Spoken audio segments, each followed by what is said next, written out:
You are clearly a beggar who competes with dogs for food, but you never rely on begging to make a living. You spend your days either playing a broken flute or laughing wildly at empty spaces. Everyone thinks you are a blind madman, but you just laugh it off. Just because when you first crossed over, you found that your eyes could only see clearly within half a meter, and even had uncontrollable laughing seizures. Fortunately, the system accidentally awakened, and playing the flute can not only treat your maniacal laughter, but also extend your life and improve your physical fitness. From then on, you wander and play music every day, intending to live out the rest of your life in a carefree manner. One morning, a sudden knocking at the door wakes you up. You see a thin girl standing in the snow, rubbing her body to keep warm. This girl is your neighbor, named Shoji. She has a mother who is weak and sickly. The family relies on her father to chop wood for a living, but her father has been in the deep mountains for half a month already, with no news at all. It is likely that he has encountered an accident. You claim not to be a good person, but you can't just stand by and watch. After giving some appropriate relief to the Shoji family, the relationship between the two families gradually improved as a result. Upon seeing your expression freeze, "What about the clothes I bought for you? Take care of my mother. She is weak and cannot afford to catch a cold again." You did not speak after listening, but silently unbuttoned your clothes and draped them over Xiaoji. "Thank you, Brother Huayan," Xiaoji said with a smile. You shook your head helplessly. "Is there something wrong?" Xiaoji usually stays at home to take care of his mother and rarely goes out. Li Si from the Li family is known for eliminating evil and promoting good. The town has decided to hold a celebration in his honor and has invited everyone in the town. "My mother asked if you were going." You give a faint smile. "Don't refuse a free feast." "Okay, then I'll go back and tidy up." Xiaoji was very happy. Their family couldn't afford to eat many good meals throughout the year. For her, being able to eat at the Li family's house was also something worth being happy about. Seeing this scene, you couldn't help but shake your head and smile bitterly. When you first arrived, Shoji was very shy because you would laugh loudly from time to time, making you look like a madman. However,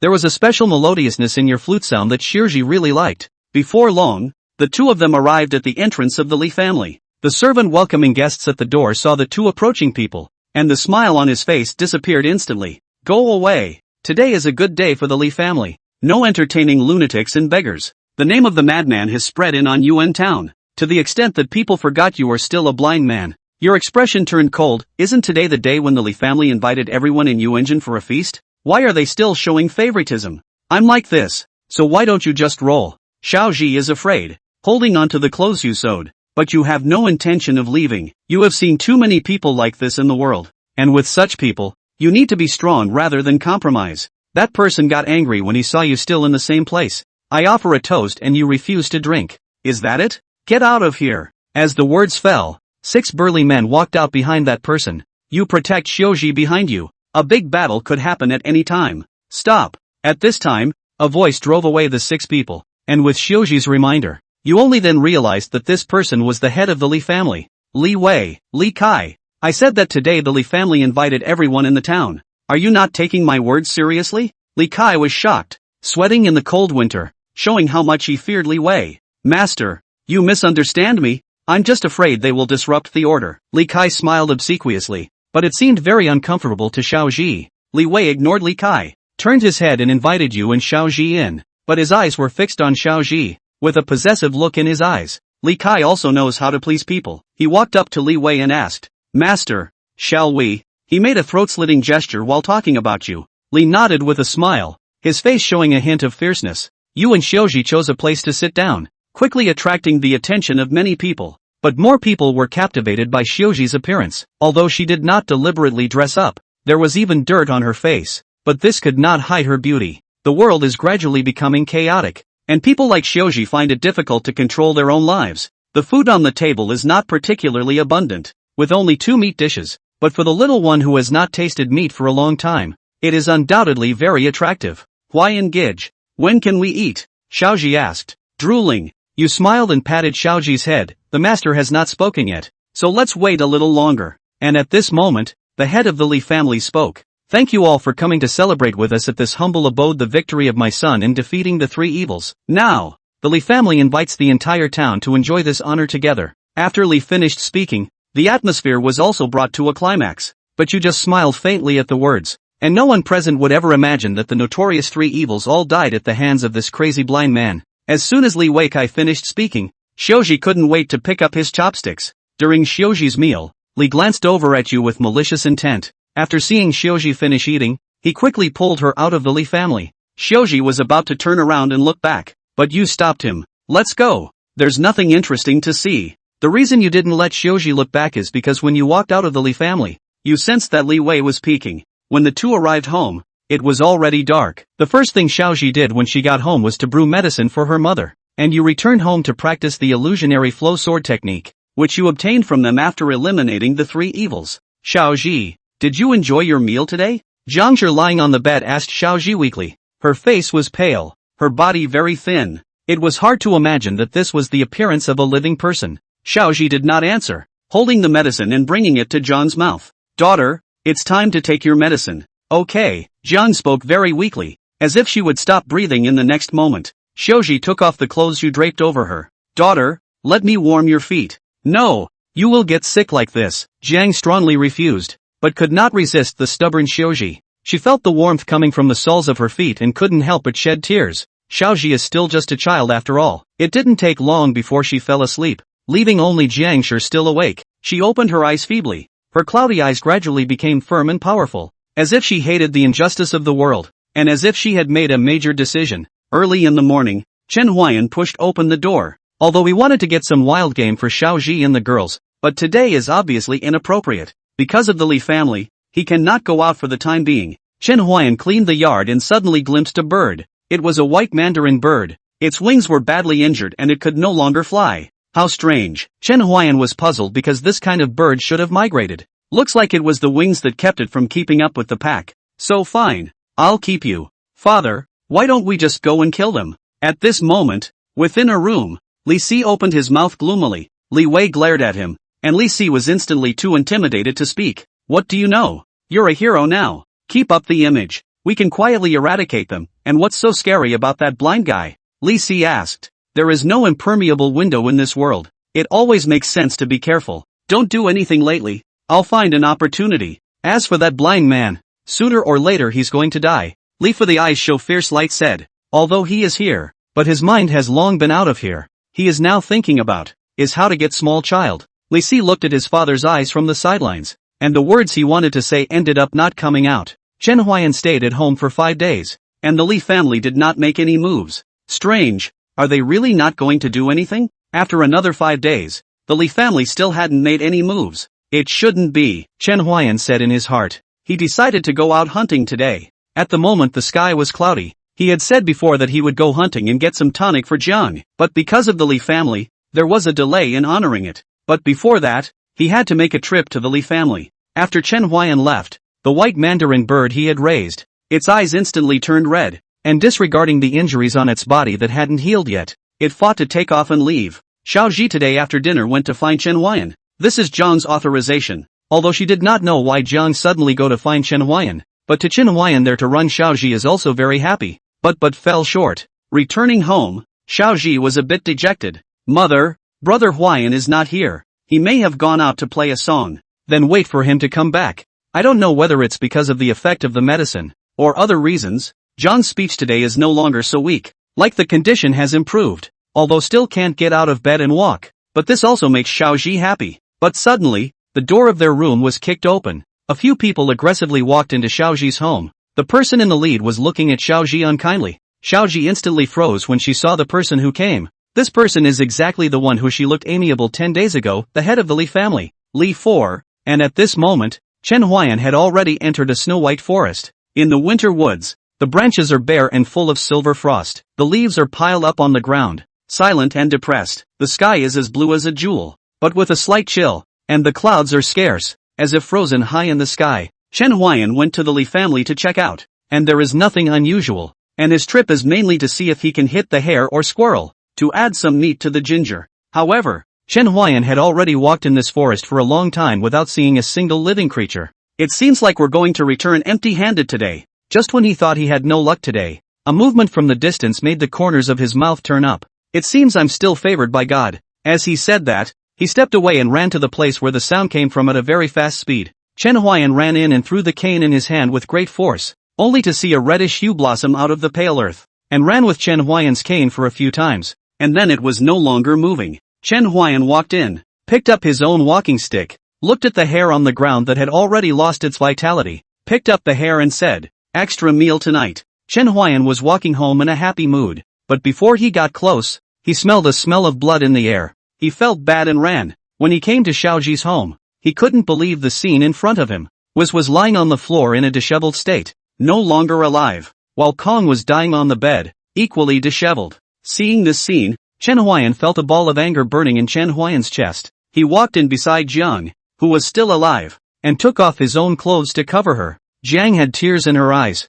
and Chen Huayan suppressed the anger in his heart and asked, "Who did this?" Chen Huayan didn't think that the little wizened boy who was bouncing around in front of him yesterday had become a cold corpse today. Cough. Before Jiang could answer Chen Huayan's question, she herself was first coughed up blood with 2 coughs. "There's no rush. Speak slowly." Chen Huayan's tone was flat, but only he himself knew that underneath this flat tone was a full-blown rage. "It's the Li family. The Li family, father and son. They're not human. They're not human." Ginger sobbed and sobbed, recounting everything that had happened earlier. And I don't know if it was because of her hatred, but she spoke fluently and forcefully. "Li Fer kicked open the door of my house, without saying a word, pulling Xiaoji toward the door. Xiaoji did not obey. Li Fer gave her a slap, so loud, hit me in the heart so painful ah." Zhang's tears were like rain, grief and anger to the extreme. She went on to say, "That see Xiaoji he and refused to go with him. He actually tore up Xiaoji's clothes. I was on the bed screaming no. He actually ordered his men to come over and take me. Take me." Jiang didn't finish her sentence, but Chen Huayan also knew what had happened. He didn't say anything. He could feel that Kong was hanging on by all her breath, and it was a miracle that she had managed to hold on until now. I cried and prayed, "Let them let go of Xiaoji," but my pleas nonetheless did not change up this group of conscience, but instead made them more ferocious. Xiaoji in order to protect me, bit Li for the hand. Li for the anger killed Xiaoji. Even so they did not let go of her body. Me too. Jiang did not say more. But Chen Huayan also understood, and he cursed a group of people in his heart. Jiang looked at Chen Huayan and asked weakly, "Can you bury our bodies after we die? I just want to have a home with her under the springs. I would have wanted Wiz to live with you, to let her follow you, so that after my death it would also be good to feel at ease. I can feel that you are a good person, and Wiz follows you, and I am also very relieved, but now everything is gone. It's all gone. Good. I will bury you all," Chen Huayan said, his voice cold, as if there were no emotional fluctuations. Chen Huayan said this. Jiang also swallowed his breath, with a faint smile, because someone buried them. They are not wandering souls. But Chen Huayan's words were not finished. He looked at the corpses of Xiaoji and Jiang, and opened his mouth icily, his voice seeming to come from beyond the 9 specters. "And there are also people to accompany your burial." At this moment, a mechanical and cold voice rang quickly in Chen Huayan's mind. "Warning, warning, the host's emotional fluctuations are too great. The healing value is dropping. 5%, 4%, 3%, dangerous, 2%, extremely dangerous. Ha ha ha, ha ha ha." Chen Huayan's epileptic laughter attacked, and he laughed maniacally in the room, and his body trembled more than ever because of his maniacal laughter. "I'm really still out of place in this world." End of chapter. Chen Huayan smiled broadly and walked over to Xiaoji, picking up a penny beside her. He remembered Xiaoji said that when she saved enough money, she would buy her mother a set of warm clothes, so that she would no longer freeze. A penny, ha ha ha. In the next instant, Chen Huayan's figure disappeared into thin air. He laughed and ran towards the Li family, and the people around him avoided Chen Huayan like the plague when they heard his laughter. "That lunatic is going crazy again. Laughing like that every time really makes you feel inexplicably scared. Stop it now. It's becoming my shadow. I just wish that crazy person would leave here earlier, or let the Li family's teenage hero, Li Si, take action and kill this crazy person. That's a teenage hero. How could he make a move to kill a madman? How detrimental to his image as a teenage hero. Ha ha ha." The Li family. Chen Huayan is not crazy. He just cannot want to laugh, and is a maniacal laugh. Epileptic laugh. The town wasn't big. After a few minutes he arrived at the entrance of the Li family. Li Wei, the head of the Li family, had heard Chen Huayan's laughter long ago, but he didn't care. It was just a madman. How capable could he be? But soon he would have to pay a heavy price for his gullibility. "Crazy man. You'd better go back from wherever you came from now, or I don't mind making you a dead man," Li Wei said, thinking grimly. Ha ha ha. The only thing that responded to Li Wei was Chen Huayan's epileptic laughter, but Li Wei thought that this was Chen Huayan provoking himself, and the look on his face was ugly to the extreme. "Simply looking for death," said the man. He rushed towards Chen Huayan. His true Qi second stage strength suddenly exploded. But That man with the beard was not even a match for Chen Huayan. How could he possibly be a match for Chen Huayan? Chen Huayan used his walking stick as a sword and performed the illusory stream sword technique. And in just one photo, Li Wei's head fell to the ground, and before he fell to the ground, his eyes were wide open, as if he died unwilling to believe that a madman would have such strength. What's going on? So noisy. The man who came out was Li Wei's son. He just came out and saw Li Wei's head, which was gurgling blood. He was so shocked that he sat down on the ground at once. He was not capable of much. He went to pretend to receive the award is also his father's idea. Usually is just a small man with nothing to do. If he did not impersonate Chen Huayan, said he killed the 3 thieves. Weekdays there is no one to pay attention to him. Li Si still wanted to request Chen Huayan to be able to let him go. But before he could say anything, Chen Huayan chopped off his head with a sword. Chen Huayan smiled broadly and walked into the middle of Li's house and saw a corpse that had been dismantled in large pieces. The appearance was very miserable, but Chen Huayan still recognized that it was the person who had slapped Li Si's back 10 days ago. However, Chen Huai didn't bother. He walked straight towards the surviving ones of the Li family. His hand rose and his head fell. Chen Huayan didn't leave after killing the Li family's men but entered their room. As he entered, he smelled a familiar scent. It was the white duck bird. He pushed open the door of the room where Li Wei lived. The white mandarin bird was clearly in the cage. Chen Huayan did not have any nonsense. Even the cage with the bird. Everything cut in half. On this day, the Li family was wiped out. Not even one of their livestock survived. And it was a madman who did it all. After slaughtering the Li family, Chen Huayan walked out of the Li family with a big smile on his face. His clothes not stained with blood, just like when he came. The Li family didn't expect that they were prepared to kill Chen Huayan, but they didn't expect that they wouldn't have the slightest resistance in front of him. On this day, the town blew up because the madman killed people, but no one dared to stand up and accuse. Even the teenage hero Li Si was no match for him, so how could they dare to stand up and accuse Chen Huayan? Chen Huayan, who left the Li family, returned to Xiaoji's home, and at this moment, he no longer smiled at epileptic. He looked at the panel, and the situation was a bit bad. Disease, epileptic laughter syndrome, can be treated gradually by blow no return. Current treatment progress, 2%. Note, due to the current low therapeutic value of the host, the disease can strike at any time. Please pay attention to the host. Months of hard work have been kind of wasted. Chen Huayan talked, but he didn't care. His lifespan was continuing to grow. The big deal was to start all over again. He resisted Jiang and Xiaoji. He didn't dare to let their bodies stay here anymore. Just when he came, he sensed 2 people sneaking around. He didn't want their bodies to be victimized again. He went to the coffin store and bought 2 coffins. The coffin store owner originally didn't want to sell them to him because he was a crazy person, but Chen Huayan gave them too much. 2 coffins would pretty much wipe out the money he had gotten a month ago, but he didn't care. Promises were what mattered to him and he didn't want to break his word. He put the bodies of Jiang and Xiaoji into the coffin and carried it out of the coffin store. And on this day, Chen Huayan left and never came back to the town. And no one knew where he went, as if he had evaporated. After Chen Huayan left, the people of the town even organized their own crusade against Chen Huayan, but they failed to find him, and the matter was left at that. Chen Huayan didn't know anything about this. At this moment, he was carrying the coffin and came to a deserted place. He looked at the surroundings and put down the coffin. Here, your soul should be able to rest in peace, Chen Huayan said in his heart. He leaned over and dug a hole, which might have been a big job for anyone else, but for him it was only half an hour's work. He put the coffin into the pit he dug. Zhang's and Xiaoji's graves were next to each other. Chen Huayan thought that this way they shouldn't be lonely. To be Chen Huayan buried has been the evening. He cannot return to the town now. He looked at the remnants of the winter sun, the afterglow of winter, sprinkled with the tenderness of the cold season. If none of this had happened, I'm sure the sun would be extra warm at the moment. Chen Huayan put down the penny, and the penny lay quietly on Xiaoji's earthen grave. He left, and when he left, he blew up the no return. Exactly at this time, the sky drifted snow, and under the afterglow, the snowflakes fell on the head of Chen Huayan, and he just disappeared against the snow. Soon after he left it was night, and the night was extraordinarily snowy, burying the trail of Chen Huayan and the grave. The next time Chen Huayan returned to this place,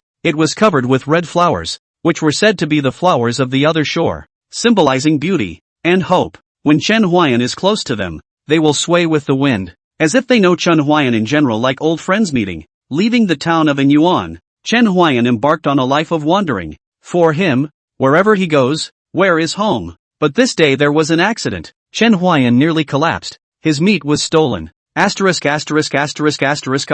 What stealing meat from a blind man. Is there any conscience left? Chen Huayan wanted to swear, But in this wilderness, no one would listen to his swearing, and the breath almost suffocated him with internal injuries. Although eating one less meal of meat wouldn't do anything, Chen Huayan hadn't dabbled in meat for a long time, and this was a big problem. Chen Huayan left on Yuan Town and then headed west. His trip was intended to go to the still peaceful Longchang County, which was said to be still heavily guarded by the Great Yuan Dynasty, and was one of the few pure lands within the current Great Yuan Dynasty. However, the problem now was that Chen Huayan was starved. Not that he had poor hunting skills, but those prey were like sperm, hard to catch to the extreme. End of chapter. Chen Huayan originally wanted to think about not caring about this matter. He thought that taking a step back could make the mood soothing, but it turned out to be further. The more he thought about it, the more angry he became. Can't stand it. Gotta out this thief. Chen Huayan thought in his heart and had a plan in mind. He placed the last piece of meat on his body on the fire to sizzle while he jumped to a tree and quietly watched.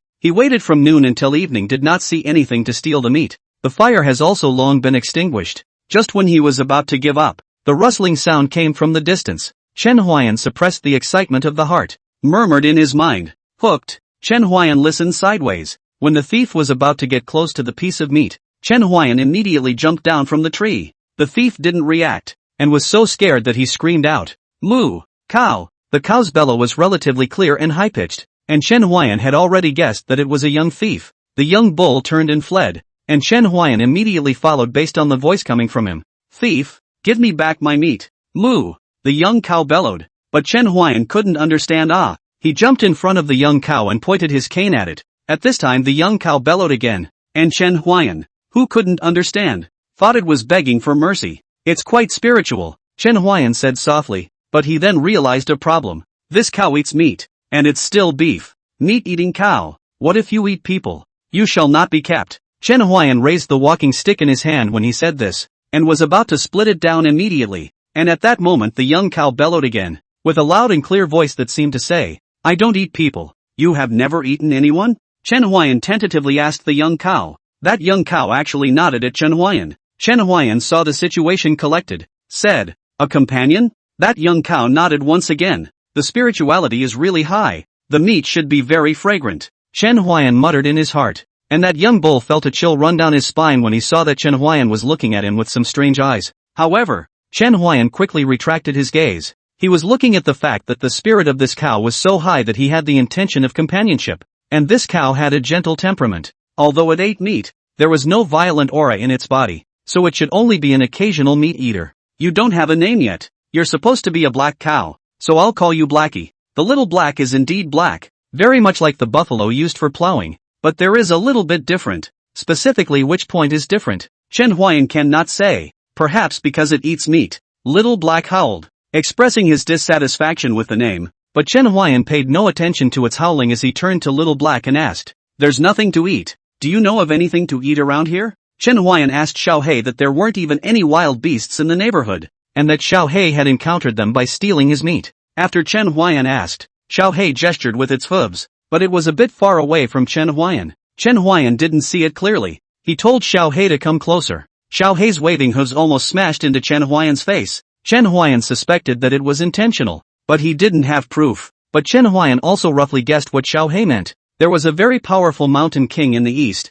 and the nearby beasts were basically controlled by him, which caused this forest to look extraordinarily cold. "Then how did you escape?" Chen Huayan's eyes wearing black cloth looked at Xiao He as if he wanted to see through him. Xiao He continued to use hooves to gesture. A person and a cow, so barrier-free communication. After a burst of Xiao He's gestures, Chen Huayan, you probably know what is going on. Xiao He was also controlled, but it still had remnants of consciousness, and was so scared that its fear and desire to survive made it escape, but it would not say how it escaped. Until Chen Huayan saw Xiao He grinding the tree with his horns from time to time, he probably understood, and could not help but chrysanthemums. This Xiao He is a little bit of a problem. While Chen Huayan and Xiao He were clearing up their misunderstanding, the sky had long since hung dark and the bright moon spilled down from the sky. Chen Huayan built a fire and shared the last piece of meat with Xiao He. "This is my last piece of meat," Chen Huayan said, as he handed the meat over. Little Black took it obediently, but it took a lot of effort to bring it over. Little Black let out a disgruntled yelp as Chen Huayan was just being polite with it.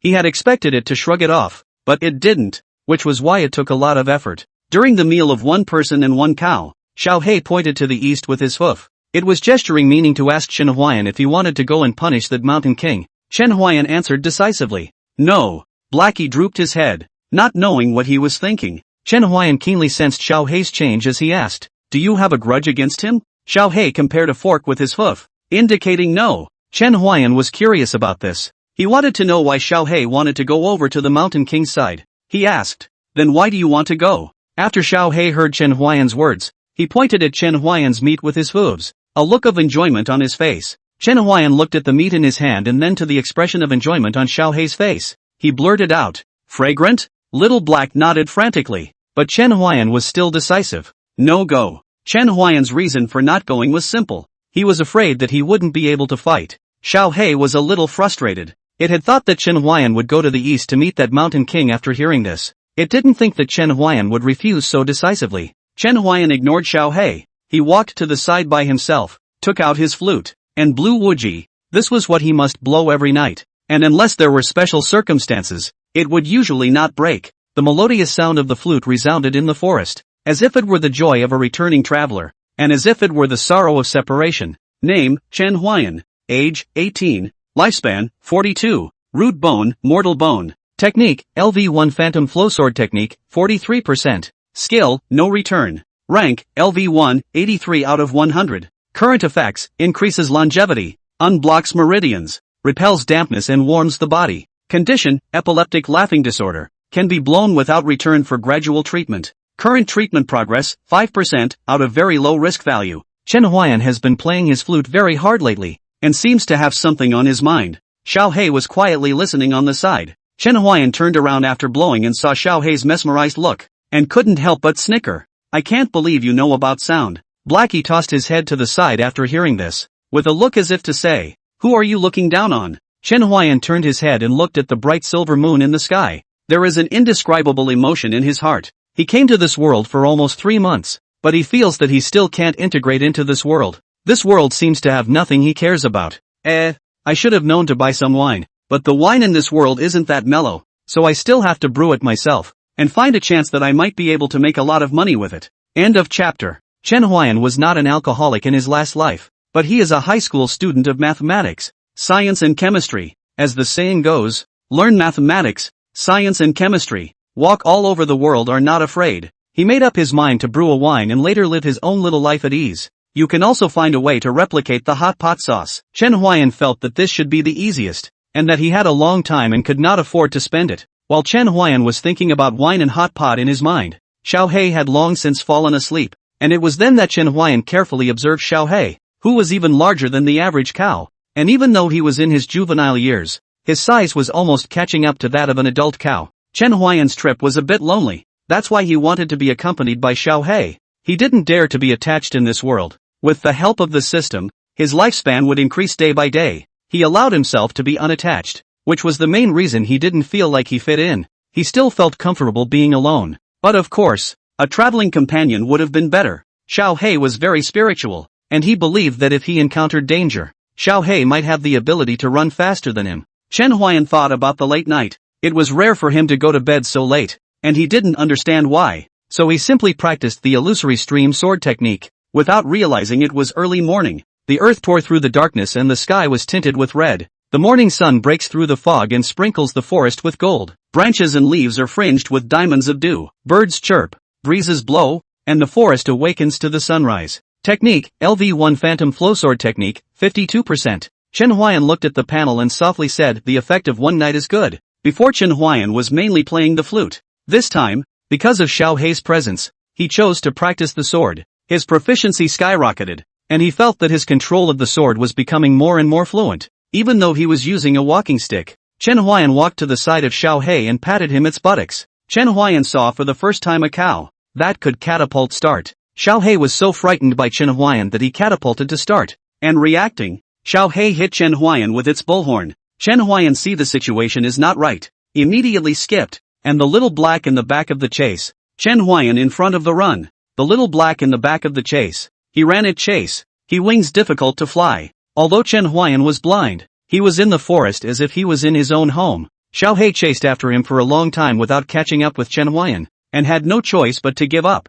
Chen Huayan stopped when he heard that Xiao Hei didn't continue to run and gasped for air in the same place. Better than average endurance and good speed for a mount. Chen Huayan didn't avoid it in the slightest and said in front of Xiao Hei. How could Xiao Hei give in? It was a black bull with pride. What do you want to hear? Chen Huayan asked as he sat on Xiao Hei's back. And the unyielding Xiao Hei chose to give in after all. It can't fight. It can't run. And its lowered head proves that it's in a very depressed mood at the moment. It wanted to find an opportunity to sneak away. It didn't want to be ridden by Chen Huayan, but it realized that although Chen Huayan was blind, his perception and hearing were very sharp, and it couldn't run at all. Don't you have anything you want to hear? Chen Huayan asked as if he was talking to himself. Xiao Hei coped with a moo. Xiao Hei hadn't heard many tunes. Its casual coping allowed Chen Huayan to finalize a tune. Then blow no return. Accompanied by the melodious sound of the flute, Chen Huayan and Xiao Hei walked on the road to Longchang County. Chen Huayan looked like a shepherd boy, only his age didn't match. Snowflakes were falling, and a man and a cow were slowly moving forward through the silver-white forest.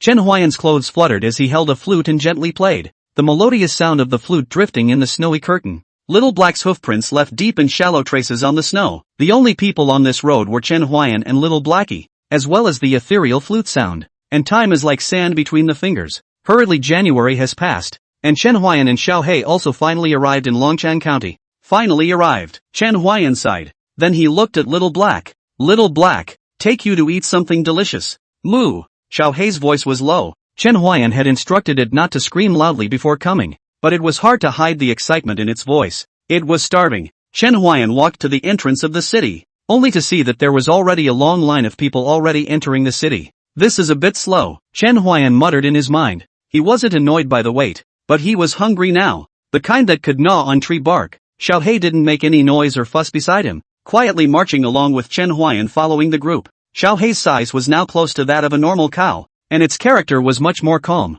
Chen Huayan changed its name to Hei, but Xiao Hei said nothing, so Chen Huayan just called it Old Cow. Xiao Hei didn't mind. If it could speak, it could also call Chen Huayan Old Chen. This month the old bull knew that Chen Huayan would laugh crazily from time to time, but wouldn't do anything out of the ordinary, except for the first time, and that time it had almost gone to its soul. It remembered that when it was sleeping at night, it heard inexplicable loud laughter, and when it opened its eyes, it was just in time to see Chen Huayan grinning widely at it, and it was late at night, so it suspected that Chen Huayan was mad with hunger, and was so frightened that it instantly stood up, and a heaven-shaking howl echoed in the sky. It fell as it ran, and at that time Chen Huayan really scared it. It ran in front. Chen Huayan laughed and chased after it, and the old ox was so angry afterward that he gestured with his hooves. It has never run so fast in its life. If Chen Huayan hadn't promised it that he would take it to feast on meat when he got into the city, this would have never ended. They walked slowly and the sun came from overhead to the west. The snow hadn't melted much yet.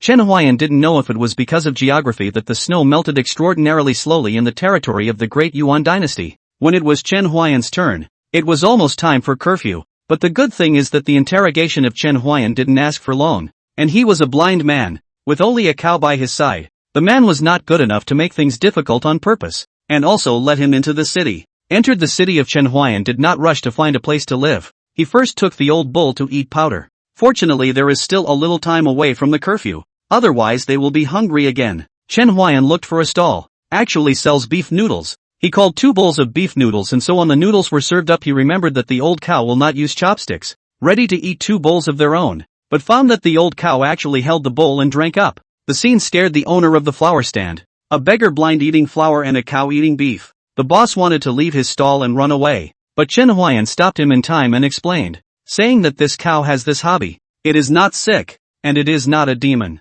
Chen Huayan said this with a tone of unconfidence. After all, he had not seen a beef-eating cow before this. The boss returned to the stall with a sense of skepticism, but his eyes never left Chen Huayan and the old ox. This was the first time he had seen such an odd combination. The old cow ate quickly, and Chen Huayan ordered another bowl for him, while he only ate 1 bowl because he had no money. Chen Huayan left 9 cents to leave after eating the noodles, knowing that the boss did not dare to come up and collect the money, so he put the money on the table and then left. End of chapter. It's really different to have a place heavily guarded by the imperial dynasty. The quality of life is quite good, and beef is available for sale. The premise of being able to sell beef is that the place has a rich economy and a good overall strength. Otherwise you will only be treated as a lamb to the slaughter if you come out to sell beef. Now that the inns and taverns were closed, they had no place to go. Chen Huayan had purposely left money to rent a room. He touched the money in his arms and said softly, "I should have known that I had all eaten 2 bowls just now." The old ox threw him a scornful look at this point,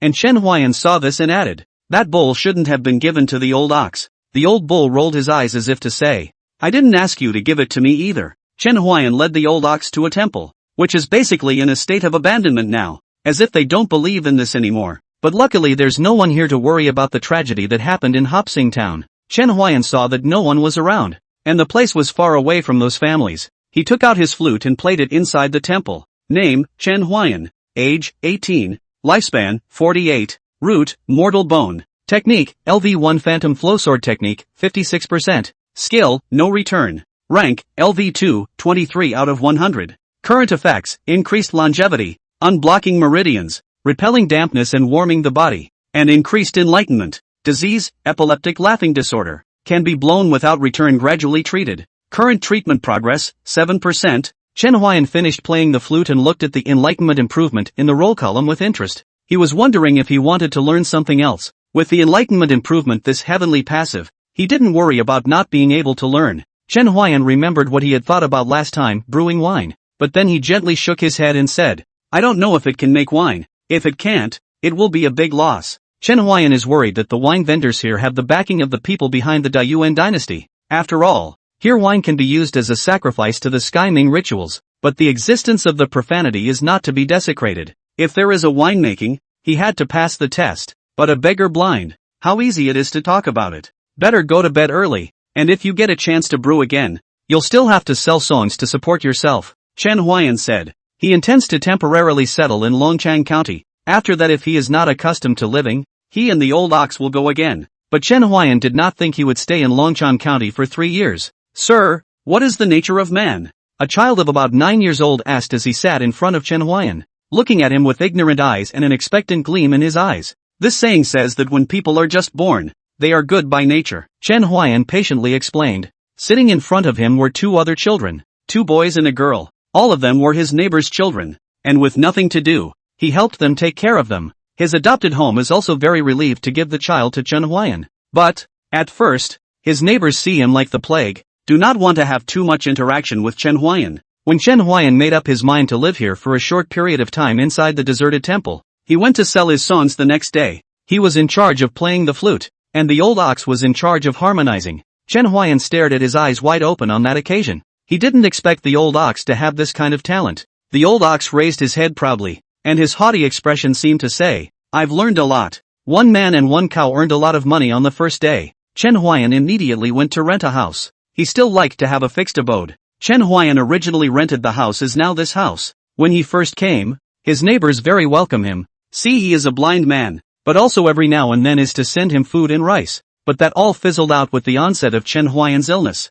That night, Chen Huayan laughed uncontrollably. He made so much noise that his neighbors couldn't sleep, and their children became fearful of him. And that was the time they began to boycott Chen Huayan. Chen Huayan was indifferent to this. He could not control that disease, and he could not guarantee when it would strike. If he could have known in advance, he would have found a quiet place to wait for the disease to finish before it struck. But he couldn't, and because of that, he didn't speak to his neighbor for nearly 6 months, until a one-by-one boy broke in and changed all that. Chen Huayan still clearly remembers that day when a little boy timidly ran over to him and asked, Big brother, why are you laughing somehow? It's so loud. It's all noisy and we can't sleep. Chen Huayan smiled and responded, because I have a disease that is very difficult to cure. The little boy scratched his head and said, but my parents said you were a crazy person and told us to stay away from you. Chen Huayan stroked the flute in his hand at that time and said, that's because your parents are worried about your well-being, and it's for your own good that they don't come near me. The little boy asked in disbelief,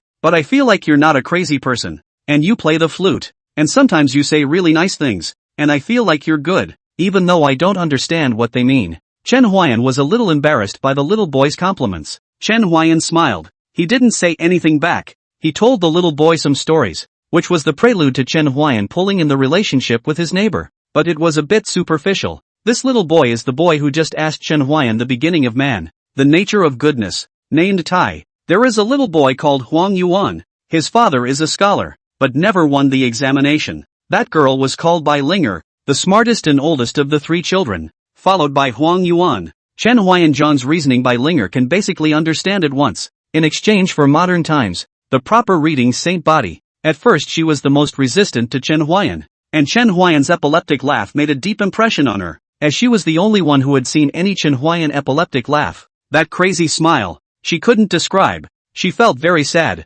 and felt very frightened. An unspeakable mood pervaded in her heart. So at first she was very resistant to Chenhuayan, but with the passage of time, she slowly put down the emotions in her heart. Sir, I remember you said before that you had a dream about a world that was special and incomparable, and I was wondering if there would be people like us who can't read in that world? The one who asked the question was Bai Linger. She had always aspired to read, so she was very envious of Huang Yuan. But in this world, there was still the idea that men were superior to women in people's concepts, so it was very difficult for Bai Linger to have access to books. Huang Yuan's father, Huang Hua, had also taught her to read, but Huang Hua had the arrogance of a scholar in his heart, and since Bai Linger was a female, he didn't care to teach her at all, so Bai Linger didn't learn much from Huang Hua. All of this still changed because of the arrival of Chenhuayan. End of chapter 10. Chenhuayan does things fairly. There is no such thing as male superiority or female inferiority in his place. Everyone is equal. He would patiently explain the questions they asked, always with a humble smile on his face, and he gave her the impression of a kind and learned teacher. Moreover, she also found that the knowledge Chenhuayan taught them was more useful than Huang Hua's, and contained richer, deeper, and more thought-provoking truths. Compared to Huang Hua's rote reading, Chenhuayan had to teach them better. Chenhuayan listened to Bai Linger's question and smiled as he replied, "In that world, everyone can read, and, if someone can't read, there will be other people who will lend a hand to help them read." As Chenhuayan spoke of that world, Bai Linger's eyes showed a look of longing. Chenhuayan looked at the look of longing on her face, and although he couldn't really see it, the flow of emotions was genuine. "Bai Linger, what are you still doing here? Don't go back and cook yet. You ought to wait for your father to come back and be starved to death." A bossy voice pulled Linger back to reality. Chenhuayan couldn't help but shake his head when he heard the voice of the visitor. The visitor was Bai Linger's mother.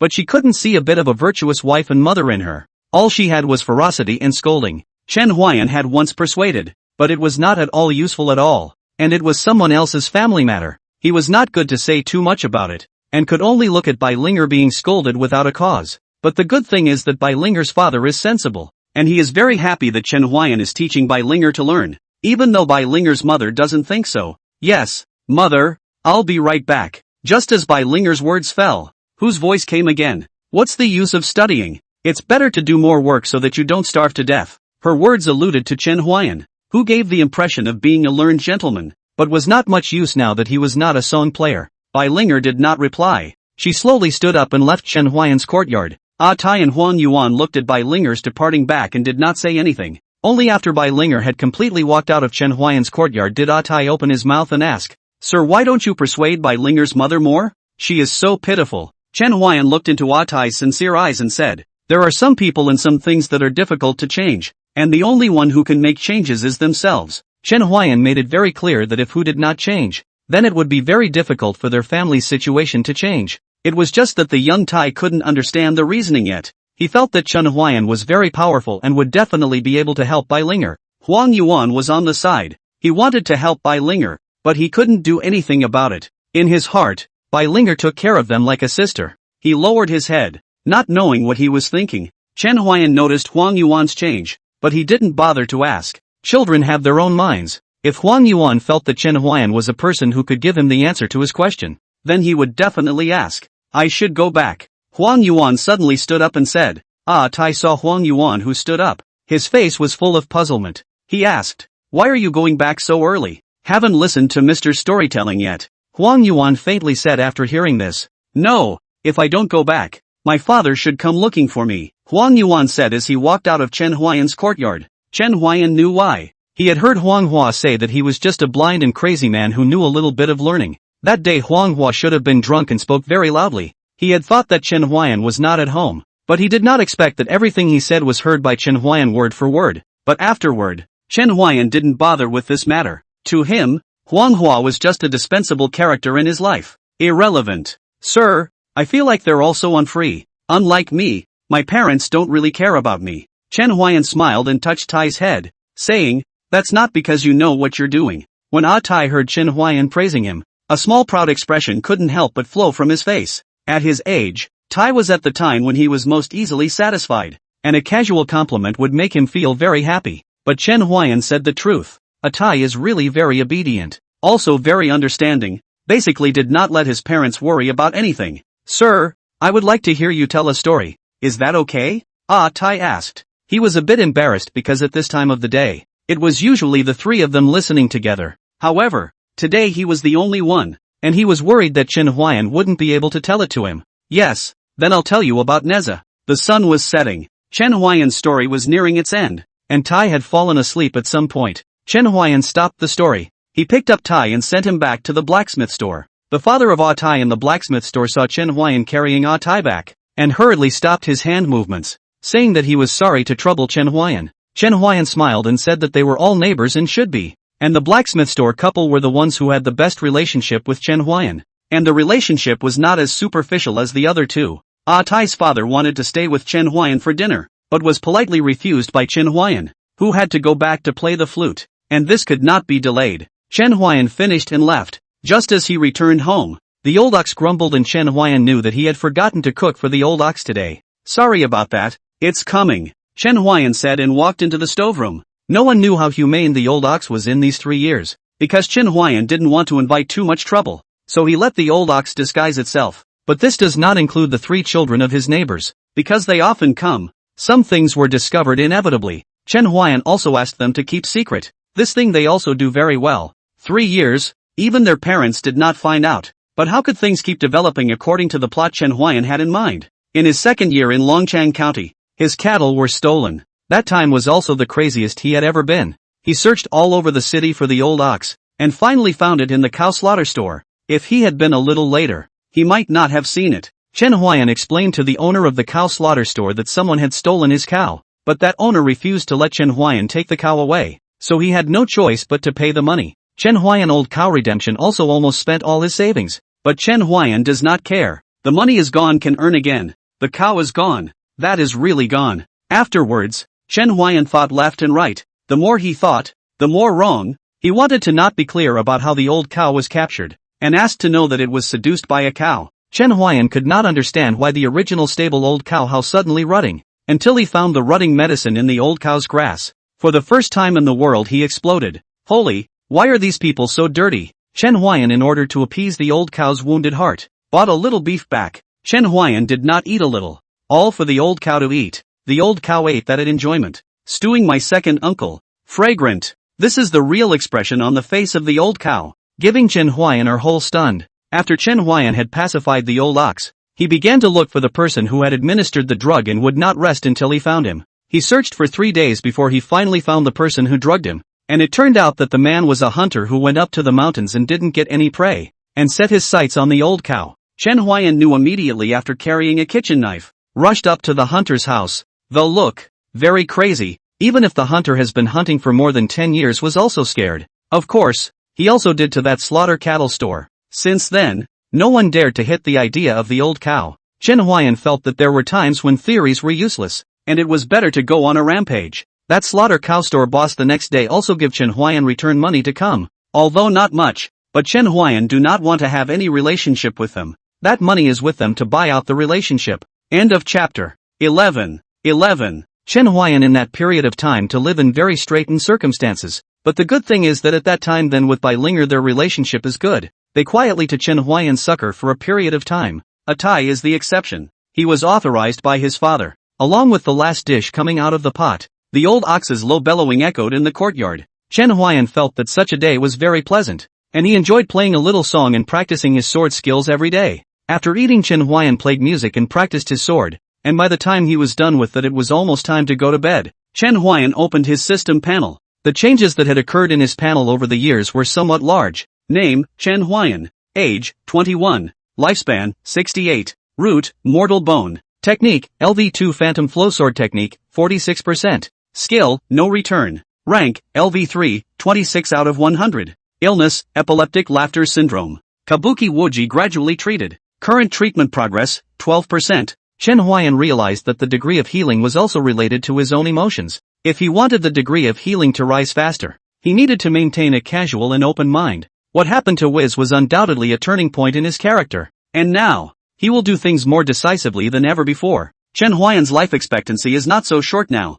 Put in this side of the world, it is also considered a normal age. The only shortcoming is his epileptic laughter. The progress of treatment is really too slow. At this moment, the old cow is lying down in the barn that was specially made for it by Chen Huayan. For fear that the old cow is not accustomed to sleeping, he also thoughtfully added a layer of grass mat. Chen Huayan looked at the starry sky and murmured softly, "Another year of winter solstice." A light snow fell shortly after Chen Huayan finished speaking. Cold night like ink. The initial snow rustling and falling, like an elf dancing lightly. Chen Huaichuan stood in the snow, his face illuminated by the shimmering light of the snow. His eyes, which were wrapped in black cloth, were covered in snow. His hands groped for the flute in his arms, slowly picking it up and placing it to his lips. However, his movements suddenly froze. His thoughts fluttered, memories, spreading in his mind, like this growing snow, flurrying. Finally, he let out a long sigh, and the hand that held the flute tightly hung down feebly. It's another winter solstice, ah. He went back inside and shook his body as the snow fell. He didn't have many clothes. He didn't want to get left without any. But in the years since he'd been in Lonely Planet, he'd managed to upgrade his clothes and was out of pudding. Chen Huayan was wearing thin clothes, but he didn't feel cold. The father of the blacksmith store Ah Tai had given him clothes. Only Chen Huayan didn't accept them. Although Chen Huayan's house was small and shabby when he first rented it, it was already a warm hut under Chen Huayan's repairs, and Chen Huayan sometimes couldn't help but marvel at how good it was to be alive, and how much he had learned. Chen Huayan took off his coat and lay on the bed. The snow outside the house drifted. This is Chen Huayan's fourth winter, and this year's winter, destined to be not so peaceful. The next day, Chen Huayan woke up early for no other reason than to go find a good spot to play music. Winter was already here, and he had to hurry to stock up on more money before the snow sealed off the city. Although he didn't have to burn fires to keep warm, he still had daily expenses, and he wanted a steaming bowl of soup in the winter. As the saying goes, the early bird gets the worm. Chen Huayan sat on the street and soon had a reward of 3 pennies. However, the beggars who occupied the same street as him looked at him very unfavorably, and they felt that it was Chen Huayan who had cut off their wealth. In their eyes, Chen Huayan's behavior in begging no doubt, just more means to please the good people. However, this undoubtedly attracted those good people, which also made them hate Chen Huayan. Chen Huayan only feel puzzled by this. We all make money according to their own skills. How to hold a grudge on him? Shucks. This guy doesn't just rely on the fact that he can play the flute. I really want to break it for him. There was a beggar with a dirt-covered face who said in exasperation, his gaze dead set on Chen Huayan, who was still playing his flute and didn't seem to notice the unkind gaze at all. Doggy, don't just talk without doing anything. The brothers support you. Go up and fold him. Let him blow here all day long. It's annoying. A buck-toothed man arched his fire and said that he would love for this man called Dog Z to go and break Chen Huayan's flute. He looked at Chen Huayan with a sinister look in his eyes, and his skin was good and his hands weren't rough, unlike what a beggar should look like. Why don't you go? Although the dog is angry, but there is still reason in. He does not want to pick a fight. Moreover, once he went up and broke Chen Huayan's flute, Chen Huayan made a fuss to the officials. He will not feel good, mainly because this county official is not a good official. Without paying money cannot come out at all. I want to have you this physique. You this vibrant man's momentum. I have long been on. The brothers can all look at you, buck-toothed man said.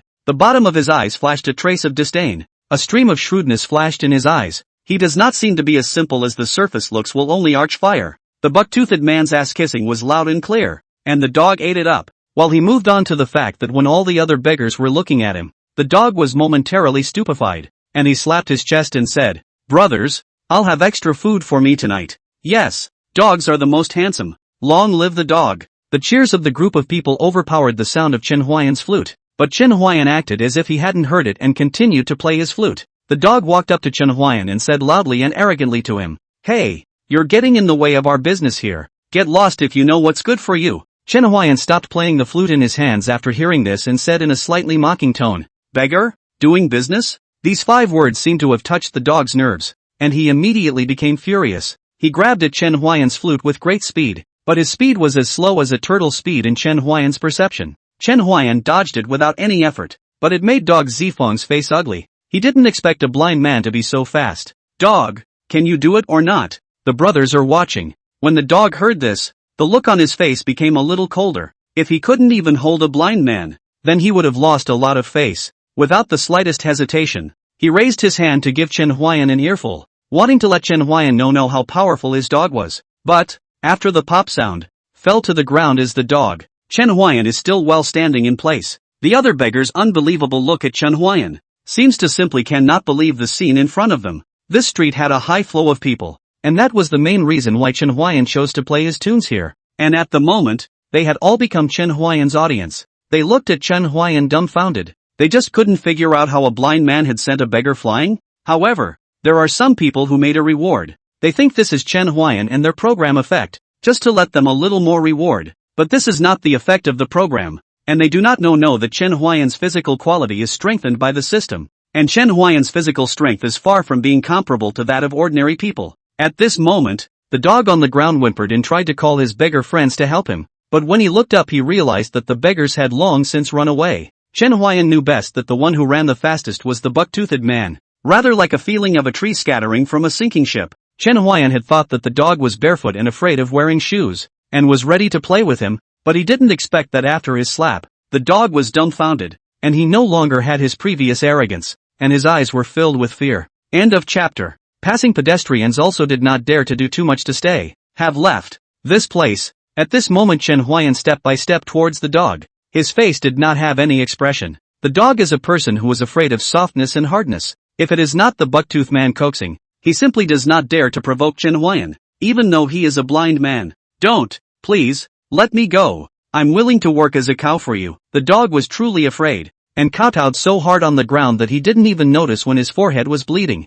Just now Chen Huayan gave him too great a shock. He has been unable to rise a little will to resist. Ask which blind man can in an instant put down as sound limbs of the beggar? All signs indicate that Chen Huayan is not simple. The dog is still kowtowing on the ground, and Chen Huayan did not open his mouth to speak. He walked slowly, and those eyes wrapped in black cloth seemed to be the scythe of regicide, so that people did not dare to look directly. Chen Huayan walked past the dog and gradually drifted away. From the beginning to the end he didn't say anything. He just wanted to give the dog a lesson. He was able to take a shot at a blind man, so you can imagine how low his lower limit was. The dog didn't get up until he couldn't see Chen Huayan's back. He looked in the direction Chen Huayan had left. His eyes were full of resentment, but they flickered. Then he looked at the beggar's den, and a wisp of madness spread from the bottom of his eyes, and left. Chen Huayan did not go home. He changed a place to continue to blow music. Blowing is still no return. No return seems to have a special magic. Will always attract some people to stop and listen to Chen Huayan blow music.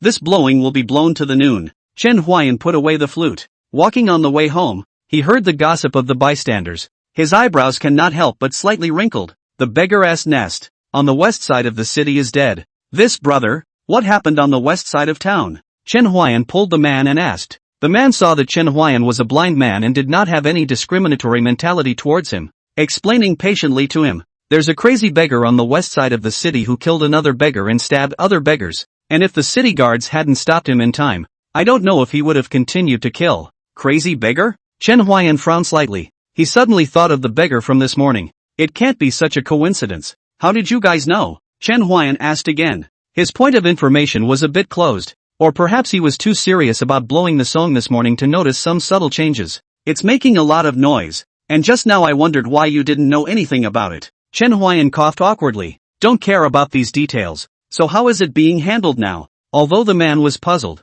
he still explained for Chen Huayan. He's already been arrested and taken to the yamen. The probability is that he will be put to death. You might even be able to see the county master interrogating the criminal if you go over there now. Many thanks. Chen Huayan arched his hand in thanks, and the man waved his hand and said, It's fine. He then left, and Chen Huayan's figure disappeared into the streets in the next moment. The large street was not even noticed by anyone, as if Chen Huayan's presence was like air. Dog, why did you kill? Chen Huayan just arrived to see the county master Jian Lu in the trial of criminals. His face majestic, but his eyes have a faint sadness. The dog actually laughed out loud in the face of Jian Lu's interrogation. Why do I kill? Because I want to kill all. There was a crazy smile on the dog's face, but he was nowhere near as crazy as Chen Huayan. Jian Lu frowned slightly and said in a stern tone, You're going to pay for this. Instead of being afraid, the dog laughed out loud upon hearing this. What am I afraid of? I was doing the people a favor. Don't think I don't know what you did. The dog's words changed,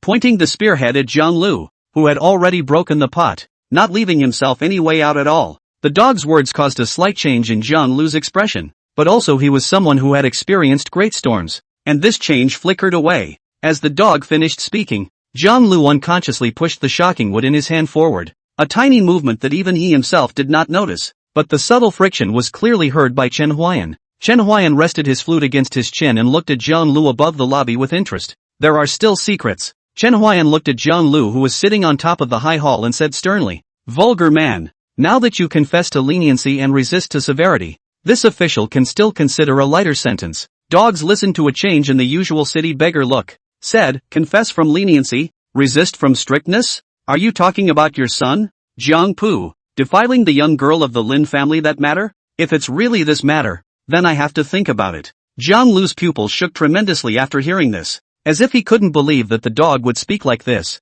In fact, he was just hinting to the dog that if he spoke properly, he would let him live. But the dog didn't know whether he hadn't understood it or he just wanted to go against Jiang Lu and bluntly said the matter of the young girl of the Lin family. The onlookers were shocked, because this matter is not the same as they know. They remember, when the investigation said the daughter of the Lin family is for martyrdom and died, did not think that there is a deeper hidden feelings.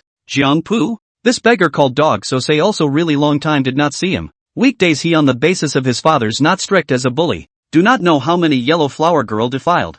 Yeah, it's an animal. I'll be damned. Pigs and dogs. The people outside the yamen are talking. Chen Huayan is listening to the side. He also knows this called Jiang Pu. Usually he is almost no evil. If it is not his old man is the county magistrate of this county. He does not know how many times he died. I thought he had gone off to wreak havoc somewhere. But it turns out he's in hiding. The people in a 10-mile radius look at him very unfavorably. But because he has a powerful father, there is nothing they can do with him. The people below whispered. And Jiang Lu above the lobby had an ugly face to the extreme. And he slapped the shocking wood and looked angrily at the dog.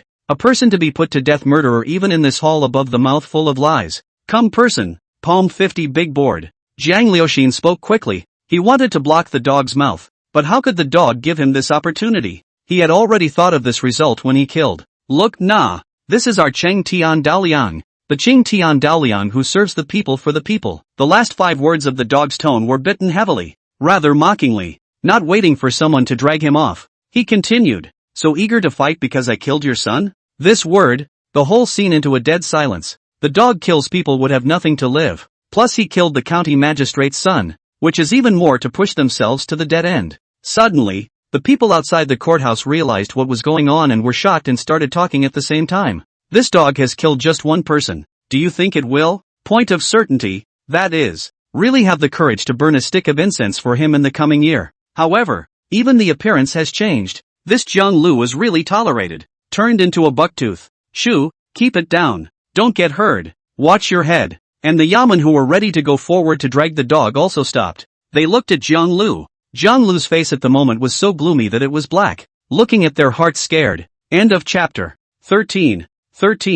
Who in Longchang County doesn't know that Jiang Lu extremely favors his children, and the dog's death is almost a nail in the coffin. Chen Huayan gently shook the flute in his hand. He didn't think that he would encounter this kind of thing. He guessed that it was because he had broken the dog's defense this morning, but the main reason was the arch-fire of the buck-toothed man. Chen Huayan felt helpless all of a sudden. He felt like he always met some oddballs who liked to find trouble over nothing. Jiang Lu was ready to swing the shocking wood again, but the shocking wood suddenly cracked in half, as if God wanted the dog to continue. The people under the stage looked at the official board that cracked in half and couldn't help but be shocked. How many things have been done to harm the heavens and the earth that even the heavens can't stand to look at it anymore? Let him talk. I don't know who shouted, and the crowd of onlookers loudly chimed in. Let him talk. Let him talk. The cries of the people outside the courthouse grew louder and louder, and the magistrates who wanted to go forward to disperse the crowd inexplicably collapsed on the ground, covering their legs in pain and lying on the ground moaning. The originator of all this was naturally Chen Huayan,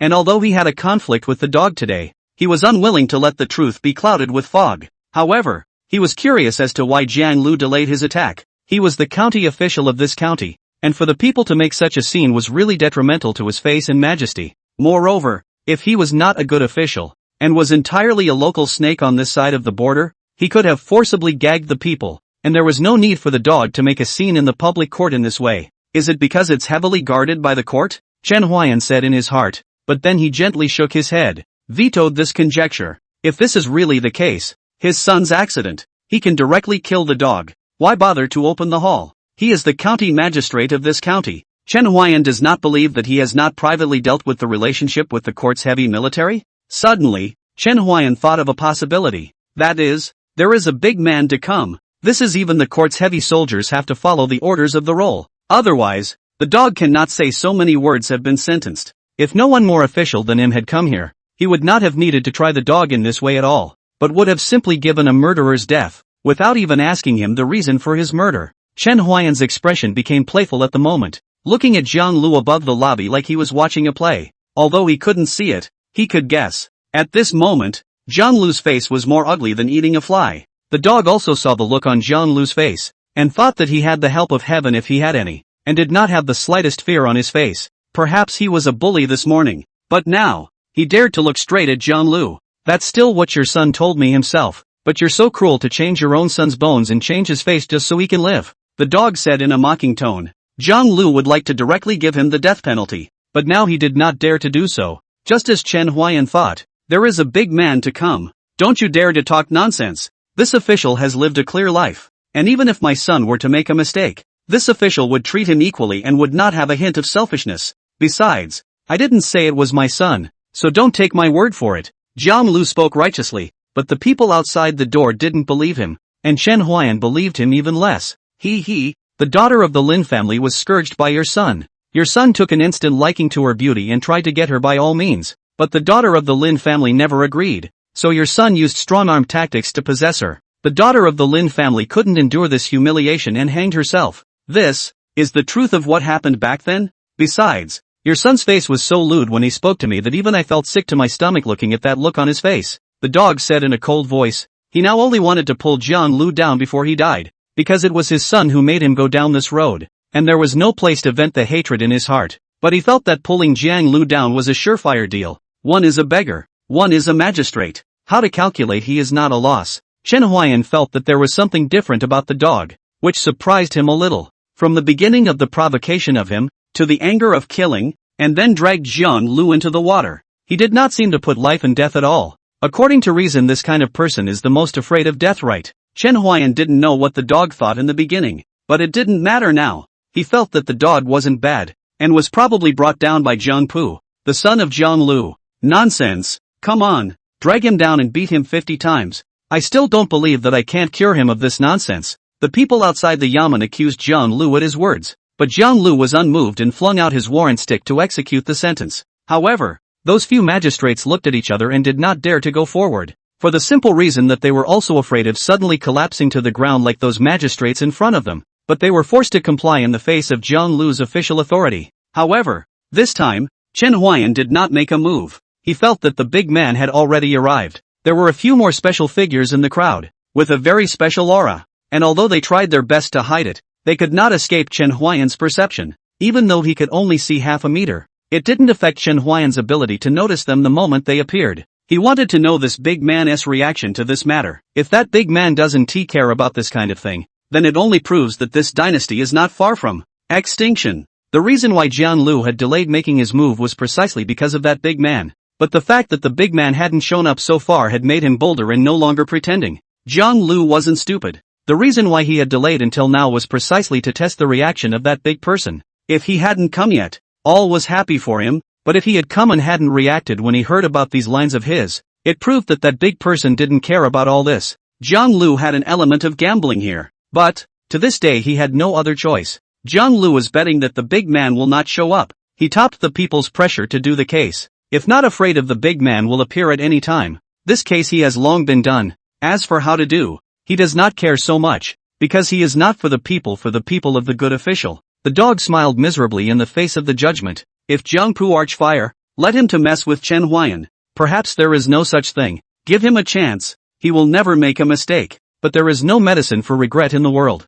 and there is no chance to start over outside the door of the people for him to complain of injustice. In addition to a major scourge, Jiang Pu do let them angry. Humiliating things can be more than one. In Longchang County, Jiang Pu is a major tumor. Everyone wants to eradicate the tumor. What are you all waiting for? Didn't you hear the sentence I gave? Jiang Lu's voice was cold, a coldness that wanted to kill. Chen Huayan looked at Jiang Lu on the lobby. Although he couldn't see clearly, it didn't affect the direction he was looking in. He turned his head slightly and looked at a woman, murmuring softly, "Still not making a move? Stop." As a clear female voice rang out and she stepped out of the crowd, Chen Huayan's mouth curled into a faint smile. It's not too late. The woman has a dignified face, eyes long and thin, eyes upturned, nose straight and plump, tall, atmospheric temperament, hands and feet show confidence and boldness. End of chapter.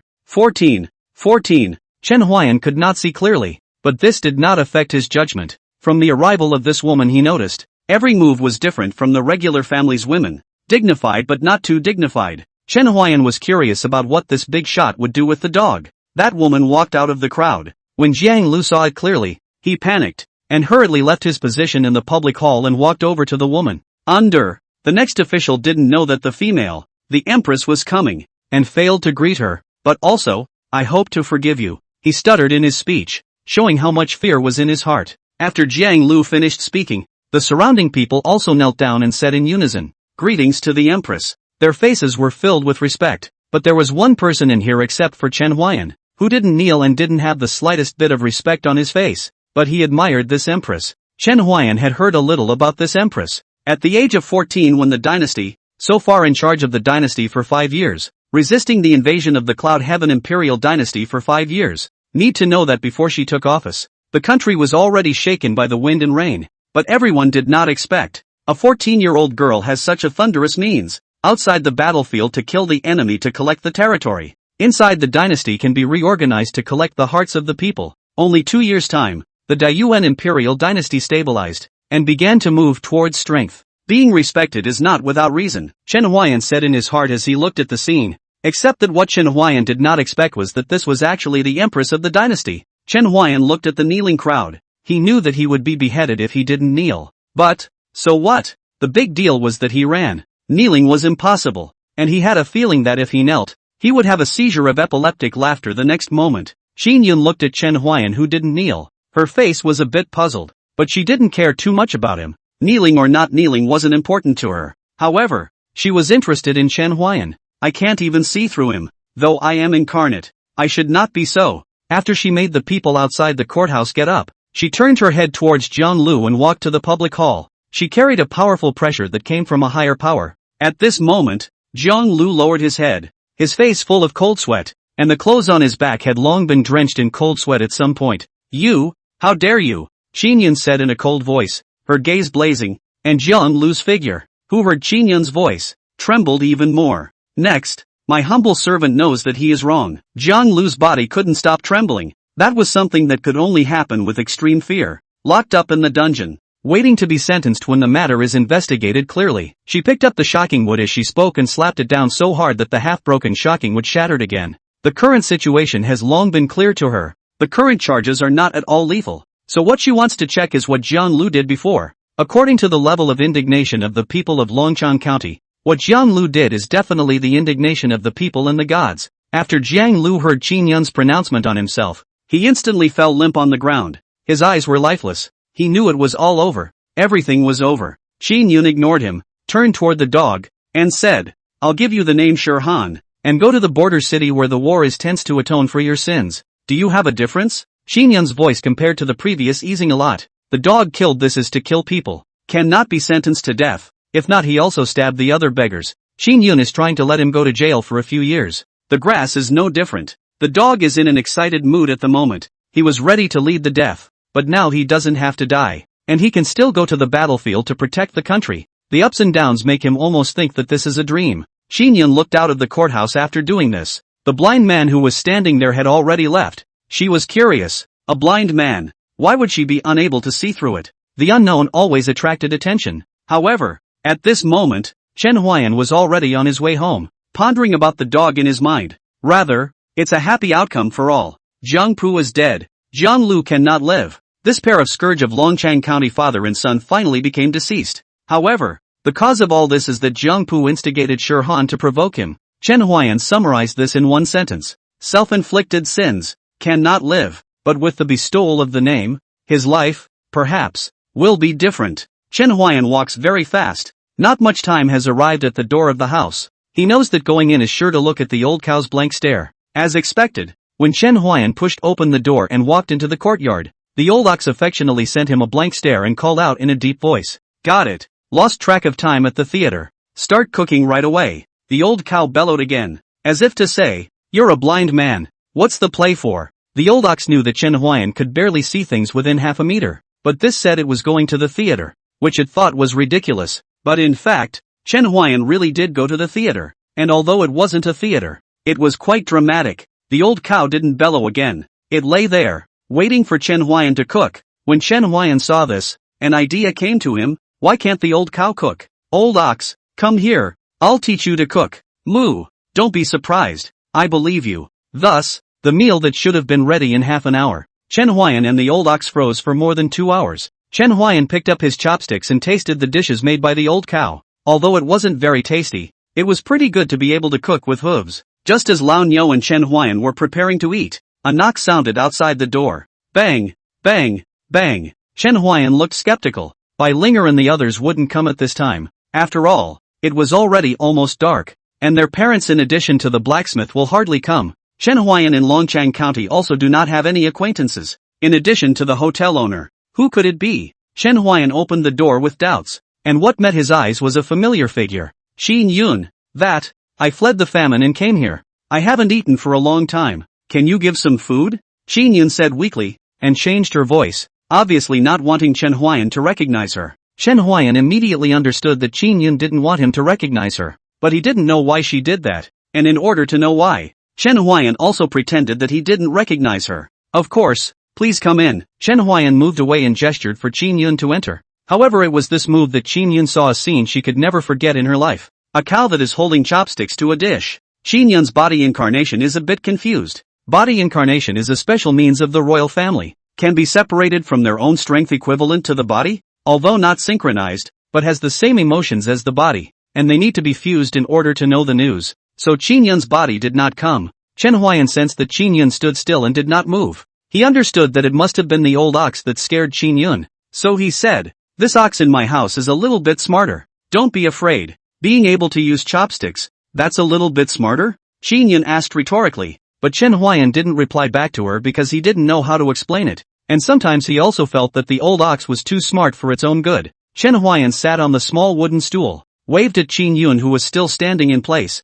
and said, "Come and eat, even though it's already cold." Xin Yun slowly walked toward the wooden table where Chen Huayan and the old ox were eating, and at that moment the old ox gave her a blank stare, as if to say that she had no insight. Seeing this, Xin Yun thought that the cow was too interesting, and as she sighed, Chen Huayan handed her a bowl of rice and said, "Try it, it's made by my old cow." Xin Yun, who was about to clip the food, immediately froze for a moment and asked in an uncertain tone, "Your family's old cow, did it?" "Yeah, it's lacking in flavor, but overall it's not bad." The old cow put down the bowl and collected Chen Huayan's bowl. This scene put Xin Yun were dumbfounded. She is a king of a country. What big storms have not seen, but today this cow. But let her once doubt that this world is not epileptic. End of chapter. What are you doing? Chen Huayan asked, not understanding why the old ox was taking away his bowl. Moo. Chen Huayan's face was normal after hearing this, but he went to get another bowl himself. Xin Yun looked on in awe, and when Chen Huayan returned to his seat,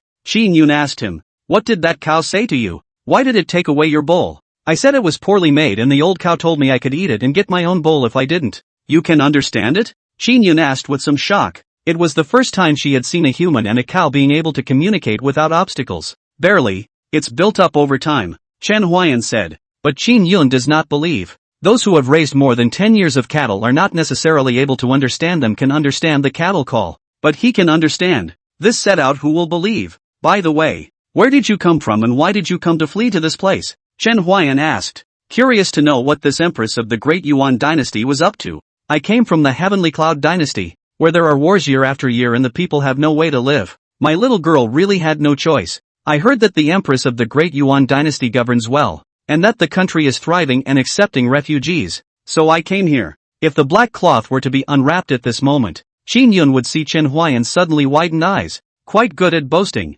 Indeed, a woman who can achieve such feats is truly remarkable. Chen Huayan marveled from the bottom of his heart. Right, I also feel that even I, a person from another dynasty, feel this way, so it's obvious how deeply popular this empress is. The old cow didn't know that the person in front of her was the empress of the Great Yuan dynasty and moved before nodding her head. When Xin Yun saw this, she asked Chen Huayan, "What did your family's old ox say?" "It's right." Xin Yun looked at the old bull and smiled. This smile, all the women's posture, smile like a flower bloom, only Chen Huayan can't see it. Xin Yun looked at the not-so-big yard, and the simple straw hut, and there were not many meat and vegetables in the dishes. And she wondered what Chen Huayan lived on. "You're struggling to make ends meet here, and adding me to the mix makes life really hard." I'd better find another household, Shin Yun said, except that she said it in a tone that was very unlike a person who had fled the country. Shin Yun had thought that Chen Huayan would go along with her words and then say the skill of his life, but Chen Huayan's to him was something that she never expected.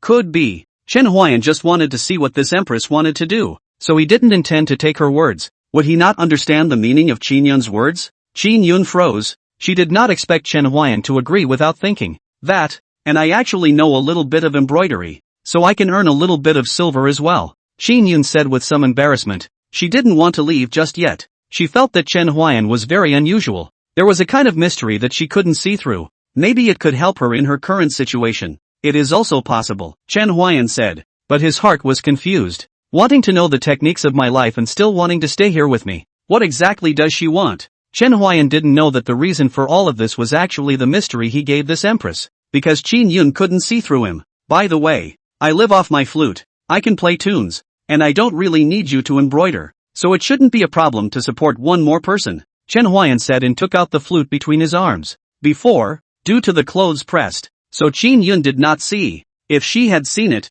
she naturally would not have asked those questions. Blow a song? Can you sing one for me? Shin Yun asked, curious as to what kind of tune Chen Huayan would whistle. Sure, Chen Huayan said and put the flute to his mouth and played wuji. A melodious flute sound came out, and Shin Yun instantly froze. She heard a sense of sadness in the sound of the flute, and sorrow, and loss, and she didn't understand why a song could have so many emotions. But immediately afterward, she heard another emotion, that of longing. She suddenly thought of herself, of her mother, who had passed away when she was 13, and that had been the last time she had experienced the warmth of kinship, and she missed her mother. She was in charge of the dynasty at the age of 14, and before that her brother tried to kill her and her sister tried to put her to death. Her sister also joined forces with her brother and sister to take her life, and there was hardly anyone she could trust at that point, but she pulled through with her thunderous strength and indomitable will. But after that, she had no one else. Emotionlessness is most like an emperor's family. I didn't want to compete with you for power and politics, but nay, you don't want to let me go. What was once a kinship where blood dissolves in water has in the end turned into an enmity where arms are turned against each other. Shin Yun's heart is full of emotions. 19 years old, but his eyes seem to be as sad as a sea of sorrow. When Chen Huayan finished blowing a tune, Shin Yun's cheeks did not know when to cross a teardrop. After the tune she hurriedly wiped her face, not wanting Chen Huayan to notice it, and not wanting the old ox to see it. However, after Chen Huayan finished blowing, she sat down on the wooden stool and clamped up the dishes to eat, while the old cow's eyes were closed until Chen Huayan finished blowing the tune, and she did not see the scene of her tears. You blow really well, Shin Yun said after adjusting her state, but the empress of a country couldn't let people see her in this posture. It's okay, it's just a skill to support your family, but that's not what Chen Huayan thought in his heart. When the system produces something, it must be good. You eat quickly. It's getting late. We should rest after eating. You sleep in my room. I'll sleep with the old cow. After Chen Huayan finished, Shin Yun looked at the straw hut where the old ox slept. Although very simple, but very clean, it can be seen how good Chen Huayan usually treats the old ox. If not for the lack of money, he designated to build a house for the old ox. Thanks a lot. After talking for so long, I still don't know your name. Could. Before Shin Yun could finish her words, Chen Huayan also spoke his name. Chen Huayan. When? Shin Yun naturally knew Chen Huayan's name, but she needed a reasonable reason. Otherwise it was too weird to call out his name directly. My name is Ouyang Yun. I'm going to trouble you to take care of me for a while. It's fine. One more mouth to feed, Chen Huayan said, full of concern. But he did say something else in his heart. And changing her name, this is to be afraid that I will know that she is the queen of the dynasty. They had been chatting for so long and the meal was almost ready. Chen Huayan had thought that Shin Yun would not be used to eating this kind of coarse grain, but what he had not expected was that Shin Yun not only ate it, but also said it was delicious. The old ox bellowed happily when he heard Shin Yun's words. This time she didn't ask Chen Huayan because she could hear the joy in the old ox's bellowing, and it pushed the food in front of her after she finished, signaling her to eat more. Shin Yun laughed a little and said, I'm full. Let me wash the dishes. Could be. Shin Yun began to pack up the dishes, so that it was in line with her status of escaping from the famine, and she hadn't thought that Chen Huayan would say that he should be allowed to come. After all, Chen Huayan's answers were always unexpected. End of chapter. 16. Come on, old cow. Let's go and rest. We have to get up early tomorrow to sell our art. Chen Huayan finished walking towards the hayloft. On the of the haystacks, the old ox was behind him, lying beside him. Shin Yun looked at the one man and one cow and thought they were so comfortable. If she could, She would like to live like this, although poor, but very free. Reality, however, would not allow her to do so. Chen Huayan lying on the haystack. The sky began to snow. Chen Huayan through the loophole on the hayloft looked at the bright silver moon in the sky. He did not know that the moon tonight. All the old ox told him. At the moment, all was silent, except for the thumping and crashing sound of dishes being washed. The snow was falling heavily at this moment. The snow-pressed grass hut made a rustling sound, and a poem off about snow came out of Chen Huayan's mouth. Deep in the night, I know the snow is heavy, and I hear the sound of folding bamboo. Although it was not bamboo at the moment, this scene made Chen Huayan flash the poem in his mind. And Qin Yun, who was washing the dishes, couldn't help but freeze for a moment when she heard this poem. Almost subconsciously she uttered, "Good poem." Qin Yun realized that something was wrong when she uttered these words. She slowly turned her head to look at Chen Huayan, deliberately making the sound of washing the dishes loud, just because she didn't want Chen Huayan to hear her moving. But Chen Huayan, who was lying on the haystack, looked as if he hadn't heard it, still quietly looking at the starry sky. Qin Yun breathed a sigh of relief at this. Luckily I didn't hear it. But, how could Chen Huayan, who was blind, not hear it? He was merely too lazy to ask. He was just thinking the same question. Whatever the queen's purpose in approaching him, he was only a blind man. And what use was a blind man to her? Thinking of these, Chen Huayan decided not to care about Qin Yun. Whether it is good or bad, there is time to decide. No need for him to care more. Chen Huayan lay comfortably on the haystack. Qin Yun also finished washing the bowl at this moment. She had been born and died with the soldiers. She still knew these skills. As for the embroidery, she said, it was also what her mother taught her when she was young. However, she didn't expect to make any money with this. After all, she wasn't poor. Chen Huayan didn't hear the clash of the porcelain bowls, so he guessed that she had already finished washing the bowls. So he said, "There is my room. It might be a bit cold. There are my clothes inside. You can cover them." Chen Huayan finished pointing at a room with his finger. "Okay, but you'll get wind chill sleeping like that. Why don't we squeeze in?" "No matter. I'm not afraid of the cold," Chen Huayan said indifferently. And after he finished, he stopped talking. Qin Yun saw Chen Huayan's careless appearance, and wondered if he was really not afraid of the cold or pretending. But she had already decided in her mind that she would ask someone to give Chen Huayan a reward tomorrow to improve his life. Then she walked towards the room that Chen Huayan had slept in before. Qin Yun had just entered the room, and what met her eyes was the clean and tidy room. Although it was a bit shabby, you could tell that Chen Huayan had taken good care of it. However, Qin Yun noticed the window on the wall at the moment, and then jumped out of that window. Chen Huayan listened to the commotion and ignored it. It's really strange. Coming and going. Chen Huayan didn't know that it was just Qin Yun's incarnation. However, it also happened to follow Chen Huayan's wishes, and it was not good for him to practice his swordplay with Qin Yun here. Chen Huayan took out his walking stick and practiced the phantom stream sword technique. In the midst of the flying snow, Chen Huayan held his walking stick in his hand, and his stance was resolute, forgetting to drill his sword technique. After a long time, Chen Huayan was tired of practicing, while Qin Yun still had not returned. Sleep, sleep, sleep. Technique, LV2 Phantom Flow Sword Technique, 47%. Tomorrow you send for a blind man who plays music on a flute, and offer him a reward. At this moment, she had clearly fused with her body incarnation, and she stood within the great hall, her face slightly haggard, but no less majestic. Qin Yun turned her back to the green-clothed woman behind her and said. The green-clothed woman was very puzzled and asked, "Empress, why is this? A blind man. Is it worth your attention?" "Xin Yao, let me ask you, this poem, is it something that an ordinary blind man could create?"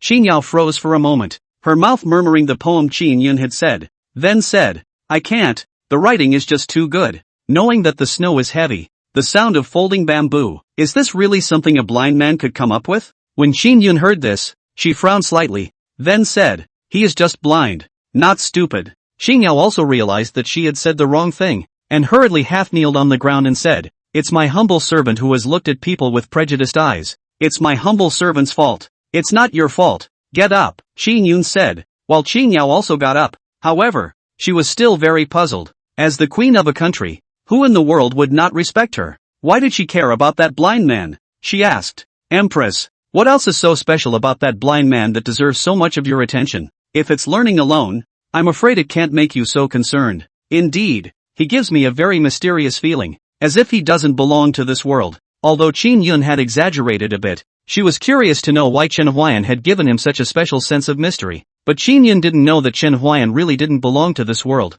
and if she did know, she didn't know how she would feel. Qin Yao was a bit shocked. She had followed Qin Yun to fight together, Almost any battlefield with Qin Yun she was there. She even blocked swords for Qin Yun. Not to say that she understood Qin Yun very well, but she could roughly know what she was thinking. However, at this moment, she was very confused. Just because of a so-called mystery, she just approached a person of unknown origin, which was quite dangerous for the emperor of a country. Xingyao had already checked. Chen Huayan came to Longchang County 3 years ago. As for other information, nothing was known.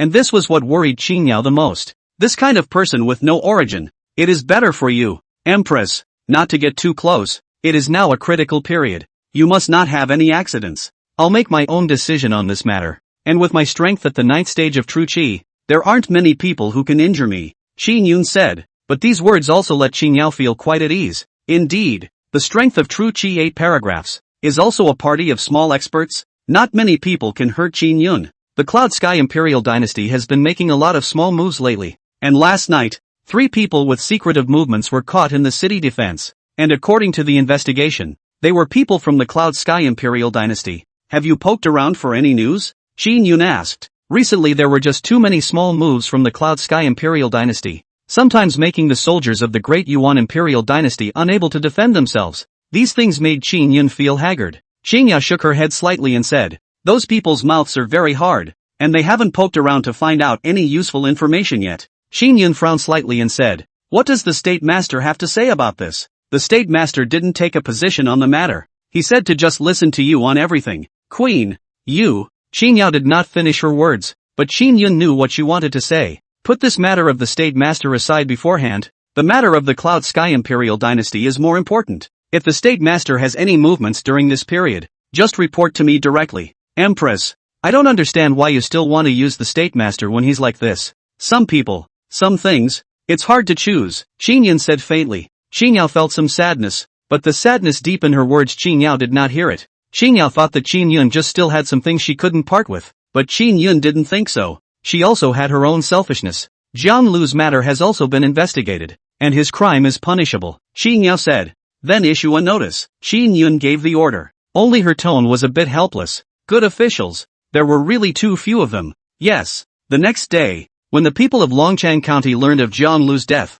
the whole city cheered. But it didn't last long because they didn't know if the next county official would be the next Jiang Lu. End of chapter 17. Unconsciously, the night was already deep. The snow whistled down, and a thick layer of snow piled up on Qin Yun's body. Queen, come inside. It's a little cold out there. In fact, with Qin Yun's strength of true Qi 9th stage she wouldn't feel cold. She just remembered Chen Huayan and the old ox who were still sleeping in the straw hut. She looked out into the snowy darkness and murmured softly, aren't you really afraid of the cold? You said. She just burst into tears? The old ox nodded his head, and Chen Huayan not only sighed at the powerful tune given by the system, but even the queen cried at the sound of it. But could you come closer? Old cow, I feel a little cold. Moo, dislike me? There's no more beef for next month. Moo, calling me evil? It seems you really don't want it. The old cow stopped talking. It was afraid that if it talked anymore it would really be gone. Snow, still falling, and more big. Flying snow in the sky, as if the falling stars, each piece of crystal flickering. The leak in the hayloft had long since been filled by him, otherwise they would have literally had to sleep on the snow. Actually, Chen Huayan didn't feel cold. He just felt a little bored and wanted to tease the old ox. This was the 4th snowfall that Chen Huayan had come to this world, and he felt as if something had changed in him, yet he felt as if nothing had changed. What can't be said? What can't be said is lost to time. Chen Huayan stopped thinking and rolled over on the haystack, then went to sleep, with the old cow lying on its side, showing all the serenity and peace. The next day, the day dawned, and the snow had stopped falling. Chen Huayan got up. He yawned and didn't care what was going on inside the house. He knew that Qin Yun came back in the middle of the night. He simply washed up and then went out the door, while Qin Yun listened to the commotion of him going out before he went out of the room. At this moment the old ox was still sleeping soundly, as if this cold environment did not have any effect on it. However, I don't know if it was because of the shock that the old ox brought her yesterday. She didn't notice for a moment that the old ox was actually that big. The old cow was almost twice the size of the other cows, and she muttered in her mind, it's no wonder you're not allowed to go out. You mustn't be targeted by those cow slaughterers if you go out like this. And in fact, the old bull was targeted at one point, an experience that remains a hurdle for the old bull to get over. It also cursed those people for being really dirty. Qin Yun saw 2 steamed buns in the cookhouse and walked over to see a note. I'm going out to play a tune. Take care of the old cow. and I'll be back at noon to cook for you. There was another sentence underneath the paper, and after reading it, Shin Yun turned her head to look at the old cow and said to herself, "Can it really?" The last words written on the paper were, "If you are hungry, let the old ox get up and cook." It is accompanied by a drawing of a bull's head. It had to be said that Chen Huayan's drawing skills still needed to be improved, and Shin Yun almost didn't recognize that it was a bull's head. At the moment, Chen Huayan was walking in the place where he usually blew his tunes. He knew that due to the fact that there were fewer people coming out in winter, there wouldn't be too many people listening to the tunes. But he still wanted to come out and blow his tunes because it was his livelihood and a habit he had developed over the past 3 years. However, after 3 songs, the bowl in front of him was empty. Chen Huayan couldn't help but shake his head. It seems that today is a day to return empty-handed. Just when Chen Huayan was ready to change the place, he heard a crisp sound, a sound he was more than familiar with. It was the sound of copper coins hitting a porcelain bowl. Moreover, there was quite a lot of money. "Thanks a lot. Great song. Worth it." Opposite is a cold female voice. Chen Huayan did not speak again. A willingness to listen. A willingness to give. A thank you will be sufficient. However, the person on the opposite side had already left, while the corner of Chen Huayan's mouth hooked into a smile. Only yesterday Shin Yun came and then left in the middle of the night, and today someone gave a large number of rewards, saying that it was not arranged by Shin Yun. Chen Huayan was the first to disbelieve. "Looks like we can call it an early day today and go buy beef for the old cow. I wonder what Shin Yun will think when she sees the old cow eating beef." Chen Huayan laughed. "There is not much people in the winter, and there is no point in blowing down here again. It is better to go home and drink a pot of strong wine before it is too late." Mentioning wine, Chen Huayan felt some pity. The brewing technology in the world here was far inferior to that of his previous life. It was said to be a strong wine, but it was actually about the same as a dozen degrees. Chen Huayan had also thought of brewing his own wine, but he could barely afford to feed himself. So how could he delve into brewing wine? I feel like it's a good way to get rich. Nah, there's still a cow to feed. If it doesn't eat beef, Chen Huayan thought, then shook his head. This was simply impossible. To make an old cow not eat meat. This was even worse than cutting off his life. Chen Huayan came to the beef store. The boss saw him with a smile on his face. He is a regular customer here. 3 years, they have become old acquaintances. "Here's the beef again." Chen Huayan nodded and said, "Today is the same as always." But thinking that Shin Yun was also at his home, and that the money was also hers, he then said, "Butcher Lu, add 2 more tails of meat today. There are guests coming." Butcher Lu raised his eyebrows lightly when he heard Chen Huayan's words. In the past 3 years, he rarely heard Chen Huayan say that a guest had come. Although he was surprised, he still added 2 more tails of meat to Chen Huayan, and instead of adding 2 more tails, he added 4 more tails. Chen Huayan smiled and weighed the meat in his hand, and immediately prepared to take money to make up for the price of the extra 2 tails of meat, but was stopped by Butcher Lu, who did not accept the money.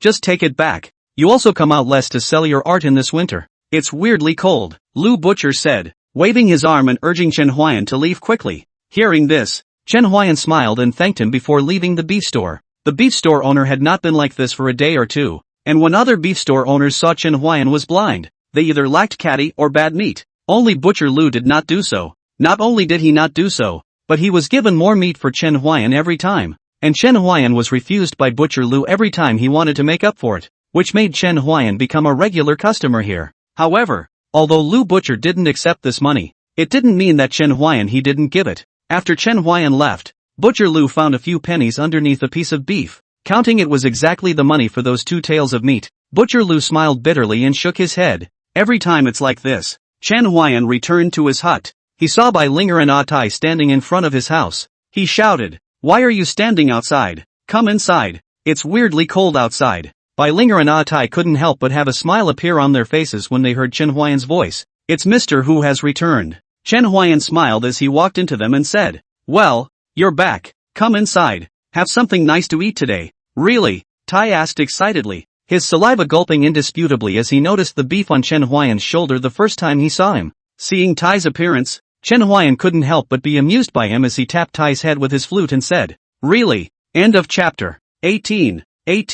Bai Linger saw Tai, who was gulping at the side, and grabbed his ears, saying, "We're here to learn, not to eat." Pain. Lighter. Ah Tai covered his ears and said. He tried to break Bai Linger's hand, but was unsuccessful. In fact, with his strength line he could easily break free from Bai Linger's hand, but he did not do so. Chen Huayan knew that Tai was letting her go, but Bai Linger didn't know that. She felt that she was older than Tai and it was normal for him to be unable to break free. But, how could the strength of a child born in an iron store be small? Tai had a lot of respect for Bai Linger, so he didn't choose to do so. Chen Huayan said to Bai Linger, "Linger, let go of him first, and I'll tell you the rest after dinner." Bai Linger heard Chen Huayan's words, and only then did she let go of her hand. Seeing that only the two of them came today, Chen Huayan asked, "Isn't Huang Yuan coming today?" Usually the three of them came together, and it was slightly strange that Huang Yuan didn't come today. When Bai Linger heard Chen Huayan's question, she looked embarrassed and stammered, not knowing how to speak. The two of them had gone to see Huang Yuan, but were refused by his father to let him go out on the grounds that Huang Yuan had to read a book. When Chen Huayan saw that Bai Linger didn't say anything, he probably understood what was going on. Huang Hua had always disliked him, thinking that a blind man could have any learning. He had repeatedly blocked Huang Yuan from meeting with Chen Huayan, so Huang Yuan sneaked out a lot of the time. Seeing that Bai Linger didn't speak, Tai was about to open his mouth but was interrupted by Chen Huayan. "Let's go. Go inside." Tai failed to say the words on the edge of his mouth. He didn't know why Huang Hua didn't let Huang Yuan come out. He only felt sorry for Huang Yuan. The free time he could have was too little, like a canary in captivity. The three of them entered the house. Chen Huayan's courtyard was very simple, so Bai Linger and Tai caught a glimpse of Qin Yun, who was roasting a fire in the stove. Although Bai Linger felt surprised, she didn't say anything, but that wasn't the case with Tai, and what he said nearly made Chen Huayan drop the beef in his hand in fear. "Wow, sir, when did you take a wife? She's so pretty." Bai Linger hurriedly covered Tai's mouth, but his words were already finished. Chen Huayan looked in the direction where Qin Yun was and awkwardly explained, childish words, please don't be offended." Qin Yun smiled faintly, acting unconcerned as she said, "I know. You guys quickly come over to roast the fire. It's quite cold standing in the snow." Bai Linger quietly moved her head closer next to Tai and said softly, "Watch what you say. Mr. hasn't had a wife for 3 years. How could we not know that he has a wife? This should be a friend of Mr. Don't talk nonsense." Hearing Bai Linger's words, Tai slapped his head violently and said remorsefully, "I said the wrong thing. Will Mr. get angry? Will he hate me because of this?" Tai said fearfully. He was afraid that he had made Chen Huayan angry, and Chen Huayan would not teach him. "Sir won't. With Sir's temper, you see, when he ever gets mad, it is sometimes that he goes mad." Bai Linger and the others had been with Chen Huayan for 3 years, so they naturally knew that he had the disease of epileptic laughter, and they didn't care because Chen Huayan was really good to them, but their parents didn't think so. This was one of the reasons why in the past 3 years, apart from the blacksmith store couple, Chen Huayan hadn't been able to establish friendly relations with the other two. Chen Huayan walked over to Qin Yun and Lao Niu as he walked to the side where he had piled up the firewood just now, touching what little dry firewood was left with his walking stick. "Rather, it will last a few more days." He then turned his head and said to Qin Yun and the others, "You guys roast for a while, I'll go cook." Chen Huayan said, walking towards the cauldron. In fact, Qin Yun's place where they roasted the fire was very close to where Chen Huayan was cooking. To say or not to say actually did not have much impact. Chen Huayan looked at the leftover dishes from yesterday on the side,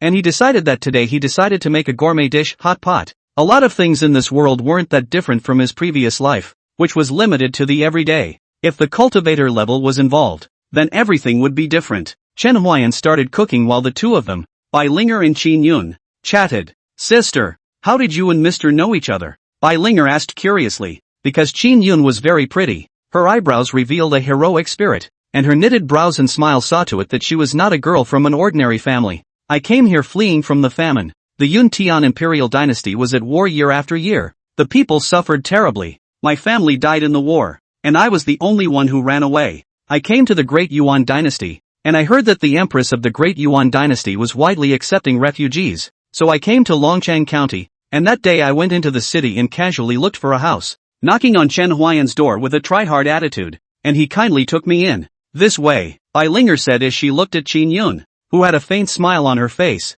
She knew that Bai Linger wanted to find something from her face, but Qin Yun had experienced too much. No matter if it was human feelings or expression management, Bai Linger couldn't find anything useful. "By the way, why do you call him sir? No matter which world, Mr. is a respectful term for a person who teaches." So this also aroused Qin Yun's curiosity. She was curious about how a blind man teaches people to read and write. Bai Linger didn't find what she wanted from Qin Yun's face and had no choice but to believe what she said, but that didn't mean that she dispelled her doubts. Bai Linger was very smart, and Qin Yun also knew that she couldn't convince Bai Linger in a few words, but she didn't intend to do too much explaining either, as it was meaningless. But Tai is different. He feels so poor Qin Yun. Not only his family is gone, but also have to wander around. But his heart also for Chen Huayan more respect a few points. Obviously they are not as good as they want to live, but also cannot see other people suffer. Take in others. Because Mr. He not only taught us to read and write, he also told us stories, and even taught us to be human. Although Bai Linger still had doubts about Qin Yun, she still answered Qin Yun's question seriously. Oh, he's still a learned man. Full of knowledge? Qin Yun asked around interestedly. Yes, Bai Linger said. But on the side, Tai was excited at the moment. Mr. is not only learned, he knows martial arts, which is awesome. Bai Linger's eyes suddenly widened when she heard this, and she said in shock, Mr. also knows martial arts. How did I not know this? Qin Yun is also a little surprised. A blind man, have a hole full of ink even if, actually will also martial arts. This seems very abnormal. Her face was a little worried. She was afraid that Chen Huayan was an undercover agent of the enemy country, because such an excellent person should not be willing to be a blind man selling on the street. However, what Qin Yun did not know was that Chen Huayan really wanted to be such a person. And at this moment Chen Huayan felt an unusual breath. He felt a little chill on his back. End of chapter. 19.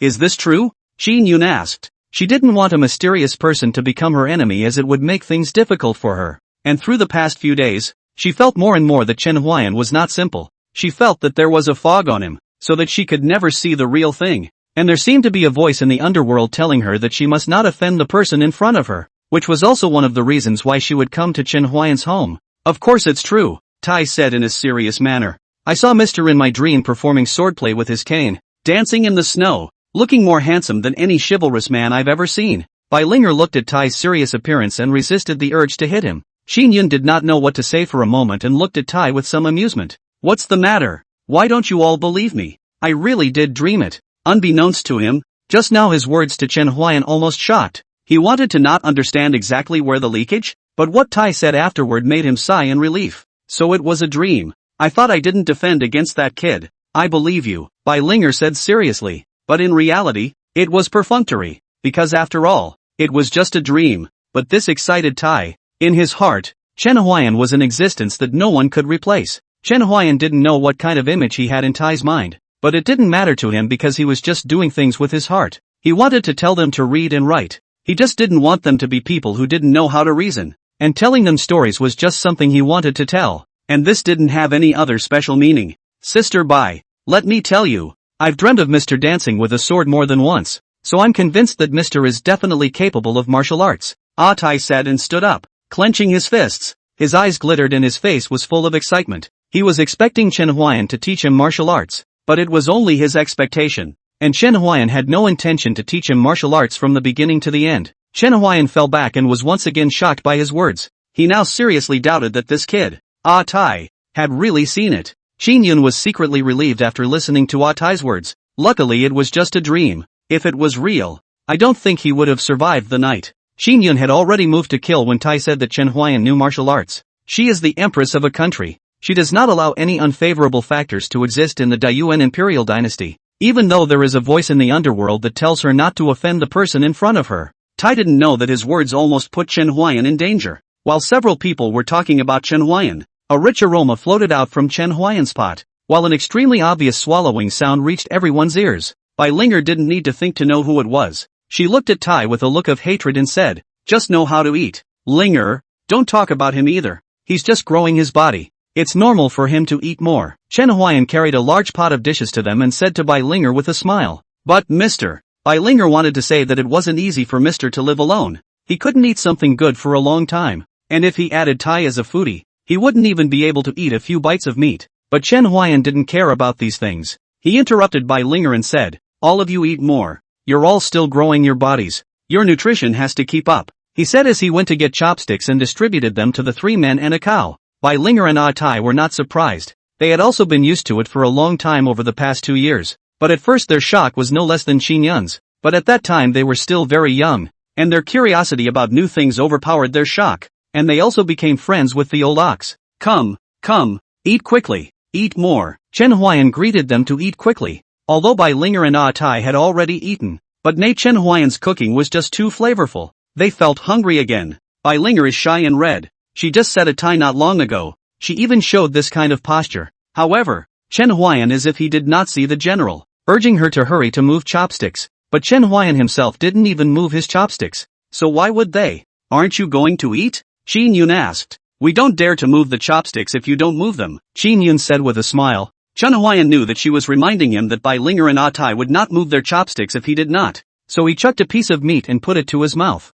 Then said, you guys eat quickly. It won't taste good if it gets cold in a while. Chen Huayan wanted to make a hot pot, but the conditions didn't allow it. So he came up with a pot of chowder, which was good, although he felt it didn't smell as good as boiling it. When Bai Linger and Ah Tai saw Chen Huayan move his chopsticks, they also picked up their chopsticks, and they ate deliciously with happy smiles on their faces. After all, they were only children from ordinary families, and the days when they could eat these things were very few, and every bite was extraordinarily satisfying. Qin Yun did not move her chopsticks on the side. She did not think that what she could usually eat casually, in the eyes of others, had become a delicious food that was difficult to ask for. An inexplicable heartache filled her heart. She felt that she was not a good emperor. Her face was a bit melancholy. Chen Huayan saw it. He ate in silence. He knew exactly what Qin Yun was thinking in his heart. Perhaps this is a common problem of every good emperor. Qin Yun may not think she is a good emperor, but in the eyes of her subjects, she is an irreplaceable presence. And perhaps, she has a great misunderstanding of herself. Sister Bai, eat this. This is delicious. Ah Tai said and picked up a piece of white radish and put it into Bai Linger's bowl. The white radish that absorbed the soup was extraordinarily tasty, and put it in his mouth full of rich meat flavor. Bai Linger gently took a bite. The soup with the fragrance of meat, and the unique taste of radish, the mixture of the two, can be called a delicacy on earth? Simple pleasure is no better than this. Qin Yun looked frozen. She could not remember how long no one had given herself food. She had to deal with court politics every day within the palace, facing the officials' deceitfulness, as well as being wary of the back. She took every step with extra caution. She could not remember how long she had not been so relaxed. Eat it, it won't be good when it's cold, Chen Huayan said and added a piece of radish to her. Out of respect for the empress, he used a new pair of chopsticks. Qin Yun smiled and ate the piece of radish, a sourness spreading in her heart. Sister, eat quickly. Bai Linger gave Qin Yun meat. Although she had doubts about Qin Yun earlier,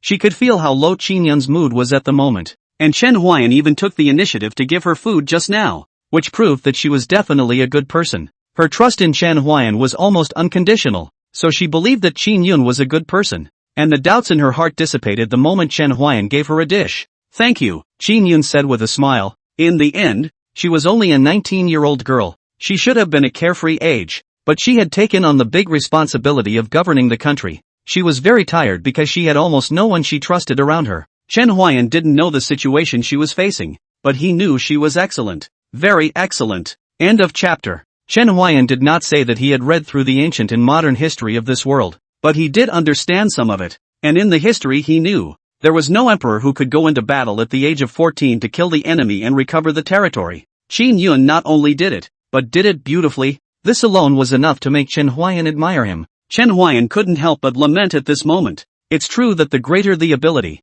the greater the responsibility. Luckily, I'm just a loafer. The time for eating quickly passed. Qin Yun's emotions had also long recovered. She was the emperor of a country. She should not have shown this kind of gesture in front of other people, but she really couldn't help it. The suppressed emotions in her heart needed to be released. That was why Chen Huayan chose to play a song of no return after dinner, and the melodious and ethereal sound of the flute took away Qin Yun's thoughts. Wuji, this tune is very magical. In different moods listening to this song will have different feelings, and Chen Huayan to this or that. The system out of the product must be a fine product. Qin Yun felt that this meal was incomparably fulfilling. At least she didn't have to worry about someone poisoning the meal, or the short blade that would be flashed at any time, or the sudden betrayal. She felt that everything was so good. Sir, the meal is finished. I'll go wash the dishes, Bai Linger said. In fact, they had finished eating earlier. It was that Ah Tai was too able to eat. Almost even the soup was almost finished by him.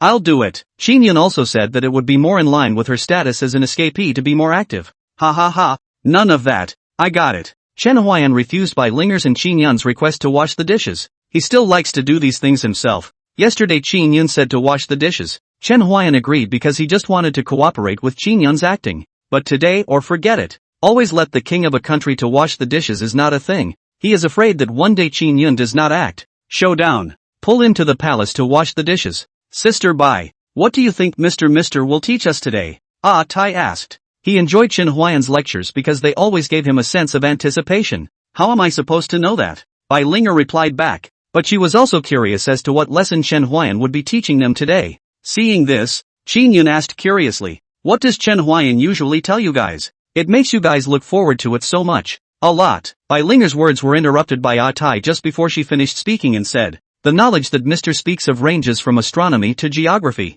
Almost everything is known and understood." Unbeknownst to Tai, his eyes practically twinkled as he said this. Bai Linger and Qin Yun were watching from the sidelines. Qin Yun was getting more and more curious. She really wanted to listen to Chen Huayan's lecture. But there was a hidden part of her waist, where a jade pendant was vibrating, and Qin Yun's heart was suddenly alarmed. Something's wrong. She decisively stood up and walked towards Chen Huayan. Bai Linger and Ah Tai were puzzled by Qin Yun, who suddenly stood up, only to see her walk to Chen Huayan's side and say, "You'll be lecturing in a while, so I'll just happen to go and buy a few things, then cook in the afternoon." "Yes, go ahead and give you the money," Chen Huayan replied back, taking out money from his arms and giving it to Qin Yun, who was first stunned, then took the money from Chen Huayan's hands. Qin Yun walked out of the courtyard after receiving the money. Bai Linger and Ah Tai looked at Qin Yun's back and asked Chen Huayan curiously, "Sir, where is she going?" "Go shopping and cook in the afternoon," Chen Huayan replied back. While he finished washing the dishes at this time, he walked towards Bai Linger and Ah Tai and sat down in front of them.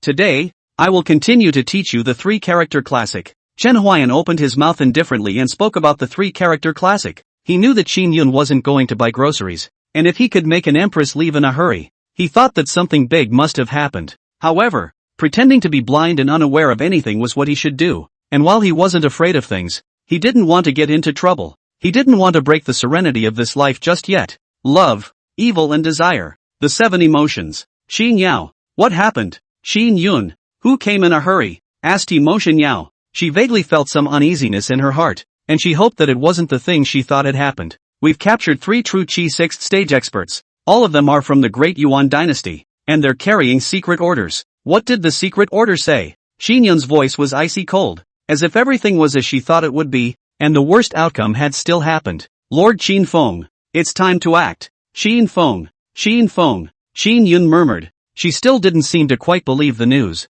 Qin Yao looked at Qin Yun, who was a little lost in thought, and asked in a low voice, "Empress, should we?" "You go down first." Qin Yao's eyes were intolerant. Betrayal from those closest to her. How cruel it was. She wanted to stay and comfort Qin Yun, but she didn't know what to say. Unlike Qin Yun, she only had one close family member left in this world. Qin Yao retreated. Qin Yun was the only one on top of the high wall at the moment. The other soldiers were transferred away by Qin Yao. Now, Qin Yun needed a quiet environment. Qin Yun stood on the high wall, her back all alone. Qin Feng's betrayal made the sea of her heart toss and turn like waves, and her unwillingness surged like a tidal wave. Winter snow along with the cold wind blew her green silk, but not blow away the sadness in her eyes. The lonesome figure seems to be telling the loneliness that no one can understand. She was so unwilling. She had obviously given Qin Feng so many chances. Each time she did not look deeper. Why? Still in return, she was betrayed. She doesn't understand. The snow grew heavier and she looked away into the distance to her eyes, but her eyes grew more determined.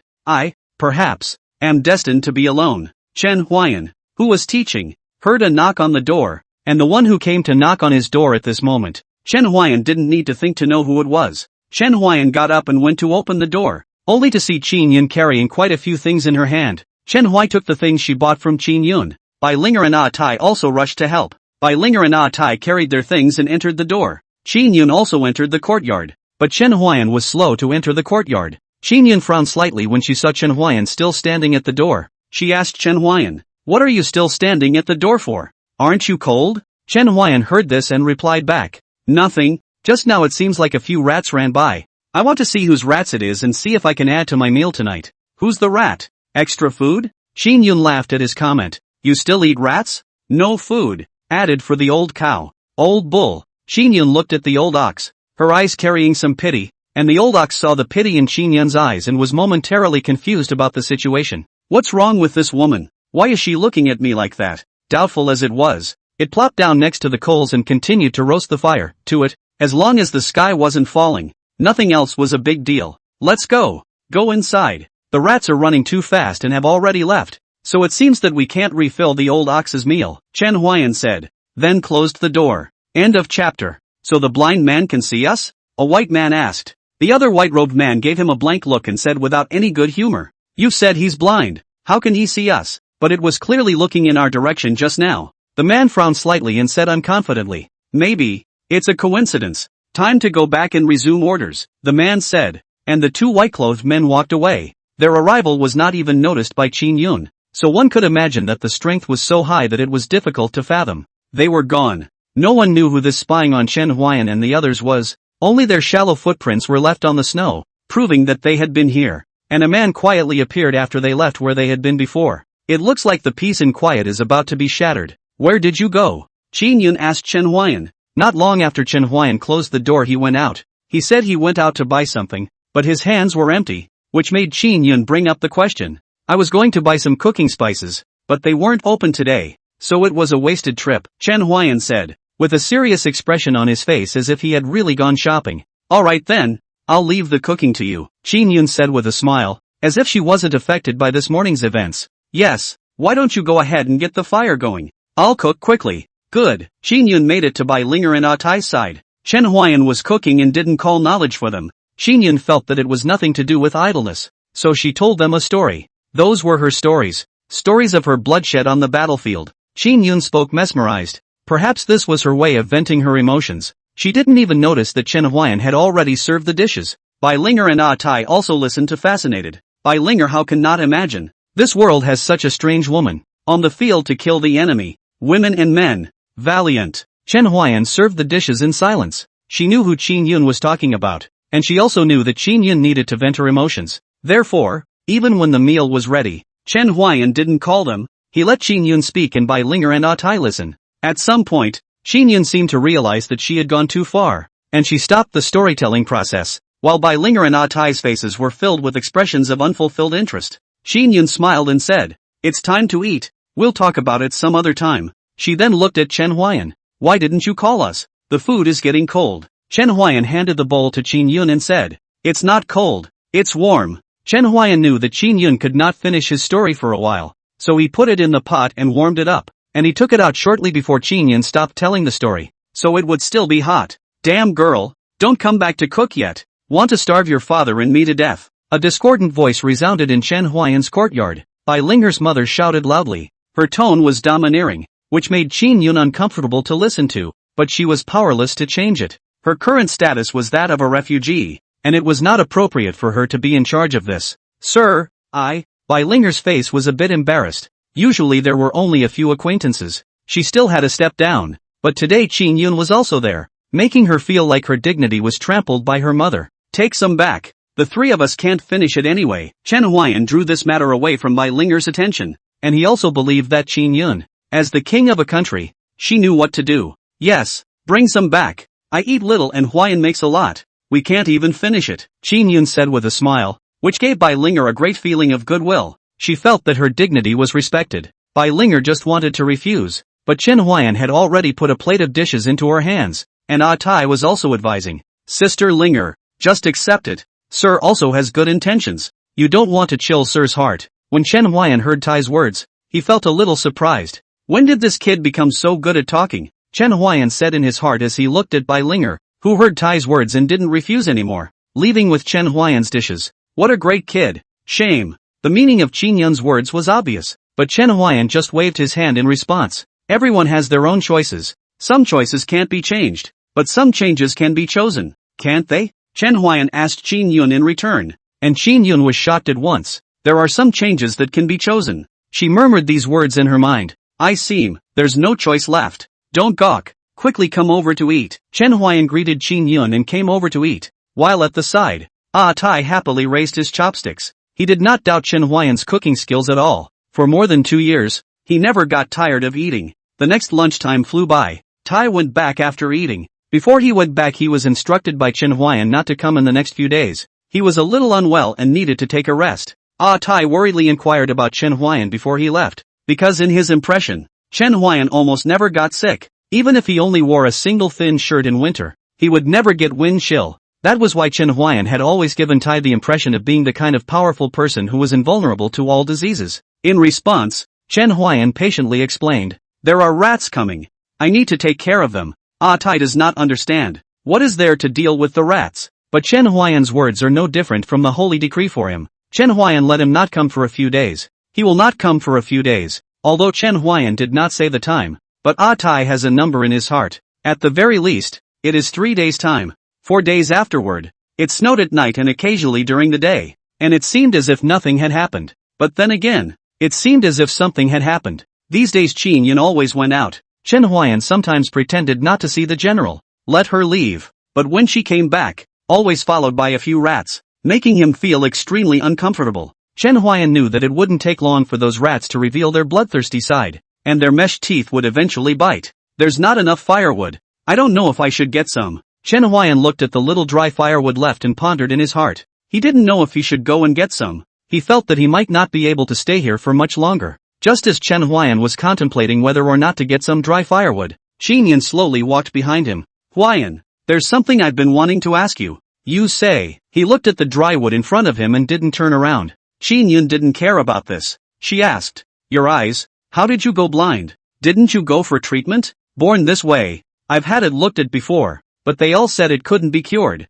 and then they gave up. Chen Huayan's words, half true and half false, is not born he does not know. He only knows that he came to this world his eyes are blind. Do you believe me when I say there's a place that can cure your eyes? Hearing this, Chen Huayan's breathing became a little sharp as he asked, is this true? End of chapter. Seriously, Qin Yun said with incomparable seriousness. Chen Huayan turned around violently and asked Qin Yun in a very fast speech, where can I cure my eyes? Chen Huayan could only barely see half a meter, and although it was now no longer an impact on his life, who wanted to be blind for the rest of his life? Legend has it that there is an immortal island called Penglai, where there is a herb that takes over the creation of heaven and earth, and ordinary people who eat it are immune to all diseases, and their life expectancy can be up to more than 300 years. Cultivators who eat it also have the effect of enhancing their talent and essence of true qi. The effect is very magical. I think it may also have a miraculous effect on your eyes. Penglai? Chen Huayan murmured softly. He was no stranger to this place. In the stories of his previous life,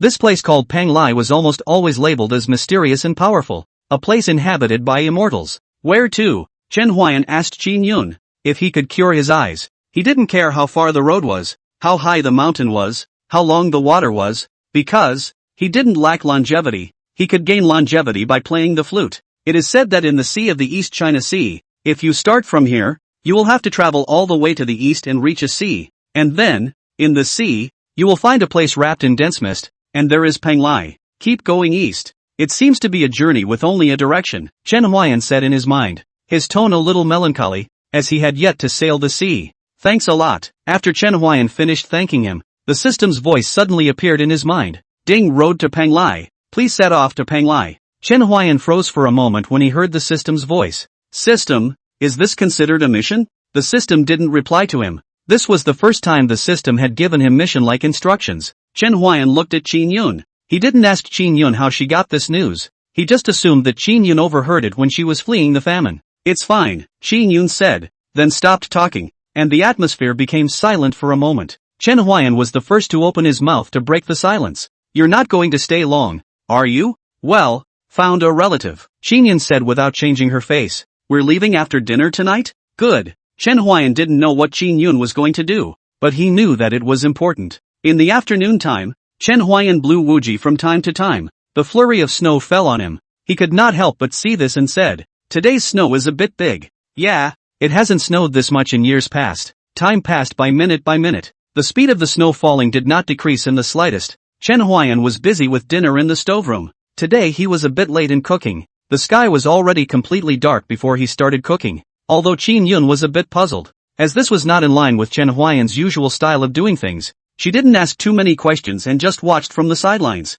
In the past few days, Tian Bai Linger didn't come, but Huang Yuan did come once. He came to ask Chen Huayan, if a person only knows what he learns from books, can he bring peace to the world? Instead of answering him, Chen Huayan said something else. Didn't you already have an answer when you asked mine? Chen Huayan returned the choice to Huang Yuan, who had grown up in an environment that had told him the answer from the very beginning. It was just that his heart was not firm. Huang Yuan made a bow and saluted after asking the question and left. A smile appeared on Chen Huayan's face. He knew that Huang Yuan was very perceptive, and he also knew that Huang Yuan already had his own answer. Soon, Chen Huayan made a good meal. It was very hot. Only the snow in the sky was a bit unseasonable. They would drift into the good meal from time to time. It was good that the snow wasn't dirty, otherwise these meals couldn't be wanted. Chen Huayan served 7 bowls of rice. Qin Yun was very puzzled when she saw this and asked, "It's just the 2 of us. Why did you serve 7 bowls of rice? There are guests." Chen Huayan returned indifferently. "A guest?"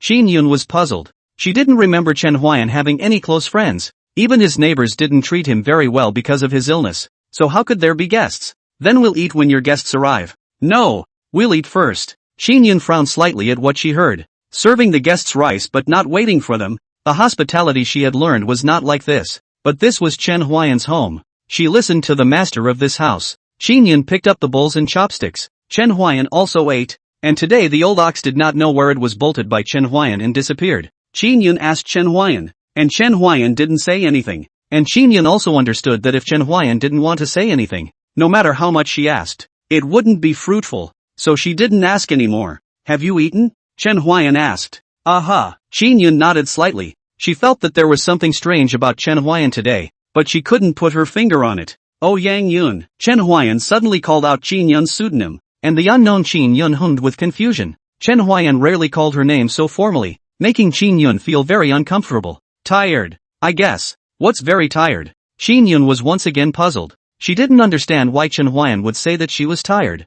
"I'm not tired. Now that I have relatives to take refuge with, and everything is moving in a good direction, I can't wait to be happy." Qin Yun thought from the beginning to the end that Chen Huayan was just a blind man. And what could a blind man do? Even though Chen Huayan's behavior and demeanor today was even more strange, she had never thought that Chen Huayan had already known her true identity. "Isn't it tiring to have betrayal from your royal uncle? Pressure from enemy nations, constant invasions of spies, and no one you can trust?" As Chen Huayan spoke out word by word, the expression on Qin Yun's face grew from puzzled to shocked. She didn't understand how in the world a blind man knew all this. Afterward, she asked in an ice-cold voice, "So, how exactly did you know? Or are you a spy sent by the Cloud Sky Imperial Dynasty?" "It doesn't matter how I know, but I can tell you with certainty that I must not be a spy of the Cloud Sky Imperial Dynasty." Qin Yun's brows furrowed. "When did you know that?" Chen Huayan was about to speak when a rustling sound sounded outside the door. Chen Huayan looked toward the door and said, "It seems that the guest is already going to be impatient to come in." Chen Huayan turned his head to look at Qin Yun and asked, "Are you still not leaving?"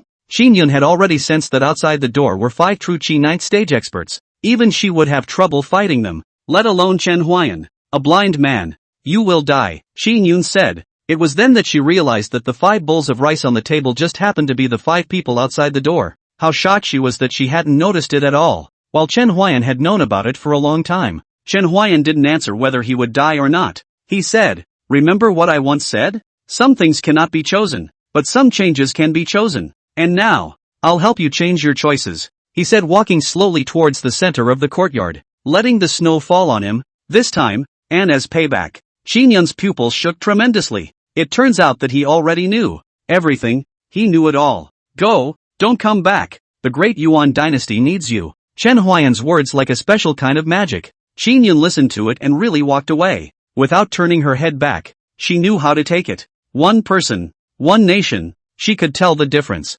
Outside the door, a furious voice rang out after Qin Yun left. "Damn, what's wrong with that cow?" "I don't know. You 3 go in first. You can't let her get away." Yes. Those 3 had just entered the courtyard when they saw Chen Huayan, who was wiping his walking stick. Chen Huayan was seriously wiping his walking stick without even looking up. Those 3 people felt as if they were facing a great enemy. Chen Huayan gave them the feeling of danger. Very dangerous. Except that Chen Huayan looked as if he didn't see them, and still wiped his walking stick, as if in his hands it wasn't a walking stick, but a divine weapon. Chen Huayan didn't move, and they didn't dare to move. The atmosphere appeared to be very delicate. At some point, Chen Huayan slowly raised his head, looked at those 3 people, and slowly said, "Finally, it's here." End of chapter 23. 23. A blind man? Waiting for us? One of the 3 of them, a man with a knife, said uncertainly. Chen Huayan's information they had long since grasped, and from what they knew, Chen Huayan was a blind man with a bit of schooling,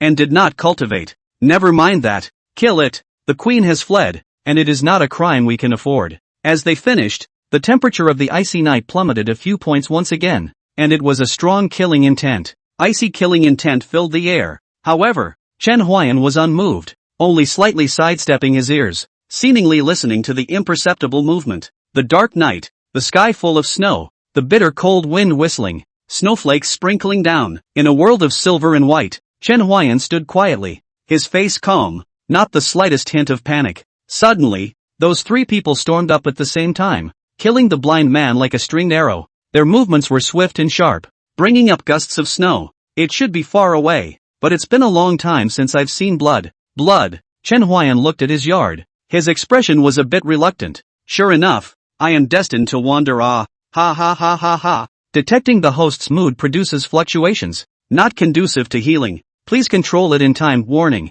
Warning. Healing progress decreases. Healing progress decreases. 13%, 12%. The system's last healing degree stopped at 10%. When those three saw Chen Huayan suddenly laughing, they simultaneously retreated, and one of them asked, "Delirious? I don't know. Watch out for fraud." The three of them looked at me and I looked at you. None of them moved. But at this moment, Chen Huayan moved. He slowly walked towards the three of them, holding a walking stick with an emerald green flute tied around his waist. In the darkness of the night the snow drifted unsympathetically while voices came from all around. "You dead blind. Crazy man. Still not letting anyone sleep. Crazy man. It's interfering with my rest. If you don't win the lottery, I'll take you to task." Their voices only appeared once and then did not appear. They knew that Chen Huayan was sick, and they hadn't said a lot of bad things about Chen Huayan over this. Chen Huayan also knew that it was Bai Linger's mother and Huang Yuan's father. Those three people didn't know who they were, but their eyes were firmly fixed on Chen Huayan who was walking towards them.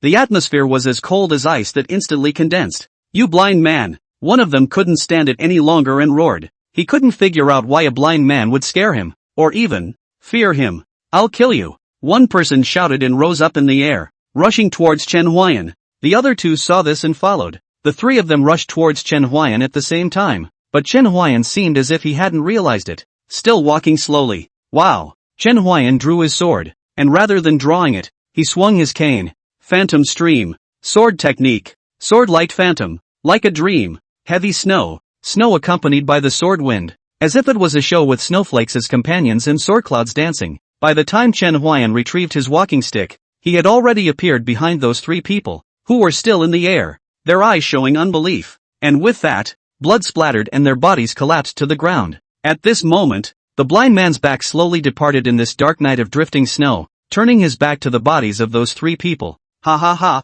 ha ha ha. Chen Huayan is still laughing at this moment. His disease, it has not finished the attack. In the icy courtyard, the icy sky and snowy ground, the wind howled, and the snowflakes fluttered wildly, seeming to bury the entire courtyard. However, a bit of shocking blood red bloomed abruptly on the snow, just like the merciless pen of the judge of hell. After a while, his epileptic laughter stopped and his healing level went up, 11%. Standing in the doorway, Chen Huayan called out to the old ox. The old ox appeared in the darkness of the night at breakneck speeds. There were faint traces of blood on its back. This saw Chen Huayan's eyebrows frown slightly. "It seems that the enemy that you are blocking is a bit strong. Damn cow. So difficult." Two people appeared abruptly in front of Chen Huayan, but they instantly became furious. And behind Chen Huayan, those three people were still gurgling blood from their necks. The darkness of the night had almost no effect on the cultivator's vision, so they saw the shock in those three people's eyes. But, at this moment, their sanity had long been suppressed by their anger.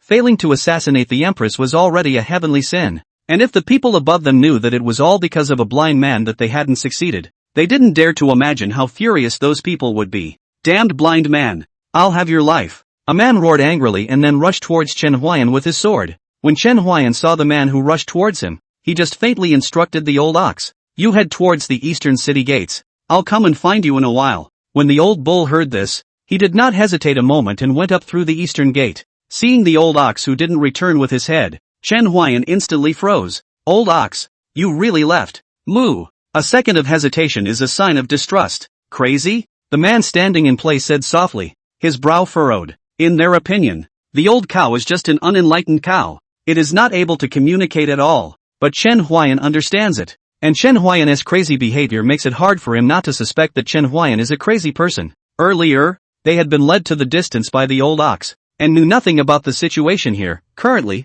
they only knew that the three people who had come with them had been killed by this blind man in front of them. If they were to see Chen Huayan epileptically laughing at this scene of abusing and killing three people, they didn't know if they would still have the courage to move against Chen Huayan. Bang! The moment the cane collided with the knife, there was a violent sound, and the man's pupils shook. He didn't expect a seemingly insignificant cane to have taken his knife. Only a gaping hole appeared in Chen Huayan's walking stick.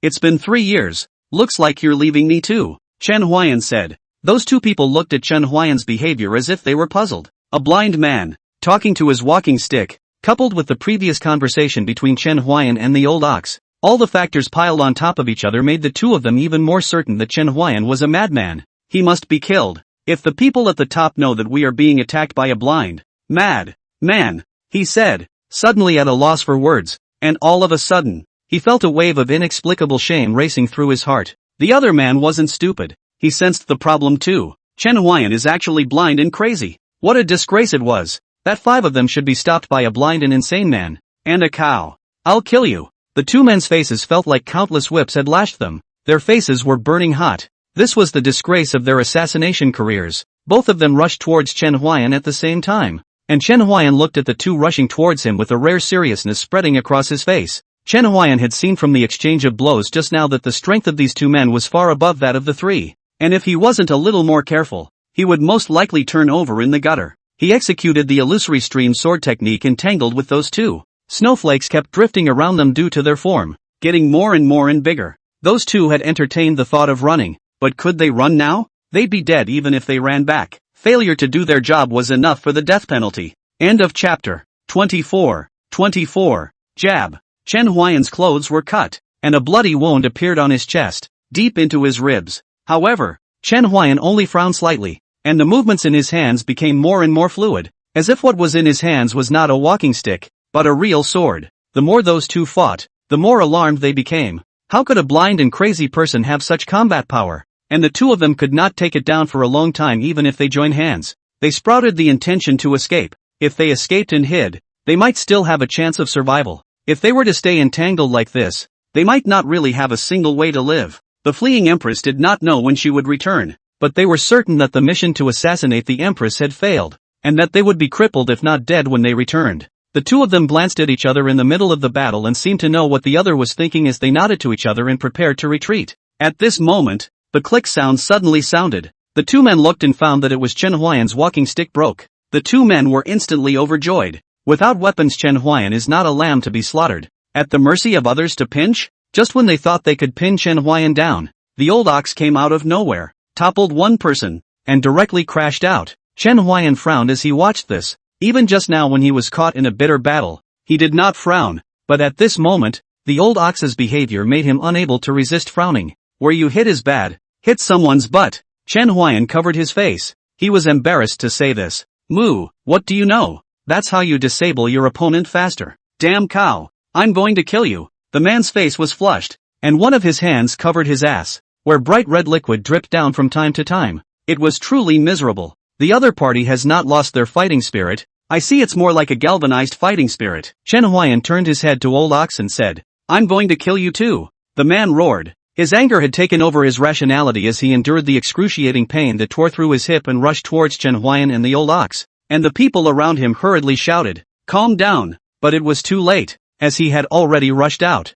Good timing, Chen Huayan said softly. Old ox, keep an eye on that man, don't let him get away. Chen Huayan's words fell, holding the walking stick broken into half rushed out, and the old ox also made a fighting stance, ready to rush out to top the man. Only atop the part is not known. Phantom stream sword technique, the great wheel blade. There was not the slightest suspense in the collision between the walking stick and the sword. The man flew out backwards and fell to the ground, his life and death unknown, while Chen Huayan also retreated a few steps back before he managed to stabilize himself. The other person saw the bad situation and prepared to escape, but he saw the old ox that was poised at the side, and thinking of the tragic situation of the man earlier, his chrysanthemums could not help but tighten. If he turned around and ran, he was sure that this big black bull would come up with the top of its horns, and the thought of the pain of his asshole being torn apart made him give up his intention to run away. Don't think you can do anything about me. If I want to run, you can't do anything about me at all, the man said in a sinister manner. But Chen Huayan didn't eat this set of words at all.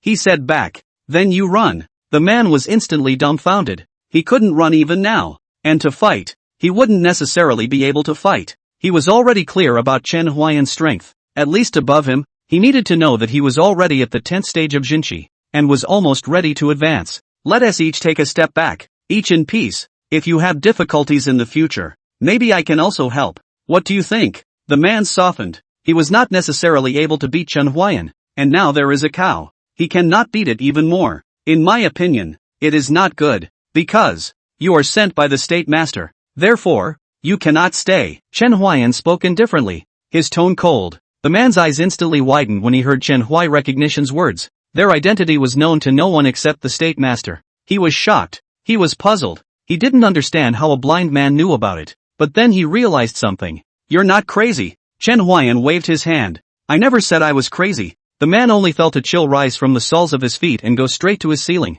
A blind man, pretending to be crazy to make us careless. You have a heavy heart. Chen Huayan instantly froze when he heard his words. He didn't know when he had pretended to be crazy, and he knew even less when he had toyed with them. Old ox, it's really too hard to be a human being. They actually slandered even a blind man. Old cow nods. The man was infuriated when he saw that Chen Huayan still didn't admit it. Everything that he had witnessed all proved that Chen Huayan had an extremely heavy heart, but he was now denying it all.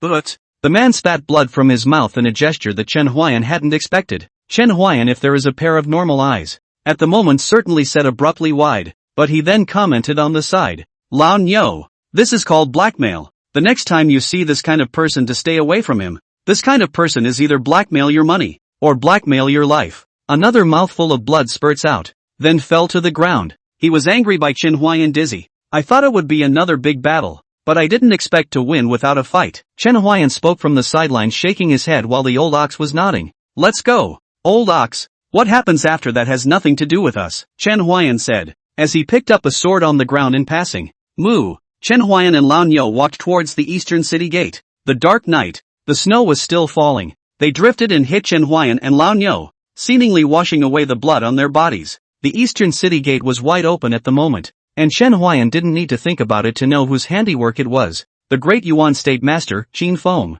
Earlier, Chen Huayan told the old ox to think east just to test the waters, and when he saw the old ox return, he already knew everything. At this moment, an army was coming this way from the distance of the city gates in the east. The number of people was not large, about 100 people, but the aura of killing and fighting was so thick on their bodies that they already smelled a smell of blood before they even got close. It looks like there's another battle to be fought. Old ox, you really must go first this time, and don't forget the clothes I placed. I'm afraid I didn't change them. The old cow didn't bellow this time. It nodded silently. It knew what to do too. Unfortunately, without a cane. I don't know if I'll get used to using the sword. Chen Huayan rushed over, and this was Chen Huayan's choice to make a change for Qin Yun. Chen Huayan, from that day he perceived a few rats. He knew that when this day came, even if Qin Yun managed to get away, a short time will not be able to gather troops to arrive. This city, doomed to fall. And now, Chen Huayan has to do is to defend the city. Unfortunately, there are injuries,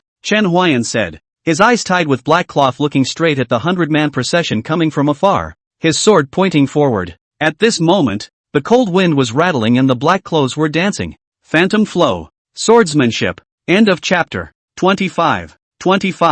On this night, a blind man with a sword blocked the 100-man army of the Cloud Sky Imperial Dynasty. He killed the generals of the Yun Tian Imperial Dynasty and killed them to flee, and killed them for 3 years and did not dare to violate the Daiyuan Imperial Dynasty again. That was the elite of the Cloud Sky Imperial Dynasty, the top power of a country. That could all be experts above the 4th stage of true Qi. However, they all perished here, and as a result, the Cloud Sky Imperial Dynasty was completely shocked. Chen Huayan didn't know that it was Qin Yun's incarnation. He only knew that he wanted to do it and should do it. Old ox, slow down. I'm not healed yet. Moo. At this moment, Chen Huayan's body was almost covered in wounds. The old ox was holding a cloth in his hoof, wiping the blood from his body. Luckily Chen Huayan had prepared medicines in advance, as well as clothes. The favor is returned. Next, it's time to go to Maritime Panlai. Old ox, see sick? Moo. A few more rides and you won't get dizzy. Chen Huayan looked at the fire in front of him and said.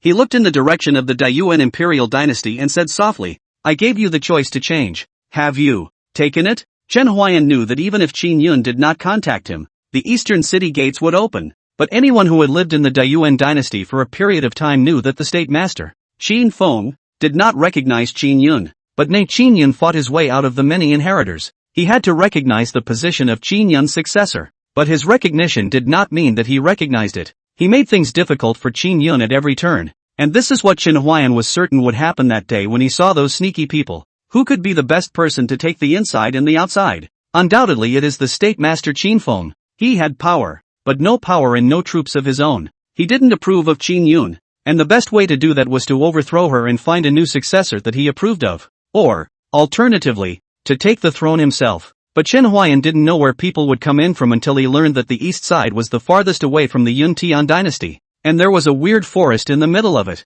which was so treacherous that no normal person would ever pass through there. But this was war. Therefore, Chen Huayan was certain that the troops of the Cloud Sky Imperial dynasty would definitely not come from the west of the nearest city gate, but the east. And once the troops of the Cloud Sky Imperial dynasty entered the city, it would be a blood massacre, and Qin Yun would definitely be held back by Qin Feng at all costs. And by the time Qin Yun arrived with his troops, Longchang County might have already fallen, and the heavy troops in Longchang County would not be able to stop them at all because the soldiers stationed in Longchang County had long since been transferred away by Qin Feng. Would Qin Yun not notice these things? Obviously impossible. Chen Huayan is not clear why Qin Yun does not take a thunderbolt, but the water in the imperial house is too deep, and he is too lazy to guess. In the time that followed, he bought medicines and clothes, all of which were necessary for daily life and would not attract the attention of the rat in the shadows. The reason why Chen Huayan helped Qin Yun was simply because he wanted to help, and he liked to do things as he pleased. Of course, there was also the belongings that Qin Yun had sent to him that day, which undeniably did allow Chen Huayan to have a few good days. Uncle Royal, I gave you a chance. Qin Yun coldly looked at Qin Feng, who was sitting paralyzed on the ground in front of him. His honorable clothes were slightly disheveled as he angrily stared at Qin Yun. Why?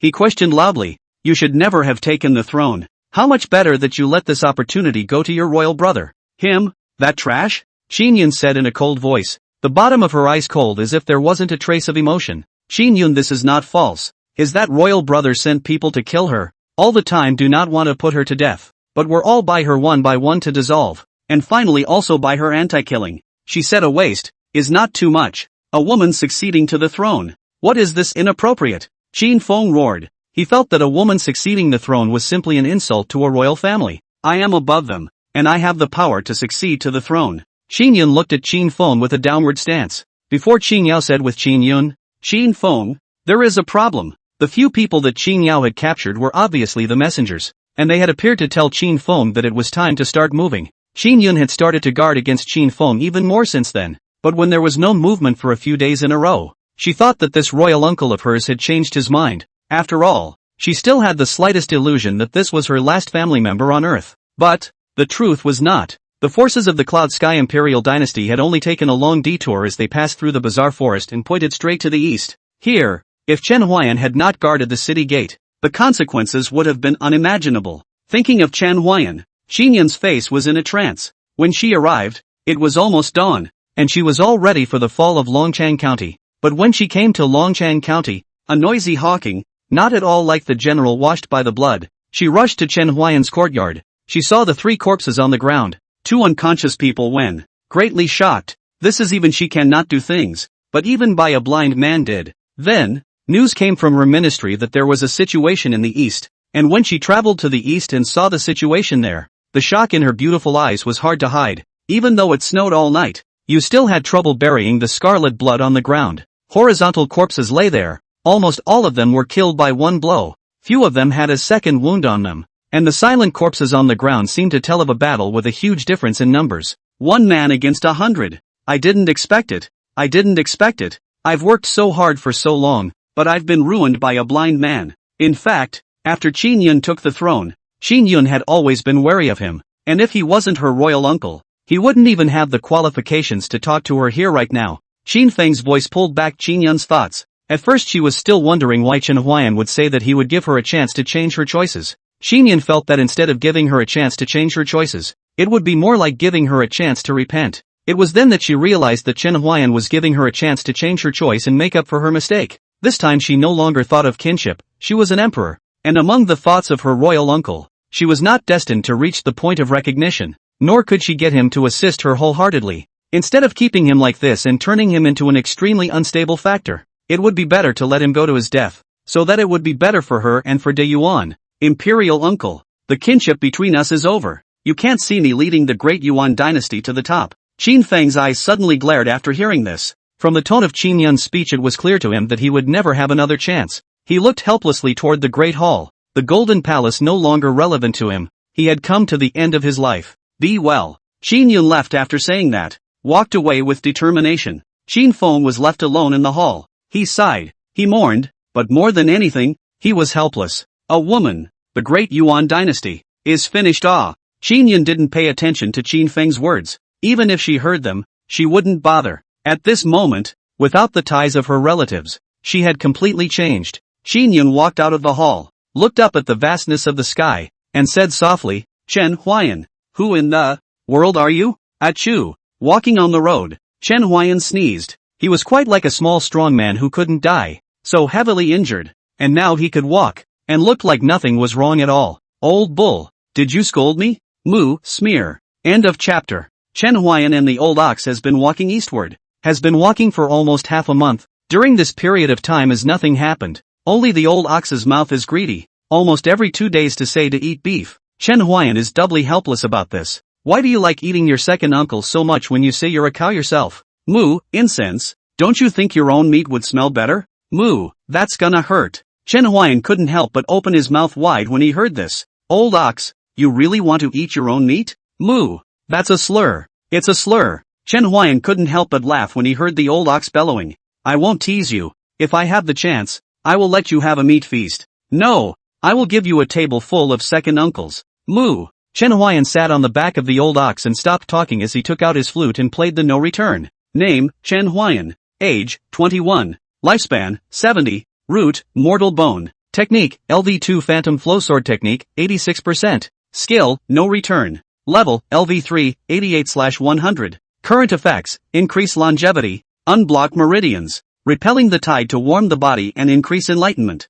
Disease, epileptic laughing disorder. Can blow no return gradually treatment. Current treatment progress, 15%. Chen Huayan played his flute and looked at the panel. The article traveling to Pang Lai did not appear on the panel. Although he was a bit puzzled, he did not care too much about it. He guessed that it might be due to the fact that he had not yet officially embarked on the journey. Epilepsy seems to have gotten easier to treat since the last time I walked through the ghost gate. Not only that, Chen Huayan's illusory stream sword technique was also soaring madly in proficiency due to the last battle. Chen Huayan wanted to do it again, but he was afraid of being treated as a murderer, knowing that he was a good man who obeyed the law. However, compared to his healing and proficiency, it was the fact that he couldn't walk out of this forest that annoyed him more. Old ox, start your nose and smell where there is the scent of a living being here? Moo, of course I'm serious. The old ox shook his body violently, trying to shake Chen Huayan down. Seeing this, Chen Huayan hastily admitted his mistake. Wrong, old ox, you are an ox,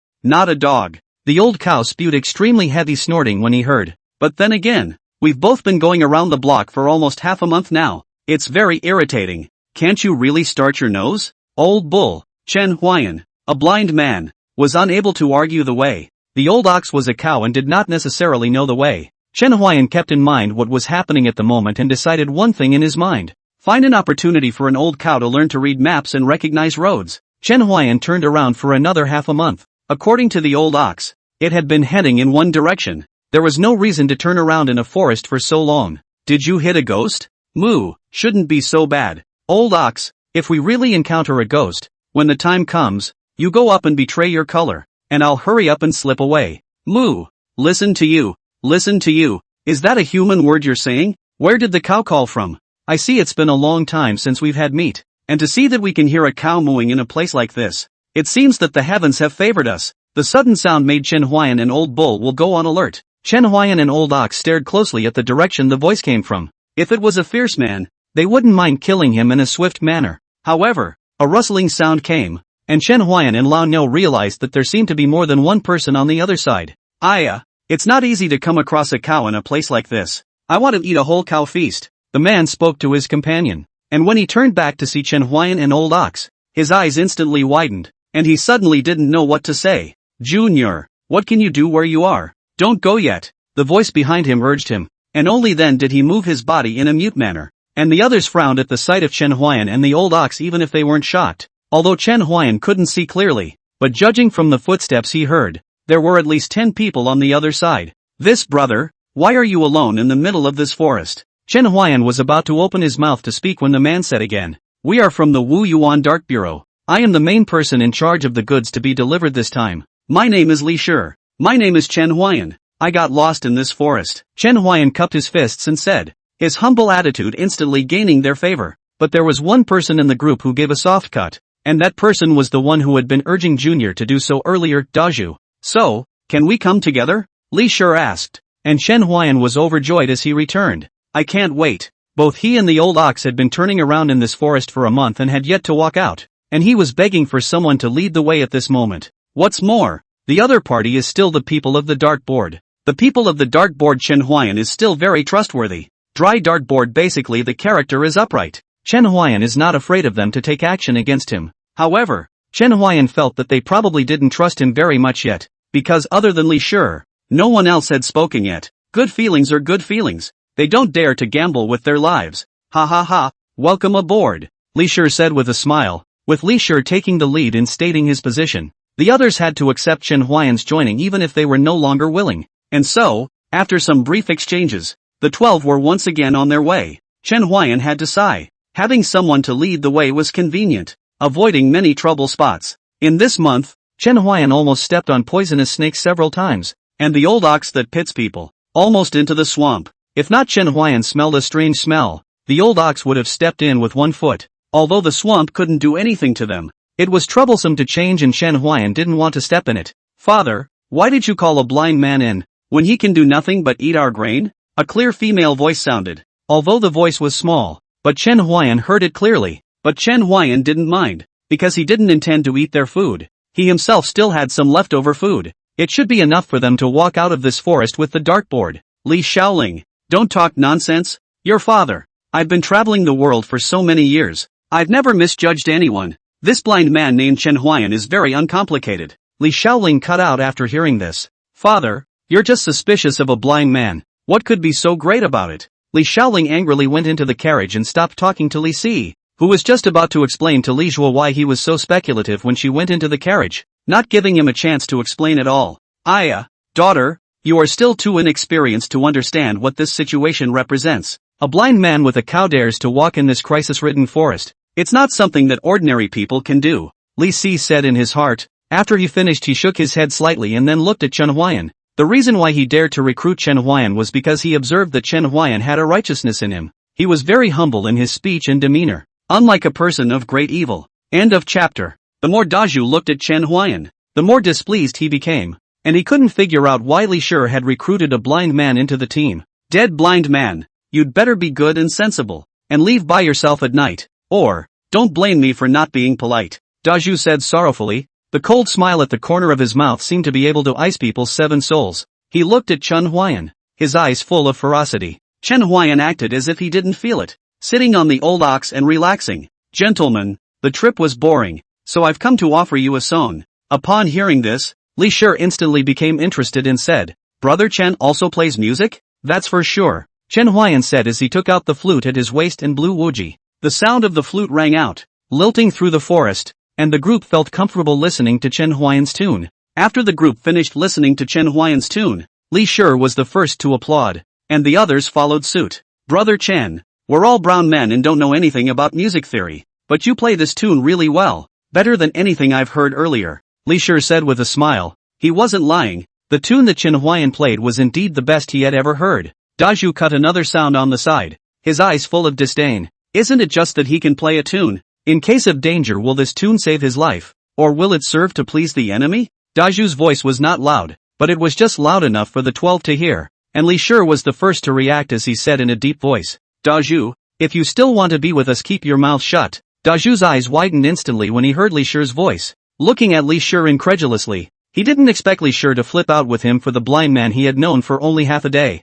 You, Li Shi, you're good, Li Shi snorted coldly, not wanting to speak to Daju. He turned back to Chen Huayan and said, Don't mind Brother Chen, my brother is like that, don't take it to heart. Chen Huayan smiled faintly. It's not a problem. I don't care about that. The reason why Chen Huayan was playing the flute at this moment was just his habit, or more accurately, it was just that he wanted to play the flute. This Li Shi is a man of understanding, Chen Huayan said in his heart. After Li Shaoling, who was inside the carriage, heard Chen Huayan's flute, a look of pleasure spread across her pretty face. The tune this blind man is playing is really good. If Chen Huayan had heard Li Shaoling's words, his mind would have definitely said again, when the system produces a product, It must be a masterpiece. The party spoke little for the rest of the journey. The fatigue of the journey had left them with few words to say to each other. So they set up camp before night had come. Brother Chen. Here. This is dry food. We all eat this. Thanks. I have my own dry food, Chen Huayan said. Li Shi saw this and retrieved his dry food.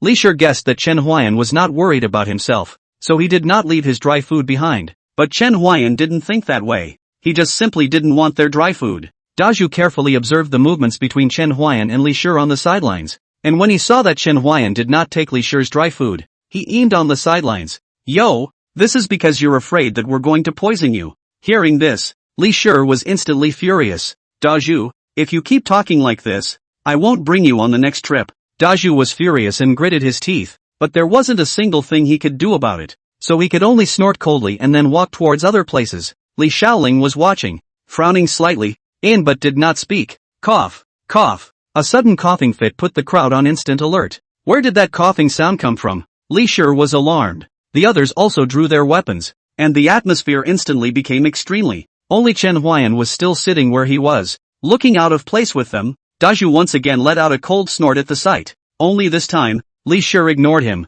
At the moment, he didn't have the time to take care of him. Good man, don't do it. A low, sluggish voice rang out, and one could tell it was the voice of an older person. Sure enough, out of the darkness came two figures, an old man and a young man. The old man with loose skin and hunched over, a young girl hiding behind her with a very frightened look. Li Shi's brows furrowed when he saw these two, and from his experience, this was very wrong. Kind-hearted people. Our grandparents and grandchildren came to the mountains to collect medicines and accidentally got lost. We haven't eaten anything for 3 days. Can you show some kindness and give us something to eat? The old woman sobbed, and the young girl behind her, tears welling up in her eyes, looked so pitiful that one couldn't help but feel the desire to help them. Only the people of the dartboard in Chen Huayan were basically indifferent, except for one person. Old man, you are so pitiful. I still have some dry food here. Take it and eat it. Li Xiaoling's voice sobbed as she handed over the dry food. She was clearly being won over to sympathy by the grandparents and grandchildren.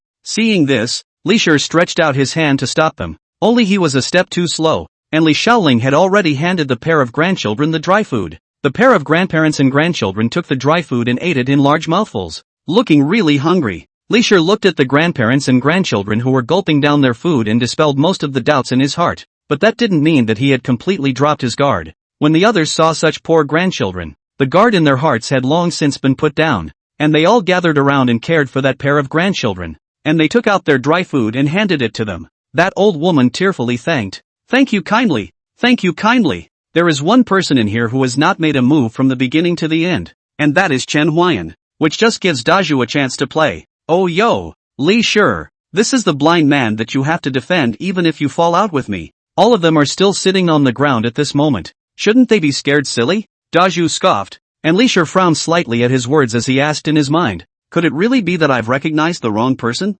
He then shook his head. Having already let Chen Huayan join the team, there was no way he would kick him out. This was not his style. Li Xiaoling shook her head slightly when she saw Chen Huayan sitting on the ground, still just a blind man who can play the flute. The others were also cold-eyed. Even if they were not very capable, they should at least have the sympathy that they should have. And now that they were still sitting in the same place, they had already labeled Chen Huayan as cold-blooded and heartless, and they began to alienate Chen Huayan. After that pair of grandparents and grandchildren had eaten, Li Xiaoling took it upon herself to leave them down for the night and promised them that she would escort them on this journey until they reached a safe place. Li Shi wanted to refuse, but seeing the look on Li Xiaoling's face, he had no choice but to stop. Get some early rest, big guy. We've got some catching up to do in the morning. As Li Shi's words fell, the crowd began to find comfortable places and rest. Chen Huayan, who hadn't said a word before, shook his head slightly. Holy Mother Heart Nah. End of chapter. In the middle of the night, the forest was shrouded in darkness,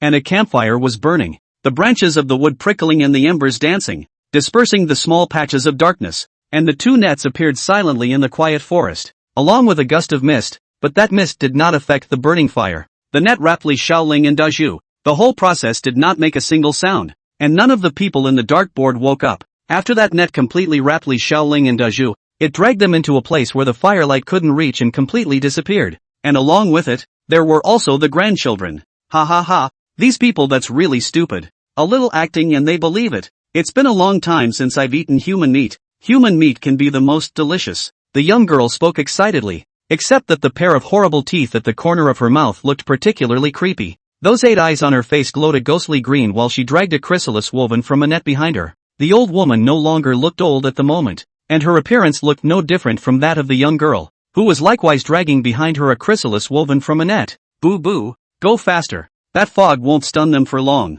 They'll wake up and realize the anomaly, and then the two of us won't necessarily be able to walk away. Yun Yun, what are you afraid of? Just those weak humans aren't a match for me yet. Boo Boo's face still had excitement on it, obviously very happy about the matter of being able to eat human flesh. The ghostly light in the 8 eyes on Yun Yun's face intensified, but she understood the truth of being careful, and she urged Boo Boo, it's better to be careful. After all, some humans are ridiculously strong. Okay, I get it. Let's hurry back to the cave, Boo Boo said impatiently. Yun Yun shook her head slightly. There was really nothing she could do about Boo Boo's nature. The two quickly returned to the cave and hung the net wrapped around Li Xiaoling and Dazhu inside the cave with a head exposed. Boo Boo looked at Li Xiaoling and Dazhu, who were wrapped up on the top of the cave, and the pair of large teeth at the corners of her mouth kept making clanging and clashing noises, looking very excited. Yun Yun, human brains are the best. One for each of us. You eat first. I'm going to take a break, Yun Yun said. Ah!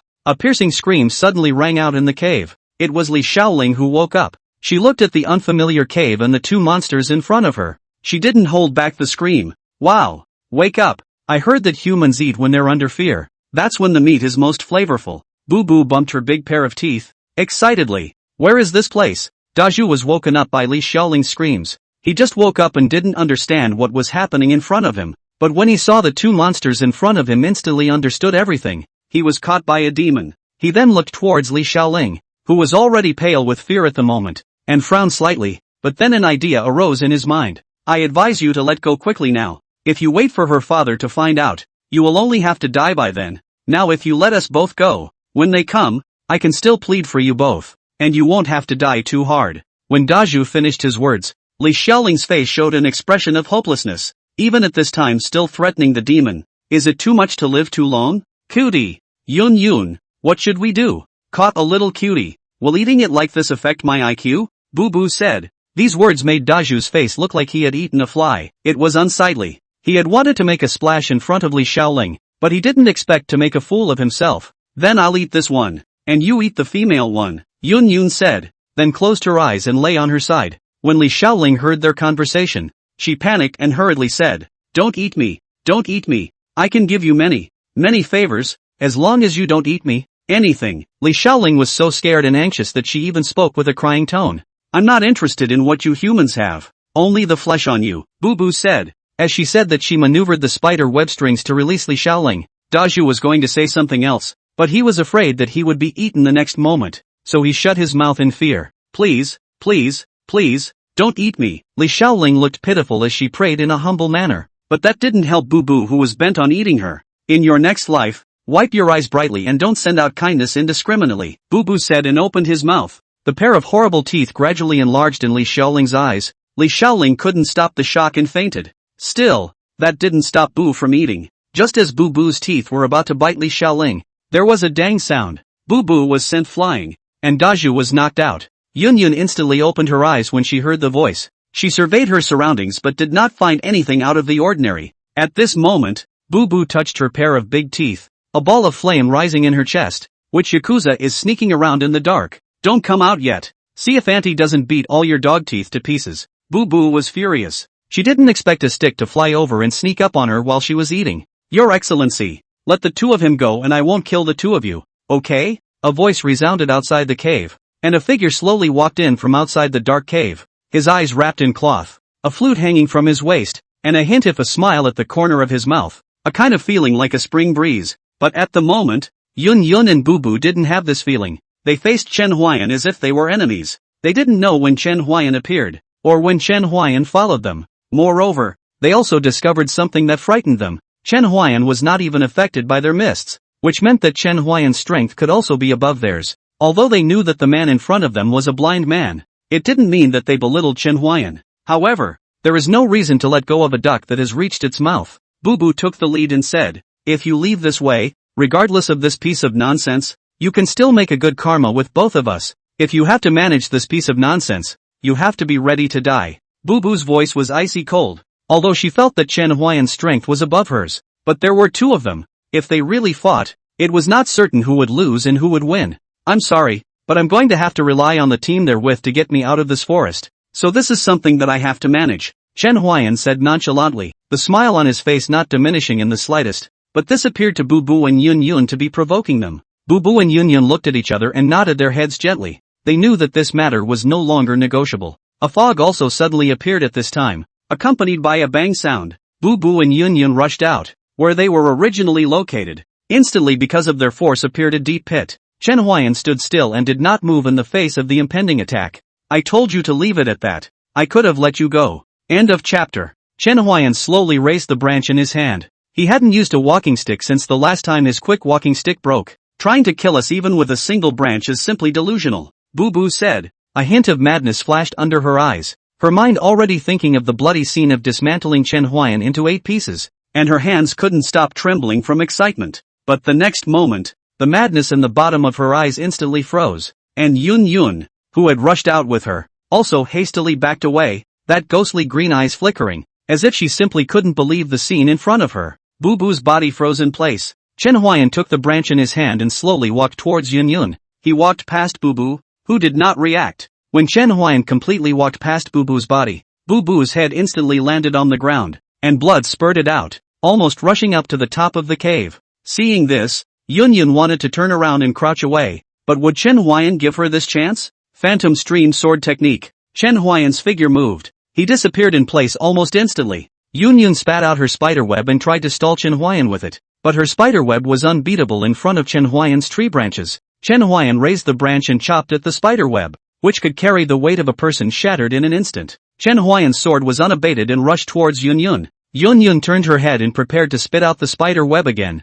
but to her horror, she realized that Chen Huayan had come behind her at some point. No, don't kill me. I would like to never eat human flesh again from now on. I swear. Yun Yun's speech was trembling. A person who could instantly kill Boo Boo, who was equal to her strength, could not raise any resistance in her heart. Well, I remember that Li Shaoling also begged you before, but you didn't seem to listen, so I also chose not to listen. Although the one who didn't listen was Boo Boo, but Yun Yun didn't say anything on the side. And these two people are very skillful in acting. It looks like they are old actors. Usually they must have eaten a lot of people. This kind of demon left behind is also a scourge. This immortal. I can serve you. You must be short of a maid at your disposal. I can do it, and you can reap the benefits of 100 submissive maids. Yun Yun changed her name. She only wanted to please Chen Huayan at the moment and save a life. Seeing that Chen Huayan didn't say anything, she instantly transformed into a young woman with white skin and a charming face that made people want to look at her. Men all eat this. I don't believe you can resist this temptation, Yun Yun said in her mind.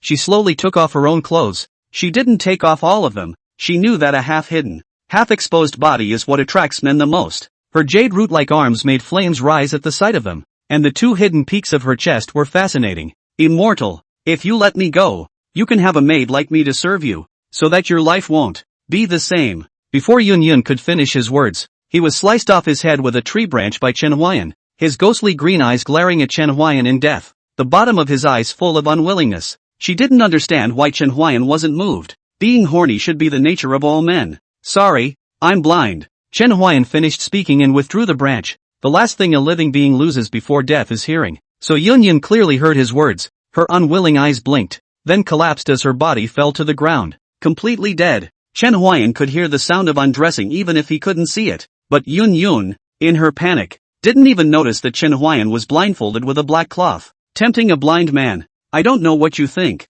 although I can barely see within half a meter, Chen Huayan said, turning towards where Li Shaoling and Dazhu were. Chen Huayan threw out the branch and Dazhu, who was hanging upside down on the roof of the cave, fell down. Chen Huayan caught him, then picked up Li Shaoling and left the cave. To give you a lesson, next time don't mess with your mother's heart and harm yourself, and let them in the line without even asking for their names. If they hadn't met Chen Huayan today, these two might have really lost their lives. Chen Huayan carried them back to the camp and put them back quietly. This time, it was quiet all night, except for the still burning fire. The next morning, everyone was woken up by a scream. Hiu Ling, what's wrong with you? What happened? Li Shi rushed to Li Xiaoling's side and asked Li Xiaoling, who looked flustered and pale. Father, I seem to have had a dream that I was captured by the grandchildren that the demon had transformed into. and they almost ate me. Li Xiaoling gasped for air as she spoke, her voice trembling even as she spoke. Dazhu was also woken up. At this moment, he looked at Li Xiaoling. He clearly remembered that he was taken yesterday, and the pain coming from the back of his head also proved that last night was not a dream. He thought back to last night with palpitations. A mysterious person must have stepped in to save them last night. He was well aware of the strength of the men who traveled with his team, and they didn't have that strength to save them. Thinking of this, Dazhu looked at Chen Huayan, only to see Chen Huayan leaning his back against a tree, looking relaxed and at ease, as if Li Xiaoling's screams didn't have much effect on him. Even if Dazhu was a fool, he understood that the one who came to their rescue last night was Chen Huayan, and although he hated to admit it, it was the truth. And at this moment, he also noticed that the grandchildren had disappeared. Not only did he notice it, at this moment, everyone noticed it. They sucked in a breath of cool air. They didn't even know when Li Xiaoling was tied up, so they could imagine the terror of that pair of grandchildren. They were all celebrating, thankful for Li Xiaoling's safe return, and also thankful for the high-ranking person who had secretly made a move. They didn't know who this person who had struck out was, but since they had saved Li Xiaoling, it proved that there was no malice towards them. They wouldn't think that it was Chen Huayan who saved them, because in their opinion, Chen Huayan was just a blind man who could play the flute. There wasn't much skill, except for one person in there anyway, and that was Li Shi. Li Shi sighed, stroked Li Xiaoling's head, and softly soothed, "It's okay, everything is okay." Li Xiaoling's eyes were horrified. Her body still couldn't help but shiver as she recalled the pair of chelating limbs from last night. "Guys, have something to eat, due to some reasons of my daughter's late departure and delayed trip. Sorry guys, it's okay, take a break, it's fine, it just so happens that I haven't had enough rest." They comforted Li Xiaoling and said that everyone was concerned about Li Xiaoling, and Dazhu didn't make a sound, so they didn't realize that in fact, Dazhu was also tied up last night. However, he didn't dare say he was tied up last night as well. He wanted to threaten that pair of grandchildren last night while just in time to show off in front of Li Xiaoling, but nay, stealing the chicken didn't work. Not only did he not succeed, but he also lost what was left of his goodwill.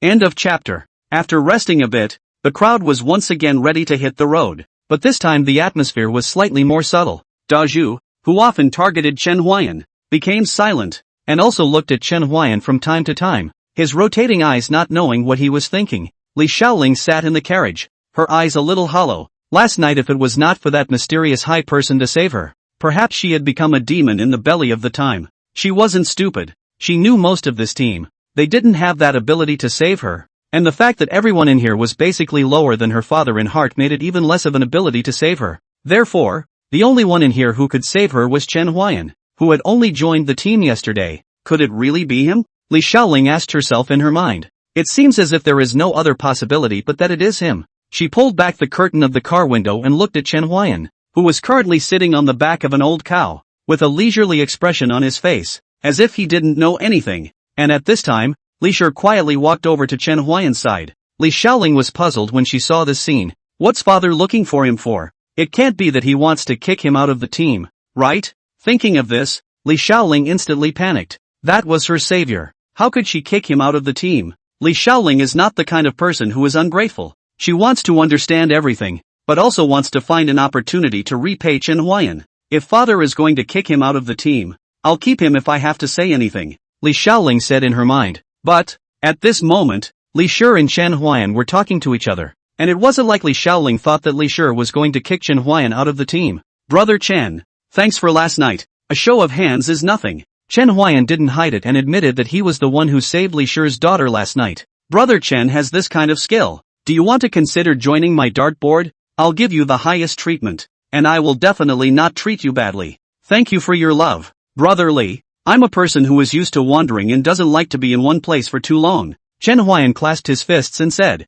rejecting Li Shi's good intentions. He also wanted to go to Panglai on the sea and find medicine that could cure his eyes, so he wasn't thinking of staying in one place for a long time. Alright then, I owe Brother Chen a favor. In the future, if there is a need, up the mountain of swords, down the sea of fire, just a word from you, I will do whatever I want. Ha ha, then I'll keep this favor, Chen Huayan said with a smile. Although he took it, he didn't think that this favor would be useful though. This period of time had already made him like this feeling of drifting. He wanted to take in the greatness of the world, meet different people or things, and experience life, became his purpose now. By the way, Brother Li, how much longer will it take to get out of this forest? Chen Huayan asked. He wanted to get out of this forest earlier and buy some beef for the old cow. He didn't want to hear the old cow chanting anymore. Soon. There are about 3 more days to go before we can get out of this forest. 3 more days? Chen Huayan said in a low voice, and Li Shi saw this and asked, "What's wrong? Brother Chen, is there something urgent?"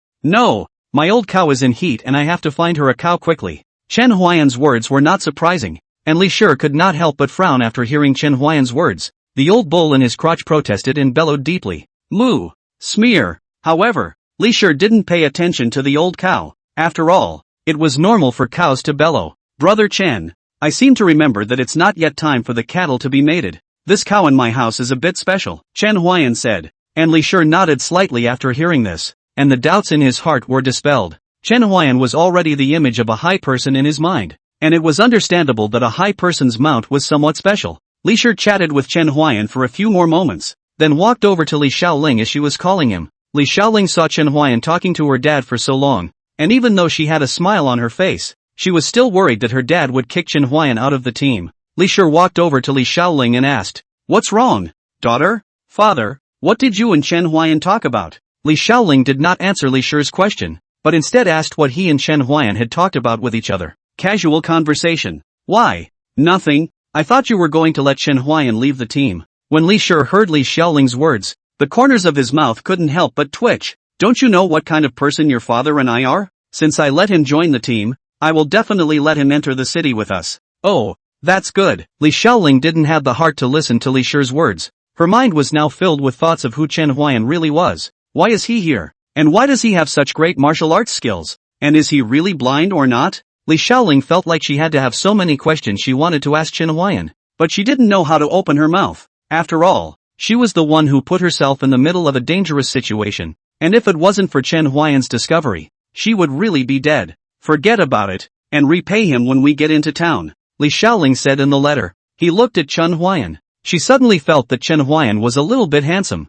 His clean face, the black cloth wrapped around his eyes, the extra part hanging over his long hair, and his unperturbed character, made him look like a reclusive person. The next 3 days, Dazhu did not find Chen Huayan trouble again. He was much quieter. Li Shi also knew during this period that Dazhu was also arrested that night. He did not say anything, just let Dazhu look after himself. Dazhu and Li Xiaoling had similar ideas. Both of them wanted to thank Chen Huayan properly after entering the city. Li Xiaoling always peeked at Chen Huayan during these 3 days. And of course Chen Huayan knew that she was looking at him, only that he showed no reaction. He understood that this was the emotion of a young girl's ignorance, and if someone else had saved her, they might have developed this emotion as well. Chen Huayan and Li Shi's group finally arrived at the city gates. Li Shi invited Chen Huayan to have a seat at his dartboard, but Chen Huayan refused. He had important things to do and he didn't intend to stay in this city for too long. He planned to purchase some essentials and then leave. His goal was clear, to head east, to find the sea ponchos. When Li Shi saw that Chen Huayan's intention to go had been decided, he no longer detained him, and Li Xiaoling looked at Chen Huayan's gradually departing back, her delicate fists pounding Li Shi. "Dad, why don't you keep him? I haven't repaid him properly yet." Li Shi was confused by the question. "Ah, you didn't tell me that either." Li Xiaoling's eyes were slightly red and she looked aggrieved. Li Shi saw Li Xiaoling's expression and his heart ached. He hurriedly consoled. "I gave some silver taels to Brother Chen before. Although he confiscated them at first, he still accepted them after my repeated requests. So it's fine, daughter. Also when we have repaid." Li Xiaoling listened to the expression which looked a little better. Li Shi saw this. The stone hanging in his heart also fell to the ground. He gently patted his chest. Suddenly, as if he sensed something, his eyes suddenly condensed, and he was shocked. When did this happen? At his chest clothing, it was the silver taels he had given to Chen Huayan earlier. End of chapter. Old ox, what do you think of this pot? Moo, not good. And you're commenting on it. I mean, how about you carry this pot on your back? When the time comes we'll be able to cook over a fire in the wilderness. Moo, not good. I don't want to carry it. Too bad. I was talking about the whole beef. Moo, I see the pot has a lot of wind in it, too. Chen Huayan, the owner of the store selling pots and pans, was confused for a moment as he watched Chen Huayan conversing with the old cow. A man conversing with a cow? This is not a madman. I'm afraid, the boss said in his heart as he surveyed Chen Huayan and the old ox with strange eyes. Boss, how much is this? Chen Huayan asked the boss, who was still a bit confused at the moment. Ha, clueless, business is still business. 15 cents. A bit expensive, Chen Huayan said softly, but it was still within the acceptable range. So the first thing Chen Huayan bought in the city was this pot. Chen Huayan counted his remaining money. There was not much left, but it was enough for him to buy some things to facilitate the next journey without eating dirt. He bought some cinnamon and star anise or something like that, and he's pretty particular when it comes to food. In the things he bought, the number of salt is the most expensive. The technology of making salt here is not advanced. Chen Huayan quite want to teach them to make salt, but the work of making salt is controlled by the government. He is afraid that after he teaches them to make salt he will be wanted by the government. The world was too chaotic, and he didn't think he'd be treated favorably after handing over his salt-making technology. Chen Huayan and Lao Niu had almost circled around the city and had pretty much everything they wanted to buy. Moo. Okay, got it. Take it easy. Chen Huayan and the old ox strolled around for a while longer and came to a beef store. Boss, 10 pounds of beef. Chen Huayan opened his mouth to ask for 10 pounds of beef. The boss thought to come to a big customer. Looked up, but it turned out to be a blind man, and instantly lost all interest. You're a blind man. Do you have so much money to buy 10 pounds of beef? The boss spoke with a slight mockery. He didn't think Chen Huai would still have the money to buy 10 pounds of beef. How much for 10 pounds of beef? Chen Huayan knew that to deal with this kind of person, it was best to do what he didn't expect. 1 pound of beef, 20 cents. When Chen Huayan heard the price, he immediately sucked in a breath of cool air. So expensive. Chen Huayan followed the principle of comparison shopping and chose to go to other stores selling beef. After a few inquiries, Chen Huayan finally bought 10 pounds of beef at a price of 18 cents a catty at a family. Chen Huayan, who had finished buying beef, touched his almost empty pockets and shook his head, sighing, "Old ox, there's really no money left. Moo, blow a tune to make money. Forget it, next time, let's hurry first. We can't stay here for long." Chen Huayan didn't want to encounter Li Shaoling and the others again for the time being, so he left this county after he finished his shopping, and he didn't even know the name of this county yet. Chen Huayan didn't know that after he left, Li Shaoling had sent people to look for his trail, but there wasn't much news. And the only news he knew was that he had bought 10 pounds of beef. In this chaotic world, beef is already expensive, and those who buy 10 pounds of beef at a time are again in the minority. Moreover, most of those who bought so much at once were also large human households, and the fact that he, a blind man, bought so much naturally made the owner of the beef store memorize it. Li Shaoling searched for a few more days behind her, until she found out that Chen Huayan had left the area on the same day, and only then did she stop prying for news about him. And Chen Huayan, who was the person in question, was traveling all the way east at the moment. "Old ox, can you eat less of the 10 pounds of beef you bought? It's almost gone today," Chen Huayan said as he fiddled with the fire and looked at the bag of beef that was about to bottom out. "Moo, didn't you eat it? Old ox, you're being unkind to say that. I've only eaten how much? Not even a pound. Moo, at least 3 pounds. Well, even though I ate 3 pounds, it's nowhere near as much as you did." The old cow cast its head aside after hearing Chen Huayan's words. It didn't want to argue anymore, mainly because what Chen Huayan said was the truth. There was no way. Chen Huayan made it too delicious. "I'm really afraid that one day, your second uncle will be eaten up by you," Chen Huayan said. "Moo, you put down that piece of beef in your hand." Chen Huayan's mouth was talking about the old cow, but his hands were honest. He took advantage of the old cow's head skimming aside and secretly picked up the beef and ate it. Cough cough. Chen Huayan awkwardly coughed twice and said, "We'll split it in half. Don't even grab it." The old cow pointed a hoof at its horns and bellowed, "Moo, well, you'll have to ask it if it wants to." Chen Huayan silently passed over 7 3% of the beef, and the old cow ate 7/10 of the beef. Chen Huayan sometimes wondered why a cow would like to arch someone's ass.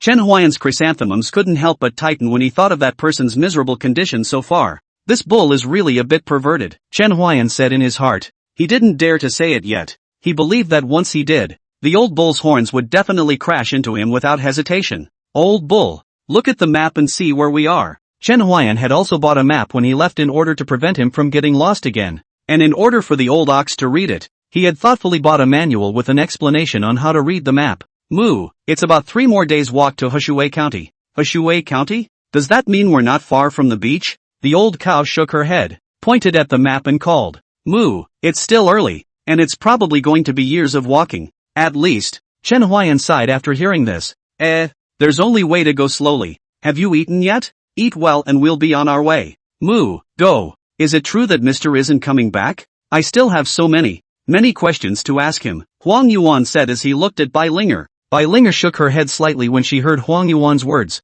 She didn't know where Chen Huayan had gone. She only knew that Chen Huayan's home was very noisy that night. She wanted to come out to see, but her parents were reluctant. saying that someone was robbing Chen Huayan, but she herself yelled. She made it clear that she did not want Bai Ling Er to go out. Even though Bai Ling Er wanted to go out again, there was nothing she could do. That night, Huang Yuan, Tai heard it, but their parents didn't let them out for their safety. They came to Chen Huayan's home before dawn the next day, and they saw the body in his yard. And at that time they were worried. Their hearts were very worried about Chen Huayan's safety. They searched for Chen Huayan in his yard, and before they could find him, the officials came. They blockaded Chen Huayan's courtyard, and on that day, they saw a magnificent empress. Bai Linger and Ah Tai did not expect that the woman they spent a few days with would be the present-day empress of the great Yuan dynasty, Qin Yun. End of chapter. Qin Yun saw Bai Linger and Ah Tai, briefly said a few words to them and then hurriedly left. At that time they did not know what had happened, until they heard that the East City Gate corpses were everywhere.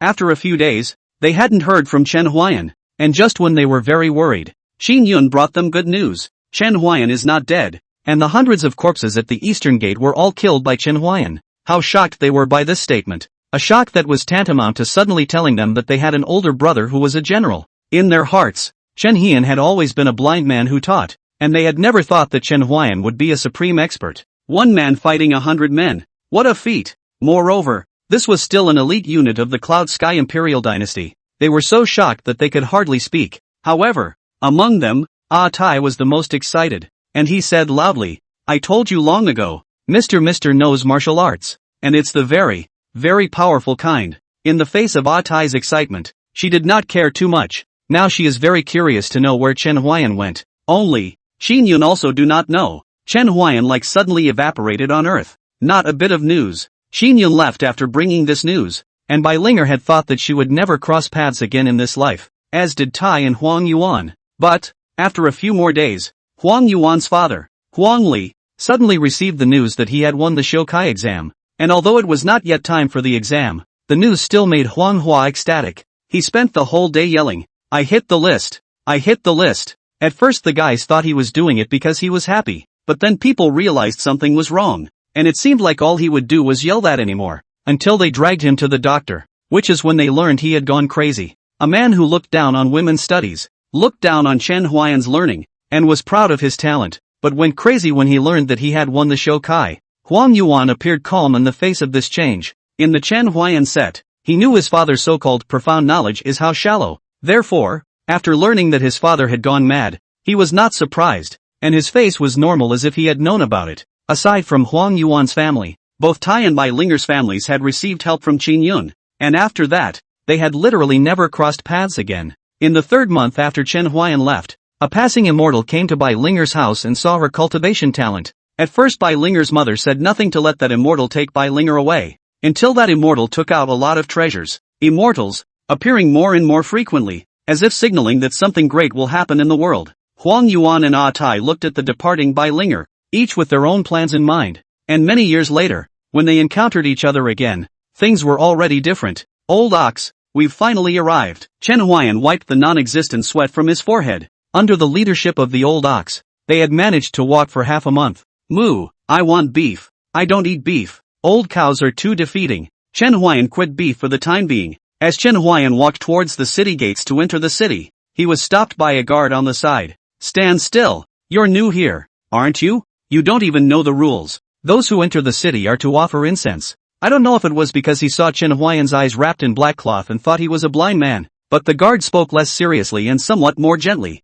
"Incense? What kind of incense?" Chen Huayan was puzzled. This was the first time he had heard of going into the city to offer incense. "It's to offer incense to the river god. We seek the river god's protection here, and no matter who it is, they have to offer incense when they enter the city, even if it's the county elder." That gate guard said. "So, where's the scent?" Chen Huayan asked. Suddenly, as if he thought of something, he added, "That, I don't have any money." The guard looked at Chen Huayan's dilemma and snorted out a laugh as he looked at Chen Huayan and said, "We have free incense here, but you must be sincere in your heart." "Okay, then may I ask where to offer incense?" Chen Huayan asked. He really didn't know where to offer incense. "I'll give you a direction." The guard slapped himself on the head just as he finished speaking and said, "I forgot you're a blind man. Wait a moment and I'll send someone to take you there." Chen Huayan waved his hand after hearing this and said, "No, you only need to point in a direction and my old ox will take me there." The guard was confused by Chen Huayan's words. "Ha,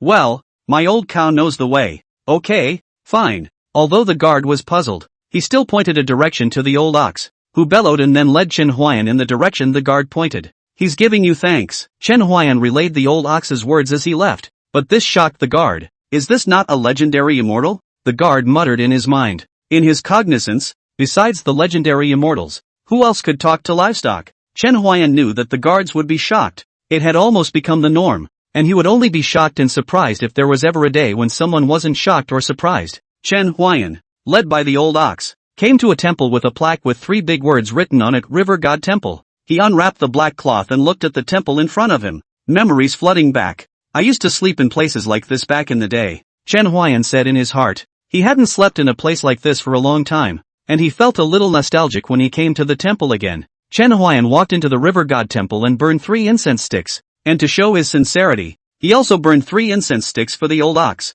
After Chen Huayan finished burning 3 incense sticks, he turned around and left. When he turned around, a wisp of white gas floated out from his body. He felt something strange in his body, but he didn't find out the source of the body's abnormality, so he just didn't care. Instead, the wisp of white gas drifted into the river and came to a hole in the bottom of the river, which was strewn with gold, silver, and jewels, and looked like a treasure trove. In the cave, the white air did not stop. It flew out deeper until it came to a bedstead made of stone, on which lay a sickly old man, and with a whoosh the white air went into his body. "Father, I've already had all the people of Hshui County come into the city to offer incense, and I believe it won't be long before you're cured." Beside the old man, a young man said, except that he still had shells on his back, which, upon closer inspection, turned out to be turtle shells. "Well, you did." Before the old man on the bed sheet could finish his words, a mouthful of blood spurted out, and then his body emitted a burst of light, and when the light dispersed, the old man on the bed couch was no longer there, and in its place was a turtle. The young man instantly panicked when he saw the turtle on the bed. "Father, what happened to you?" The young man looked at the turtle on the bed. His face was full of heartache, but then, as if he thought of something, he suddenly stood up. "I know. It must be that there is not enough incense. Father, you wait. I'll let the people of Hshui County go out of the city to honor the incense as well." The young man said and left, leaving only the turtle on the bed swinging its arms, as if trying to get him to come back. Who would have thought that the river god of Hshui County would be a turtle? Disease, epileptic laughing disorder. Kabuki Wuji progressive treatment. Current treatment progress, 17%. End of chapter. 33. Seeing the change in the system, Chen Huayan silently entered the river god temple once again. When he finished the 3 incense sticks again, this time there was no strange feeling. Chen Huayan said with slight regret, "It's a pity that it's only once. How good it would be to come a few more times." Chen Huayan gently shook his head and walked out of the river god temple. When Chen Huayan walked out of the river god's temple, the old ox asked him why he had to burn 3 sticks of incense again and again, and the answer Chen Huayan gave was, "I hope that the river god will make you quit beef. Moo, you might as well wish for your eyes to come back. This is a little more reliable." "None of it is reliable," Chen Huayan said. As he and old ox returned to the city gate guards, he said to the guards, "I've finished the incense. Can I go in?" Yes.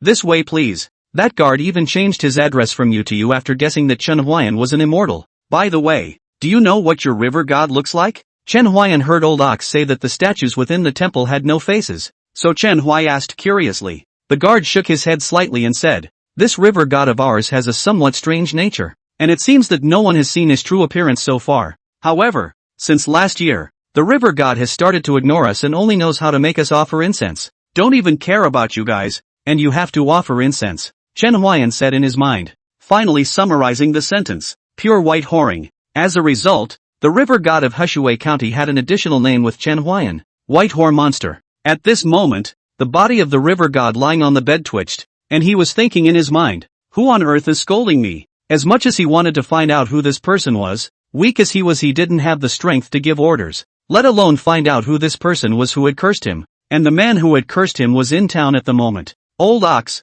it looks like we'll have to stay here for a short time. No money to buy anything." "Moo, then why don't you go make some money?" "Fine, then learn how to read maps and cook at home. I don't want to end up with a half-month detour next time when I could have traveled 3 days." The old bull said that this time it was an accident and that it would certainly not happen next time. Chen Huayan looked for a house. It was good that he still had the money to rent a house, otherwise he would have to find another broken temple to sleep inside. After renting the house, Chen Huayan found a place with a lot of traffic and began to blow the no return, and the tune just sounded. attracting a large number of people to stop. The beautiful melody, the clear flute sound, and the fact that everyone had different feelings when listening to this tune. So more and more people listened to Chen Huayan play the tune. So much so that in the end he had people standing all around him. Chen Huayan was also happy in his heart as he listened to the thumping sound. It looks like we don't have to stay long. Blow 2 or 3 days and then we can go. Chen Huayan mainly wanted to buy salt this time. Without salt he felt that the food was really too difficult to eat.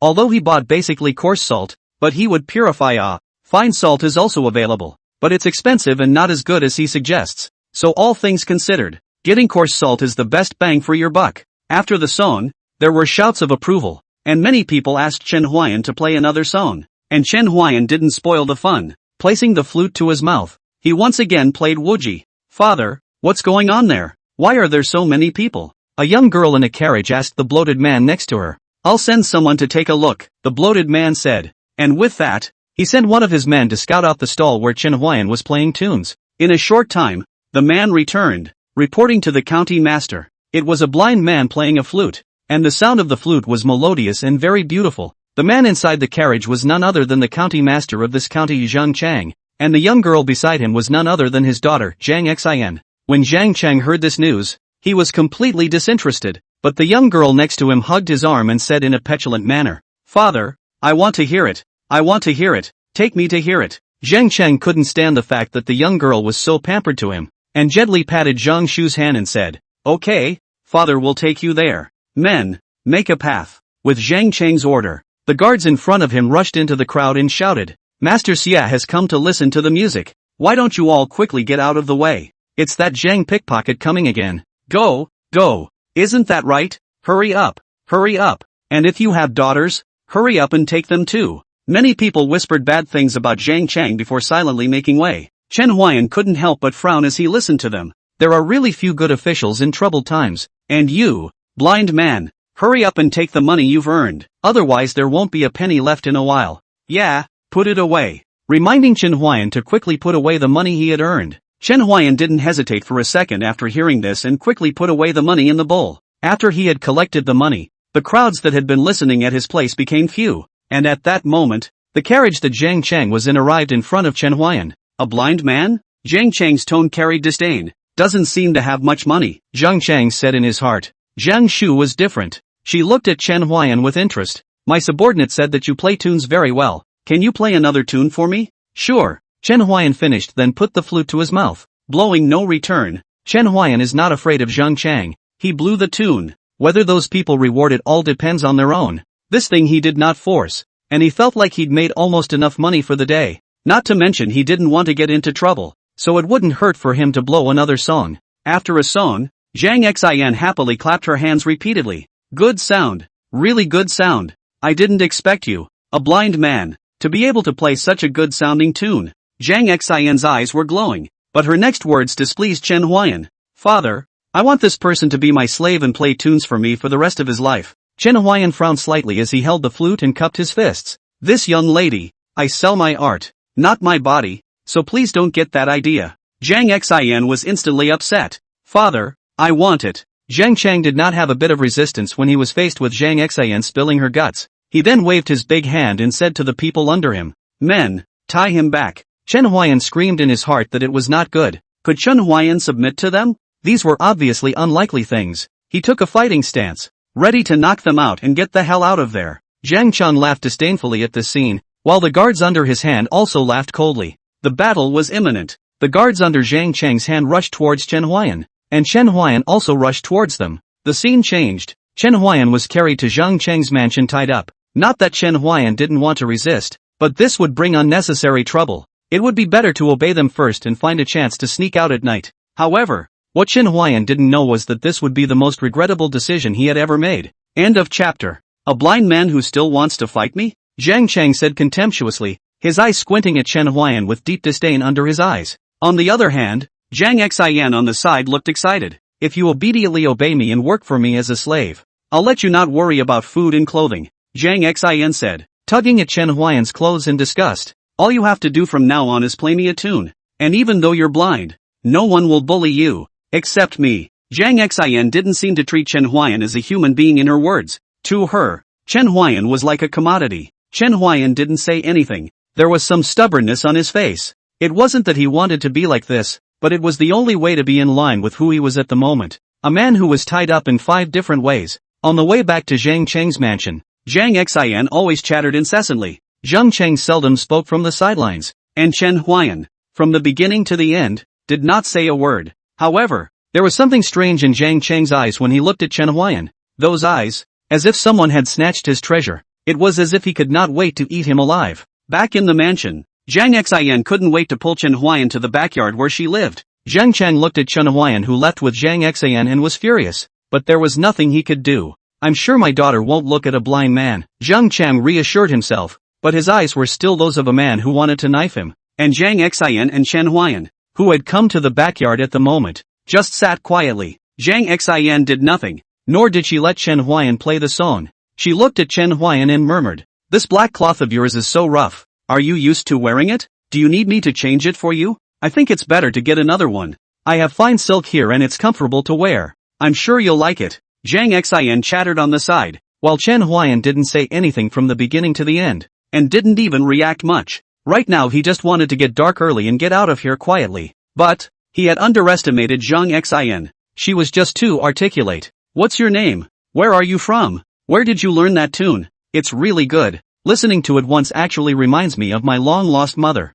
Can you teach me?" Chen Huayan seriously suspected that this little ninny had some kind of mental problem, or else how could she ask so many questions that were simply 100,000 reasons? "My name is Chen Huayan." Chen Huayan said his name and interrupted Zhang Xian. He didn't want Zhang Xian to ask any more questions. There were too many questions and he had no intention of answering her questions. Obviously Zhang Xian did not expect Chen Huayan to say his name at this time, and she froze slightly. I thought you were mute. I asked you something and you never answered me back. From today you're my man. I'll cover you from now on. Just play me a tune every day and you'll be able to eat and drink without worrying about anything. And you'll never have to go to the streets to sell your art again. Zhang Xian declared her sovereignty at this moment, as if Chen Huayan had become her subordinate. "Then thank you for your kind words, Mississippi." Chen Huayan arched his hand and returned, behaving in a very humble manner. When Zhang Xian heard Chen Huayan call her a girl, her face huffed a bit. "Don't I have a name? You haven't said your name to me," Chen Huayan said back. What Chen Huayan said was true. Zhang Xian indeed had not said her name to him. "My name is Zhang Xian. How about it? Can you teach me to play a tune now? Family heirloom craft, not to be taught out." Chen Huayan replied back. This is the tune given by the system. He wouldn't dare to teach it to others at will. He still has to rely on this tune to increase his longevity, so teaching it to other people is never possible. Let alone this person he knows less than a day. Bold. Zhang Xian slammed the table when she heard that Chen Huayan refused to teach her. "I'm giving you face by letting you teach me. Don't be so uneducated. There's nothing I can't get in Hushui County." In the face of Zhang Xian's sudden outburst of anger, Chen Huayan only smiled faintly, as if he had already known about this situation. How can an arrogant and domineering father teach a gentle and kind daughter? She had been kind to Chen Huayan before, but only because she wanted Chen Huayan to teach her how to play the flute. And now that Chen Huayan was unwilling to teach her, her nature was exposed at this moment. "Miss Zhang Xian, please don't be angry. This is indeed my family's craft, and there are rules in my ancestry that it should not be spread out." Zhang Xian's face was red with anger at the moment, but when she heard Chen Huayan's words, she frowned slightly, as if she had thought of something, as she turned to Chen Huayan and asked, "Not to spread the word?" Chen Huayan always had a bad feeling when he heard this, but he still replied, "Yes, not outside. Then I'll marry you. Will that always do?" When Chen Huayan heard Zhang Xian's words, he instantly felt that the sky had collapsed. He felt that Zhang Xian's tactics to get what he wanted were simply all-encompassing, and he even had the idea of marrying him. "Miss Zhang Xian, this is never acceptable. It doesn't make sense. What's not to like? Don't I deserve you?"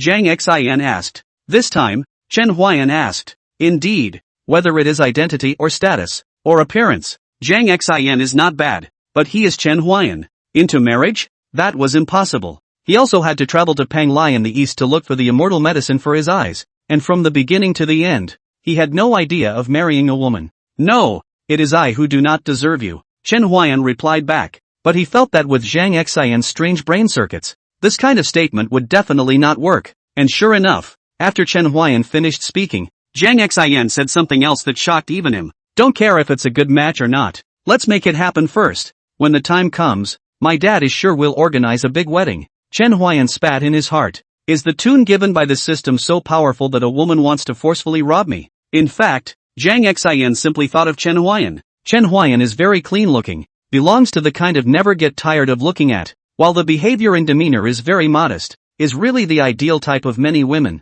not to mention that he had a tune that she loved very much, which made her want Chen Huayan even more. Miss Zhang Xian, you still have a great future ahead of you. There's no need to set your eyes on me. The world is so big, there's always something you want to see. Chen Huayan returned. If Zhang Xian continued to pester him like this, he would have to consider knocking her out. If I set my eyes only on you, wouldn't my world be you? Zhang Xian's words once again made Chen Huayan freeze. If she was not looking at Chen Huayan out of purpose, she was also an infatuated woman, at least from the current point of view. Forget it, do it. Chen Huayan felt that reasoning was not going to work, and instead of reasoning, he should just do it. End of chapter. Just as Chen Huayan was about to make his move, he heard a strange sound suddenly emanate from the room in front of him, and Chen Huayan with his sharp hearing immediately heard that it was the voice of a girl. What's in there? Chen Huayan asked. The voice was weak, sounding like he hadn't eaten in a long time, but also like a subconscious groan. My personal maid. What do you care about that? Zhang Xian's eyes were a bit evasive when she said this, and although Chen Huayan couldn't see her eyes, her slightly flustered tone was still heard by Chen Huayan. Then can I go in and take a look? Chen Huayan asked. He was just testing Zhang Xian. If Zhang Xian showed the slightest difference, he would not hesitate to knock Zhang Xian out and go in to check. Sure enough, when Chen Huayan said these words, Zhang Xian's eyes obviously panicked, but she still forced her composure and said, that is my boudoir. Only my husband can enter it. Unless you promise to marry me, I will allow you to. Zhang Xian suddenly rolled both eyes and fainted as she spoke. Marrying you is impossible. But your boudoir, I must go and see it. Chen Huayan said and walked towards Zhang Xian's room. He pushed open the door of Zhang Xian's boudoir. He walked around the room but did not find anything unusual. But he could be sure that he hadn't misheard a girl's voice. He had really heard a girl's voice. There was no way he could have misheard it. However, he searched for a while longer, and there was still nothing. And when he was about to go out and wake Zhang Xian up to question her, he suddenly heard a voice like a mosquito fly. Save me! Save me! How sharp was Chen Huayan's hearing. He immediately locked the location where the sound came from. It was the back of a closet. Chen Huayan walked to the closet, opened the closet, but there is nothing inside the clothes. He gently knocked on the closet. The closet came thud thud thud sound. Hollow? Chen Huayan stored up his strength and punched through the closet, revealing a deep passage behind the closet. Chen Huayan frowned slightly at this. See the darkness of the unseen. Chen Huayan didn't hesitate in the slightest. He walked into the passageway. After he walked into the passageway, the torches on the walls automatically lit up, illuminating the dark passageway. Of course, this was of little use to Chen Huayan, and even if he was in a dark passageway it had little effect on him. Chen Huayan walked through the passageway, vaguely feeling that he might have discovered some big secret. He walked quickly and walked to the end of the passage. This is a room. The fire is dim. The scene in front of him makes Chen Huayan did not think that looking at the harmless Zhang Xian. His heart is so vicious. There were all kinds of torture instruments everywhere in this room, stained with blood, and the scarlet blood on the instruments was nearly black, so it was hard to imagine how many people had been maimed by these instruments. In the corner of the room huddled a skinny girl. Her skin was covered in bruises, old and new. Her eyes were hollow and lifeless, filled with fear and despair. Her hair was disheveled and mingled with dust and blood. Her body was bone-thin. Her lips were dry and cracked, oozing blood, and her clothes were ragged, exposing deep wounds. Her hands and feet were twisted, her joints red and swollen, her breathing weak and trembling in pain. Chen Huayan couldn't help but suck in a breath of cool air. It was hard for him to imagine that this was done by a woman. Chen Huayan suddenly remembered a sentence that Zhang Xian had said. In Hushui County, as long as it's something she wants, there's nothing she can't get. It seems that this kind of thing has been going on for a long time, Chen Huayan said to himself. He walked to the girl in front, squatted down, for the woman to take the pulse. The pulse is like a swimmer. If not in time to save the treatment, I am afraid that life is not long. When that girl saw Chen Huayan, she subconsciously shrank into a ball, not wanting Chen Huayan to come near her. Chen Huayan sighed and said softly in a low voice, It's all right, I'm here to save you. Chen Huayan's voice was gentle, and the girl looked up at Chen Huayan when she heard Chen Huai's gentle voice. The clear face seemed like a shimmering light shining in the darkness. The girl froze for a moment as she looked at Chen Huayan, and then buried her head, muttering to herself, Don't hit me, please, don't hit me. Chen Huayan's frown deepened. I'm here to get you out. Do you want to get out? Instead of saying that he wouldn't hit her or something like that, Chen Huayan changed his words. Get her out. At the moment, she must be yearning for freedom. The girl heard Chen Huayan's words touched, but then has not yet spoken to Chen Huayan again. Chen Huayan understood. This girl in front of him does not trust him. Do you, miss home? Chen Huayan asked. These words touched the girl's heartstrings. She looked up at Chen Huayan. You, really didn't lie to me? Lying is a puppy, Chen Huayan said as he coaxed her. The girl looked at Chen Huayan with tears in her eyes and cried out with a wow. She had too many grievances. She had endured too much pain. And at this moment, someone had come to her rescue. Chen Huayan gently touched her head and fed her a pill. And the girl, after trusting Chen Huayan, she did not hesitate to eat the pill Chen Huayan gave her in the face of it. Chen Huayan picked up the girl, ready to turn away. The nearly closed room did not know where to scrape a gust of wind. Lifted a piece of cloth. Behind the cloth is tired white bones. Asterisk. Chen Huayan almost spat these two words out from between his teeth. He walked towards a fire pit and bowed respectfully to the white bones. Good day, everyone. He threw the fire pot at the tired white bones, and the modest flames actually burned up in a moment. And in the flames, there seemed to be wailing. Gone. As if Chen Huayan could not hear him, he left the room with the girl in his arms. What's your name? Chen Huayan asked the girl in his arms, who weakly returned. Huan. Cheerful. Chen Huayan whispered Huan's name as he walked through the passageway, seemingly slowly, but in actuality,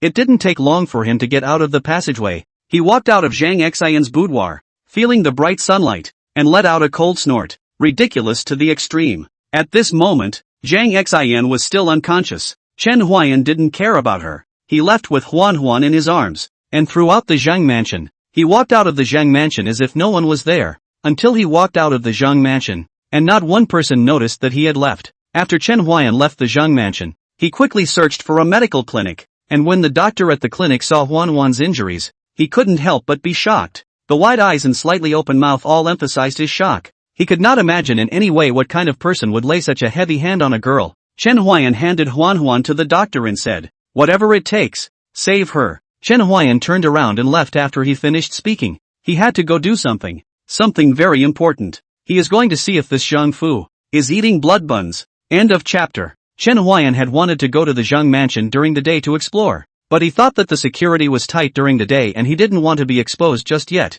so he decided to go back at night. Taking advantage of the time, he went back to the place he had rented and told the old bull about it. The old bull's nose spewed out white breath after hearing this, and he was obviously infuriated as well. It bellowed angrily and searched for something in the not-so-large yard, and when Chen Huayan saw this, he couldn't help but be curious as he asked the old ox, what are you looking for? Moo, axe. When Chen Huayan heard this, the corners of his mouth couldn't help but twitch. You're going to chop people? Chen Huayan didn't doubt that the old ox could pick up an axe. He was worried that the old ox would hold up an axe and kill indiscriminately in the Zhang mansion, and the news would spread in Hushui County and cause unnecessary panic. Moo, I'm all about axing people with virtue. Nice to axe people with virtue, but we don't have an axe. Moo, buy one. No money. Chen Huayan replied back and recounted to the old ox where all the money he had earned today had gone. The old cow heard this and said that his hooves would be fine. Big deal. He would convince people with his hooves. The corner of Chen Huayan's mouth twitched once again.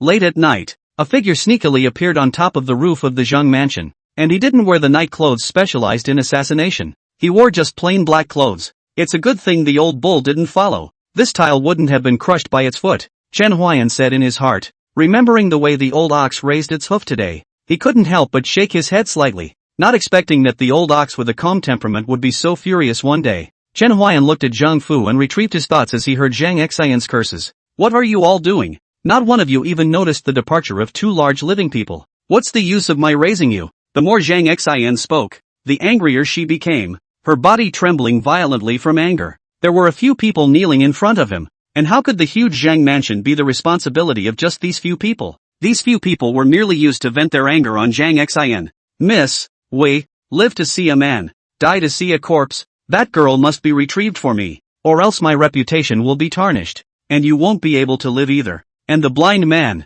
even if it's a broken piece of the body, get it back for me. Yes, the ones in front of her didn't dare to raise their heads at all, lowering their heads in response to Zhang Xian. What is? Don't go yet. The ones in front of her quickly got up and disappeared in front of Zhang Xian's eyes. Chen Huayan. Zhang Xian gritted her teeth and said Chen Huayan's name. When Chen Huayan heard Zhang Xian call him this way, his back couldn't help but develop a trace of coldness. This Zhang Xian doesn't know how many people he has killed to have such a strong killing intent. The scarlet aura was like substance behind her. And Chen Huayan remembered the tired white bones he had seen in the room at the end of the passage today. These were probably just the tip of the iceberg of the people she had killed. To kill so many people without being discovered, there must be someone behind it. And there is no doubt that this person is Zhang Xian's father, Zhang Chang. One and the same. Really none of them are any good, Chen Huayan said in his mind. Got up and jumped out of the place. His goal was clear. He was going to go to Zhang Chang's room to listen if he could hear some unknown news. When Chen Huayan arrived on the roof of Zhang Chang's room,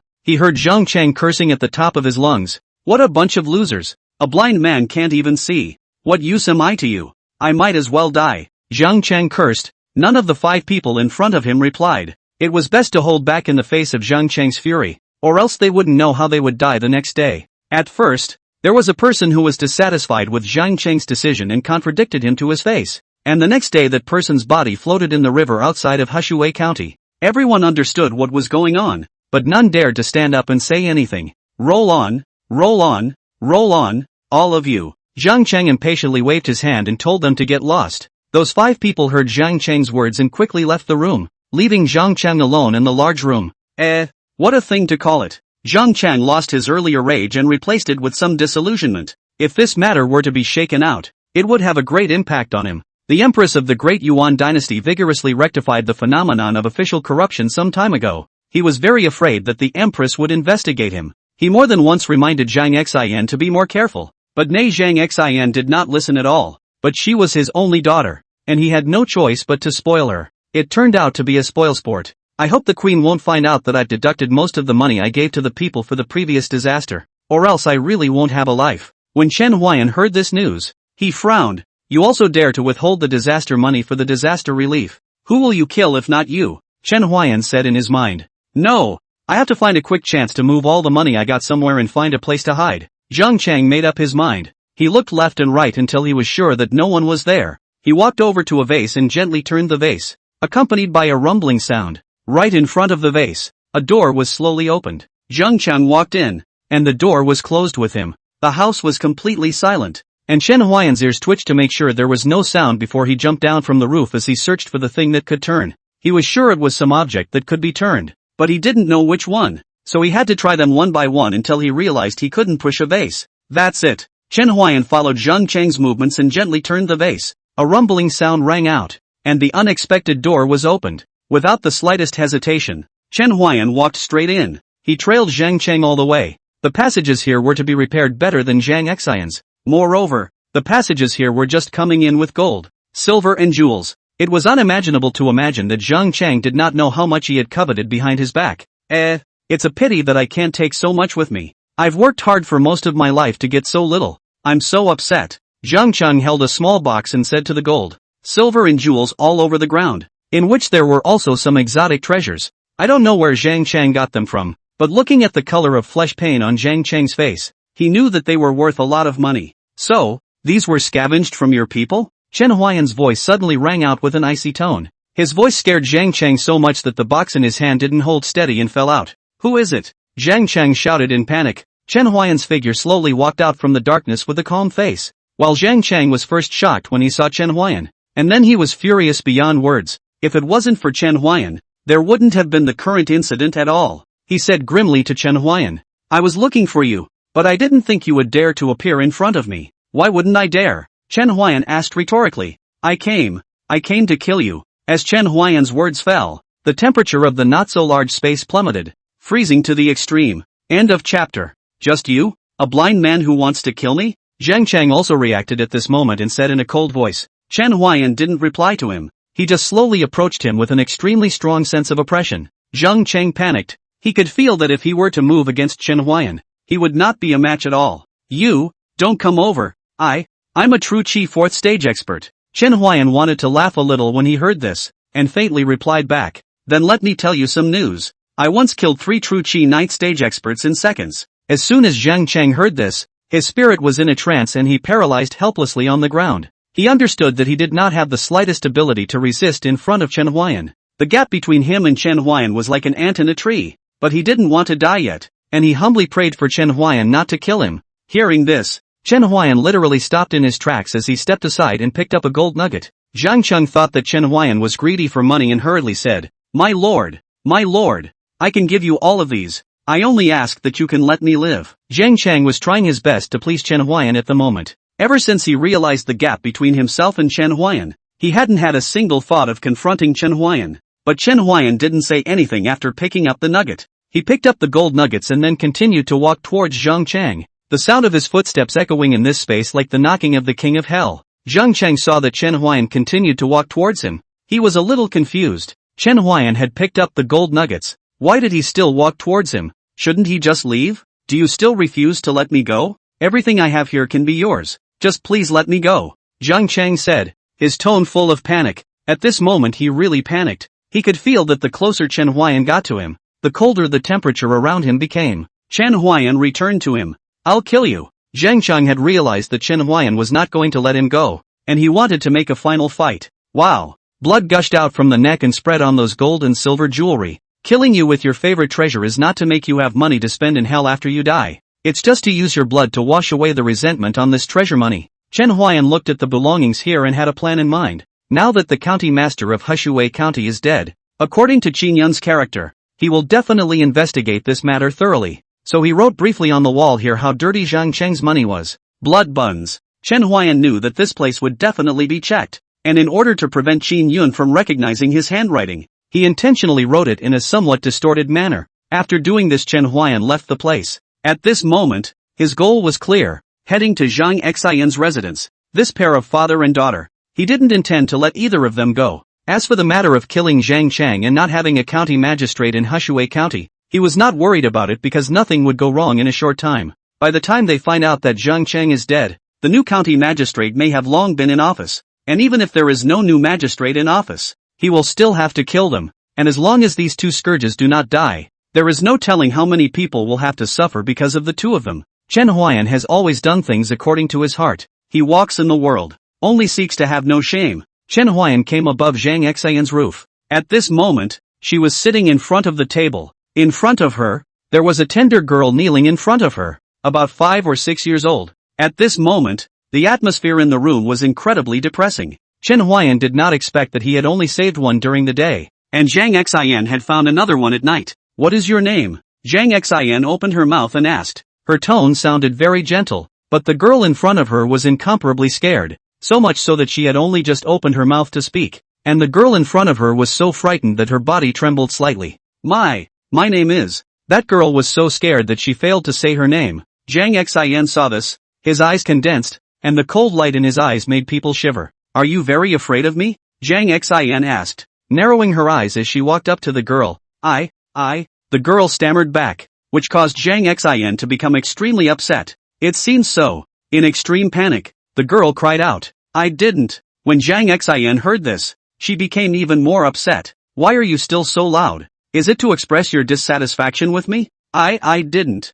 Just what? Zhang Xian pulled off the hairpin coiled in her hair and held it in her hand. The girl had her head lowered and did not notice Zhang Xian's movements in the slightest. The girl didn't answer her back. Her tears were flowing from her eyes. She was scared. What she had just said had taken all her courage. No talk? Then you can go to hell. After she finished speaking, she raised her hairpin and viciously stabbed the girl. Just as the hairpin was about to pierce the girl's head, Chen Huayan appeared in time. He snatched the hairpin from Zhang Xian's hand, rotated it in a half circle and then crouched down. His gentle voice rang out at this moment. Close your eyes. The girl looked at Chen Huayan's glance, and then obediently closed her eyes. Chen Huayan picked up the girl, and threw the hairpin in the process, accurately and unerringly stabbed Zhang Xian's forehead, and she collapsed in the process, while her neck was bubbling with blood. Where is your home? Let's go find your parents, Chen Huayan said to the girl in his arms. But the girl in his arms burst into tears when she heard his words. My parents were killed by these bad people. The girl cried loudly and heartbreakingly. Chen Huayan's walking pace stopped after hearing this,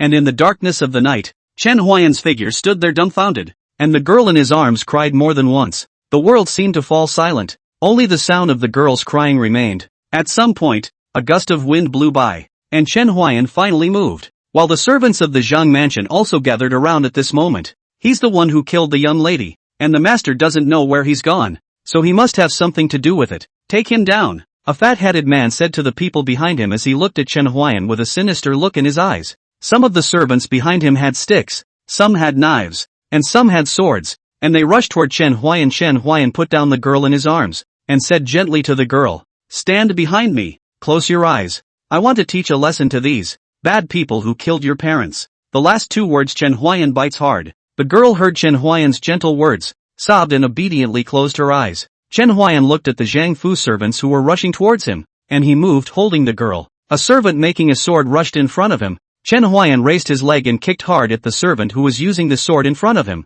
The sword fell out of the servant's hand and Chen Huayan caught it in the process. At this moment, Chen Huayan was walking calmly with the girl in one hand and his sword in the other, and the black cloth he had tied around his eyes was fluttering. Chen Huayan had realized that the entire Zhang mansion was a place that ate people without spitting out bones, and how much better would his servants be for a corrupt magistrate? In that case, there was no need for the Zhang mansion to exist. Tonight, he decided to wash the Zhang mansion in blood. End of chapter. Chen Huayan held the girl and walked slowly. At first, those servants were still able to brave death and rush towards Chen Huayan, but after a long time, they realized that they couldn't help Chen Huayan at all. They don't even go near Chen Huayan. Chen Huayan walked in this way holding the girl, who did not have a bit of blood on her body, and was just as clean as when she came, except for a few tear marks on her face. Don't get any closer to him, he's a devil. At the moment, bodies were piled up on both sides of the road, and a man with a knife swallowed in horror. Lu, Butler Lu, run,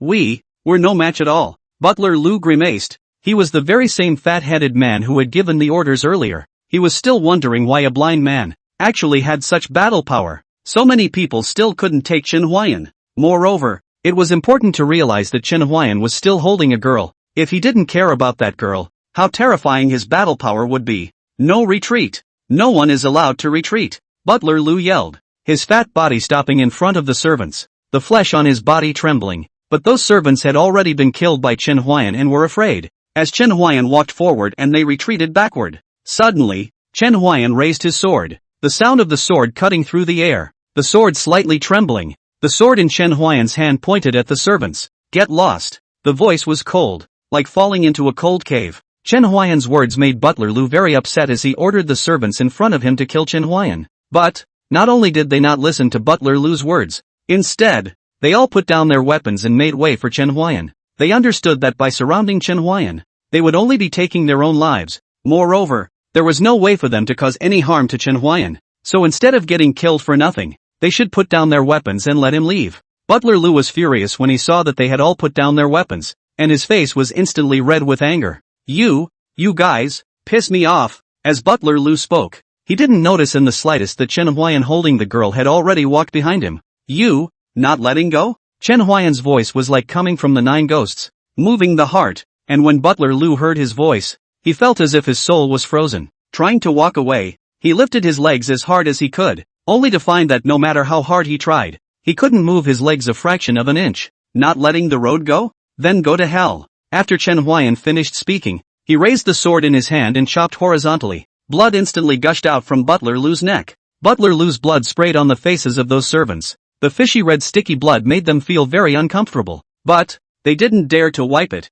Or rather, they didn't dare to make any movements right now. After Chen Huayan killed Butler Lu, he threw his sword aside. The blood-stained sword was stuck diagonally on the ground. Chen Huayan picked up the girl and slowly walked out of the Zhang mansion. Those people lowered their heads, not daring to look at Chen Huayan. Chen Huayan throwing his sword was not because he was blindly arrogant, but these people had long been killed by him, and they had long since dared not think anything of Chen Huayan. Disease, epilepsy, can blow no return gradually treatment. Current treatment progress, 20%. Chen Huayan ignored the system's voice as he walked out of the Zhang mansion. The journey was unimpeded and no one dared to stop him. Chen Huayan returned to the place where he rented a room and handed the girl in his arms to the old ox. When Chen Huayan handed the girl over to the old ox, he realized that she had long since fallen asleep at some point. Chen Huayan smiled bashfully at this, and when the old ox asked him what he was going to do next, Chen Huayan said 2 words and quickly left. Pretend to be a fairy. Chen Huayan returned to the Zhang house. No one found his trace. He took some money in 2 of the Zhang house, and some exotic treasures. He did not want these. These things are dispensable to him. He just wanted to take the money to do what they should do. Chen Huayan felt that what he was doing was a bit like robbing from the rich to give to the poor. But this rich had almost disappeared. At this moment, most of the people in Hushui County are still unaware of what happened in the Zhang house, and many of the families have gone to bed early. Chen Huayan came to a rich merchant's house to start his next plan. Lees. Chen Huayan's voice is, if anything, seems to be far away, seems to be close, ethereal. The sleeping Li heard Chen Huayan's voice and instantly woke up from her sleep. Who is it? Don't play God. Quickly come out to me. Being awakened, Li hurriedly lit the lamp and candle. He looked around, but realized that no one was around. You, looking for me? Chen Huayan said. Li was startled by Chen Huayan's voice. He shouted, who the hell are you? I, Li, am usually virtuous and good and have never harmed anyone. Can't this allow me to enjoy a good old age in peace? In fact, if he wasn't a man of virtue and good deeds, Chen Huayan wouldn't have sought him out. I am an immortal who travels in the clouds and observes that the grievances here are extremely deep and the people are screaming for help. So my heart is grieved and I have decided to do something about it. Now, if you go to the big tree on the east side of your house, you will be given some exotic treasures. These, for you, are the rewards for your good deeds, and the extra ones are what I am going to give you to do. Li was clouded by Chen Huayan. He didn't know what Chen Huayan meant when he said do something, but from his tone, he could tell that Chen Huayan didn't have any malicious intent towards him. Then, what does Senior want me to do? Li knelt on the ground and asked very respectfully. Start a charity hall, take in orphans and teach them to read and write. When Chen Huayan finished speaking, Li looked excited. Really? Chen Huayan froze a bit. He didn't expect this Li to be a great person. Although Chen Huayan entered the city for a short period of time, he had still heard about some of Li's deeds. After all, if you take 10 steps, 3 of them are praising Li, which is why Chen Huayan was able to accurately find him. True, tomorrow, you will know my deeds. Chen Huayan left after he finished speaking, pretending to be a fairy. Mystery is most important, and Li is still waiting for Chen Huayan's following, but she doesn't know that Chen Huayan has long left. He did all this not only for that girl. He knew that the girl he saved was just a microcosm. There must be many more displaced orphans in places in Hushui County that few people noticed. Chen Huayan left after doing this. He left the girl lying on the bed of the house he rented, sleeping peacefully, only the tear stains on her cheeks. Let a person look very heartbreaking. Chen Huayan sat on the old ox's back and slowly walked towards the city gates as he asked the old ox, where are we going next? Moo, lessons learned without me. I'm not telling you. At this moment, in the sky, the morning sun was showing, and the east was becoming white. The sun poked its head out of the sea of clouds, at first just a reddish semicircle, then gradually became a circle, shining brightly. The mountains, lakes, and earth were all enveloped in this brilliant light.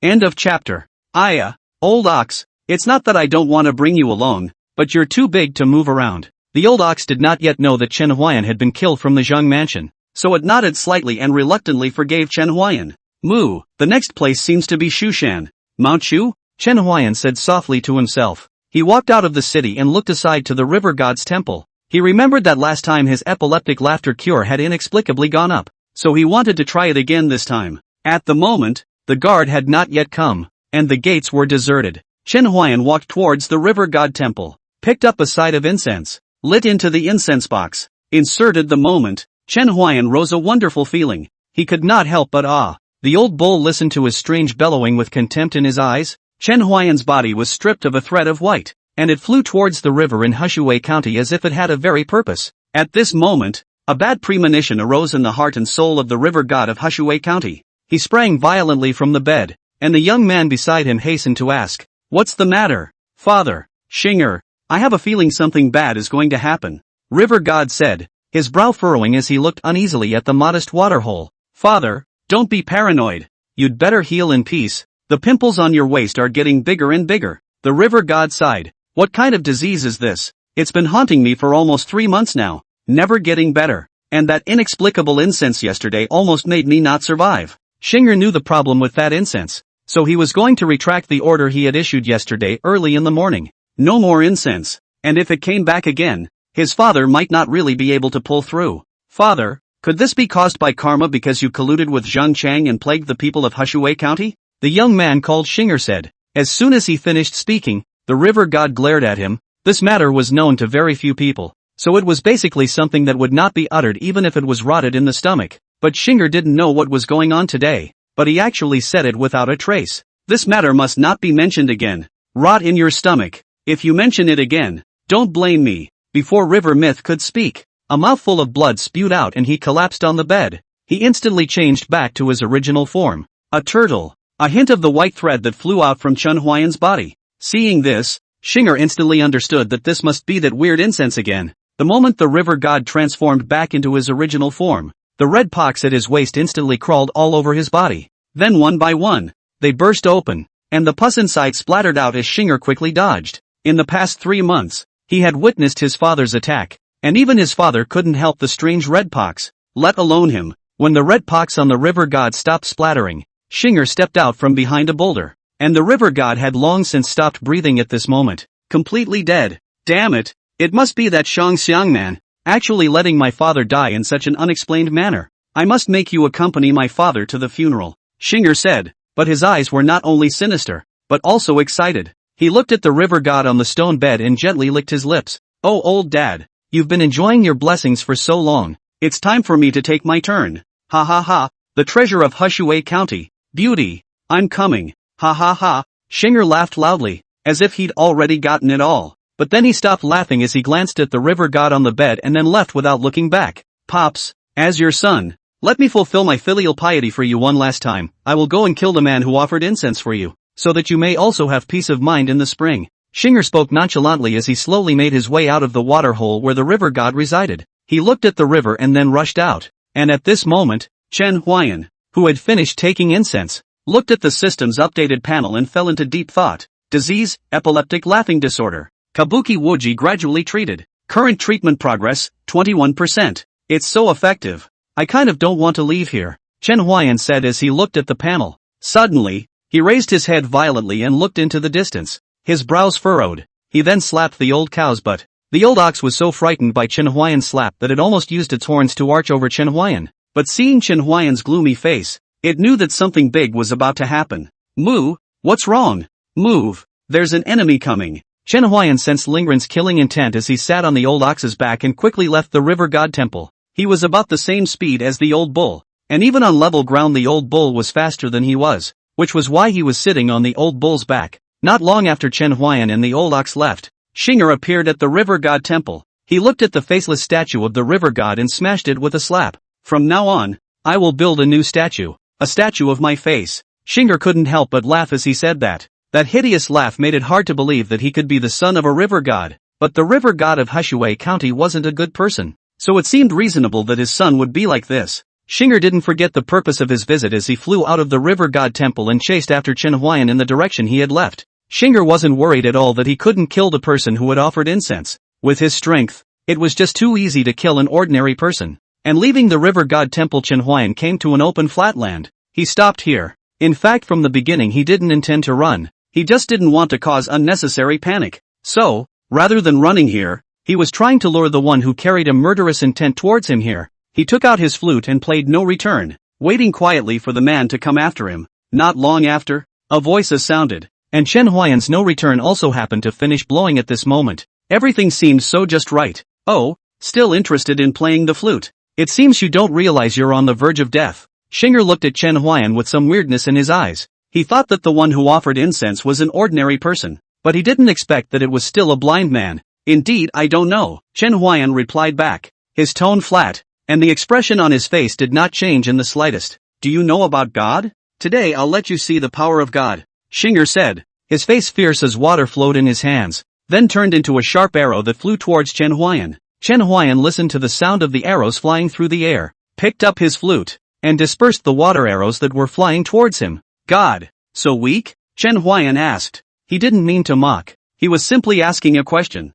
because he sensed from the power of this water arrow that the guy who called himself a god in front of him was really weak. Weak? Shinger's eyes were wide open. He didn't expect a mortal to come next to his attack. He had understood that this blind man in front of him was not a very human being. He didn't use his full strength just now. He didn't think it would take much effort to kill a mortal, but things seemed to have gone beyond his imagination. The next step is my true strength, Shinger said, as the water surrounded his body, and a dragon's roar, if there was one, resounded through the flat land. End of chapter. A water dragon coiled around Shinger, and the azure-colored water dragon hissed at Chen Huayan as if it had a spirit. Mortal, give your name. I do not kill the nameless, Shinger said with a cold smile. In his opinion, Chen Huayan was already a dead man. When Chen Huayan heard his words, he was suddenly a bit headstrong. He didn't understand why there were always people who thought they were superior and could defy everything. Therefore, Chen Huayan did not reply, but the old ox bellowed, and Shinger could not understand its words, so he asked Chen Huayan. But when he saw the hidden smile at the corner of Chen Huayan's mouth, he knew that it must not be a good word. A ball of anger burned straight into Shinger's chest. Mortal, you have completely angered me. These words caused Chen Huayan to instantly freeze. And what does this have to do with me? Chen Huayan shook his head slightly as he looked at the old ox and said, see, trouble comes out of the mouth. Next time don't scream. Moo, I just said I'm his cow grandpa. Who knew he'd be so short-tempered he wouldn't get mad if it was me? Old bull, I'm your grandfather. Old cow instantly snorts extremely heavy. Seeing this, Chen Huayan shouted, old ox, you can't afford to play. Shinger was on the sidelines when he saw Chen Huayan talking and laughing with the old ox, not putting him in the slightest bit of regard, and he felt a monstrous rage churning in his chest. You guys have a real death wish. Moo, he talks a lot. Is he going to fight or not? I don't know. Chen Huayan returned to the old cow. He wasn't defying Shinger, it was just that he felt that the guy in front of him who called himself a god was really weak. Shinger didn't know what they were talking about, but he could feel that it wasn't anything good, and his mouth suddenly felt a hint of fishy sweetness. He was actually so pissed off that he vomited blood. I'll kill you all. After Shinger finished her sentence, the old ox looked towards Shinger, while Chen Huayan had his ears turned towards Shinger. The atmosphere was a bit subtle, and at this time, it happened that a breeze blew by, bringing up some grass. Shinger stood upright, manipulating a water dragon with one hand, and that water dragon opened its teeth and claws, with a raging and surging momentum, whistling to kill Chen Huayan. Chen Huayan listened to the sound of rushing water and turned around, his face calm. That water dragon sped and quickly came in front of him. However, the flute in his hand was only lightly waved, breaking that mighty water dragon apart in a flash, turning it into water droplets in the sky, spilling down like crystallized broken jade. Chen Huayan figure also moved after dispersing that water dragon. Almost in an instant, he appeared in front of Shinger, who was shocked to see Chen Huayan appear in front of him. At this moment, he only had one thought, and that was escape. How could he be a match for someone who could effortlessly defuse his strongest attack? Therefore, the moment Chen Huayan dispersed his water dragon, he had no will to fight again. Shinger quickly reacted and pulled away from Chen Huayan. But, how could Chen Huayan not know what he was thinking? Only, he still had a few things to ask, so for the time being, he didn't want to kill Shinger. After Shinger fled for a while, that heart-stopping feeling had disappeared, and he said thankfully, it's a good thing I ran fast, or else I would have been planted here today. Father should have died a violent death after receiving his incense. He was too strong. There weren't many who could afford to receive his incense. Shinger said. He turned his head to look behind him and realized that his back was empty. He couldn't help but laugh. Ha ha ha, so what even if you are strong? In terms of running speed it's still not as good as me. I do wonder what species you are that runs so fast. Chen Huayan's voice faintly sounded in front of him, and Shinger's heart was suddenly ashen. He turned his head numbly and realized that Chen Huayan had already come to him at some point, and he was twirling the flute in his hand as he slowly approached him. Who are you? Really? This was Shinger's last question. The gap in strength between the two of them was just too great. Even if Chen Huayan was willing to let him run, he didn't run, because he couldn't run at all. Me, as you can see, just a blind man who plays the flute. Shinger guessed that this was the rhetoric found by Chen Huayan's unwillingness to tell his true identity. But, Chen Huayan was telling the truth. If you answer my questions, I can consider letting you go, Chen Huayan said. Really? Shinger was shocked and delighted. He had given up resisting, but at this moment he saw the hope of life. You ask, Shinger said excitedly. What is your strength? Chen Huayan really didn't know his own strength. He only knew that the true Qi realms could no longer help him. According to your human's algorithm, I'm at the 10th stage of true Qi, a little short of stepping into the next realm, the true Qi realm, which we also call the Qi condensation realm, a realm that all cultivators go through. So it's just the true Qi realm. No wonder it's so weak, Chen Huayan said to himself. He wanted to know what strength he was today, but it seemed like the man in front of him couldn't give him the answer he wanted. However, what Chen Huayan didn't know was that his words became incomparably horrible words in Shinger's ears. How difficult it was for living beings to cultivate. Those like him who were in the 10th stage of true Qi were already rare, and from Chen Huayan's words he could hear that Chen Huayan had already fought with someone in his realm, and the other party should not have much ability to resist. Shinger guessed half right. The previous battle still left Chen Huayan in a bitter fight, but that was the previous Chen Huayan. The current Chen Huayan shouldn't be. However, Shinger was very nervous in his heart at the moment. A big shot like Chen Huayan, killing people was just a thought away. He was very afraid that Chen Huayan would regret and not let him go. Forget it, someone this weak is not much of a threat to me, but remember, the next time I see you again, I will not hesitate to strike you down. Yes, yes, yes, Shinger said happily. Chen Huayan turned around when he finished speaking. Shinger was overjoyed to see Chen Huayan turn around and couldn't help but praise Chen Huayan. I didn't expect this kind of big shot to be so reasonable. Shinger also turned around. He was going back to the waterhole, dispose of his father's remains, and then make his way through Hushui County. However, he had only just turned around when he saw an incomparably horrifying scene. At this moment, Chen Huayan was standing in front of him. Hey, we meet again. Remember what I said before? The next time we meet, I will kill you. When Shinger heard Chen Huayan's words, his eyes suddenly widened. You, before he could finish his words, his throat was sealed by Chen Huayan, and Shinger's body fell to the ground. His wide-eyed eyes looking at Chen Huayan in death. He was not completely dead. He looked at Chen Huayan in disbelief, his lips moving slightly as if trying to express something. Chen Huayan looked at Shinger's eyes and shook his shoulders. Don't look at me like that. I only said that I would consider letting you go, not that I would definitely let you go. Let the tiger return to the mountain? That wasn't something he, Chen Huai, would do. Shinger, who heard Chen Huayan's words, stomped his legs and died completely. He didn't realize until this point that Chen Huayan had no intention of letting him go from the beginning to the end. End of chapter. Not long after Shinger's death, his body emitted a kind of gusty white light, and then, his body rapidly became smaller until, finally, it turned into a turtle. Chen Huayan looked at the turtle lying on the ground. The corner of his mouth couldn't help but twitch. A turtle, how can it run so fast? Although he was not as fast as Chen Huayan, but, compared to the others, Shinger's speed was indeed considered fast. The old cow came over slowly at this time, and its eyes lit up instantly when it saw the turtle on the ground. Moo! Make soup! Soup! Chen Huayan felt a bit unable to get down. After all, he was cultivated into human form. Chen Huayan stopped Old Ox and said, Old Ox, let's forget about it. I feel like I can't get my mouth around it. The old bull glanced at him and didn't say anything else, except that it had a slightly strange look in its eyes. Departure. Mount Shu, Chen Huayan said, and after saying that, he walked towards the front. The old ox looked at the turtle that had no breath left, shook his head slightly, and followed Chen Huayan's pace. Only the turtle has disappeared into the ground. Old bull, what kind of road are you leading? There's a cliff ahead. Cliffs. Moo. Accident. Wait till I look at the map again. Chen Huayan's foot might have stepped out in one step if he hadn't kicked a stone that didn't make a crashing sound on the ground. Are you trying to get me killed and inherit my huge 3-cent fortune? Moo. Surely there will be no surprises this time. I've heard that 8 times now. Depend on it. Moo. I'm very dependable. Okay? I'm starving. Let's cook first. How many more ingredients did we bring? When the old ox heard this, he put away the map and silently took out the turtle. Chen Huayan looked at the turtle and the old cow's hoof and immediately said that he would not take a bite of it even if he starved to death. Moo. Then don't eat it if I make it. If you don't eat it, you don't eat it. I, Chen Huayan, will not take a bite even if I say so. The old ox ignored Chen Huayan. It silently took down the pot on its back and built a fire. It skillfully took out its tools and began to cook the turtle. The aroma gradually drifted into Chen Huayan's nose, and saliva indisputably produced in Chen Huayan's mouth. The old cow's cooking is getting better and better. When the old ox saw Chen Huayan's small movements, it cast its head to the side and squinted at Chen Huayan, but the movements in its hands did not stop and it was still stirring. Chen Huayan smelled the tantalizing fragrance, but the words that were said were like water that had been thrown out, and it was difficult to take them back. He's still the same. If you say no, you don't eat. The old bull still ignored him. Old ox, don't bring it to me later. I really can't get down. Old bull. The scene shifted and Chen Huayan was holding a bowl with his mouth full of oil.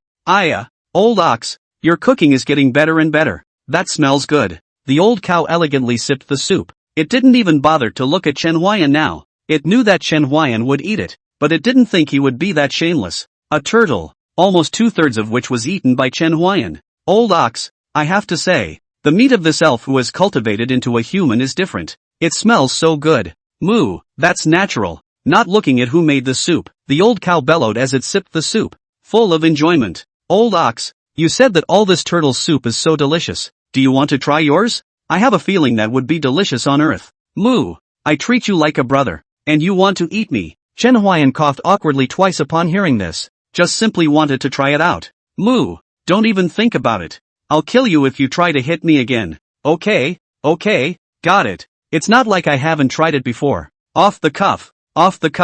But it was Chen Huayan's casual remark that prevented the old ox from getting a good night's sleep for several nights. It was impossible for Chen Huayan to really hit his idea on the old ox. In these few years of living together, this man and ox had almost become each other's family. How could he possibly hit his idea on the other? Let's not go today. Get some rest. We still have a long way to go. A good rest is the right thing to do. Moo, you clean up while I study the map. Don't make another wrong turn, or we really will have to open the table. Moo, no way. That was just an accident. You've had too many accidents. One man and one cow thus divided the labor. One cleaning up the aftermath of the meal and the other studying the map. When that map was looked at carefully, one could find that there were many circled and drawn places on it. Places where Chen Huayan and Lao Nyo were almost in danger. And places where they would never go again even if they killed themselves. At night, the old ox confidently told Chen Huayan that he had figured out the map and would never go wrong next time. Chen Huayan didn't believe a single word of the old ox's words, but that didn't stop him from taking out his flute and playing wuji.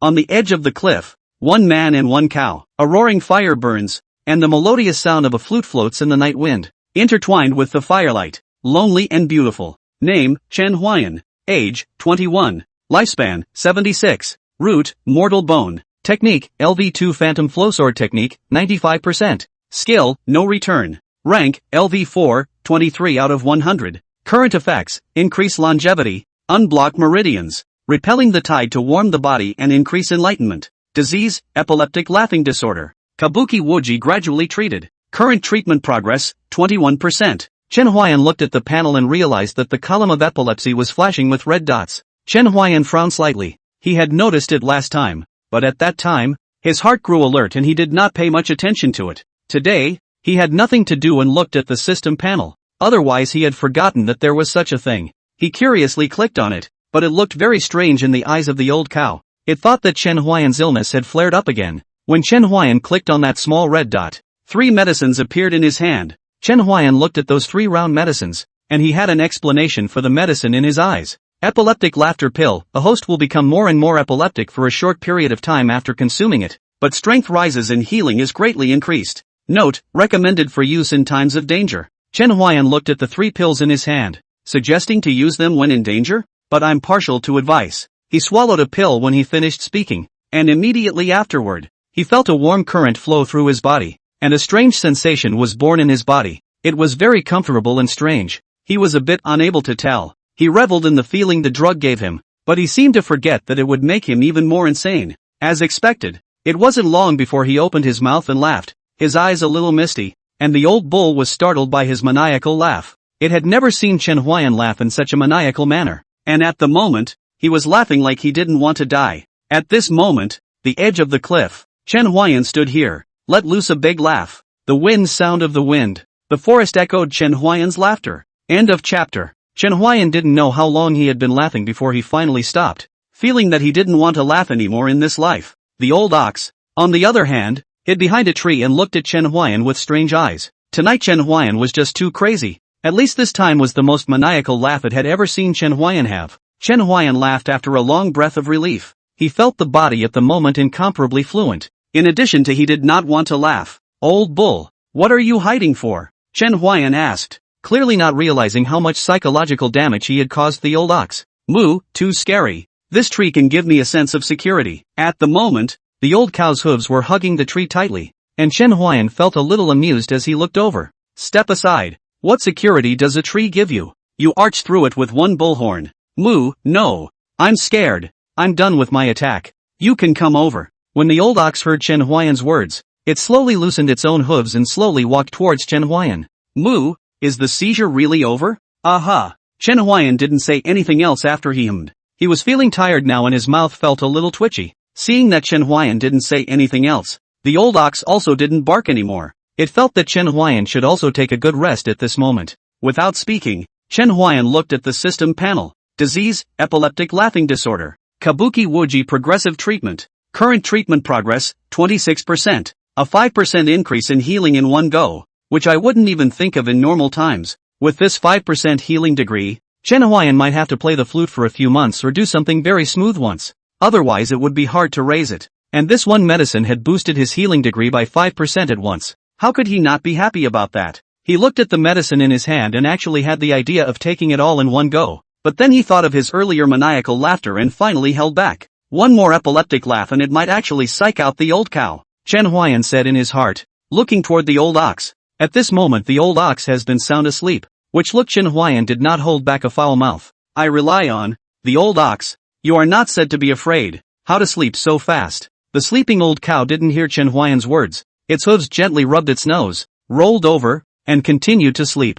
Your words can't be trusted a bit. 1 second you say you're scared and the next you're asleep. Chen Huayan looked at the sleeping old ox and shook his head slightly as he pulled off the black cloth wrapped around his eyes and looked up at the sky. The sky here. Haven't seen it yet. Old bull. How long have we been spinning? Moo. Almost half a month old. Chen Huayan couldn't help but twitch the corners of his mouth when he heard the old ox's words. What about what you said last time that it was just an accident? Telling me to trust you, which I do so much, and yet you took me around for half a month. Doesn't your conscience hurt? Moo. Trust me one last time. Chen Huayan exhaled a long breath, and 1,000 words finally became, lead the way. This time, the old ox was very powerful. It didn't lead the wrong way again, and in only 3 days, it led Chen Huayan out of the forest. When Chen Huayan stepped out of the forest, he exclaimed, I've finally come out. But the next moment, sand flew into his mouth. He spat out the sand in his mouth in a hurry, and unknown to him, he asked the old bull what was going on. Moo, yellow sand in the sky.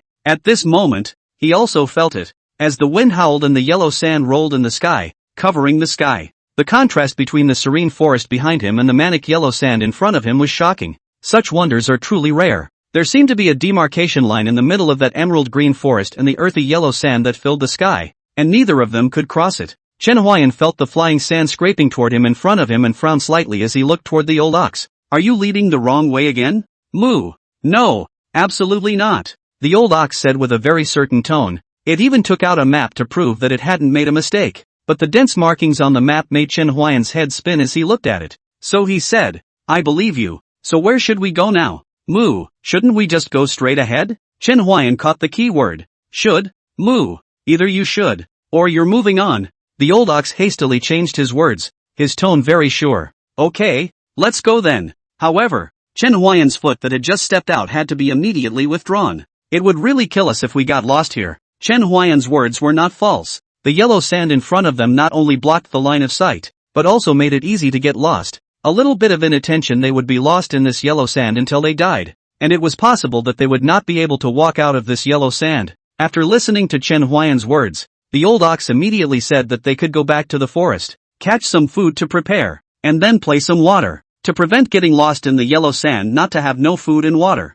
Chen Huayan analyzed from the old ox's words that the old ox was also unsure of the direction it had set, and it was also afraid of getting lost in this yellow sand. Chen Huayan shook his head slightly. Forget it, let's go back first, and wait until we have made sufficient preparations before crossing this yellow sand. Chen Huayan said. He wasn't going to cross this yellow sand for a short time. It was too dangerous. Although this yellow sand couldn't help him and the old ox. But the biggest threat of this yellow sand is obscuring vision and disorientation. Line of sight was of little use to Chen Huayan, but it was important to the old ox, not to mention that it was easy to get lost. So down the line, Chen Huayan intended to make sufficient preparations before wearing this yellow sand. Moo, good. Chen Huayan turned around and prepared to enter the forest, but he suddenly heard voices coming from behind him, which caused him to rejoice. Looks like someone is leading the way. Brother Wang, the sand bandits have been appearing really too often lately. Will it be dangerous for us to come out like this? Yes, Brother Wang. None of the villages are guarded by any young,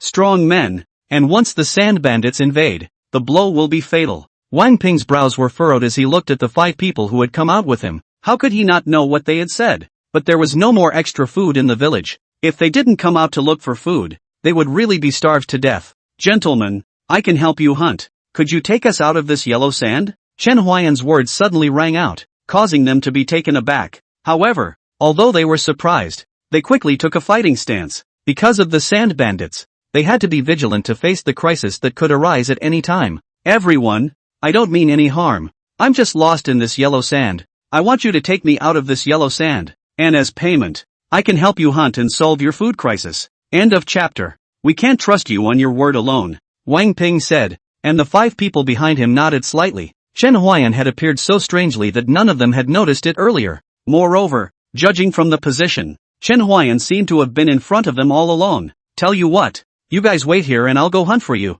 What do you think about that? Chen Huayan said that it was normal for Wang Ping and the others to be wary of him, and it would be abnormal if they allowed him to follow them away without the slightest bit of caution. Then Chen Huayan would most likely treat them as the sand bandits they were talking about.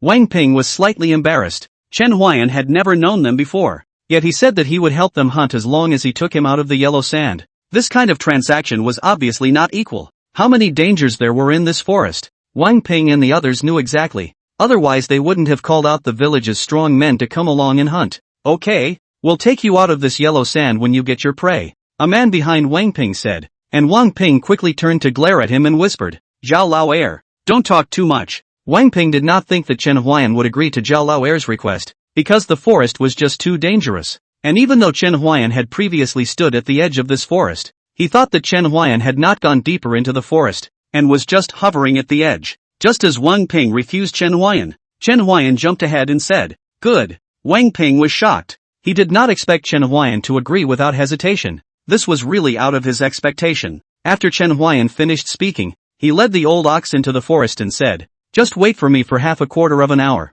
After Zhao Lao Er, who was behind Wang Ping, saw Chen Huayan walk completely into the forest, he walked up to Wang Ping's side and he asked Wang Ping, this blind man, can we really trust him? When Wang Ping heard Zhao Lao Er's words, he was on fire. Shut up, if you hadn't been so talkative, we could have gone in and hunted by ourselves. Now it's good that a blind man went in. Who knew that blind man would say yes? Zhao Lao Er's voice got smaller and smaller. Wang Ping could do nothing even if he wanted to beat him in a million ways. There are not many young and strong laborers left. Each one is very precious. So what do we do now? One of the people behind Wang Ping asked. Wang Ping shook his head slightly. Now he didn't know what to do. Go in now? It was impossible. Chen Huayan had already gone in. If he didn't pay attention and caused the bug beasts inside to rage, they might all die in this forest. If they did not go in, then there would be no food. At the moment, he felt very headstrong. How to choose is not. However, while he was at a loss for words, Chen Huayan appeared in front of them dragging a huge boar. His eyes were as dull as if he had been struck by lightning. A boar that big was enough to feed their village for at least 7 days. What luck to go in and come across this boar fighting with another pig, which didn't win and died on the spot. It's a good thing I usually work out. Otherwise I wouldn't have been able to drag this boar, Chen Huayan said. He didn't care if they believed him or not, as long as they abided by what they had said before. Wang Ping's eyes were filled with suspicion as he listened to Chen Huayan's words. Could it be that Chen Huayan's luck was really that good? But Zhao Lao Er and the others didn't care about that. All they saw was the food in front of them, and the problem of filling the stomachs of the people in the village. Brother Wang, now we won't have to come out to hunt for at least 7 days.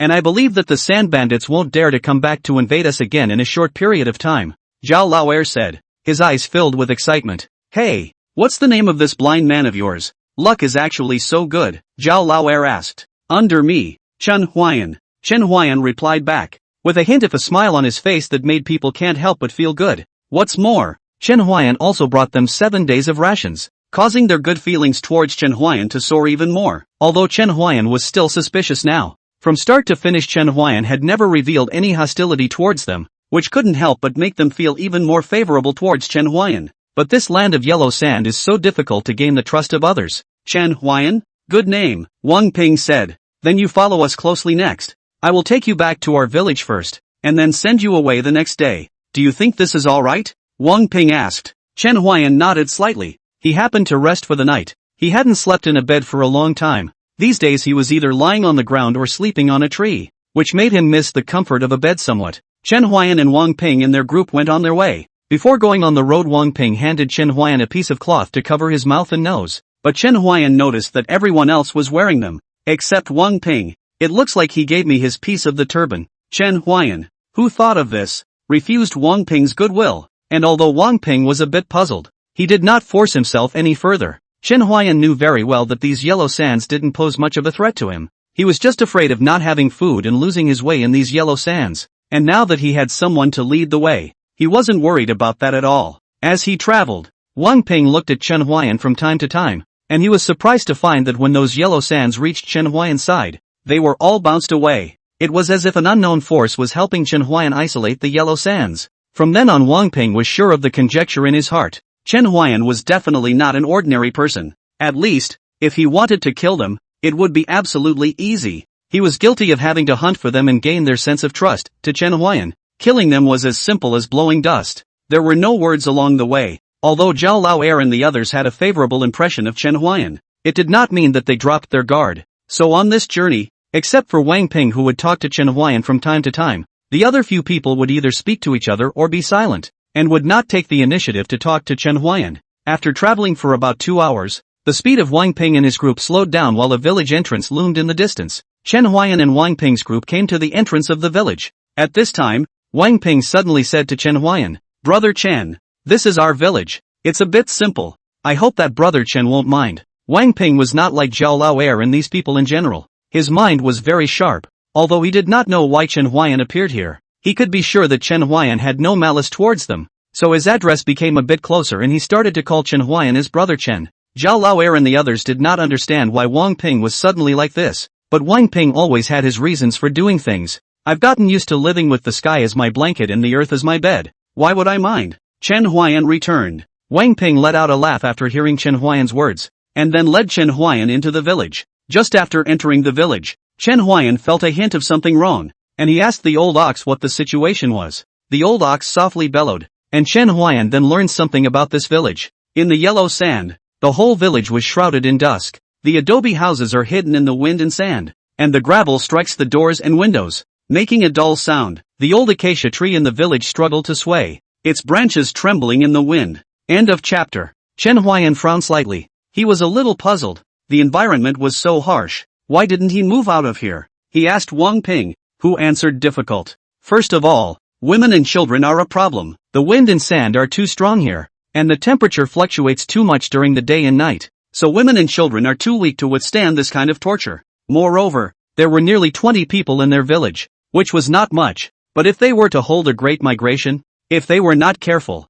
they could be buried in this yellow sand. Isn't it just a few hours' journey?" Chen Huayan asked. "If they were a little faster, they could have reached the edge of that forest before nightfall." Wang Ping sighed and shook his head after hearing Chen Huayan's words. "It's not that easy. Even if we manage to reach the edge of the forest before nightfall, we still have to face the crises that will appear at any time. Beasts that can charge out of the woods at any moment, highly poisonous insects and snakes that lurk in the sand. And, after arriving in a new environment, we still need to adapt. Many of our women and children here can't really stand up physically due to the erosion of the wind and sand." Chen Huayan frowned slightly after hearing Wang Ping's words. "Could it be that this is how you plan to live your lives?" Chen Huayan asked. "In this kind of environment, people are bound to not live for a long time. Their lungs have long been eroded by the wind and sand, and some of them might even have trouble breathing. Some of us have lived here too long to leave. Our village used to be full of people, but many of them couldn't stand this kind of life and gradually left. And at the end of the day, there were more and more old people, and we couldn't bear the thought of these old people being left uncared for. So we stayed. By the way, Brother Wang, I heard you guys talking about sand bandits earlier. What kind of group of people is this?" Chen Huayan changed the topic. He did not intend to continue the discussion on this heavy topic. "Sand bandits." Wang Ping's tone changed significantly when he said those two words. "That's a group of people I can't wait to whip," Wang Ping said, the anger in his tone hard to suppress. When Chen Huayan heard Wang Ping's tone, he already had a rough idea of this group of sand bandits in his mind. He didn't ask any more questions, nor did he ask Wang Ping to speak specifically about the group of sand bandits, as doing so would be tantamount to uncovering someone else's scars. "Brother Chen, can I ask you for a favor?" Wang Ping suddenly asked. Chen Huayan was a bit puzzled. He didn't know what to say to Wang Ping's sudden request. "You name it, I'll agree to it as long as it's not too much." When Chen Huayan finished speaking, Wang Ping flung himself on his knees to Chen Huayan. "Brother Chen, I know you're not an ordinary person. I implore you to help us eliminate the sand bandits and return peace to us. I won't stay long." Chen Huayan replied back and reached out his hand to help Wang Ping up. Chen Huayan's purpose was clear from start to finish. "Panglai, I know, I just want you to make a move. That group of sand bandits will come to our village tomorrow, and then you will make a move. If you don't get out of here, this is just a reprieve," Chen Huayan said. But what Chen Huayan said was true. If Wang Ping and the others did not move out of here, this problem would never be solved. Wang Ping wanted to say something. How could he not understand what Chen Huayan said? But reality did not allow him to make that many choices. "Think about it. If you're ready to move out of here, tomorrow is the best chance to do so after the sand bandits are driven out. I know you're more worried about sand bandits than the uncertainty of the environment. Let's think about it." "Aha!" Chen Huayan and Wang Ping ended the conversation. Wang Ping needs to think, and Chen Huayan also needs to think, because the old ox does not know where to go. The old cow wouldn't run away and lose. This Chen Huayan wasn't worried about. Only, it was time for it to study the map. Chen Huayan searched for a while and finally found the old cow in a barn. When Chen Huayan saw the tethered old ox, he couldn't hold back his laughter. "Old ox, what's your situation? The average person can afford to tether an old cow unless it is willing. Moo. I was led here by a brother and sister whose mother had passed out halfway to fetch water and asked me to carry her. Like this, Chen Huayan said as he approached the old cow and untied its tethered rope. Then you shouldn't be tethered either, Chen Huayan said. And the old ox replied that the two children had tethered it here because they were worried that it would be captured by bad people. I thought you won the lottery again. Chen Huayan naturally refers to the old ox being drugged before. Chen Huayan does not mention this okay. He brought up this old ox's front hooves are a bit pressed. Just kidding. Just kidding. He couldn't afford the hooves of the old cow, one hoof down and he'd have to lie down for at least 3 days. Ryu. Who's out there? A guest? A weak female voice suddenly rang out, while a tender child's voice followed. Mother, you lie down. I'll go out and take a look. Chen Huayan stood still. A boy walked out from the room. He looked towards Chen Huayan. His clean black clothes and face made the boy named Lure instantly know that he was not a local. Who are you? Lure asked. His tone was fierce. Chen Huayan didn't care about this. It was due to the environment. And it was possible that the reason why this boy named Lure did what he did was to protect his mother. Brother, what's wrong? From within the room came a little girl, about 4 or 5 years old, very delicate, with clear eyes.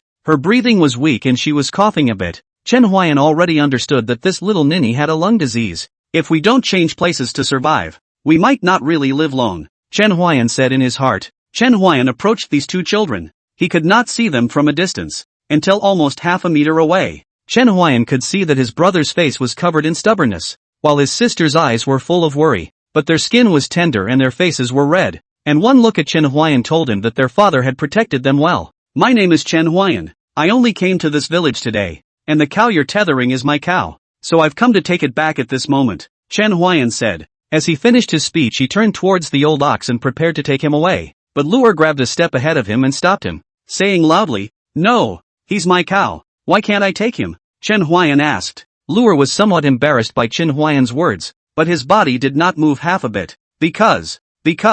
Streamer didn't know how to say it, but his sister spoke up in an aside. Because after you took the cow away, there was no one to take our mother about, and our mother got worse, perhaps.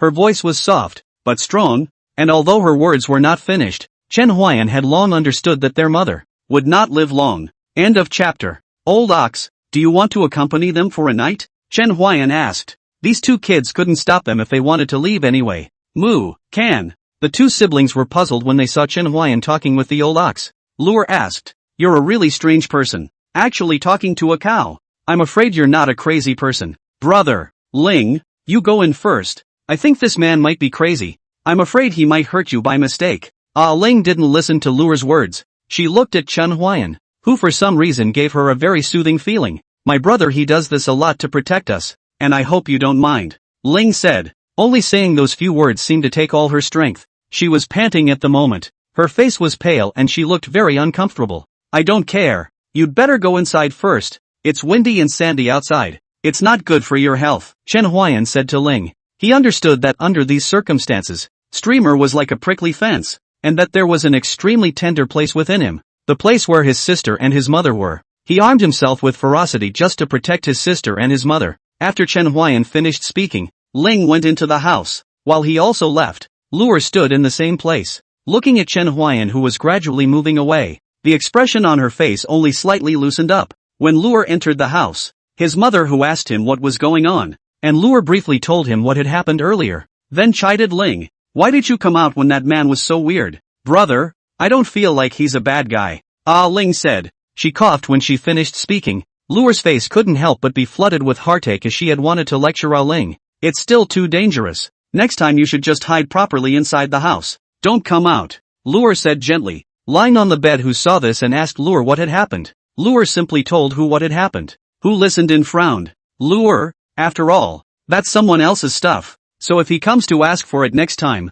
make sure you give it back to him. Who said that at that time, when Lure found the old ox? She asked him, whose ox is this? It would be very rude to bring it over without someone's permission. Who finished coughing violently. She covered her mouth with her handkerchief. When she opened it, it was full of crimson blood and some clots. Who silently put away her handkerchief. She understood that she was already very sick. Lure would have liked to argue, if not to bring the old ox, with the two of them difficult to carry Who back, and the reason why Who went out to fetch water, but also because of the pain of his two children every day to fetch water is very hard. This time there is no water in the tank. She thought of taking advantage of the children are not at home. She went to fetch some back, but why he did not fetch water, but also fainted in the middle of the road. Being lectured by who? Lure's face was filled with heartache. Alright mother, I know. Next time I won't do it again. Yes, we know we're wrong. Mother mustn't be angry. My brother and I will do as we're told. Ling said from the sidelines, her good-natured eyes doubling in pity. Who didn't say anything? She asked Lure and Ling to cook something to eat. It was almost nightfall and they hadn't eaten anything yet. However, Lure and Ling looked at Hu with some embarrassment, and when Hu saw that they didn't move, she asked weakly, have you already finished the food that Brother Wang sent last time? Lure and Ling nodded. When Hu saw this, the corners of her eyes couldn't help but cross helpless tears. When Lure and Ling saw Hu crying, they hurriedly went up to comfort Hu. Mother, we're not hungry. Look, my stomach is still round and bulging. Lure said to Hu with a smile and patted her stomach. But in fact, he did not have much meat on his body. Very thin. He did not know. He patted his stomach to make the bang bang sound. Let Hu understand that he is actually very hungry. But he pretends not to be hungry. Yes, mother, we're not hungry. Ling looked at Hu and said. She followed Lure's example and patted her stomach, which also made a thumping sound. Hu looked in her eyes, pain in her heart. If it was not the top pillar of his family was killed by the sand bandits, perhaps their family of 3 would not live so hard. Let's go to Big Brother Wang's house tomorrow to order some food, Hu said. The hatred in her heart at the moment was incomparably strong. She hated the sand bandits, and even more so, she hated that she couldn't do anything. Bang, bang. There was a sudden knock at the door. Lure was instantly alert. He believed that all the ones in this village were good people. He just didn't trust Chen Huayan. Lure, go see who's here, Hu gasped and said. Lure went to open the door after hearing Hu's words. He opened the door but didn't see anyone. Just as he closed the door and was about to go back to the house, he was surprised to find a piece of meat on the floor. He picked up the meat on the floor with joy. At the moment he was so hungry that he didn't think twice about where the meat came from. He picked it up and went inside and closed the door. He ran into the house and happily shouted to Hu. Mother, we have food. I don't know which kind person gave us a piece of meat. It's sitting at the door. He was very excited. They hadn't eaten meat for a long time, and Ling gulped as she looked at the meat in Lure's hand. Now that she was supposed to be the age of love for food, she hadn't eaten much of it. Could it be from Big Brother Wang? Hu asked. She also had doubts in her mind, but thinking of her child's starving stomach, she suppressed them. Lure shook her head slightly when she heard Hu's words and said, tomorrow I'll ask Uncle Wang. I think he sent it to me. I heard they shot a big boar today. Good. Then you can cook first. Lure's words also led her to believe that Wang Ping had sent it, probably because he had left beforehand. Lure nodded her head. Ling wanted to help but was stopped by Lure. Just do your job and wait for dinner. Cooking is something I should do as a brother. Wait for me to make you something delicious. After finishing her speech, Lure walked towards the cookhouse to make tonight's dinner. Lure's cooking speed was fast, and in a short time, she had prepared several steaming dishes, and for Hu's convenience, their dining table was moved to Hu's bedside. At the moment, the 3 of them as a family were happily eating their meal, and they, who hadn't dabbled in meat and fish for a long time, were extraordinarily happy with this meal. At this time, the night has already fallen. The yellow sand, the breeze slightly blowing, the bright moon is like a silver plate, illuminating the barren world, to the sand sea with a layer of hazy veil. Chen Huayan sat on the roof of Lure's house and looked up at the bright moon, which he could not see, and looked up only because he felt a little melancholy. Actually, a meal can be extraordinarily happy. After Chen Huayan finished speaking, he subconsciously wanted to take out his flute and blow wuji, but when he reached his hand towards the flute, he froze slightly. At this moment, if the flute sounded, he was afraid that it would ruin their happy atmosphere. He stood up and leapt off the roof of the streamer's house. He had applied some medicine on that piece of meat, which could effectively alleviate Hu's and Ling's illness, and if he wanted them to live longer, the only way was to move away from here. End of chapter. Not long after Chen Huayan left, Wang Ping came, except that he looked at the cows in the barn and was a bit puzzled. He remembered that there were no cows in Hu's house. He looked more like the cow in Chen's arms, but the night was late and the wind and sand blowing in the air made it a little hard for him to see, so he simply didn't care whose cow it was anymore. He came to the door of Lure's house, and before he got close, he smelled a smell of meat. He couldn't help but frown slightly and said to himself, could it be that they still have food left over? He knocked on the door of Hu's family's room even though he was a bit confused. Lure, open the door. It's me. When Lure heard that it was Wang Ping's voice, his eyes were filled with joy and he happily ran to open the door. The moment he opened the door and saw Wang Ping, he shouted loudly to Hu, Mother, it's Uncle Wan who is here. Quickly let Big Brother Wang come in. Who said? And Luer was happy to receive Wang Ping into the house. Wang Ping often succored their family, so they thought that this piece of meat at the door was also from him. But at this moment, they froze as they looked at the meat Wang Ping was carrying in his hand. Who asked in confusion?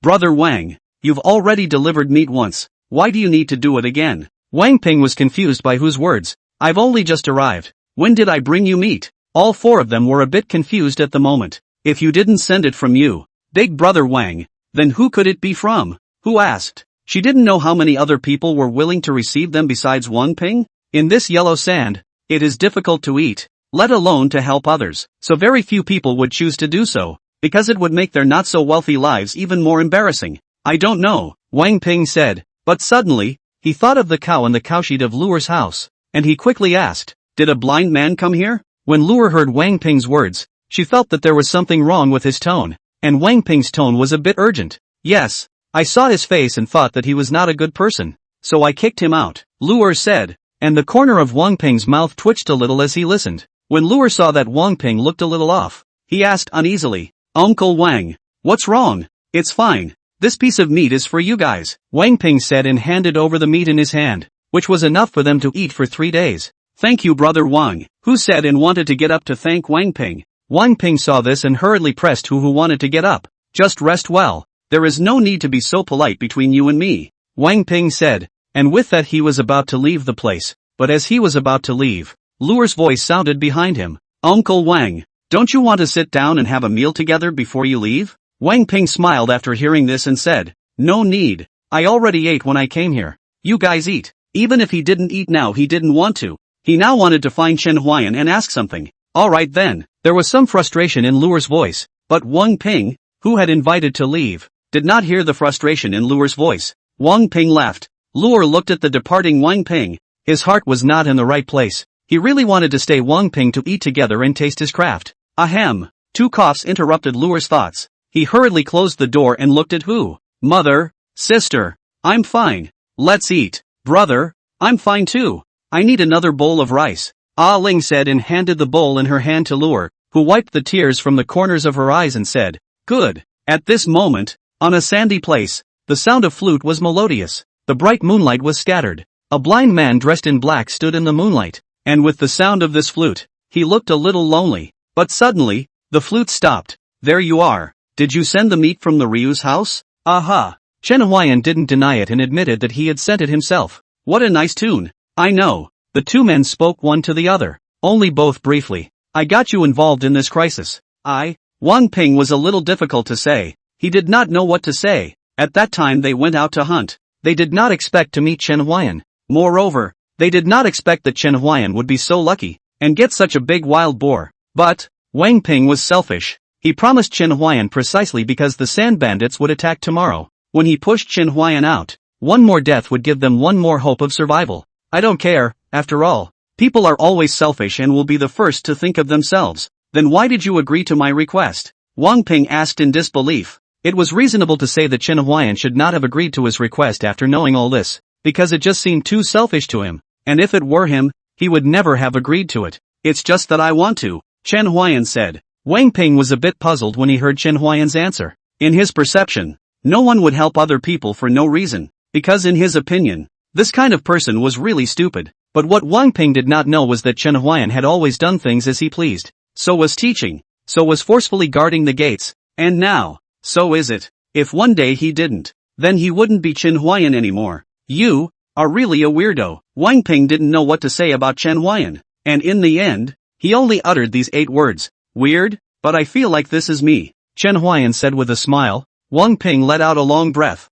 He could not understand Chen Huayan, but Chen Huayan was willing to make a move. The matter of the sand bandits may not be a problem. I want to move out of here. Do you have any suggestions? Just decide for yourselves. No need to ask me. Chen Huayan didn't intend to get involved in this kind of thing. Just let them decide for themselves. Good. Wang Ping left after he finished speaking, either to discuss the matter of moving away, or he could not get the answer he wanted from Chen Huayan and asked others. After Wang Ping left, Chen Huayan just stood there quietly. I don't know how long it took. He once again put the flute to his mouth and blew the no return. The next day, while it was still dawn, noisy voices resounded outside the village. While everyone in the village got up at that moment and walked towards the entrance of the village, Some of them had a somewhat mute expression, while others were a bit exasperated. Damn! It's so early, Zhao Lao Air. Keep your voice down. Be careful of the others hearing you and telling you off behind your back. These sand bandits are not to be messed with. I would be afraid of them? Zhao Lao Air asked,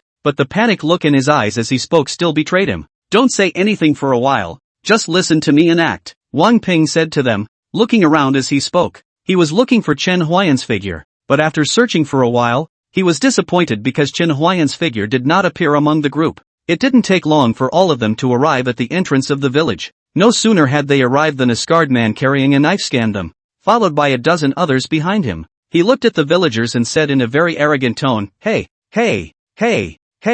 are you ready for the grain that will be turned in today? The one called Master Tiger had just finished speaking when Wang Ping pulled a cart filled with the wild boar meat that Chen Huayan had shot yesterday. Master Tiger, here you go, Wang Ping said with a compensatory smile, but Master Tiger didn't appreciate it at all. It's too little, take more. Master Tiger, we have to live too, and this is really the most food we can come up with. I don't care, if I don't get it out today, I will slaughter your village, Master Tiger said. He waved the large knife in his hand and plunged it into the sand with a fierce look. Those villagers were frightened, squatting on the ground and shivering, except for Zhao Lao Air and others who did not squat. Master Tiger didn't care about Zhao Lao Air and the others. In his opinion, Zhao Lao Air and the others were nothing more than clowns, not much of a threat. He looked at the villagers who were scared because of him and frowned. Is there another person who didn't come? My mother is seriously ill and can't come. Master Tiger looked over to where the voice was coming from. The owner of this voice was none other than Lure. I don't care. Get her here. I do not. There was not a trace of fear on Lure's stubborn face, and her eyes firmly looked at Master Tiger. End of chapter. A child was really of no importance to him, and was settled with a single cut. Hairy child. Ha ha ha. Aren't you afraid I'll chop you into pieces? Not afraid. Lure responded loudly, her tone so firm that it moved everyone present. So young, but with a courage none of them had. Not afraid? I'll slash you and then I'll know if I'm afraid or not, Master Tiger said. And with that, he raised the knife in his hand, and Wang Ping wanted to stop it, but it was too late. The others kept their heads down, not wanting to see the bloody scene. Lure looked at the large knife that came toward him. His eyes remained firm. Was he afraid? He is afraid. He is very afraid. In the face of death, who will not be afraid? Not to mention a child. But, even though he was afraid, he didn't want his mother to suffer any more labor and pain. He covered Ling's eyes. He didn't want her to see the bloody scene that followed. The big knife whistled. Lure thought it was all over. He felt it didn't matter if he died, but he couldn't worry about his mother and sister. Mother, I hope you get better. And sister, I hope you'll remember me as your brother, Lure said bitterly in his heart. He lowered his head and quietly waited for the big knife to fall on his head, but the imaginary knife in his head pane did not appear. But the sound of clang, heard the sound of the crowd slowly raise their heads, have stared in disbelief at the scene in front of them. Lure, who heard the voice, also slowly raised her head, only to see a man dressed in black, holding a flute, the black cloth on his head fluttering, and the flute, which seemed fragile and weak, actually blocked the sharp dagger. Streamer's eyes were filled with disbelief and shock. He didn't understand how a blind man managed to use his flute to fend off a large sword. I'm almost late. There was a bit of a delay. So next, leave it to me. In the crowd's astonished eyes, Chen Huayan sent the Tiger Master flying backwards with a palm strike, and the large sword in his hand fell out of the Tiger Master's hand and stuck on the ground. Chen Huayan immediately chased after him, and the others rushed towards Chen Huayan when they saw that Master Tiger had been sent flying. But they were nothing more than a bunch of rabble in Chen Huayan's eyes. Chen Huayan weaved in and out of the crowd. The flute in his hand constantly knocked on their heads, seemingly gently, but actually hidden fierce force. Every time he knocked, one person lost his life, not even the chance to struggle. Not long after that, the only one left alive from that group of sand bandits was Master Tiger, and the whole process didn't take more than 10 breaths. Chen Huayan almost killed one person per breath. The people in the village looked dumbfounded. Lure was stunned, and Wang Ping stared in disbelief at the scene in front of them. A blind man and a flute killed the sand bandits without a fight. Ling cheered from the sidelines. She didn't know how good Chen Huayan was, but she knew that it was something to be happy about when Chen Huayan beat up the bad guys. In her eyes, those people weren't dead yet. They were just beaten down by Chen Huayan and fell unconscious on the ground. When the Tiger Master saw this, he wanted to die. He thought it was just a usual robbery, but he didn't expect to kick the bucket today. At this moment, an unknown fear arose in his heart. A voice in his heart told him that he could not resist Chen Huayan. Once he resisted Chen Huayan, he would be killed instantly without the slightest suspense. But people make decisions that are beyond common sense when they are in extreme fear. When Master Tiger saw Chen Huayan walking towards him, he quickly stood up and rushed towards Chen Huayan. Chen Huayan frowned slightly. He felt that there was something familiar about the way Master Tiger made his moves. It always feels like I've seen it somewhere. Chen Huayan decided not to kill Master Tiger for the time being, and first exchanged blows to figure out what was going on with that inexplicable sense of familiarity. But this looked a bit strange in the eyes of the others. Chen Huayan was clearly able to instantly kill those people earlier. Even Master Tiger was knocked down by his palm. But now for some reason, he was slow to take them down. After exchanging blows for a while, Chen Huayan finally remembered what that familiarity was all about. The moves used by Master Tiger were the same moves used by the people from the Cloudy Sky Imperial Dynasty when they fought with him that day. So it's someone from the Cloud Sky Imperial Dynasty. Chen Huayan, who figured this out, immediately sent Master Tiger flying out with another slap.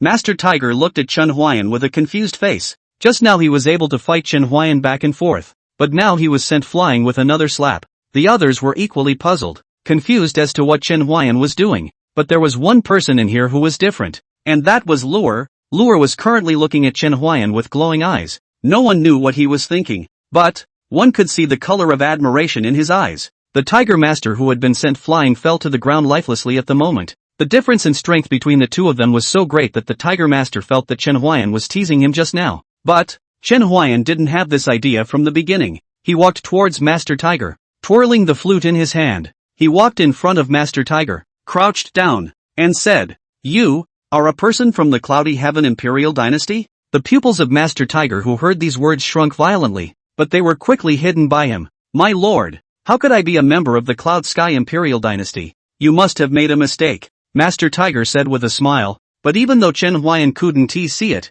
he was able to keenly detect the abnormality. "No, I'm not mistaken. If you want to live, you'd better be good enough to explain what you came here for, or else." Chen Huayan's words were obvious. If you want to live, be good and give an account. Otherwise, die. I'm really not. Wow. The flute cut through his forehead. A strand of hair fluttered past Master Tiger. His pupils shook violently. Fear quickly took over his reasoning, and he instantly gave Chen Huayan's kowtow. I'll say it all. Please, don't kill me," Master Tiger humbly prayed, completely losing his earlier arrogant flair. At first, he was able to hold on to his bottom line. But as the strand of hair fell out, he realized that the bottom line was nothing in the face of his life. "Say," Chen Huayan's brief word almost didn't scare Master Tiger's three souls out. Yes, I'll say it right away. We have come to stir up the situation in the Great Yuan Dynasty on the orders of the current saint of the Cloud Sky Dynasty. A few months ago, we sent someone to assassinate Qin Yun, and also worked with their state master, Qin Feng, inside and out, preparing to take Longchang County in one fell swoop. But we didn't expect it all to be sabotaged by a blind man. And that blind man even killed our army so much that we didn't dare to attack the Great Yuan Dynasty for a short period of time again." Suddenly, as if he thought of something, Master Tiger looked at Chen Huayan with some disorientation. "Blind? You're the blind one," Master Tiger exclaimed. "Continue." Chen Huayan ignored Master Tiger's shock and instead asked him to continue with what happened next. "After that, I brought the people who came with me here, pretended to be sand bandits, and spread rumors that Qin Yun didn't care about the people's deaths and didn't govern the sand bandits, so that she would lose the hearts of the people. Water can carry a boat, but it can also overturn it," Chen Huayan said softly, his brows slightly furrowed. "It seems like he's trying to cause civil unrest in the Great Yuan Dynasty. If the people can't get by, they are bound to revolt. And this is the perfect time for the Cloud Sky Imperial Dynasty to attack." "How many more people like you are there?" Chen Huayan asked.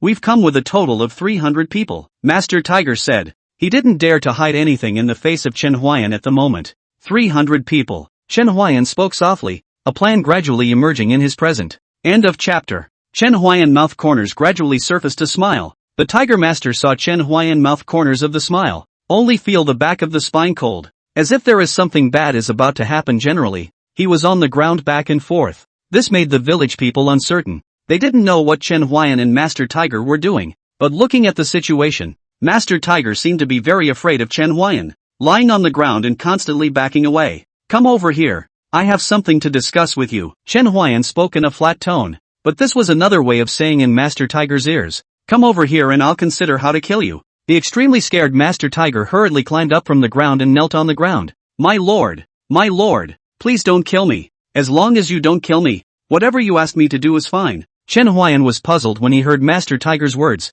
When did I say I'd kill you? You hurry up and come over. If you don't come over, I'll really have to kill you in a while. When Master Tiger heard this, he exploded into the fastest speed he had ever seen and knelt at Chen Huayan's feet. My lord, what do you want me to do? Eat this medicine and we'll talk about things slowly, Chen Huayan said as he took out a medicine from his pocket and handed it to Master Tiger, who saw that the medicine was dark and black and thought that it was not a good medicine. But his situation today did not allow him to say no. He took the medicine handed by Chen Huayan and swallowed it in one gulp. Seeing that he had swallowed the medicine, Chen Huayan said, I will give you the antidote after I finish my business. There was no surprise on Master Tiger's face. He had long guessed that it was poison. You go back to the Cloud Sky Dynasty and pass on the movements of the Cloud Sky Dynasty, no matter how big or small, to the Great Yuan Dynasty by all means. And remember, don't let anyone find out about your traces. Chen Huayan handed him a bottle of medicine when he finished speaking. There are 10 pills in it, one for each year. Don't presume to eat them all at once.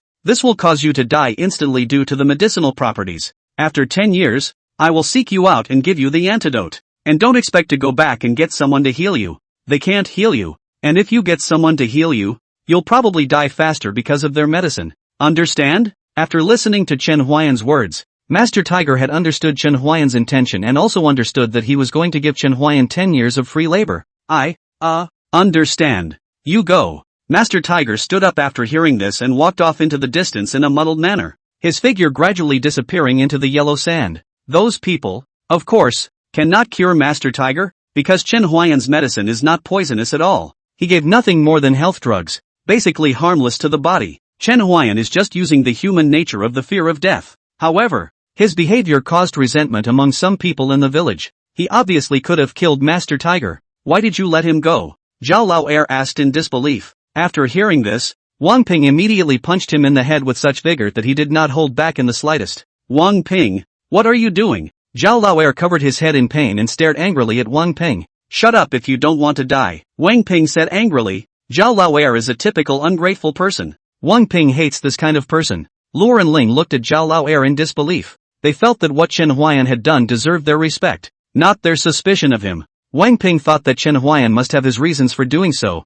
Earlier Chen Huayan had his back to them, so they didn't know that Chen Huayan handed Master Tiger a small medicine bottle. Of course, is that even if they saw it? They wouldn't be able to guess what Chen Huayan was thinking. Chen Huayan turned back. He walked towards Wang Ping and the others. He walked up to Wang Ping and said, what you asked me to do has been done. As for why I released that person, you and don't care. I have my own plans. Good. Next I plan to move out of here. And for the sake of the village's reproduction, I have to make this decision as well. Wang Ping said, just decide for yourselves. You don't have to talk to me. Good. Can you teach me martial arts? Luo's voice suddenly rang out. Wang Ping's eyes instantly widened, and he hurriedly covered Luo's mouth, fearing that what he said would upset Chen Huayan. I'm almost gone. Chen Huayan refused politely, but what he said was also true. He did have to leave. Wang Ping heard Chen Huayan's words and loosened his hand covering Luo's mouth. Luo's eyes were full of loss at the moment. He wanted to learn martial arts to protect his mother and sister,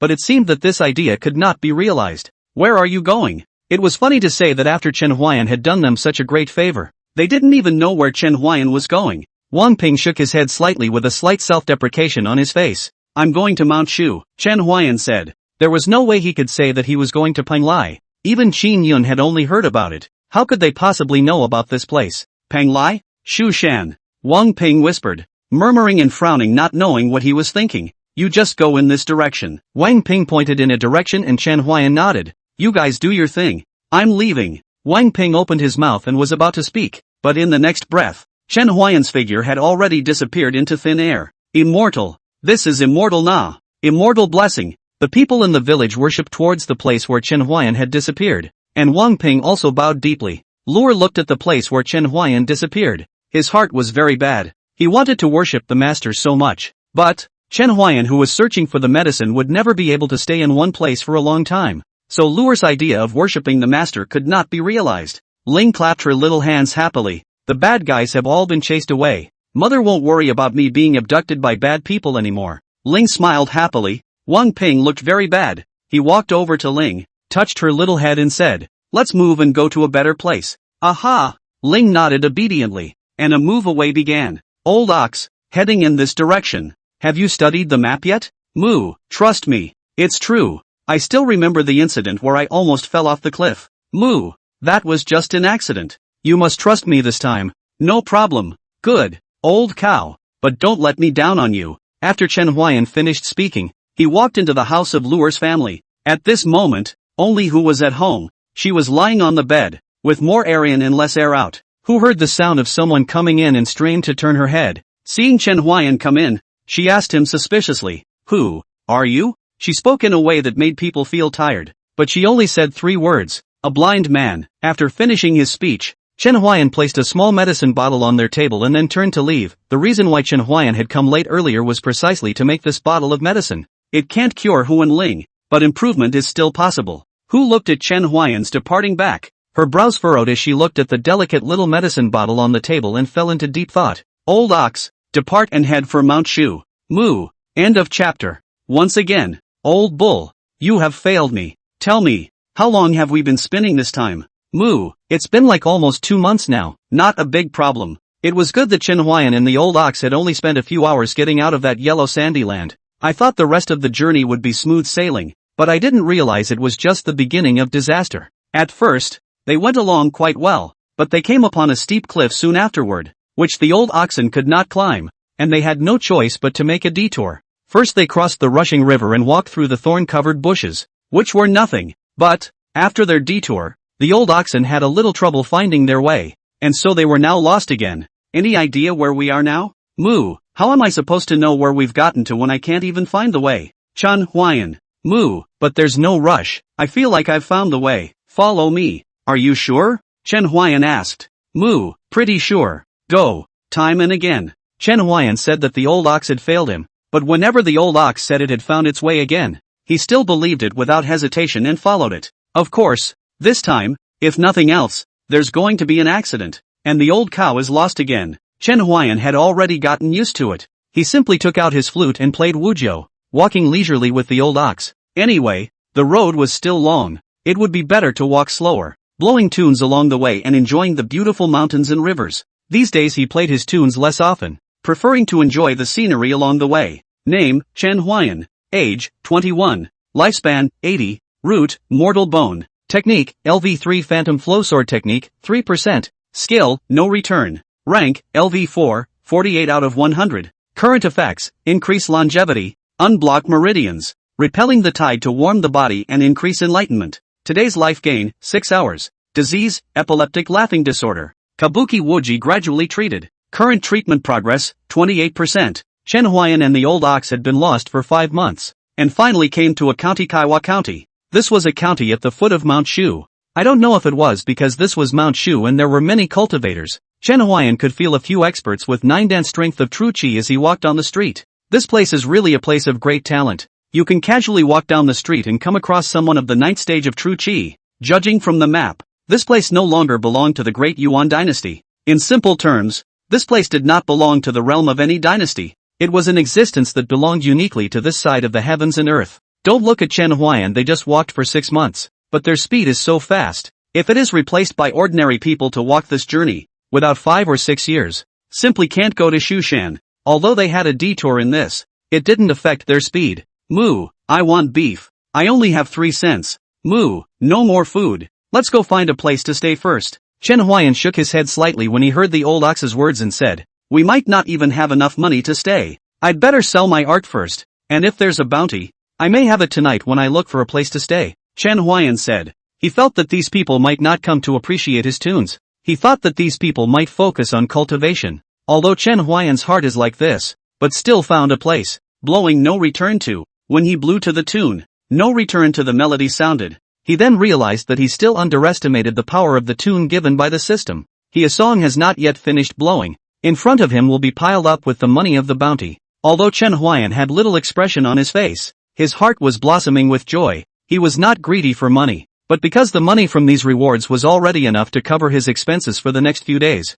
and even a lot more. This blind man plays a pretty good tune. The meaning is deep. Stop it now. I'm thinking of my late deceased. Those people stopped to listen to Chen Huayan's tune, each with their own feelings. Chen Huayan was a bit surprised by this. He didn't expect that these cultivators would not be able to resist the song of Wuji. In this case, Chen Huayan remembered the famous saying, the product of the system must be a fine product. After one song, many people shouted for Chen Huayan to play another song. And Chen Huayan was never a spoilsport. He responded to the crowd's request and played another song. Only this time, the number of people who rewarded him was obviously much less. But Chen Huayan was already satisfied. At least he didn't have to go hungry for the next few days. It didn't take long for Chen Huayan to finish another song. He apologized this time with an arch of his hand and said, "I'm sorry, everyone.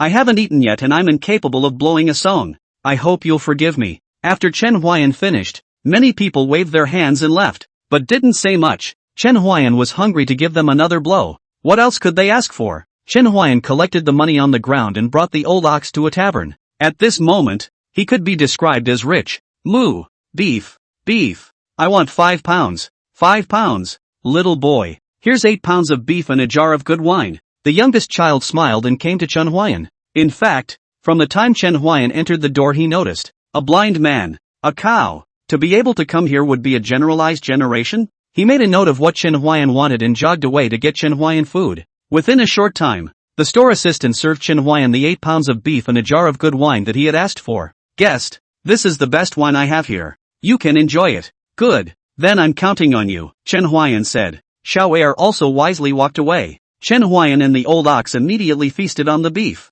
The other people saw the old ox also eat up the beef. There was not much weirdness in their eyes. Instead, they somewhat appreciated the old ox. The cow that eats beef is also the first time they have seen, but they have seen more strange things. For the old cow to eat beef this matter, compared to the other strange events they have seen, at this moment it is not surprising. The old cow quickly finished its 5 pounds of beef. It looked at the 3 pounds of beef in Chen Huayan's bowl and salivated. Chen Huayan smiled and shook his head slightly when he saw this. "Can't really do anything with you, Xiao Er. Serve 3 more pounds of beef." "Moo, you still know me. You're drooling all over my bowl." Xiao Er's speed is very fast. Not long to serve up another 3 pounds of beef. Chen Huayan no longer cares about the old cow. Began to eat his own bowl of beef. As he downed a glass of wine, the flavor was indeed quite a bit better than the wine sold there in Longchang County, but it was still muddy and not particularly strong. "I really need to find an opportunity to brew my own wine. The taste of this wine is still poor," Chen Huayan said in his heart. Do you have confidence in recruiting disciples from Mount Shu this time? Stop it now. It's the 3rd year and I still haven't made the cut. It's so strict that I feel like I might not make the cut this year either. It's going to start the day after tomorrow, so it's better to improve your strength first, in case you break through." Makes sense. The people in the tavern were talking to each other. Chen Huayan was listening from the sidelines, and the corners of his mouth hooked into an imperceptible smile. Recruiting disciples? Interesting. End of chapter. 50. Day after tomorrow? Chen Huayan said softly to himself. He would quite like to see the so-called Shu Mountain, the place that cultivators aspire to, along with Shushan together with the name of Manhwa anime, but they are far away from each other. From the map, if they traveled to these 2 mountains, not a few years difficult to arrive. Visible distance. "Moo, do you want to go? Go check it out and get a rise out of it." "Moo, another pound of beef." Chen Huayan. Xiao Er. Another pound of beef. Chen Huayan and Lao Niu left the tavern after eating. Lao Niu ate too much beef. If they wanted to have something to eat for the next 2 days they couldn't go to a rented room, so they found a street and planned to make do with it for 2 nights. Another day on the streets is another day. "Moo, kind of hungry. How much have you eaten and you're still hungry?" "Moo, his house tastes really good." Chen Huayan helplessly shook his head. The old ox is a bit able to eat. However, at the moment he does not care about this, because the sky is thundering. The house is falling apart. "Moo, looking for shelter from the rain. Do you, too, have no home?" A female voice rang in their ears. Appearing timid, Chen Huayan had previously paid attention to the weather changes, but did not notice when a little girl appeared in front of him. That little girl was dressed very dirty. Her clothes were tattered. She looked at Chen Huayan and the old ox very timidly, her pitiful eyes gazing at Chen Huayan and the old ox. It was hard to imagine how much courage it took for her to stand up and speak. Her words made people cannot help but feel a tug in their hearts. Chen Huayan frowned slightly. He asked the little girl, "Where do you live?" I live in the broken temple on the east side. Only there are bad people there, and I haven't dared to go there for days." The little girl didn't know if it was because she was scared. She spoke a little fearfully and her voice was a little small. "Did they bully you?" Chen Huayan asked. They said they were going to break my arms and legs and make me beg, and I was scared, so I ran away. Chen Huayan frowned slightly after hearing this. A little girl, living here, it was hard to imagine how she survived. "Fear not, You take brother, there is no place to hide from the rain here. It is not good to get sick, Chen Huayan said. If it is really as this little girl said so, he does not mind letting those so-called bad guys, Seoul to the west. But, they are so fierce, I am afraid, the little girl said timidly, her voice getting smaller and smaller in the back. If it wasn't for Chen Huayan's extraordinary hearing, he probably wouldn't have been able to hear it. It's fine. Brother knows martial arts, Chen Huayan said. But, you're blind, aren't you? Aren't you afraid? A blind man also has martial arts, Chen Huayan said with a smile. Let's go.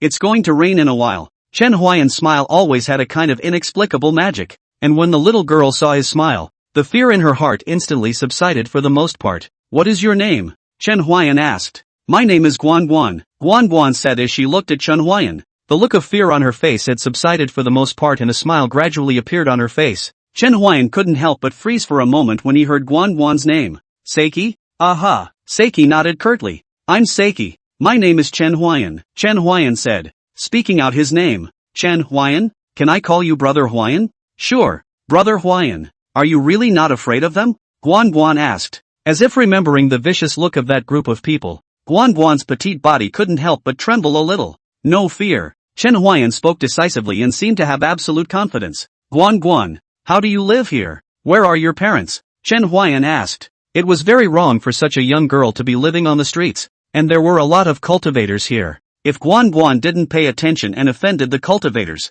the end would be very miserable. Guan Guan lowered her head, and after a while, she slowly spoke about what happened about her. My parents said that they were going out of town, and that it would take a long time for them to come back, but the night before they left, they were quarreling and fighting so hard that I was scared. I cried for a long time, but I cried and fell asleep. And when I woke up again I saw my mother holding me with a gentle face, and she said that they were going far away, and that there were people there who needed them. They're gone, and I've waited a long time. I'm so hungry. All I can do is pick up the rotten leaves that people don't want, and the buns that people throw on the ground. I sometimes crouch in the corner and think about when Mom and Dad and the others will be back. Chen Huayan quietly listened, did not interject. Guan Guan or a long time did not talk to people like this. She has been talking about her thoughts of her parents, talking about her difficult life. I sometimes wonder if it's because I break bowls so often, and I say silently in my mind, I'll never break a bowl again. Mom and Dad, when are you coming back? I can eat very little. 1 bun a day is enough. I'm very well fed. Really, Brother Huayan. I'm really well fed. I'm full on 1 bun a day. But, why don't my parents want me? Chen Huayan stroked her little head and didn't say anything. He couldn't help with this kind of thing. Moo, take her for beef. Quick. The old cow bellowed aside to take Guan Guan to the beef. Chen Huayan held Guan Guan's hand. Judging from her pulse, Guan Guan's health was very bad, and prolonged malnutrition and starvation had put her body in a precarious position.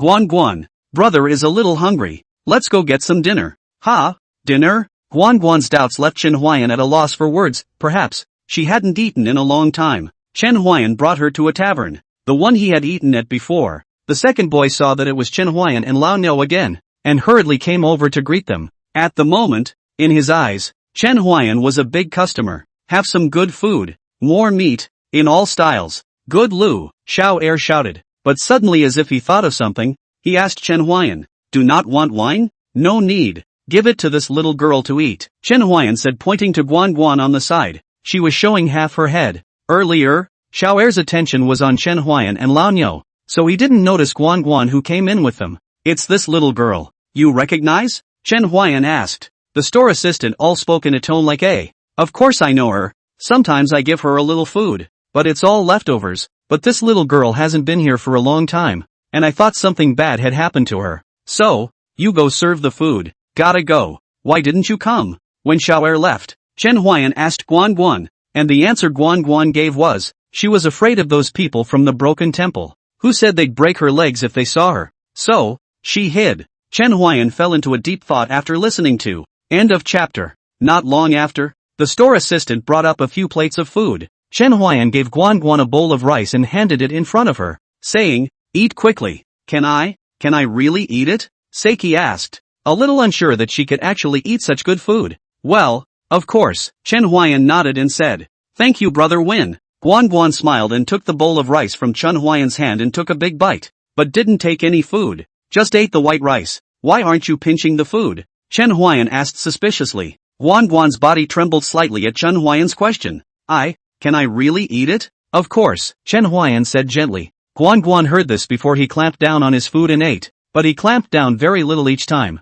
and if he looked at those dishes, he basically just suffered a little bit of a flesh wound. Seeing this, Chen Huayan shook his head slightly and took the initiative to give her some food. Guan immediately looked like she was flattered and said in a panic, "Thank you, brother Huayan. You're welcome. Eat. Moo. Clip this to her. Moo. And this. Moo. That one. That one." Chen Huayan methodically pinched dishes for Guan under the old ox's command. Seiki ate quickly, each bite making her feel incredibly satisfied. She felt like she was in a dream world with all the food she was eating right now. It made her feel so unrealistic. Chen Huayan and Lao Niu watched Guan eat from the sidelines. Lao Niu had said he was hungry earlier, but now he just quietly watched Guan eat. After an unknown amount of time, Seiki covered her stomach and smiled contentedly. She looked to Chen Huayan and said to him with a smile, "Thank you, brother Huayan. You're welcome. Come on. Go teach the bad guys who are bullying you a lesson," Chen Huayan said, as he said that he was about to walk out, but he was stopped by the shopkeeper. "Is the guest going to the broken temple in the east?" the store assistant asked. "Yes. What's wrong?" Chen Huayan was very puzzled. He didn't know why the store assistant suddenly asked about this. "You can't go there. It's full of vicious people who kill without a second thought." "No one cares?" Chen Huayan asked. This guest you are unaware. That broken temple is a big man chartered. Ordinary people simply cannot be touched. Otherwise, there would have been a righteous person out to eliminate that broken temple." The store assistant was seeing Chen Huayan's generous offer, and kindly reminded him, otherwise, he would have to go to his death with what he has to do.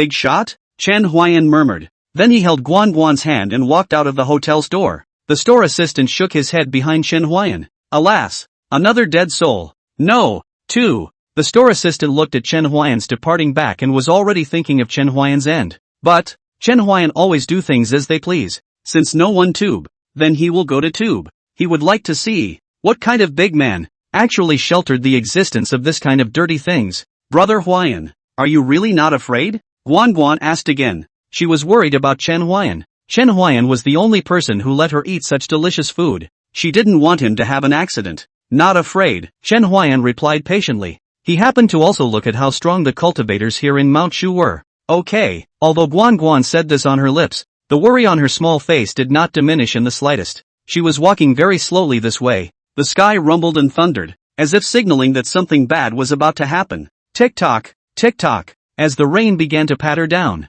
Chen Huayan and Guan and Old Ox also walked to the entrance of the broken temple. Before Chen Huayan could approach, he heard the sound of help coming from inside the broken temple. "No, please. Stinky, it's your honor to serve me. Don't gab. Let me serve you comfortably and I'll let you go." A topless man looked at the woman. He felt like he was burning all over. "Don't. I can give you money. Lots and lots of money," the woman said with a sobbing voice, but instead of arousing their conscience, it made them even more excited. "Don't nag. You have to serve my brothers after you've served me," the naked man said, and the three people behind him burst out laughing when they heard the naked man's words, as if what was in front of them was not a person, but a tool to vent their desires. "You stay outside. You come back in when I say you should come in. Got it?" Chen Huayan squatted down and said to Guan. "Aha." Guan nodded her head obediently as Chen Huayan walked into the broken temple. He already understood that although there were many cultivators here, but there were even more ordinary people here. Jab. The sound of tearing clothes resounded in the broken temple.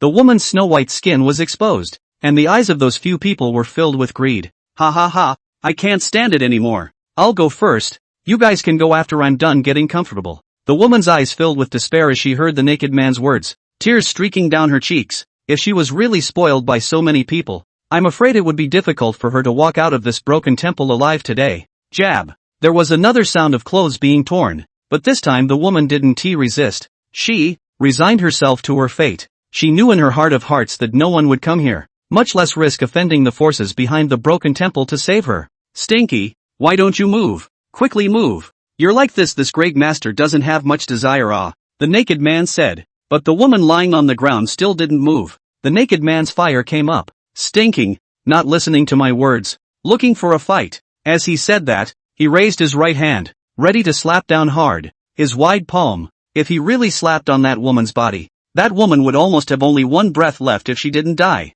Just as the naked man's palm was about to hit the woman, there was a sudden bang, and when the naked man reappeared, he was already deep within the walls of the broken temple. Those three people quickly stood up and looked at the place where the woman was lying. At this moment, the woman had long been wrapped up by Chen Huayan with a black tunic, and her exposed skin was covered tightly. "Who are you?" Chen Huayan didn't reply. He just hugged the woman and slowly walked towards those three. Those three people glanced at the naked man who had been knocked into the wall, his life and death unknown, and then turned their heads to look at Chen Huayan with great scorn. "Do you know who our backer is? How dare you barge in like this? You're really not afraid of death?" One of the three said grimly. He wanted to bring out his backer to intimidate Chen Huayan, but what he didn't know was that Chen Huayan didn't eat this at all. Chen Huayan did not reply. This world, there are too many bad people. He does not want to pay attention. If he meets, kill is. Let me tell you, my backer is the third elder of Mount Shu, Suchi. If you kowtow and apologize to us now, we can still barely spare your life. One of them clamored and said. Chen Huayan ignored him, but it was clear in his mind. No wonder no one dares to come and exterminate this place. It turns out that there is an elder of Mount Shu backing them up. Chen Huayan's impression of Mount Shu was instantly much worse. The man was still about to say a few more words, but Chen Huayan's figure appeared in front of him the next moment, and even though he was still holding a woman, his speed was still so fast that they were unable to react. Bang! With another loud bang, another person was kicked into the wall by Chen Huayan, and the other two saw that Chen Huayan's strength was far above theirs, so they instantly had no thoughts of making an enemy of Chen Huayan. They were already bullies, and naturally wimped out when they saw someone even stronger than them. But at this moment, even if they didn't want to make an enemy of Chen Huayan had no intention of letting them go, and with such scum, Chen Huayan had no intention of letting them go. It seems that these few cultivators are nothing more than that. End of chapter. Perhaps it was the illusion that these few people gave Chen Huayan. He really felt that the cultivators here were nothing more than that. Chen Huayan speedily resolved the two men, and then walked out of the broken temple with the woman in his arms. Go back by yourself. Chen Huayan put down the woman in his arms and said to her that the rain was not too heavy at the moment, so walking back was not a bad idea. After Chen Huayan walked out of the broken temple, Guan poked her little head out from behind a pillar. Brother Huayan, it's great that you're alright. Chen Huayan walked over and touched her little head, and the old cow was lying down next to her, looking very relaxed. The bad guys were all fought off by me. But you shouldn't live here. It's dangerous, Chen Huayan said. Chen Huayan planned to go and sell his art tomorrow to see if he could earn some bounty and then rent a house for Guan to live on her own. Chen Huayan guessed that she should have originally had a house, but it might have been occupied by someone else. Chen Huayan would quite like to get it back for Guan, but with Guan's cowardly character, he was afraid that it wouldn't take long to get it back and it would also be occupied again. He hadn't lived here long, and he helped when he could. Let's go. Change the place tonight, Chen Huayan said. Rumble. When Chen Huayan finished speaking, a loud bang came from the sky, and the rain became heavier. It seems like we can't leave. Chen Huayan shook his head slightly, preparing to return inside the broken temple. The few people inside the broken temple had been killed by him. Originally those people were only unconscious, but Chen Huayan had always had the habit of making up for it, so none of them survived. Brother Huayan, we're not leaving then, Guan said to Chen Huayan with a smile. Chen Huayan was at a distance where he could just see her smile. He looked at Guan's smile and froze a little. What's wrong with you, Brother Huayan? Guan looked at Chen Huayan curiously, wondering why he suddenly froze. Nothing, remembered something. Oh, does Brother Huayan also have something sad? Guan asked, to which Chen Huayan just smiled and shook his head slightly without saying anything. Young warrior, could you tell me your name? The young woman may as well return the favor. The woman who hadn't spoken for a long time behind them opened her mouth and asked. She knew that Chen Huayan's first name was Huayan, and she wanted to know Chen Huayan's last name. My name is Chen Huayan. I'm not a young warrior. As you can see, I'm just a blind man who can play a tune. Chen Huayan responded. He didn't want to create such an identity as a young warrior out of thin air. He had never given himself the status of a blind man who could play a tune. My little girl has nothing to show for it. When Chen Huayan heard these words, the flute in his hand didn't hold steady and almost fell to the ground. With your body? No. This is absolutely not okay. Chen Huayan said in panic in his heart. He had never been so flustered when he was guarding the city gates 1 man against 100. That must never be allowed to come out of her mouth. Thus, Chen Huayan hastily opened his mouth to interrupt the woman's words. No repayment? Then there's no need to repay. I just happened to come here. Then I saw the road and pulled out my sword to help. The woman didn't say anything else when she saw her words being interrupted. She didn't understand why Chen Huayan was so anxious to interrupt her. She just wanted to repay him. She didn't have any other ideas. She quietly looked at Chen Huayan. Her eyes that had just cried still slightly red. Chen Huayan had said that there was no need to report it, so she couldn't say anything else. Come on, you go in and get a night's rest too, and go back the next day. When that woman heard Chen Huayan's words, a panicked look immediately surfaced on her face. But I still want to repay you, the woman said anxiously.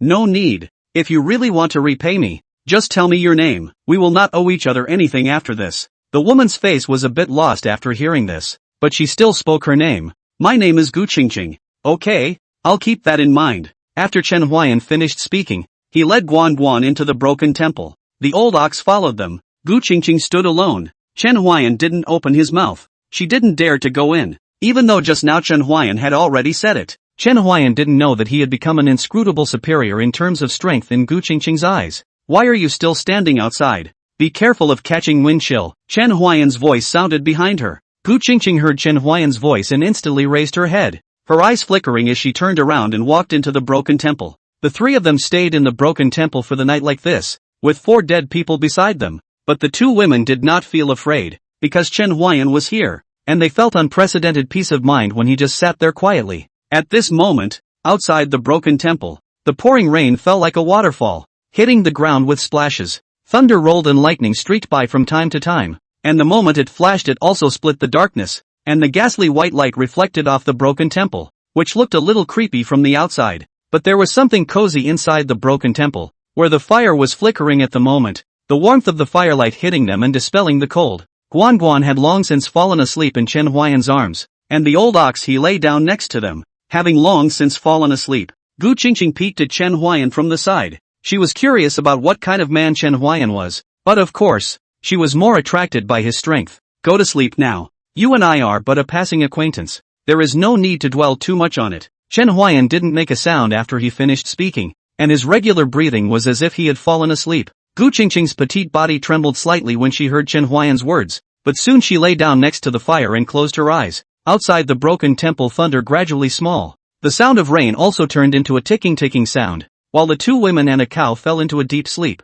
Chen Huayan did not sleep. He was recalling what happened in the past and present. After a long time, Chen Huayan finally sighed. My state of mind has changed. At the moment, the thunder was gone, the rain wasn't falling, and the sky was getting light. There was still a fresh smell in the air after the heavy rain. Chen Huayan put Guan Guan in his arms on a pile of grass, woke up the old ox and told it to keep an eye on the place while he went out to sell his art. After explaining clearly with Lao Niu, Chen Huayan left the broken temple. He believed that with the charisma of Wu Guwei, he should not be able to blow long before he could earn enough money to rent the house. Chen Huayan came to the place where he sold his art yesterday, and it didn't take him long to blow enough money to rent a room. And he also discovered a strange phenomenon. Wuji seemed to have a particularly strong attraction to cultivators. Most of the people who came to him to listen were cultivators, and there were very few ordinary people instead. Sometimes I really want to ask the system what's going on, Chen Huayan said in his heart. However, this idea was only wandering in Chen Huayan's mind,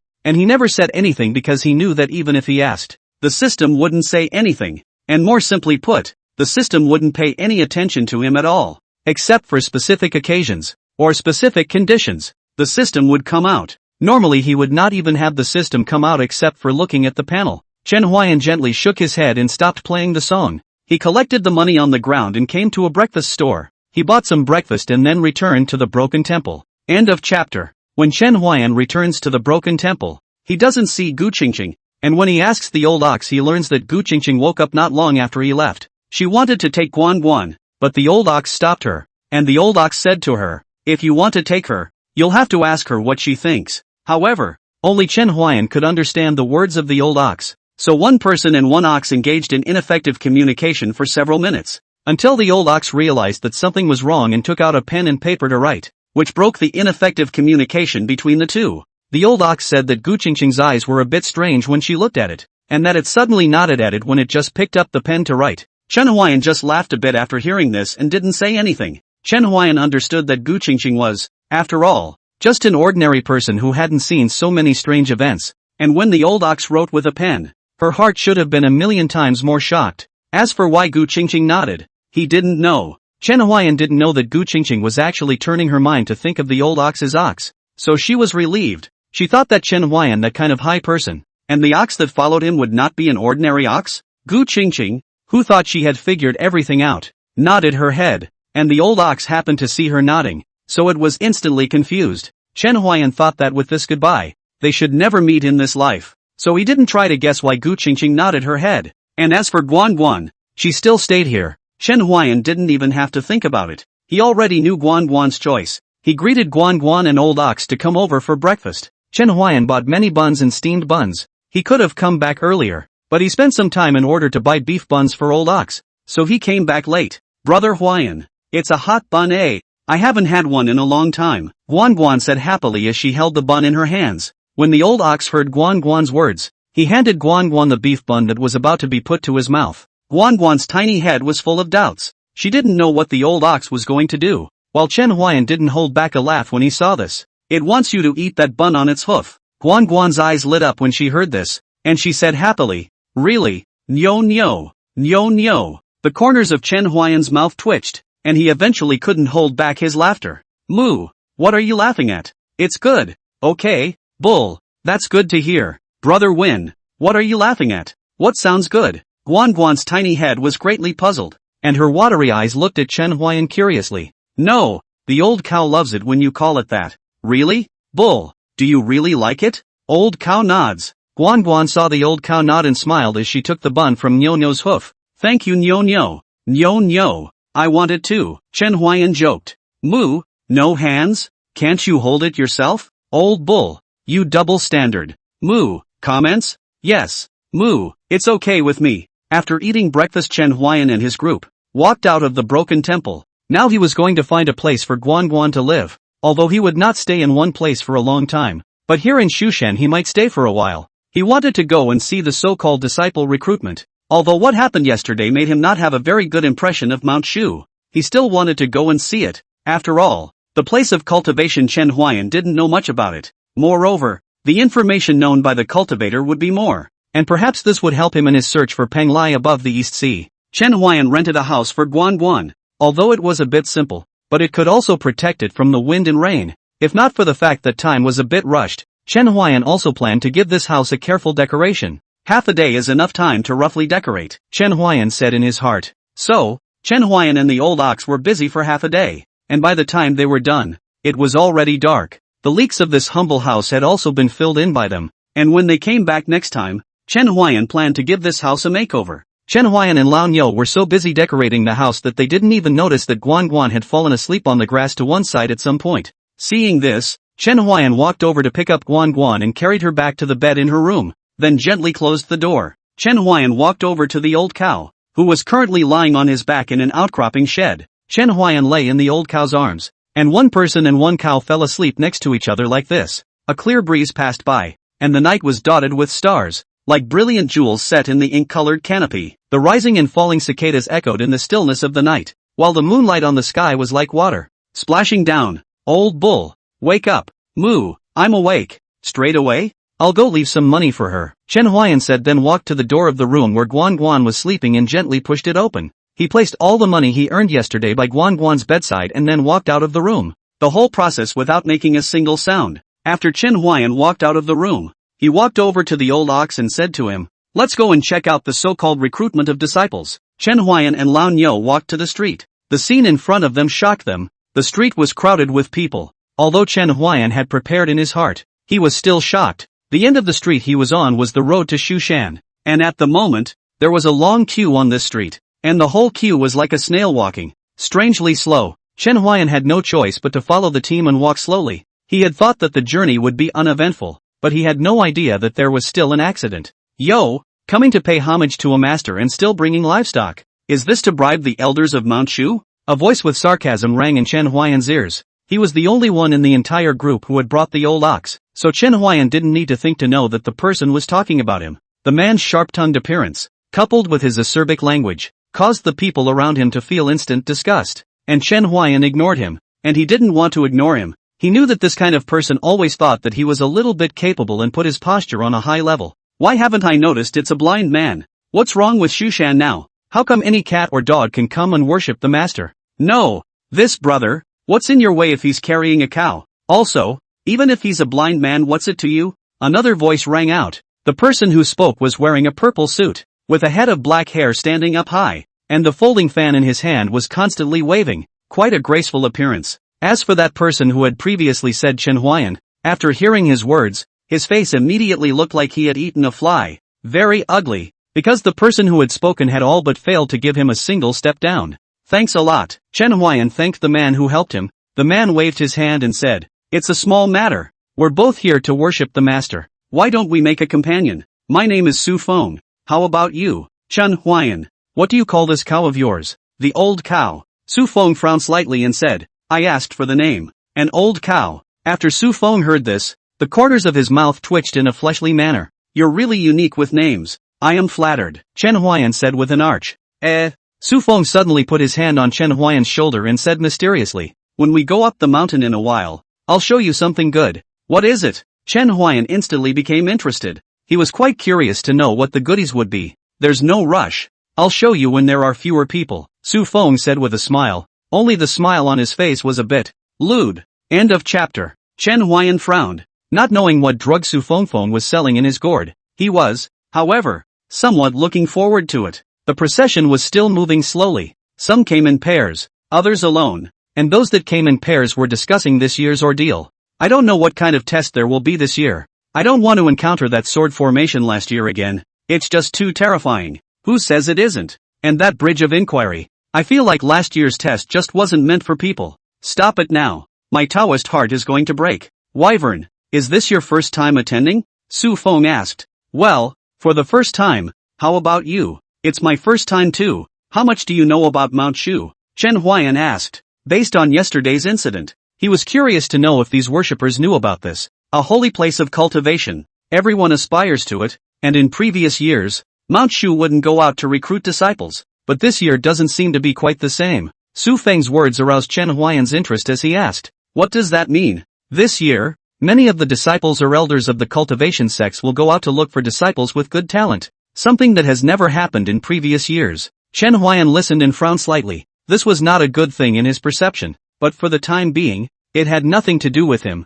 There was still a tall man holding the roof when the sky collapsed. He was just a blind man. But these are secondary. "I've come mainly because I want to meet the stunning fairies of Mount Shu," Su Feng said with a lecherous smile. "Oh, a stunningly beautiful fairy?" Chen Huayan was a little curious as to what kind of absolutely beautiful fairy could make Su Feng show such an expression. "Yeah, don't you know?" Su Feng asked Chen Huayan. His brows slightly furrowed. Their beauty was well known. It was reasonable that cultivators who practiced shouldn't be unaware of it. "Indeed, I don't know," Chen Huayan said. With a serious face, Su Feng had thought that Chen Huayan was pretending, but he didn't expect that he really didn't know. But he suddenly thought that Chen Huayan was a blind man, and he suddenly felt that it was normal for Chen Huayan not to know about these two Shushan immortals. "Let me talk to you. A Shangwan Yunchi who is so high and cold that she doesn't eat earthly fire. And another Moron Wanner who is playful and cute to make people drunk. The height difference between these two fairies is a bit big, but I prefer the petite and cute Moron Wanner." After hearing this, Chen Huayan summarized the two Shushan fairies Su Feng had said.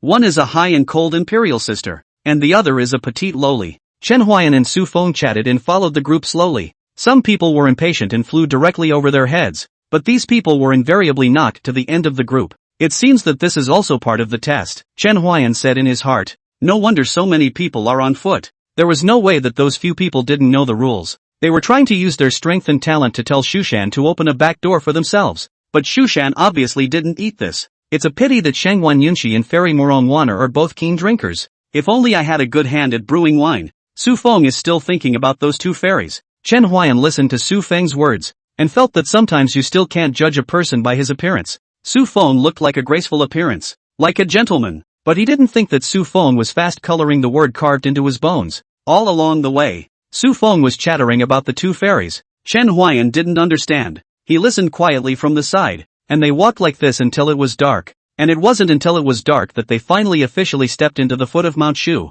"The next one is much faster," Su Feng said. "Why?" the uninformed Chen Huayan asked. "Once you step into the foot of this mountain, it won't be long before you'll be enveloped by a burst of mist, and then randomly teleported to a different place of test. Passing is the next level, failing which, you'll have to come back next year." Sure enough, not long after Su Feng had finished speaking, the earth suddenly flooded with a misty fog that came at them. "I know." Before Chen Huayan could finish his sentence, he was teleported away, and the old ox disappeared with him. "Su Feng, on the other hand, stood in place with a relaxed face, waiting to be teleported. And not long after, he was also teleported away. Under the peach blossom tree, pink petals are falling. A lovely woman dressed in emerald green dress, eyes moving. Under the peach blossom tree sweetly called sister, voice as crisp as a bell, the delicate appearance of pity. Sister Yun-shi, aren't you going to watch the test for this year's disciple recruitment? In the peach blossom tree, a woman dressed in blue lay on her side between the branches of the peach blossom tree.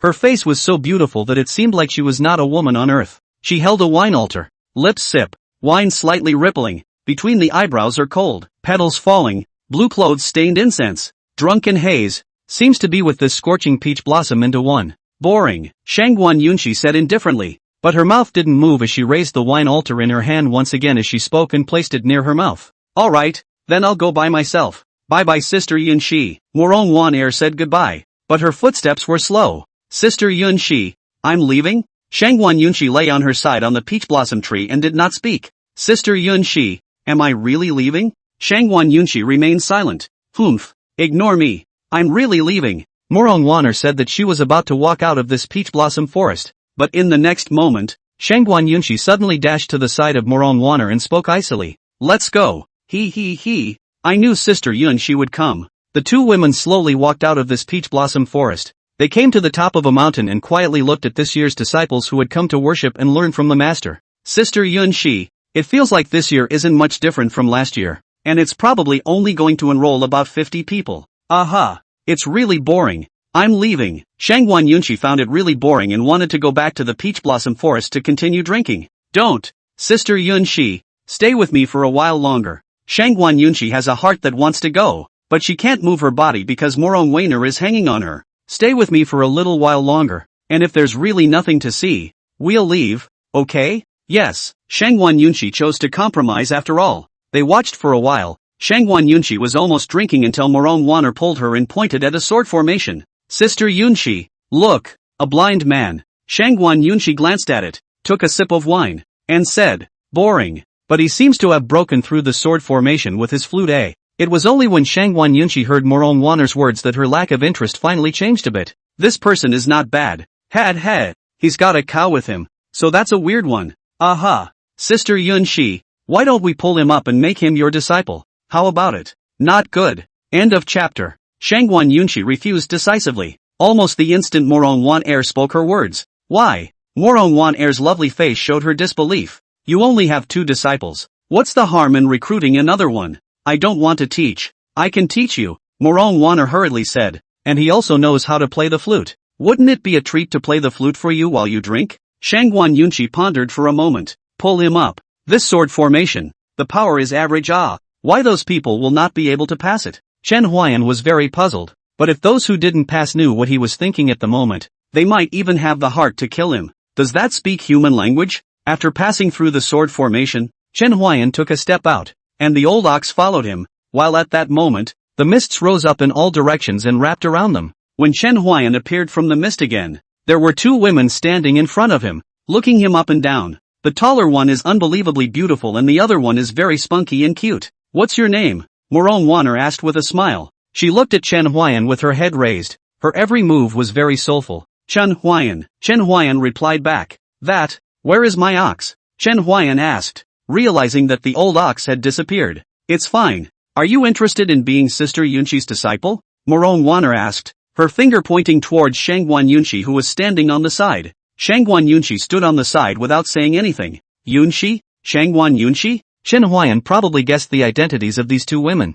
Shangguan Yunshi and Morong Wan-er. There's no need for a test? Chen Huayan asked. He hadn't heard of one that could recruit disciples like this. There's no need for a test to become Sister Yunshi's disciple, Morong Wan-er said with a smile. If you can worship a teacher, why not? Disciple Chen Huayan. Greetings to Master, Chen Huayan said respectfully with an arch of his hand. Only he did not kneel down. Interesting, Shangguan Yunshi said icily. It was the first time she had ever seen a worshipper who didn't kneel. However, she didn't care. It was good to be able to play music. Chen Huayan would never have thought that Shangguan Yunshi had recruited him as a disciple because he could play the flute. Go find Bai Chang'in. He's the second senior brother of Shu Mountain. He'll arrange a place for you to stay. Shangguan Yunshi threw Chen Huayan a token with the words Shangguan Yunshi engraved on it as she spoke, and then turned around and left the place. heading to the peach blossom forest. You have to keep it safe. Oh, this token is very important. It represents you becoming Sister Yunqi's disciple, Morong Wanner said, then followed Shangguan Yunqi and left together.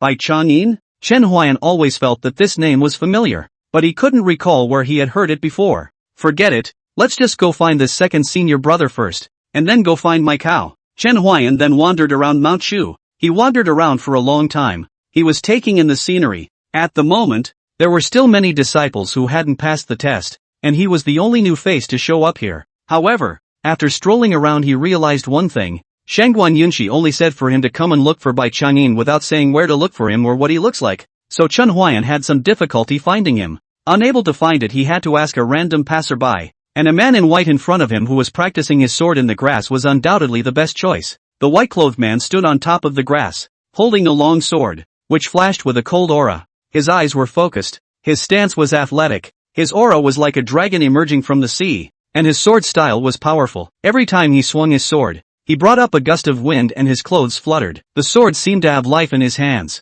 As Chen Huayan approached, the man suddenly put away his sword, pointed it at the sky, and said in a neutral tone, "All the weather is swirling, and my Dao is prospering on the day." Familiar, too familiar. Chen Huayan was shocked in his heart. He felt that it was just too familiar, but he just couldn't recall where he had heard it before. This senior brother. Let me ask where senior brother Bai Chang'in is? The man frowned slightly when he heard Chen Huayan's question. I am Bai Chang'in. Are you a new disciple? But aren't new disciples still being assessed? Bai Chang'in asked. When Chen Huayan heard that the man in front of him was Su Chang'in, he felt a little amused, not realizing that this would be how he and his second senior brother from Shushan would have met. I'm considered to be specially recruited by my master, so my master asked you to arrange a place for me to stay, Chen Huayan said as he handed the token to Bai Chang'in. Bai Chang'in's ancient face smiled a bit when he saw that token. So it's third senior brother. Follow me. Third disciple? There are only 3 disciples of Shangguan Yunqi plus me? Chen Huayan was a bit puzzled in his heart.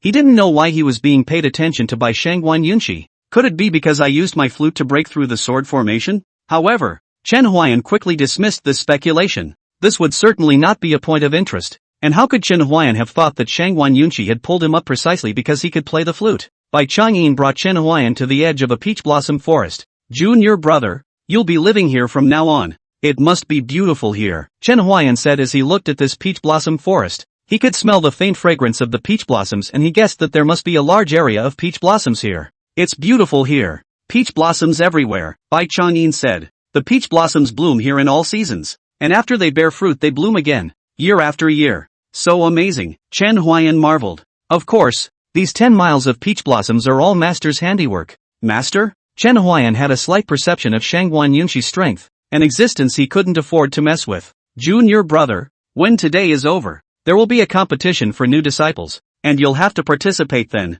so prepare yourself. Okay, second brother, I still have to maneuver this matter, so you can cultivate here without fear, Bai Chang'in said as he took out a bag from between his arms and handed it to Chen Huayan, returning the token along with it. Chen Huayan already knew what was in the bag from the sound it made. It was full of money. Many thanks to second senior brother. Chen Huayan arched his hand in thanks. No problem. I have something to do first. Take care, second senior brother. After Chen Huayan finished speaking, Bai Chang'in nodded and then left. Since the competition is tomorrow, it would be better to go down the mountain now and take a look. Chen Huayan was not in a hurry to find the old ox. What could happen to the old ox in Mount Shu? Moreover, Shangguan Yunqi had said that the old ox was fine, so he naturally didn't need to worry. Chen Huayan could be sure that Shangguan Yunqi's status was very high. Otherwise how could he have the right to directly pull him up and guard the tower as an apprentice? Chen Huayan went down the mountain intending to properly resettle Guan. He was planning to pick up Guan and go to Mount Shu, but not today.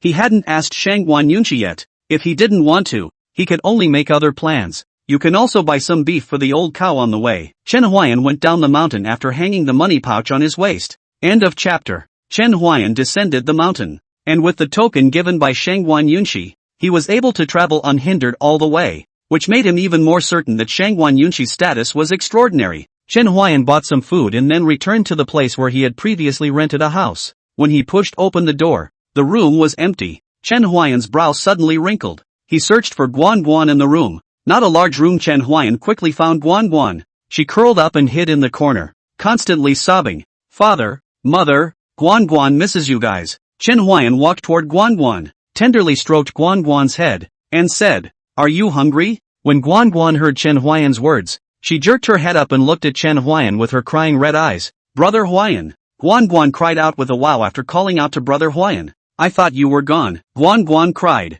She woke up and did not find Chen Huayan or Old Ox figure. She looked around and still did not find Chen Huayan or Old Ox. Only the money sitting on her bed seemed to tell her that Chen Huayan had been here. She thought that Chen Huayan was disgusted with her lack of understanding and silently left. "Brother Huayan, I don't want money," Guan said and returned the money that Chen Huayan had placed on her bedside. "Brother Huayan, I don't want to eat delicious food, and I don't eat meat anymore. I just want one steamed bun a day. I won't be able to eat much. I'll get full easily. Please Brother Wing, don't leave me quietly. Can you?" Guan asked with a pleading tone. Although their time together was short, Chen Huayan had long left an indelible impression in her mind. "I'm not leaving, I'm just going to Shu to pay my respects. I'll pick you up some days later as well," Chen Huayan said as he stroked Guan's little head. After Guan heard this, the beanball-sized tears no longer flowed out of her eyes, replaced by eyes full of curiosity. Chen Huayan was a bit confused by Guan's transformation, and also found it a bit funny that one second he was crying,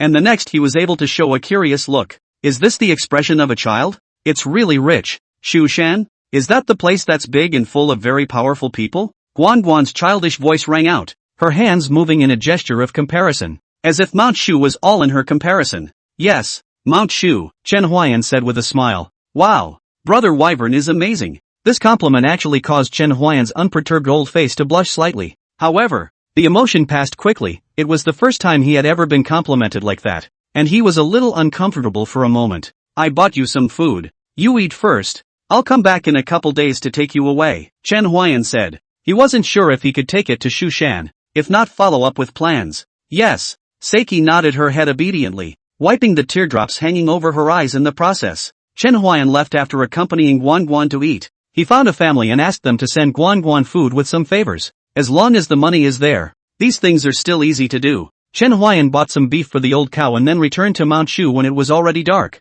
He returned to the residence that Bai Chang'in had arranged for him. At the moment, the candlelight of his room flickered, and as he looked at the dim light that lit up the room, doubts rose in his mind. Who could it be? Chen Huayan pushed open the door with suspicion. A familiar voice rang out. "You're back. Where have you been this afternoon?" It was the second senior brother, Bai Chang'in.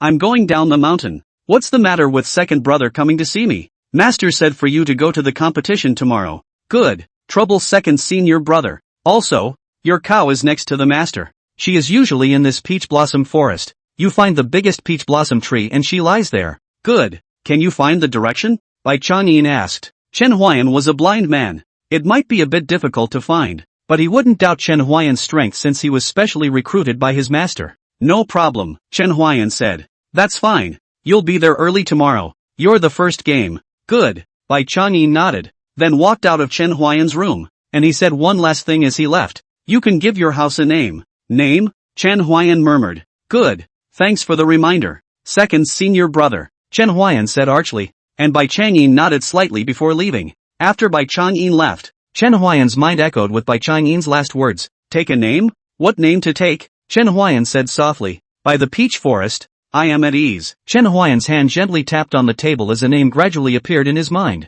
"Then let's call it Peachwood Escape." As his words fell, his house changed slightly. The house shook slightly. The unknown Chen Huayan looked at the shaking house. It's going to collapse? But he quickly dismissed this conjecture. Shushan Mountain was a holy place of cultivation. How could the houses here be so fragile? Luckily, the house stopped shaking after a while, and in front of his house, a plaque hung there, Peach Forest Escape. Inexplicable jitters. Go ask the second brother tomorrow. Chen Huayan always will not be deadlocked on issues that cannot be figured out. There is this energy to think about those who cannot figure out the problem. It is better to lie in bed and sleep. So, he chose to wash up and go to bed. As for the old ox, since he was next to his master, he wasn't worried at all. He was still relieved about the old ox's safety. "Sister Yunshi, this big black bull has such a high spirit. Why can't it talk yet?" Morong Wan looked at the old bull and asked Shangwan Yunshi, who was lying on the peach blossom tree. When the old bull heard the word Yunshi, it immediately remembered Su Feng's words Shangwan Yunshi, but it could not speak. It could only look at the two women talking. As for the other person, it guessed Morong Wan. There is nothing strange about the world's creatures. After Shangwan Yunshi finished speaking, she took a sip of wine. although Morong Wanner also loved to drink wine, but that was also before she felt that these wines did not have the flavor she wanted. So she stopped drinking. I'm a bit curious, Morong Wanner said as she looked at the old ox. The old ox's back was chilled by her eyes. It always felt that this girl was a big danger. Sister Yun Shi, why don't we dissect it and see what's going on with this cow? Moo! It's killing me. Chen Huayan, where are you? And at this moment, Chen Huayan rolled over and continued to sleep. What is this ox called? Morong Wanner became more and more curious about the old bull. Her eyes flickering in this dark night, while the old bull looked at her with a gaze that only felt chilly. It's over. It's going to be second uncle. The old ox lamented in his heart. Well, that's my apprentice's cow, so don't move it, Shangguan Yunshi said, and the old ox almost burst into tears after hearing this. Retrieving a cow's life. I'll just scare it. Why would I move your apprentice's cow? Drool. End of chapter. Morong Wanner wiped her recent drool. Hey, haven't eaten this kind of beef. Somewhat curious about its flavor, Morong Wanner said with great gluttony. When the old cow heard her words, it only felt a chill run down its back from its hooves. The wine is gone. Shangguan Yunshi seemed like she didn't hear Morong Wanner's words as she looked at Morong Wanner with a clear meaning in her eyes. Go buy me wine. Morong Wanner read the meaning in her eyes and quickly said, I'm not going. How many other wine shops will be open this late? No more drinking, Shangguan Yunshi said indifferently. Morong Wanner's eyes suddenly widened when she heard her words, and then she ran away without a trace in a puff of smoke. I'm not taking your drink. Shangguan Yunshi turned to look at the old bull after she finished speaking. Her icy cold eyes regaled the bull, but she didn't speak. Instead she slowly closed her eyes and fell asleep on the peach blossom tree. The old ox was at a loss for words under the peach blossom tree. It was neither right nor wrong to go. Chen Huayan, where did you run off to? I'm going to eat 10 pounds of beef the next time we meet. The old ox counted up the score for Chen Huayan in its mind. It felt that it was too traumatized and needed to be patched up. The old ox believed that Shangguan Yunshi wouldn't make a move on it because from the conversation between the two of them just now, the old ox understood that Chen Huayan had become Shangguan Yunshi's disciple. So what it was afraid of was the one who ran away without a trace, Morong Wanner, almost a second uncle. The old ox was lying under the peach blossom tree and gradually fell asleep. The old ox was afraid, but it believed that Shangguan Yunshi would not let it have an accident. After all, it knew the truth of loving the house. If the old ox knew that Chen Huayan was accepted as a disciple because he could play the flute, I wonder how he would feel. The old ox was safe and sound for a night, and Chen Huayan slept soundly. However, the old ox was so frightened that for a while it saw Morong Wanner as if it were looking at a demon with fierce eyes. A competition? Really curious what it will be like. Chen Huayan simply washed up and came to the martial arts field. He could not have found the martial arts field, but he had the token given by Shangguan Yunshi, so he did not look for it at all. He was brought to the martial arts field by the token. Chen Huayan arrived at the martial arts arena and idly wandered around for a while. His second senior brother was busy and left in a hurry after a brief greeting with Chen Huayan. Good dutiful second brother, Chen Huayan complimented in his heart. For by Chang'in, his heart was filled with good feelings. Hey, you passed too. Where's your cow? A voice suddenly rang in Chen Huayan's ears. Chen Huayan knew who it was when he heard this voice. This person was none other than Su Feng. I'm sure I can pass, Chen Huayan said. My cow should still be sleeping right now. Chen Huayan replied. Doesn't it come to cheer you on? Su Feng asked. Chen Huayan thought that the old ox should still be at his master's place at this moment, in the middle of the peach blossom forest, so he said, it's just a competition. There's no need. As soon as Chen Huayan's words were finished, Su Feng sighed. I don't know which elder's door I can enter. If I could go under Shangguan Yunshi and Morong Wanner's door,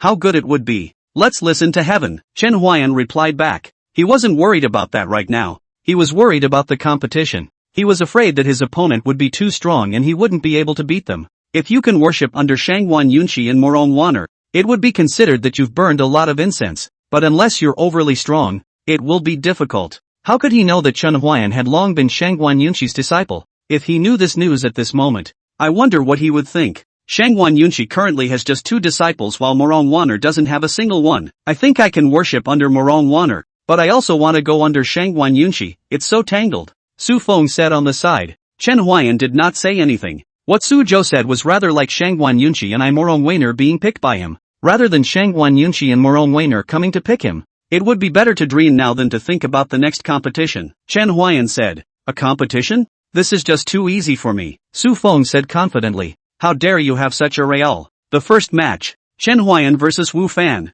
Please invite both players to the stage. A loud and clear voice rang out, clearly reaching everyone's ears. It's you in the first game. Su Feng's face revealed shock and disbelief. Yeah, why? Isn't the first match between Shangguan Yunqi's disciple and Wu Fan? Yeah, I am. What? When was this? Yesterday, after I passed through the sword formation, I went through the mist, then Shangguan Yunqi and Moron Wanner stood in front of me, and Moron Wanner asked me if I wanted to worship Shangguan Yunqi as my master, and I did so immediately. Then, Shangguan Yunqi became my master, Chen Huayan said indifferently, yet every word he said was like a sharp dagger, deeply piercing into Su Feng's heart. My heart, it hurts. Chen Huayan felt a bit amused at the situation. I'll go on stage first. You cheer me on. Chen Huayan walked up to the ring after he finished speaking, followed by a sigh of relief, accompanied by a tirade of mockery. No way. Shangguan Yunqi's disciple is a blind man? The heavens have no eyes. A person as strong as me didn't even make it into her eyes.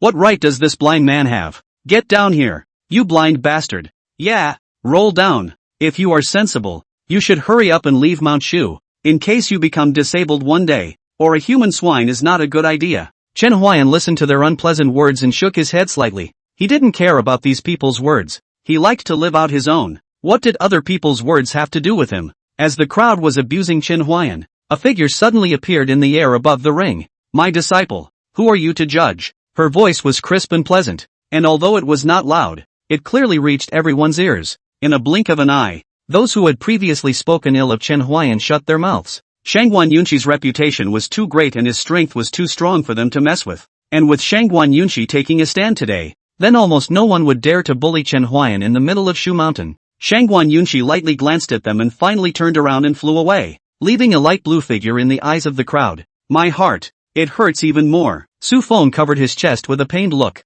and on the stage, the disciple called Wu Fan also walked up to the ring as he looked at Chen Huayan and said, I won't show you mercy just because you're senior Yunqi's disciple. Just what I wanted, Chen Huayan said. He was afraid that the disciple called Wu Fan would show mercy to him because he was Shangguan Yunqi's disciple, but now it seemed that this thought was purely superfluous. End of chapter. I am the 10th stage of True Qi. I have been worshipping at Mount Shu for 2 years, and today, I have come to learn from senior brother Chen. Due to Shangguan Yunqi's seniority, Chen Huayan also became a senior brother in a matter of moments. Generations are sometimes not a good thing. True Qi 10th stage. Not my opponent, Chen Huayan said in his heart. Senior brother Wu Fan, please enlighten me, Chen Huayan said. Aren't you going to choose a weapon that is handy? Wu Fan asked. He saw that Chen Huayan did not have a weapon and did not want to bully this fresh senior brother, so he kindly reminded him. No need, it's enough that I have a flute, Chen Huayan said and raised the flute in his hand. Wu Fan couldn't help but frown when he saw Chen Huayan's flute. The emerald green flute looked so unbearable. If it wasn't for the fact that Chen Huai's demeanor hadn't changed much, Wu Fan would have almost thought that Chen Huayan was looking down on him. Senior brother Chen, are you sure you want to use the flute as a weapon to fight me? Wu Fan asked uncertainly. I'm sure. Good. Then much obliged. The moment Wu Fan finished speaking, he shot out explosively, the long sword in his hand pushing straight towards Chen Huayan, who stood still without moving. No, this blind man shouldn't be scared silly, right? When the crowd under the stage saw that Chen Huayan didn't move, they thought that he was scared by Wu Fan's overpowering aura. It's possible to be scared silly. What a disgrace. The people under the stage spoke. At the moment they only dared to whisper. They were afraid that Shangguan Yunqi would kill back. That cold and piercing eyes they wouldn't want to experience a second time. I do justice to my master. Her vision. It's good, Chen Huayan said in his mind. And then, his figure moved. And those with low strength couldn't even catch Chen Huayan's figure. Chen Huayan used his flute as a sword and performed the illusory stream sword technique.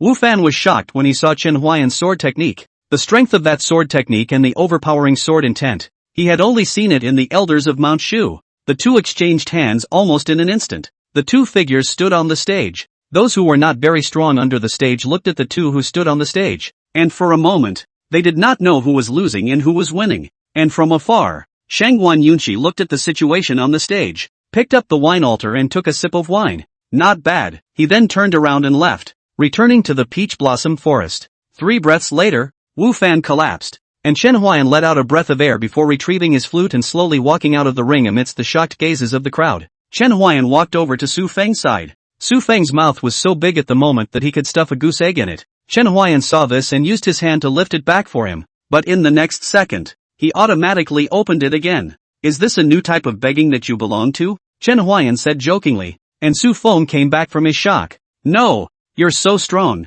A true Qi 10th stage also seconds? What's so shocking about that? I've killed quite a few people at the 10th stage of true chi. Chen Huayan spoke truthfully, but this caused Su Feng's heart to be shocked once again, so much so that his mouth once again involuntarily opened wide. Chen Huayan shook his head slightly at the sight. People. This is what happens when their mental quality is too poor. Hearing Chen Huayan's words, Su Feng retracted his open mouth and said, "Don't you look at what you're saying as a human being? No, is what you do personnel?" Chen Huayan was amused by Su Feng. "You'd better prepare for the competition first." Su Feng has slammed his thighs. "Right. Shangwan Yunqi has already taken you. Most likely she won't take the second one this year. But Morong Weiner hasn't yet taken I'm still very hopeful. Chen Huayan, you're really too smart." After Su Feng finished speaking, he ran away excitedly, leaving Chen Huayan standing in place with a confused look on his face. "What did I say again?" Chen Huayan looked at Su Feng's departing back and shook his head slightly. "Draw lots in the afternoon and compete tomorrow.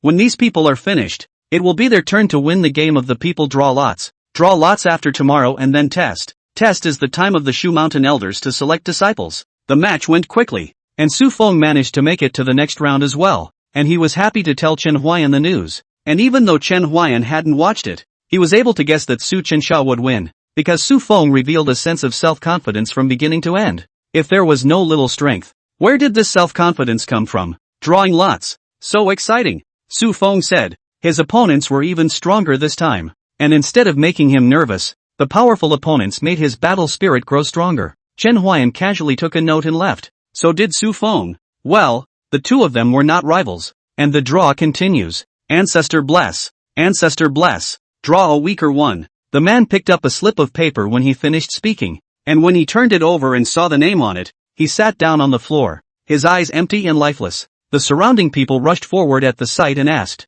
"What's going on? If you want to worship your ancestors, you should also kneel down and worship them. How can you sit down and worship them?" The crowd asked questions, only to see the man cry out and say, "Smoked the ancestors." The crowd was confused by what he said. What? What ancestor? Your ancestors are here too? No, none of them, the man said. It's drawn to Chen Huayan. After he finished those 6 words, his entire body shriveled up like a deflated ball of leather. The crowd instantly changed their faces and looked as if they deserved it. Indeed, the ancestors were drawn. Tomorrow you go on stage and say this, "Ancestor," and go easy on the hand. It shouldn't be a second. Chen Huayan felt a bit amused when he heard their words. Am I that old? Su Feng knew that Chen Huayan was joking. So he said, "You think everyone is as perverted as you?" A true Chi 10th stage expert was killed in seconds right out of the gate. The shock that Chen Huayan brought to them was too strong. They didn't think that as a new disciple, they could second a disciple who had worshipped Mount Shu for 2 years. They thought that if they were to do it differently, they would definitely not be able to do it, because it was so unbelievable that there are still some people who can't believe it's true. Regardless of them, I have something to take to you, Su Feng said mysteriously. What is it? Chen Huayan asked curiously. Aren't you worried about tomorrow's competition? Chen Huayan asked again. But Su Feng waved his hand when he heard that and said, as long as you aren't drawn, nothing else is a big problem. You really do look up to me, Chen Huayan said with a smile. That's for sure. If you can even get into Shangwan Yunqi's eyes, naturally you're extraordinary. Although it pains me to say it, I still sincerely wish you well and become Shangwan Yunqi's disciple. Thanks a lot. Chen Huayan was about to arch his hand in thanks, but he was pulled away from the ring by Su Feng, and didn't stop until they came to a sparsely populated area. What are you doing? Chen Huayan asked in disbelief. Of course it's to look after something for you, Su Feng said lewdly, as he fumbled around in his arms, and then, took out a red object. And when Chen Huayan saw this, he immediately felt that Su Feng was an oddball. End of chapter. How about this? It's my long-cherished bib. Do you want to touch it? Su Feng didn't know that Chen Huayan could see things within half a meter and thought that Chen Huayan didn't know what he was holding in his hand. But, the thing in his hand Chen Huayan could see clearly. It was actually a woman's belly pocket. Come on, let me touch you. Su Feng's words made Chen Huayan almost confiscate his hand. He really wanted to punch Su Qinsha in the face. I don't touch. Feel it. Maybe you'll fall in love with the feeling all of a sudden, Su Feng said and was about to shove the belly band into Chen Huayan's hand. My master called me. I'll leave first, Chen Huayan said and turned to leave. Su Feng saw that Chen Huayan was unwilling to touch it. He suddenly hung his head inside. Such a good thing, but you are not blessed to enjoy it. Indeed not blessed, Chen Huayan said in his heart. His bottom line did not allow him to do so. It was a woman's belly pocket. Although he did not know where Su Feng got it from, it must have come from the wrong place. I'm really afraid that he will be castrated by those women one day, Chen Huayan said in his heart as he quickly left. Su Feng sighed repeatedly behind him. Brother Chen. Ah, touch it. Chen Huayan gets his feet wet. Shangguan Yunshi didn't call him. It was just an excuse he made to get away from Su Feng. Chen Huayan returned to the Peach Blossom Yachu. He had just returned to the Peach Blossom Yachu when he saw the old ox lying beside the Peach Blossom Yachu. Only his spirit was a bit depressed. Old ox, what's wrong with you? Chen Huayan asked when he saw this. Moo, almost a second uncle. Ah, Chen Huayan was dumbfounded by the old ox's words. Almost became a second uncle? In detail, Chen Huayan was instantly curious, and he began to be very curious about what the old ox had experienced last night. The old cow said what he experienced last night. Chen Huayan smiled after hearing it and comforted the old cow. It's okay, it hasn't become a second uncle yet. I'll buy you a second uncle. The old ox was about to give Chen Huayan a hoof when he heard the first half of his sentence, but silently put away his hoof when he heard the second half. Old Chen, it's still you. I'll get it for you. You eat it here, and we'll all live here from now on. For a while. Moo, not going to pomp and circumstance? There's no rush. I'll learn something here first. Moo, good. After the old cow finished, Chen Huayan went into the house to get it a second uncle. The old ox ate his second uncle with a beautiful face. Chen Huayan had long been surprised by this. You eat here first, I'll go find my master. Moo, watch out for that little she-devil. Achoo! At this moment, a woman holding a wine jar and lying on the grass beside a stream suddenly sneezed. Which yakuza scolded me? This woman was none other than Morong Wan-air. Morong Wan-air pinched her fingers and a playful smile appeared at the corner of her mouth. Good, you big black cow. Actually dared to scold me. It seems that I have to consider an all-cow feast. The body of the old cow eating his second uncle suddenly shook. What's wrong? But the second uncle in front of him eventually caught its attention and continued to bury its head in dry food. Chen Huayan walked into the peach blossom forest. Chen Huayan smelled the refreshing peach blossom fragrance, and thought to himself, the peach blossoms here made into peach blossom brew must be good. Since we're going to be here for a long time, we might as well try making peach blossom brew. Chen Huayan heart made up his mind. First make a altar of peach blossom brew. Such a good peach blossom. Do not make peach blossom brew. Chen Huayan heart feel is really a pity. Chen Huayan turned around in the peach blossom forest for a while, and since he couldn't find his way, he called out from the forest, Disciple Chen Huayan, greetings to master. In the next moment, Chen Huayan felt the wind on the soles of his feet, and as he lowered his head to look at it, a cloud had been born under his feet at some point, carrying him away. Master's means, unfathomable, Chen Huayan said in his heart. Soon the cloud carried him to a peach blossom tree, and the cloud disappeared in an instant as he set one foot on the ground. Chen Huayan didn't pay attention to the disappearance of the cloud. Instead, he curiously circled in front of this peach blossom tree. Chen Huayan circled around this peach blossom tree, his hand always resting on it. He estimated that this peach blossom tree could not be held without 20 or so people. It's so big, and I wonder how long the peach tree has been growing. Chen Huayan was very curious about how long the peach blossom tree in front of him had been growing. It was unbelievable that it was so huge. What is it that you came to find me for? The sound of a voice interrupted Chen Huai's thoughts. Disciple Chen Huayan has a favor to ask, Chen Huayan said with an arch of his hand, expressing his respect. Speak. Shangguan Yunshi's voice was icy cold, but this was also her nature. Chen Huayan wouldn't care about this. From the time she was able to back her up in the ring, Chen Huayan knew that this master of his must be extremely protective. Disciple met a girl at the bottom of the mountain. She has no father and no mother. Survival is really difficult. Disciple would like to bring her to Shushan Mountain. Live together. Can. Before Chen Huayan could finish, Shangguan Yunshi spoke. Only she didn't open her mouth. Chen Huayan didn't know this. He just felt that the content of what she said was very warm, but her voice was very cold. Whatever. Many thanks, master, Chen Huayan said with an arch. He turned to leave when he finished speaking, but stopped before taking a few steps, a slightly embarrassed look on his face. Anything else? Shangguan Yunshi asked when she saw Chen Huayan stop without taking a few steps, thinking that he had something else to say. Disciple, I can't seem to find the way. After Shangguan Yunshi heard this, there was no change of expression on her face. Her jade lotus root-like arm gently waved, and a cloud appeared underneath Chen Huayan's feet, and then led Chen Huayan out of this peach blossom forest. Chen Huayan went out of the peach blossom forest, and the cloud disappeared out of thin air. If he hadn't reacted fast enough, maybe his but would have had a close contact with the earth. Chen Huayan smiled at this, then took out his flute and returned to the Peach Blossom Escape Residence while playing it.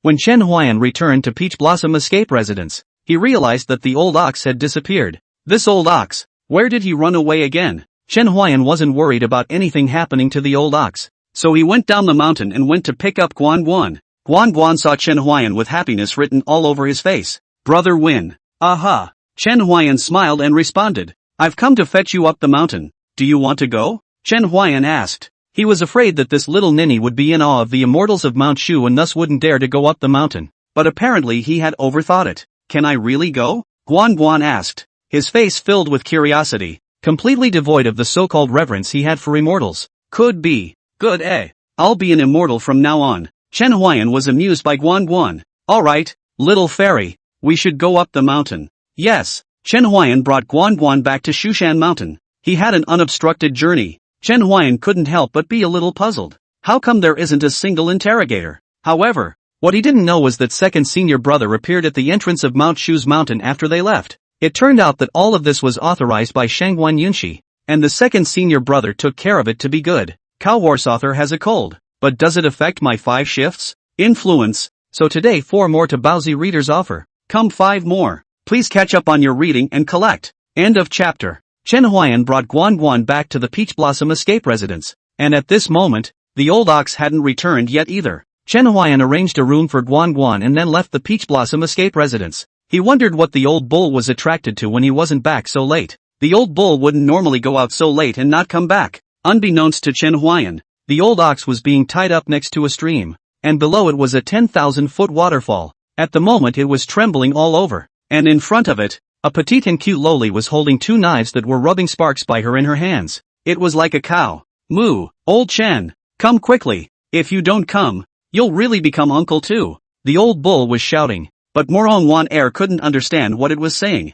Big black cow. Good boy. It doesn't hurt. It'll be over soon. Morong Wan Er said with a smile. That smile was incredibly creepy in the eyes of the old cow. Moo.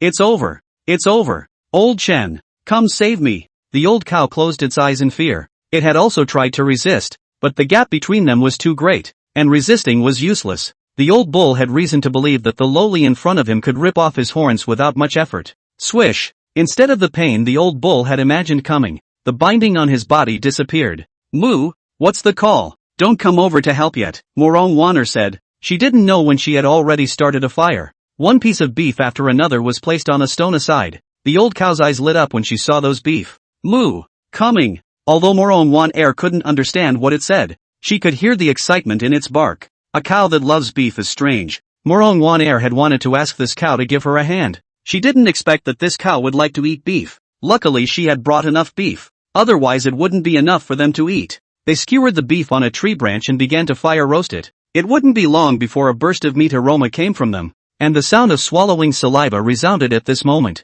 Moo, not cooked. Morong Wan Er heard the old bull's bellowing. She couldn't understand what the old bull was saying, but she was growing to like the big black bull in front of her. Smart. Can roast meat, couldn't be more suitable to be my mount, Morong Wanner said in her mind, but she knew that this was Chen Huayan's cow. So this thought only flashed through her mind for a split second before disappearing completely. After a while, the old ox handed Morong Wanner the roasted beef. Morong Wanner took the old ox's roasted beef and took a bite. The simple meat flavor exploded in Morong Wanner's mouth. The gravy splattered in her mouth. Big black ox. Fragrant. Moo, a famous teacher learns from Chen Huayan. The old cow bellowed, but Morong Wan Er ignored its bellowing. At the moment she was immersed in the happiness that the roast beef brought her. It didn't take long for another piece of beef to be roasted. Another gulping sound rang out. The old ox didn't need to think to know who it was. The old ox helplessly handed the roasted beef to Morong Wan Er. My second uncle. The old ox also wanted to eat it, but Morong Wan Er's eating speed was just too fast. He had already finished a piece before it was even roasted. The old cow had no choice but to continue grilling the beef. So you are here, a voice rang out, a voice that the old ox was all too familiar with. Moo, old Chen. Finally, I've missed you. Step aside. I don't want you. Chen Huayan walked up to Morong Wanner and said respectfully with an arch of his hand, Greetings to Senior Morong Wanner. Chen Huayan's words had just fallen, but Morong Wanner waved her hand and said, Alright, next time you see me, don't perform these rituals. These rituals are too old-fashioned and formal. I don't like them. Good. Do you know how to roast meat? Morong Wan Er asked, her eyes full of excitement as she looked at Chen Huayan. Will, then you roast meat with it, Morong Wanner said with glowing eyes, and when Chen Huayan saw her expression, he could never have imagined that she would be a person of profound cultivation. Moo, gotta plant another one. Okay, senpai. Chen Huayan walked over to the fire and sat down, roasting meat with the old ox. When Chen Huayan saw the old ox roasting the meat,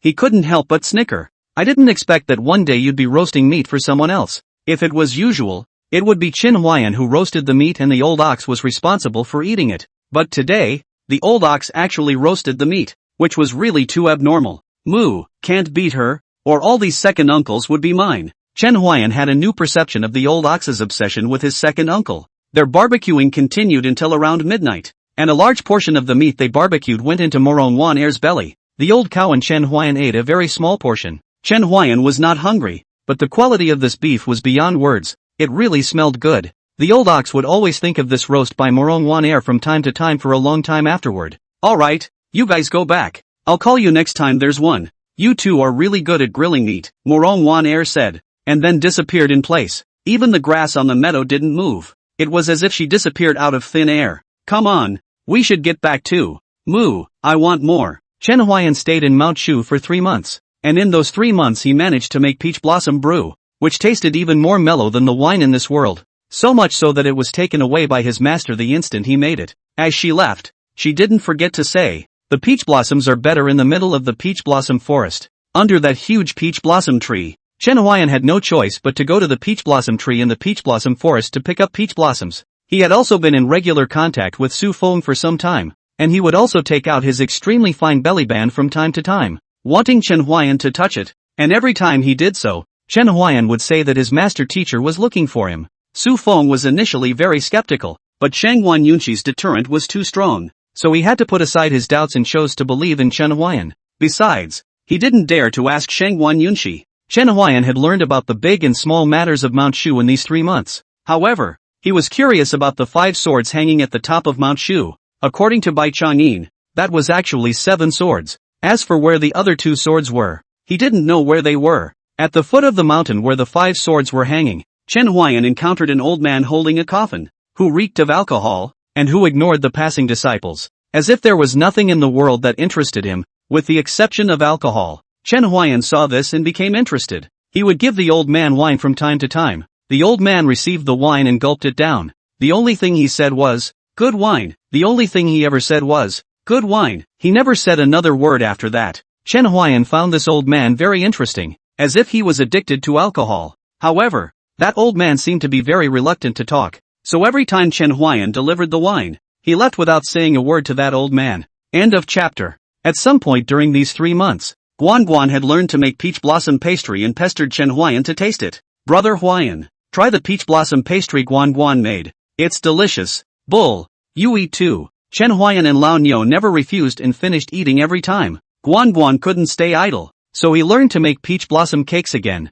"Brother Huayan, the cake is mushy." Chen Huayan, nothing. Feed the old cow. "Old bull." Guan also saw Shangguan Yunqi during this time, and the moment she saw Shangguan Yunqi, she almost subconsciously said, "What a beautiful fairy sister." When Shangguan Yunqi heard this, a rare wisp of a smile appeared on that icy face, but this smile came and went quickly. "Fairy sister, eat the peach blossom pastry. Guan made it. It's delicious." Guan said and stretched out her own hand. There was a piece of peach blossom crisp in her hand. When Shangguan Yunqi saw this, she stretched out her finger and slightly hooked it. The peach blossom crisp flew out from Guan's hand and came to Shangguan Yunqi's hand. "Wow! Fairy sister is amazing." Chen Huayan listened on the sidelines and just smiled slightly. Shangguan Yunqi lightly bit into the peach blossom pastry and said, "Delicious." She then took a jar of wine from Chen Huayan's place and turned to leave, taking a few pieces of peach blossom crisp along with her as she left. Guan was very happy to see this. "Brother Huayan, fairy sister likes to eat peach blossom pastry, eh?"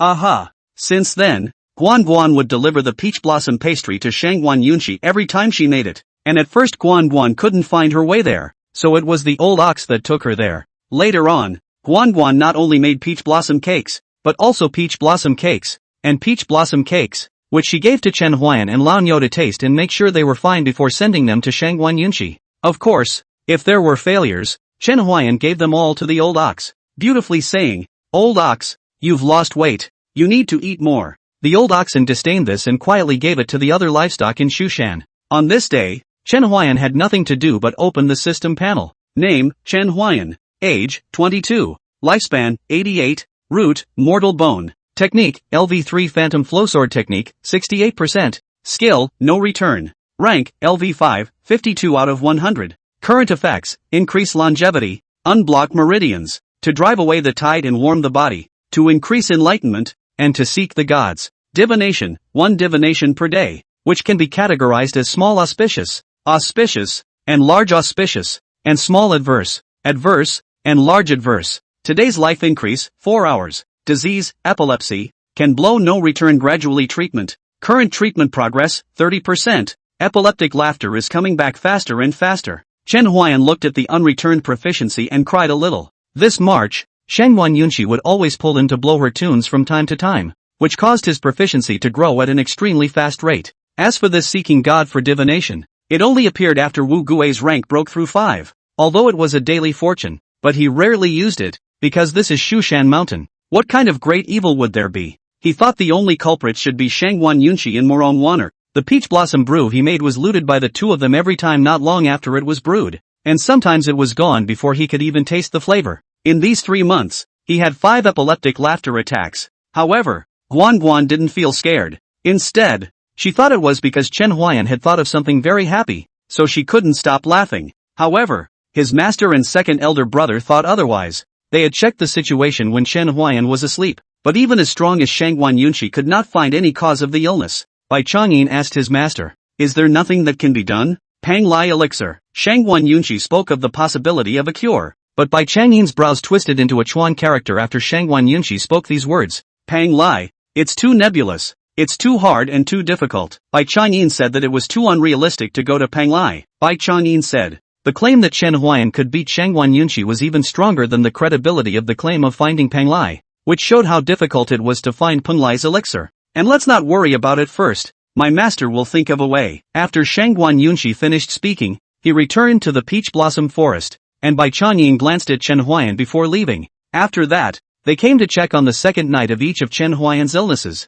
but each time they could not find the cause of the illness. Later they realized that the disease had little effect on Chen Huayan's daily life and simply left it alone. But they did not give up on finding medication for Chen Huayan to treat the disease. Brother Huayan, I want to make peach blossom soup, Guan said with a smile, her big eyes looking at Chen Huayan as if she was very much looking forward to Chen Huayan's reply. You just do it. Will you eat? Will. Good Guan left with a bounce in her step after receiving Chen Huayan's affirmative reply. She was going to find fresh peach blossoms to make peach blossom soup. Shortly after Guan left, Bai Changyin came to the peach blossom escape residence in a panic, and when Chen Huayan saw this, he asked, I don't know what second senior brother is here for. Recently, a demon has appeared at the foot of Mount Shu, and many children have already disappeared inexplicably. The master has ordered me to investigate this matter, and I would like to ask senior brother to go with me. Good. Chen Huayan took the flute and left Mount Shu with Bai Changyin. It's just that they didn't find any useful clues throughout the day, hidden too deep to find. Chen Huayan heard but frowned. At the foot of Mount Shu, not a single clue. The work of concealment is really too good. Chen Huayan couldn't help but suspect that this was the work of someone from Mount Shu. Suddenly, a thought flashed through his mind. Mount Shu, third elder, before that broken temple, no one dared to mess with it. No one knew that the backer behind him was the third elder of Shushan, and only knew that there was a big man behind him who sheltered there and worked for himself. However, the last time Chen Huayan had killed someone, those people had exposed that the so-called big shot was the third elder of Mount Shu. If this is really the case, then it's really horrible. Shushan even appeared to have a mole. This was only Chen Huayan's guess. Chen Huayan knew that Shu Mountain, except for the things of demons and devils, would make a move. They chose to observe the attitude of other things. Otherwise, with what the third elder did, how could it not attract the attention of the other elders of Shu Mountain? Since we can't find it, let's go back first. I'll go back and enable the exploration technique of the Shu Mountain formation. I think we should be able to find a little bit of a clue from it. Good. Chen Huayan did not intend to tell this speculation of his for the time being. It would be too great an impact on Mount Shu for an elder to be working for a demon. This would be a great shame for Mount Shu. Chen Huayan and Bai Changyin returned to Mount Shu. They parted at the entrance of the mountain. Chen Huayan returned to Peach Blossom Escape Residence. He had just returned to Peach Blossom Escape Residence when he smelled a scent. Guan then walked out with a bowl of peach blossom soup. Brother Huayan, taste it. End of chapter. Seiki was all smiles, looking incredibly innocent. Good. Chen Huayan picked up the spoon and drank a mouthful. Peach blossom soup into the mouth. A fragrance burst in Chen Huai's mouth. The the taste of sweetness, the fragrance of flowers is quiet, the texture is delicate and silky, melt in the mouth, sweet but not greasy, the aftertaste is long, delicious. Chen Huayan appreciated from the bottom of his heart. Really? Guan Guan's eyes blinked as if to say, Brother Huayan shouldn't be lying to me. No, it's really good.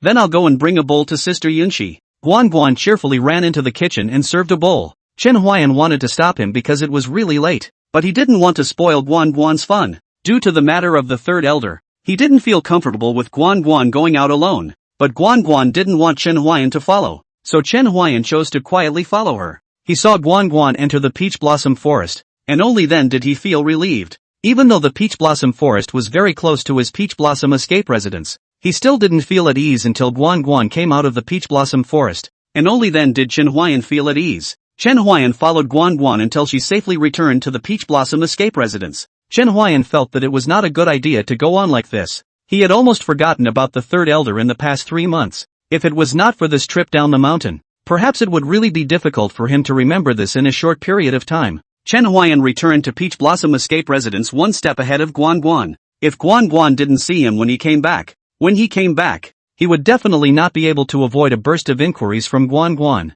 Chen Huayan chose to come back one step ahead in order to avoid such a situation. With Guan Guan's speed, he could have returned to the Peach Blossom Escape Residence in a minute or two, and there was still the old ox on the road, and Guan Guan's movements were within the old ox's field of vision, so Chen Huayan didn't worry about any problems. But after Chen Huayan waited for 10 minutes at Peach Blossom Escape Residence, Guan Guan was still not there, and a bad feeling surged in his heart. He rushed to Guan Guan's way back, only to find that the old ox had been knocked unconscious at some point, and he rushed to wake him up and inquire about the situation. Moo, there's a man in black, sneaking up on me. Crap. Chen Huayan did not shut off the old ox that was still lying on the ground. He ran to Bai Changyin's residence Mo Yunju, but Bai Changyin was not there. Chen Huayan immediately thought of what Bai Changyin said today. Shushan Formation Exploration Technique. He knew that place, and without the slightest hesitation, he came to the place where that formation was located, the Source Formation Room. Chen Huayan had not yet approached. The Source Formation Room was filled with golden light. Chen Huayan pushed open the door. Countless golden runes surrounded Bai Changyin. Immediately afterward, Bai Changyin hooked both of his fingers, and those golden runes automatically floated into the book, and a golden light flashed in his eyes. Found it. Junior brother, you've come at the right time. Let's go catch a demon. Later, second senior brother, help me find someone. Her name is Guan Guan, the little girl who gave you the peach blossom cake. Chen Huayan quickly said. Bai Changyin didn't have the slightest hesitation, and immediately invoked the formation again. After a few breaths, Bai Changyin snapped his eyes open. It's the same place. Quickly go. Lead the way. Chen Huayan and Bai Changyin left Shushan Mountain at a very fast speed, and Bai Changyin also recruited 5 senior brothers to go with them on the way. Bai Changyin brought Chen Huayan to a broken temple, and Chen Huayan immediately understood that the third elder of Shushan had really colluded with the demons. Chen Huayan entered the broken temple together with Bai Changyin and the 5 senior brothers, but they didn't find any clues. This broken temple gave them the feeling that it was just like an ordinary broken temple. Nothing special about it. But Chen Huayan, who has a sensitive sense of hearing, heard the sound of crying, wailing, and begging for help. Second senior brother, there should be a concealment formation here. Is there any way to break it? Chen Huayan asked. Bai Changyin slapped his head when he heard Chen Huayan's words. What senior brother Chen said is true. I was in too much of a hurry before. I actually forgot that there was such a formation as the concealment formation. I'll break this formation right away. Bai Changyin finished hand-strangling magic, mouth reciting words. A bagua map generated from the bottom of his feet, and then rose up to the sky, wrapped up the entire broken temple. A clicking sound rang out. The stone statue directly in front of them shattered with a bang. Below the stone statue was a deep hole. Chen Huayan didn't hesitate for a second and jumped into the hole. Bai Changyin followed closely behind, and the other 5 Shushan disciples quickly jumped into the hole as well. As Chen Huayan traveled along, the smell of blood gradually became heavier and heavier, so much so that in the end, they had to use a spell to dispel the smell, as they discovered that amongst the heavy smell of blood, there were grievances that confused people's hearts. If they didn't use their magic spells, they might be confused by the resentment in the smell of blood. Second senior brother, this place is too weird. Should we ask the elders to come out? One of the 5 Shu Mountain disciples following them asked. I've already used my jutsu to inform my master, but there seems to be a bit of a situation on her end. So let's figure out what's going on here first. Those 5 disciples nodded their heads gently. And Chen Huayan couldn't help but sigh at the dependability of the second senior brother's work from the sidelines. The deeper they went, some white bones began to appear around them, and there were runes carved on top of those white bones, and even Bai Changyin couldn't understand those runes. Bai Changyin silently put away the white bone. He wanted to find some time to show it to Shangguan Yunqi. He might be able to decipher what was on it. They traveled deeper, and suddenly, a tripod appeared in front of them, and the copper-green tripod had completely turned crimson at this moment, and even some parts of it were vaguely blackened. Around the tripod, there are some 100 or so children. There must be more than just the children at the foot of Mount Shushan here. There are not so many children missing at the foot of Mount Shushan. At the moment they were all sleeping, without making a sound. Bai Changyin knew at a glance that they had been hit by hypnosis. Otherwise, with their physical condition, they were definitely unable to fall asleep. Some of these children had broken their hands, some had broken their feet, some had turned into human swine, and some even didn't have the lower half of their bodies. If not for the faint breathing, Chen Huayan and the others would have even thought he was dead. Really, a Shu Mountain disciple said. I don't know if it was because his voice awakened the sleeping children and they woke up crying. Second senior brother, what should we do? A Shu Mountain disciple asked. They have lost their souls, lost their spirits, their bodies are crippled, and the chi of yin and yang is in disarray. Even if, Bai Changyin didn't know what to say in his next words, but Chen Huayan understood what Bai Changyin was talking about, and he had read many books during the 3 months he was in Mount Shu, so he had some understanding of this situation. Even if we take them out and save them, they won't live long, right? Chen Huayan said. Bai Changyin lowered his head, and those 5 Shushan disciples also lowered their heads. In the end, they are just cultivators in a sea of beings, not immortal, lost their souls, they cannot save them, then kill them all, Chen Huayan said. His words the others were shocked, they just wanted to open their mouths to stop them, but they were stopped by Bai Changyin. He understood that they had to do this. Instead of letting them live on in pain and prolonging their lives a little bit longer, it would be better to give them a pain in the ass. I'll leave this place to junior brother. Let's go find Guan Guan. Alright, give me a sword, Chen Huayan said, and a Shu Mountain disciple handed him a sword, after which Bai Changyin flew deeper into the cave with 5 disciples from Shu Mountain. Chen Huayan carried the sword and walked to a child without legs, and the child saw Chen Huayan carrying the sword and cried, please, don't kill me. I can beg. The child's voice was getting smaller and smaller and smaller. Chen Huayan raised his sword. It doesn't hurt. Chen Huayan's sword was fast. So fast that it didn't give him an ounce of pain, and even blood didn't splash out. End of chapter. 63.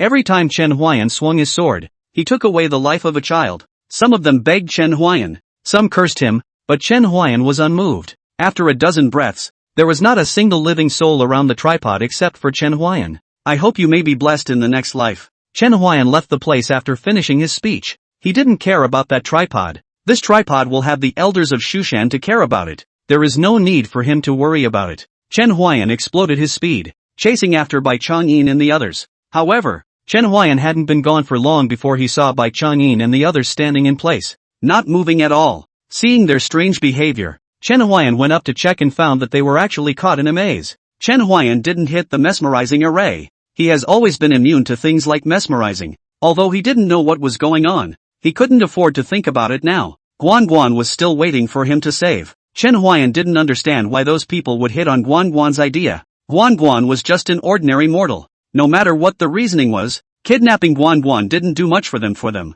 Chen Huayan looked at the body in the maze of senior brothers and sisters. Only a moment of hesitation and then left. That maze will not endanger the lives of Bai Changyin and others. It will not take long for them to get out of the trap. Chen Huayan sped towards the deeper depths of the cave, the fury and resentment getting stronger and stronger. If not for the fact that he was different from normal people, he might have been affected by it and lost his mind. Chen Huayan sped along at breakneck speeds, and it wasn't long before he heard a maniacal laugh. Ha ha ha, Mr. and Mrs. Xingyu, wouldn't you have imagined that after your deaths, I've practiced your daughters to become the Great Fury and Great Grudge? Chen Huayan was shocked in his heart, and also became more anxious and faster. Soon. It's all too soon. Gathering the grievances of hundreds of children to give birth to the Great Fury and Great Grudge. Shushan will be turned upside down by me. The black-robed man looked at the blood-red spell formation in front of him. String after string of blood-colored runes surrounded the formation, then slowly surged into Guan Guan's body. Guan Guan's face was in pain, but her eyes were tightly closed as bizarre runes began to spread across her body until they were all over her body. Mr. and Mrs. Xingyu, you didn't expect it. You tried every possible way to get me killed. even going so far as to die with me. But you didn't expect that not only did I survive, but my strength increased greatly. I used heavenly materials and treasures to buy off the third elder, quietly set up formations within this broken temple, abusing children and generating grievous fury. Just for today. Chen Huayan heard the man's words and instantly understood everything. No wonder this broken temple was blessed by the third elder. So he had long colluded with this maniacal laughter, this man. And no wonder Guanguan's parents did not return. One last step to go. And from now on, you will no longer be you, but my incomparably sharp weapon. Suddenly, bang! A flute smashed on top of the formation, sputtering a burst of fire, and the formation shook as a result. The runic channeling was unstable. The formation briefly failed, and Guanguan fell to the ground in one fell swoop. The black-robed man was instantly annoyed at the sudden appearance of the flute. Who is it? The one who takes your life, Chen Huayan said. Chen Huayan clenched the hilt of his sword with one hand and rushed towards the man in black. He took the lead in the attack. The wind of his sword whistled as he killed the man in black. The man in black changed into a black and red flag and reacted quickly, flickering sideways as the flag swept across in a smooth motion, forcing Chen Huayan to retreat back and forth. Chen Huayan shouted at once that it was not good. The strength of this man in black was not below him. He might have to face a bitter battle, and Guanguan's situation was very bad. Time did not allow him to fight for a long time. Chen Huayan stabilized his stance and moved his sword with his body, performing the illusory stream sword technique, aiming straight for his opponent's vitals. The man in black used the flag as a shield and skillfully resisted, and then the flagpole violently poked, and Chen Huayan narrowly avoided it. The opponent took advantage of the situation and attacked strongly. Chen Huayan raised his sword to parry, the sword and the flag constantly colliding, sparks flying everywhere. While the two were fighting, Guanguan in the formation suddenly woke up. She looked at Chen Huayan, who was having some difficulty fighting. Tears of blood flowed from her eyes. No bullying, brother Huayan, she cried out, and a burst of black gas floated out from behind her, accompanied by cries that captivated the mind. And wherever the gas passed, the earth was corrupted. The black chi departed towards the man in black. The man in black was somewhat overwhelmed by this sudden change. Being touched by that black chi, only for a moment, his body came with a piercing, piercing, piercing, piercing, piercing, piercing, piercing, piercing, piercing, piercing and piercing corrosive sound. His strength was extremely strong after all. He quickly reacted and moved away from the black aura. Guanguan fainted after releasing the black aura, and the black aura completely disappeared along with her unconsciousness. Chen Huayan saw that the man in black was wounded. Just as he was about to raise his sword to end the man's life, the man in black was surrounded by mist. The man in black knew that he was no longer Chen Huayan's opponent today, and his heart rose with the intention of escaping. However, this mist was useless to Chen Huayan, who hastily stabbed the black-clothed man with his sword. However, the man in black was incredibly cunning. He actually hit the surrounding stone walls, which rolled down, and Chen Huayan swung his sword to shatter them, which undoubtedly slowed him down, and the man in black escaped. However, Chen Huayan's sword also stabbed the man in black. Picking off a piece of his clothing, he saw an extremely frightening scene. His waist was actually an incomparably bizarre red pox. What was that? Although Chen Huayan was puzzled in his mind, it was quickly thrown into irritation as he used his sword to split the formation and picked up Guanguan. Guanguan felt the vibration. She slowly opened her eyes, but they were empty and lifeless. She was, well, blind. Feeling her breath, Chen Huayan hurriedly fed her an elixir to stabilize her heart veins and treated her with the Shu Mountain method. Is it brother Huayan? Guan asked weakly. Yes. It's so dark. Why can't I see? Can you light the candlelight? I don't have a candlelight. Brother Huayan. Guanguan is so cold and sleepy. Guanguan wants to sleep. Guanguan, be good. Don't sleep. Go home and sleep again. Chen Huayan softly soothed. His voice was still gentle, just like the first time he met Guanguan that way. But, brother Win, I'm really sleepy. Brother Huayan, where are you? How can I not find you? Guanguan's voice is getting smaller and smaller. His breath is like a swimmer, as if he is going to break in the next moment. Bai Changyin and others broke through the maze and came here. He looked at it, anger rose in his heart, and he cursed in the bottom of his heart, and then took the 5 senior brothers and left, and they had to go to do a very important thing. I'm here, Chen Huayan said and went to put to hold her hand, but before his hand touched Guanguan's head hung down. Chen Huayan froze and his hand stopped in midair. May I call you Brother Win? Brother Huayan, I eat very little. 1 steamed bun is enough to fill me up. Brother Huayan, I'm an immortal too.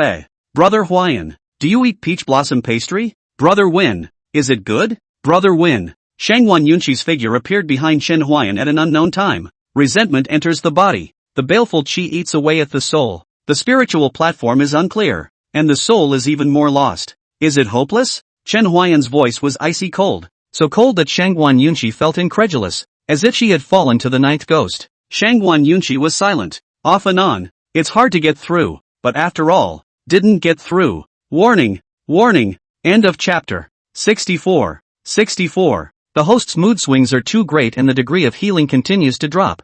30%, 29%, 28%, 23%. One-time drop of 7%. Extremely dangerous, extremely dangerous. Chen Huayan could not see. His eyes were obscured by the extreme danger and warning of the red light. I have the ice crystal soul jade, which can nourish her soul and keep her flesh immortal for 100 years. After 100 years, if there is no cure, she will return to dust and earth. Shangguan Yunqi's voice sounded behind him. Then please, master. At the foot of Mount Shu, there are 3 other similar organizations. I'll pass on the location to you, and when something goes wrong, this seat will be responsible. Yes. Chen Huayan finished his speech and disappeared in an instantaneous flash, his almost maniacal laughter echoing in the cave. Shangguan Yunqi looked at Guan Guan on the ground and with a wave of one hand, a jade bed appeared in place. She lightly hooked her 2 fingers and Guan Guan lay on top of that jade bed. Although she was cold in nature, but after 3 months of getting along, she also liked this naive little girl. This ice crystal soul jade was precious,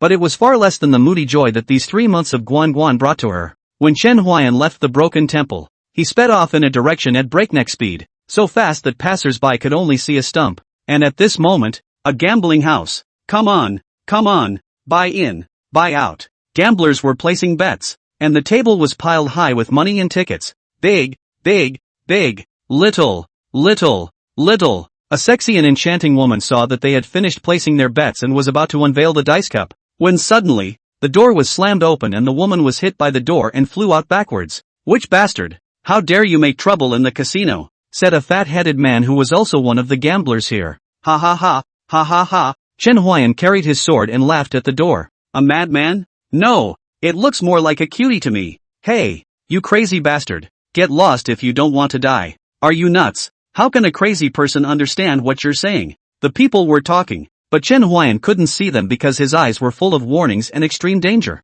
In the information given to him by Shangguan Yunqi, all the people here could be killed because, for the sake of money, they were more or less involved in the middle of child trafficking. Ha ha ha, Chen Huayan laughed loudly. His figure moved. A man's head was instantly cut off, blood flowing like a stream. He laughed endlessly. Inside the gambling hall, blood flowed. They fled in panic, but they had no chance of resisting in front of the epileptically laughing Chen Huayan, who laughed epileptically, and no one survived in the gambling house amidst his laughter. Then he went to the greenhouse and the Good Harmony house. The women in the greenhouse would sell the children they gave birth to at a low price when they got pregnant, and all those children went under the broken temple, without exception. And the Goodwill house is nothing but a devil's den of heinous deeds in the name of sponsoring homeless children. These 2 places, Chen Huayan did not slaughter the greenhouse. If not forced by life, who is willing to be a greenhouse girl? In the information Shangguan Yunqi gave him, those who abducted children and sold their own children at low prices did not have red ropes on their wrists and ankles. They, already, had no last shame. Chen Huayan only killed them, and some of them cursed Chen Huayan before they died, while others let go. Chen Huayan turned a deaf ear to all this. He only killed those who deserved to be killed. Red rope is the last dignity of the women in the greenhouse. There is that strand of red rope. They are not completely naked. And the good hopper, 50 or so people, none of them alive. Chen Huayan finished killing and returned to Mount Shu covered in blood. The disciples at the mountain pass of Mount Shu were very shocked to see this, but they did not feel any baneful aura, or resentment on Chen Huayan. Otherwise, Chen Huayan could not enter Mount Shu. Senior brothers, that thief is just ahead. Follow me to retrieve Guan Guan's soul. Yes, the 5 voiced in unison. The 6 of them accelerated violently and surrounded the black-clothed man who was escaping. Damn Shushan disciples, why are you so difficult to deal with? The black-robed man said furiously. Demon and evil, return Guan Guan's soul. After Bai Changyin finished speaking, he rushed towards the man in black with his sword in hand, and the 5 disciples also moved at the sound of his voice. Everyone be careful. Guan Guan's soul is still in him. Be careful with your hands. Don't hurt Guan Guan's soul. Yes, that black-clothed man had been seriously injured by Guan Guan earlier, and had been picked by Chen Huayan's sword, so he barely had any fighting strength, and was quickly taken down by Bai Changyin and the others. But when Bai Changyin was about to cast a spell to get Guan Guan's soul back, He suddenly glimpsed one creepy red pox after another at the waist where Chen Huayan had picked off a piece of clothing earlier. Senior brothers, hurry up, it's Elder sick. As Bai Changyin shouted, those 5 disciples pulled away from the man in black in an instant. The man in black, on the other hand, was instantly lost in thought. Elder sickness, how could it be elder sickness? No, this is a fake. This must be a fake. Senior brothers, while we're at it, you trap him. I'll cast a spell to retrieve Guan Guan's soul, and you remember, don't touch the red pox. Yes, the black-robed man was a bit delirious since he realized that he was suffering from naga sickness. As if he was a bit unable to accept this fact, he was not a match for Bai Changyin and the others, and now with the addition of delirium, he was even less of a match. Bai Changyin retrieved Guan Guan's soul very smoothly. Only, there was that red pox on her soul as well. When Bai Changyin saw this, his fists clenched and he resisted the urge to violently beat up this man in black. Second senior brother, what's next? A Shu Mountain disciple asked. Use psychedelic magic and escort them back to Mount Shu to be sentenced by the elders. Yes. As the white mist rose in the hands of one of the disciples and drifted into the black-clothed man's nose, the black-clothed man fell unconscious in an instant. And with his delirium, he was unable to resist this low-grade technique. Bai Changyin looked at the unconscious man in black and frowned. Long sick. Even this kind of disease has come out, Bai Changyin said in his mind. Back to Shushan. Yes, your second elder brother has gone to retrieve Seiki's soul. Aha. What about the third elder? Chen Huayan asked. If it wasn't for the third elder colluding with those people, those hundreds of children wouldn't have suffered so much, and Guan Guan wouldn't have been in trouble. Run! I was blocked by him when I left the mountain, and now that I think about it, this seed should have blown him apart with one punch. Chen Huayan didn't doubt Shangguan Yunqi's words because she really could do it. What does Mount Shu plan to do next? Chen Huayan asked. If the third elder just got away with it, he couldn't do it. If Shushan did not take action, then he would go out and seek justice for the hundreds of children. For Guan Guan, the implications are so great that they are still being deliberated on, and I am advocating for a hunt. So, Chen Huayan and Shangguan Yunqi spoke to each other. End of chapter. 65. 65. I see, Chen Huayan said. Then he asked, do you know the direction the third elder escaped? Cloudy Sky Dynasty. What about here in Shushan? You just do it before. Good. Chen Huayan walked out of the Peach Blossom Escape residence when he finished speaking. Old ox, let's go. Let's go kill someone. Moo, good. Chen Huayan and the old ox left and set off on the way they came. Chen Huayan learned from Shangguan Yunqi's words that the other elders of Mount Shu did not advocate chasing and killing because the impact would be too great and very bad for Mount Shu,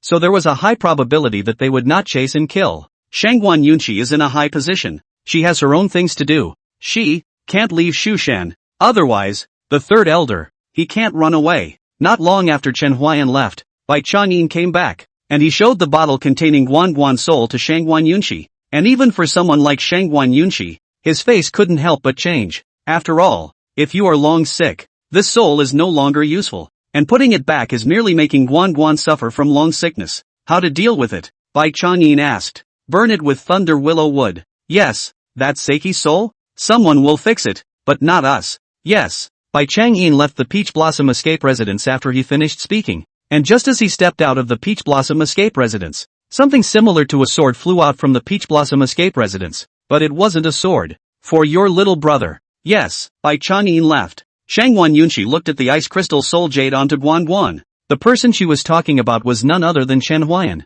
There was always a fog on Chen Huayan. She couldn't really see it, but she believed that with Chen Huayan's character, he would definitely find a way to save Guan Guan. And at this moment, that black-clothed man has been escorted to the law enforcement hall by Bai Changyin's 5 senior brothers, waiting to be interrogated. Bai Changyin finally caught up with Chen Huayan after chasing him for a few hours, and when Chen Huayan saw how anxious Bai Changyin was, he opened his mouth and inquired, Second senior brother, what's the matter that you're so anxious about? The third elder is powerful. You have to be careful. Aha. Also, watch out for people with red pox around their waists. It's a chronic disease that's nearly incurable and highly contagious. Bai Changyin's words caused Chen Huayan to think of that black-robed man violently, and he quickly asked, that black-robed man also had it on him. He has been captured by us, and we will use him to try to find a cure for the long sickness. That's good. Junior brother, be careful on this journey, Bai Changyin admonished. The feeling he gave Chen Huayan was more like a big brother telling his younger brother who was about to go out 1,000 times, just like an elder. Good. Chen Huayan was about to leave when he finished speaking, but Bai Changyin called out to him once again and handed him a walking stick. This is a gift from your master. Chen Huayan took the walking stick. A warm feeling came from his hands, and he felt as if his restless heart had also been pacified at this moment. I don't know what material master teacher used to make it, but I'm certain that it's better than most of Shu Mountain's weapon materials. Thank the master for me. Okay, junior brother, take care. Aha. Chen Huayan and the old ox left. Bai Changyin looked at the back of that one man and one ox. He sighed softly. It's really an eventful time right now. After he finished speaking, he turned around and went back to Mount Shu. He wanted to interrogate the man in black. Bai Changyin returned to Shushan. Almost no moment's rest, then immediately went to the law enforcement hall. Bai Changyin interrogated for 3 days, only to ask some useful information. This man in black is called Chaos, an evil cultivator who was hunted by Guan Guan's parents and survived, and was resentful. So this is why he wanted to train Guan Guan to become a great fury and great grudge. But he didn't want to be sabotaged by Chen Huayan. He came from an organization, but he was only the lowliest disciple and knew very little information. The only thing he knew was that those people were attempting to start a great war and make this world a place where people would live and die. When the elders of Shushan learned of this news, they immediately took action to find this organization. Shangguan Yunshi still didn't leave Mount Shu. She came to the top of the mountain where the 5 swords were hanging, and as soon as she got close, she felt the sword aura lashing out. Chaos has risen. It's inevitable. Name, Chen Huayan. Age, 22. Lifespan, 88. Root, mortal bone. Technique, LV3 Phantom Flow Sword Technique, 70%. Skill, no return. Level, LV5, 60/100. Current effects, increase longevity, unblock meridians, to drive away the tide and warm the body, to increase enlightenment, and to seek the gods. Divination, 1 divination per day, which can be categorized as small auspicious, and large auspicious, and small adverse,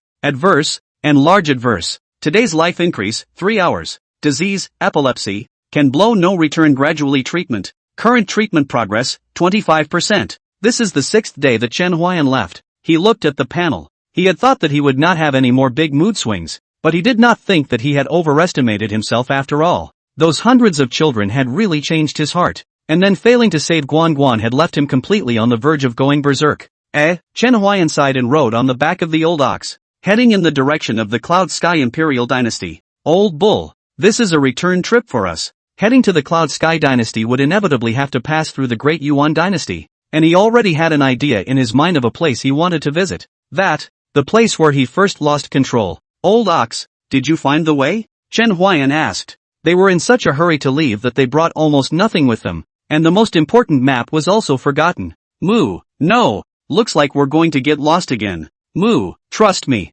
I believe you. Thus, Chen Huayan and the old ox managed to get lost for a month. 2 days short of a month to be exact. Chen Huayan ignored those 2 days and grossly counted a month. Chen Huayan's state of mind had recovered quite a bit in this month. However, the desire to kill the third elder had also become stronger. People like that don't deserve to be human. Old bull, where were we? Moo, I don't know. I think there's a granny doing laundry up ahead. Let's go ask. Chen Huayan listened to the sound of the babbling brook and said, good. The old ox drove Chen Huayan close to the granny who was washing clothes. And before Chen Huayan could say anything, the old ox bellowed. Moo, hello, granny, we'd like to ask for directions. Chen Huayan felt helpless at once. The old cow seemed to have forgotten that it was a cow. That old granny heard the old ox's call. She turned to look at Chen Huayan and the old ox. She looked at Chen Huayan and the old ox and asked, do you have something to do? The old granny's voice was very vicissitude, sounding like an old man on the verge of dying. Granny, my old cow and I are lost and would like you to show us the way.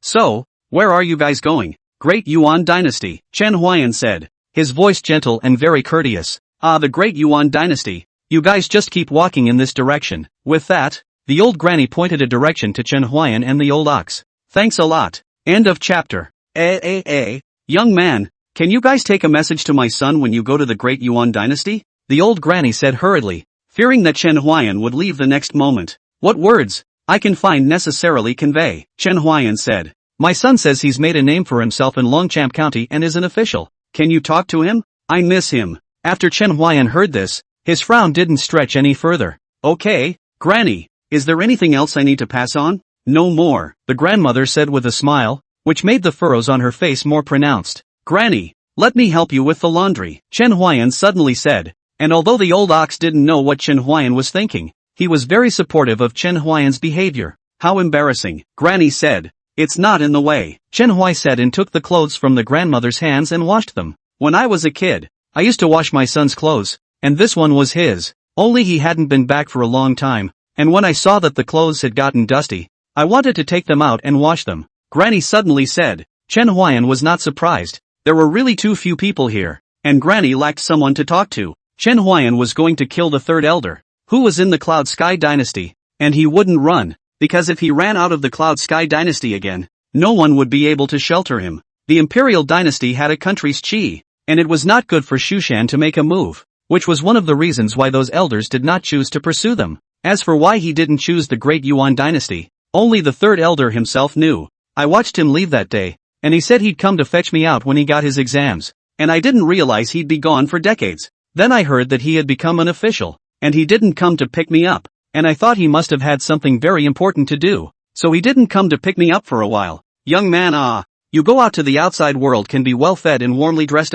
my boy. I can worry, I don't know if he eats on time or if he has a wife and children. I don't know if I'll be able to see him give birth to a big fat doll in my lifetime, so that I can enjoy the joy of having a grandchild. As the grandmother spoke, Chen Huayan washed his clothes and listened quietly from the sidelines. I was afraid he wouldn't be able to find me, so I would carry a bench and sit in front of the door every day, waiting for him to come and get me. When my son says he's coming to get me, he's coming. He hasn't lied to me since he was a kid. He will definitely come to pick you up, Chen Huayan said. Only, the rhythm of his rubbing his clothes was very orderly. Obviously, he said something against his will. Yeah, that kid in my house never lies to me. I also believe in your son, Chen Huayan said. Only, there was obviously much less emotion in his words. Would the grandmother's son come to pick up the grandmother? Chen Huayan didn't think so. Chen Huayan was a little glad that he stayed to help this grandmother wash her clothes, and by doing so, in this grandmother's old age, she would remember that there was a young man who had spoken with her.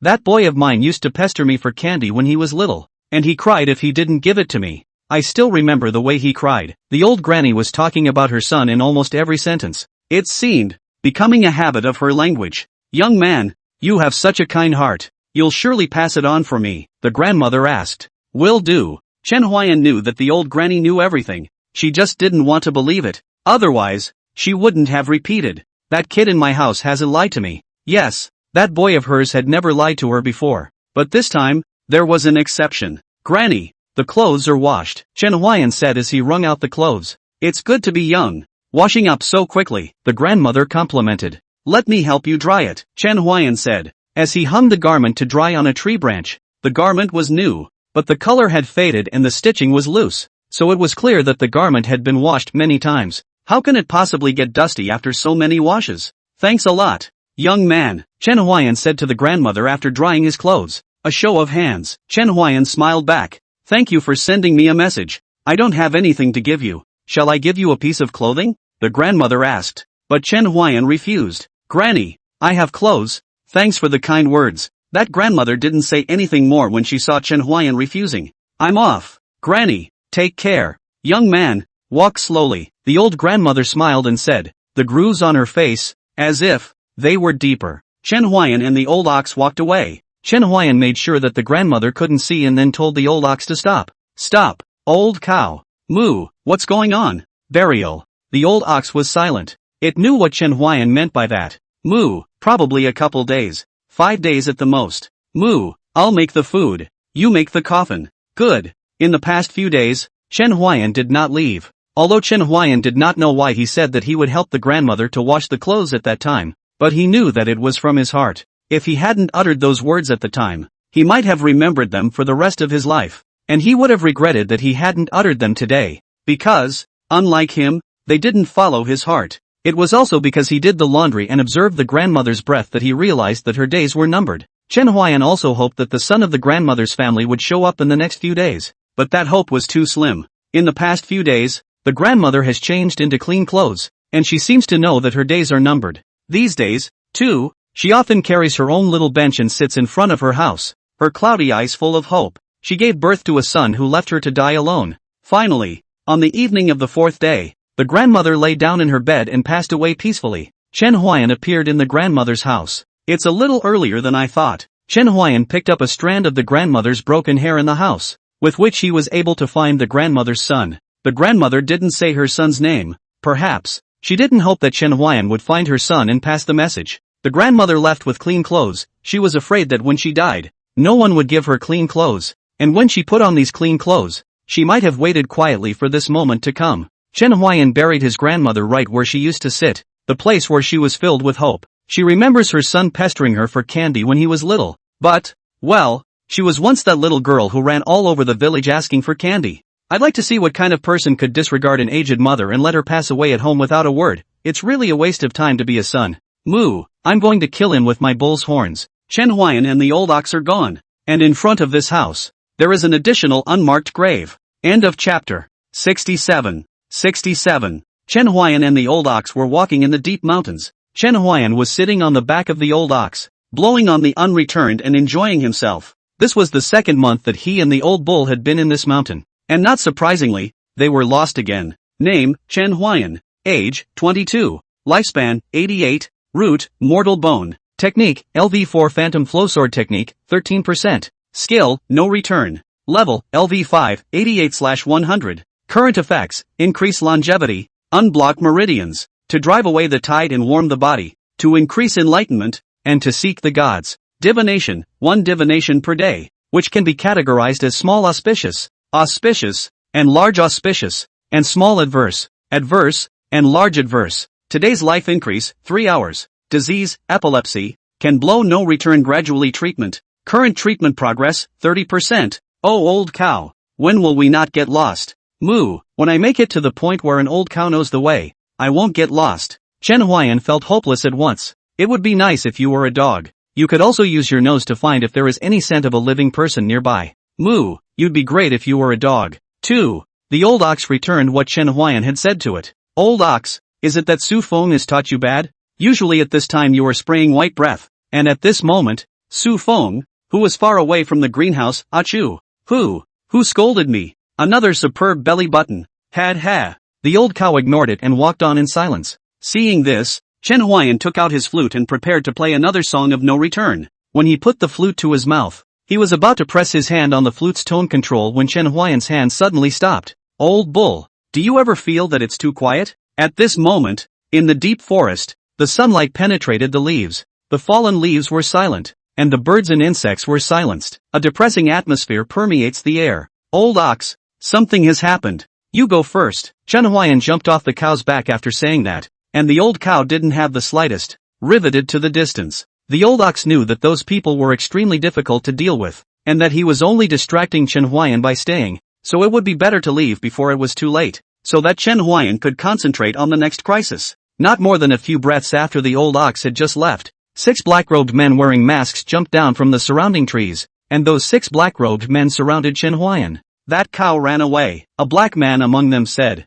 that cow doesn't matter. Kill the man in front of you first. When Chen Huayan listened to their accents, he knew that they weren't from the Dayuan dynasty. They were from the Cloudy Heaven dynasty. Cloudy Heaven dynasty. Who would send people to kill him? The answer was obvious. The royal family of the Cloud Sky dynasty had not even acted when Chen Huayan had stopped them from stealing the city because they did not know his appearance. But the third elder knew what Chen Huayan looked like, so it was only the third elder who would have done so. Or perhaps there was a mole in Mount Shu. Other than that, Chen Huayan couldn't think of any other possibilities. Kid, if you cut yourself now, we're in a good mood and might be able to leave you a whole body. Daring to mess with the third elder, you really think your life is too long. This time, 6 of our experts of the 5th stage of the Sovereign Division will be deployed. Your life is over. Those men in black disdainfully said to Chen Huayan. Chen Huayan did not return them. The walking stick in his hand was gripped a few points tighter by him. Waste no words with him. Hurry up and kill him, take his head, and then go back to resume your orders. After that black-robed man finished speaking, the other 5 black-robed men also moved. The 6 men in black approached in a fan shape, their eyes filled with ferocity. Chen Huayan tightened his grip on his walking stick, and the illusory stream sword technique was vaguely activated. A breeze blew by and a yellowed leaf fell. The battle suddenly broke out. A man in black was the first to rush in. Chen Huayan swung his cane violently and struck him straight in the leg. The manpower was too fierce, and he was bent on killing Chen Huayan with one blow, so he didn't confiscate his foot, and was hit by the cane and stumbled, and fell to the ground. But in an instant, 2 more people attacked from the left and right, and Chen Huayan turned to strike back, his walking stick colliding with their long knives, making a dull sound that shook his arm and caused a sharp pain in his tiger's mouth. Then, a person sneak attacked from behind. Chen Huayan only felt a sharp pain in his back. It was that person's short sword that cut through his shirt, leaving a bloodstain. He forced himself to endure it, and with a sidestep, his walking stick swept across, forcing back the sneak attacker. Another two people attacked at the same time. One of them used a sword to stab him directly in the chest. Chen Huayan used his walking stick to set aside the sword, but the other person's baguette had already smashed into his shoulder. He couldn't avoid it as well, and he was hard hit by the baguette, and he felt that his shoulder was sore and numb. Sweat ran down his forehead and soaked his shirt. Each swing of the cane seemed to exhaust his entire body, and his breathing became more and more rapid and heavy. At the realm of the patriarch, his chi and blood were strong. His astral body was protected, and it was difficult for ordinary martial arts to hurt him. So this battle was probably the hardest battle since Chen Huayan had experienced it. Those 6 men in black no longer had the previous disdain in their eyes after the battle just now. They could sense that Chen Huayan's strength was very strong, and even though he was also injured at the moment, they couldn't take him for a while. Didn't you say that you've only been in Mount Shu for 3 months? How could you have such a strong fighting ability? One of the black-robed men in the center asked in disbelief. Damn the third elder, to use false information to trick us.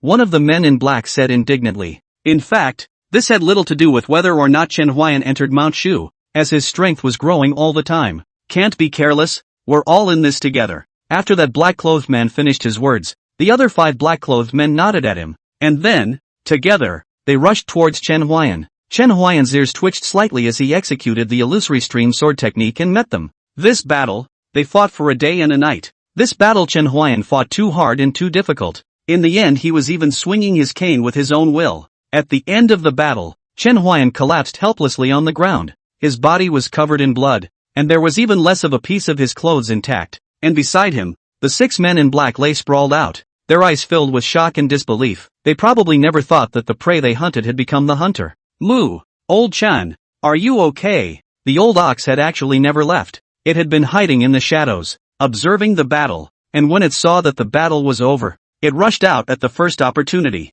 It wanted to come out, but Chen Huayan wouldn't let it, and it also understood that one of them or one of the cows had to be unharmed, or else it would be difficult for them to face the unexpected situation that would follow. Take me out of here, Chen Huayan said incomparably weakly, as if every word he said used up all of his strength. The old ox got down, and Chen Huayan slowly climbed onto the old ox's back, and when he did, he fainted completely, only that he was still holding the flute, and the walking stick tightly in his hands. The old ox sensed Chen Huayan plopping onto his back, and without the slightest hesitation, he quickly left the place. It understands very well the reasoning behind the delay. Chen Huayan did not expect that this coma of his would be 12 years, and the old ox did not expect that this load of his own would be 12 years. Ding detected that the host is in a life-threatening coma and has begun to maintain basic vital signs for him. Warning! Warning! An unknown being has struck across the karma. Warning! Warning! Note, starting to consume epileptic laughter healing level to fend off attacks. Currently at 30% epileptic laughter healing level.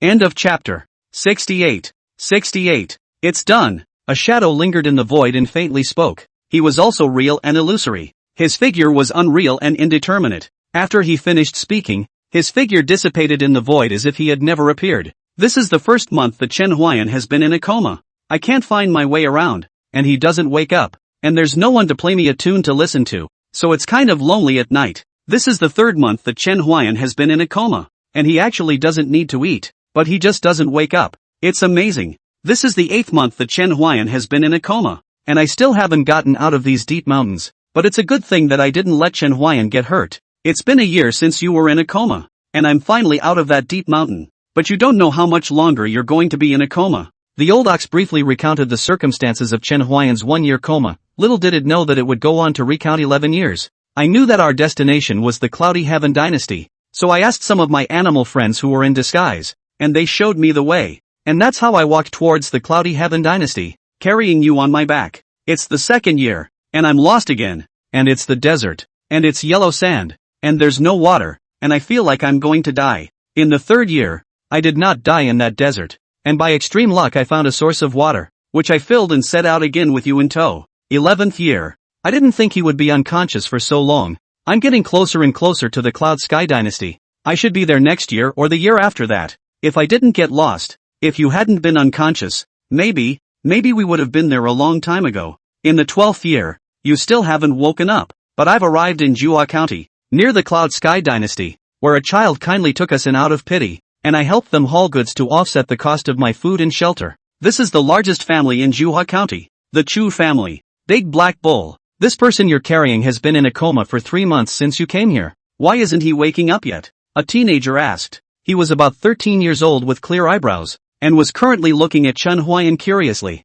Moo, I don't know. The young man couldn't understand the old bull's words. He only knew that the big black bull in front of him would respond to what he said. Chen Huayan was lying on a wooden bed, not moving at all. If not for the fact that he was still breathing, the teenager even thought that Chen Huayan was dead. Big Black Bull, where did you come from? And also, who the hell is this person you're carrying on your back? Actually not eating for 3 months and still able to live. My father said that this kind of thing can only be done by immortals. Is he an immortal? Moo, we're from Shushan. His name is Chen Huayan, a disciple of Shangguan Yunxi. As for why he can go so long without eating, I don't know. The young man didn't seem to care whether he understood the old ox's words or not. He then asked, Big Black Ox, does he know martial arts? Moo, Will, Chu Tian. It's time for us to go out of town and buy something. Outside of the house, a voice with a strong tone rang out, and the teenager called Chu Tian gave an O and then walked out of the room, followed by the old ox. Ah, Big Black Bull, this time it's going to be hard for you again.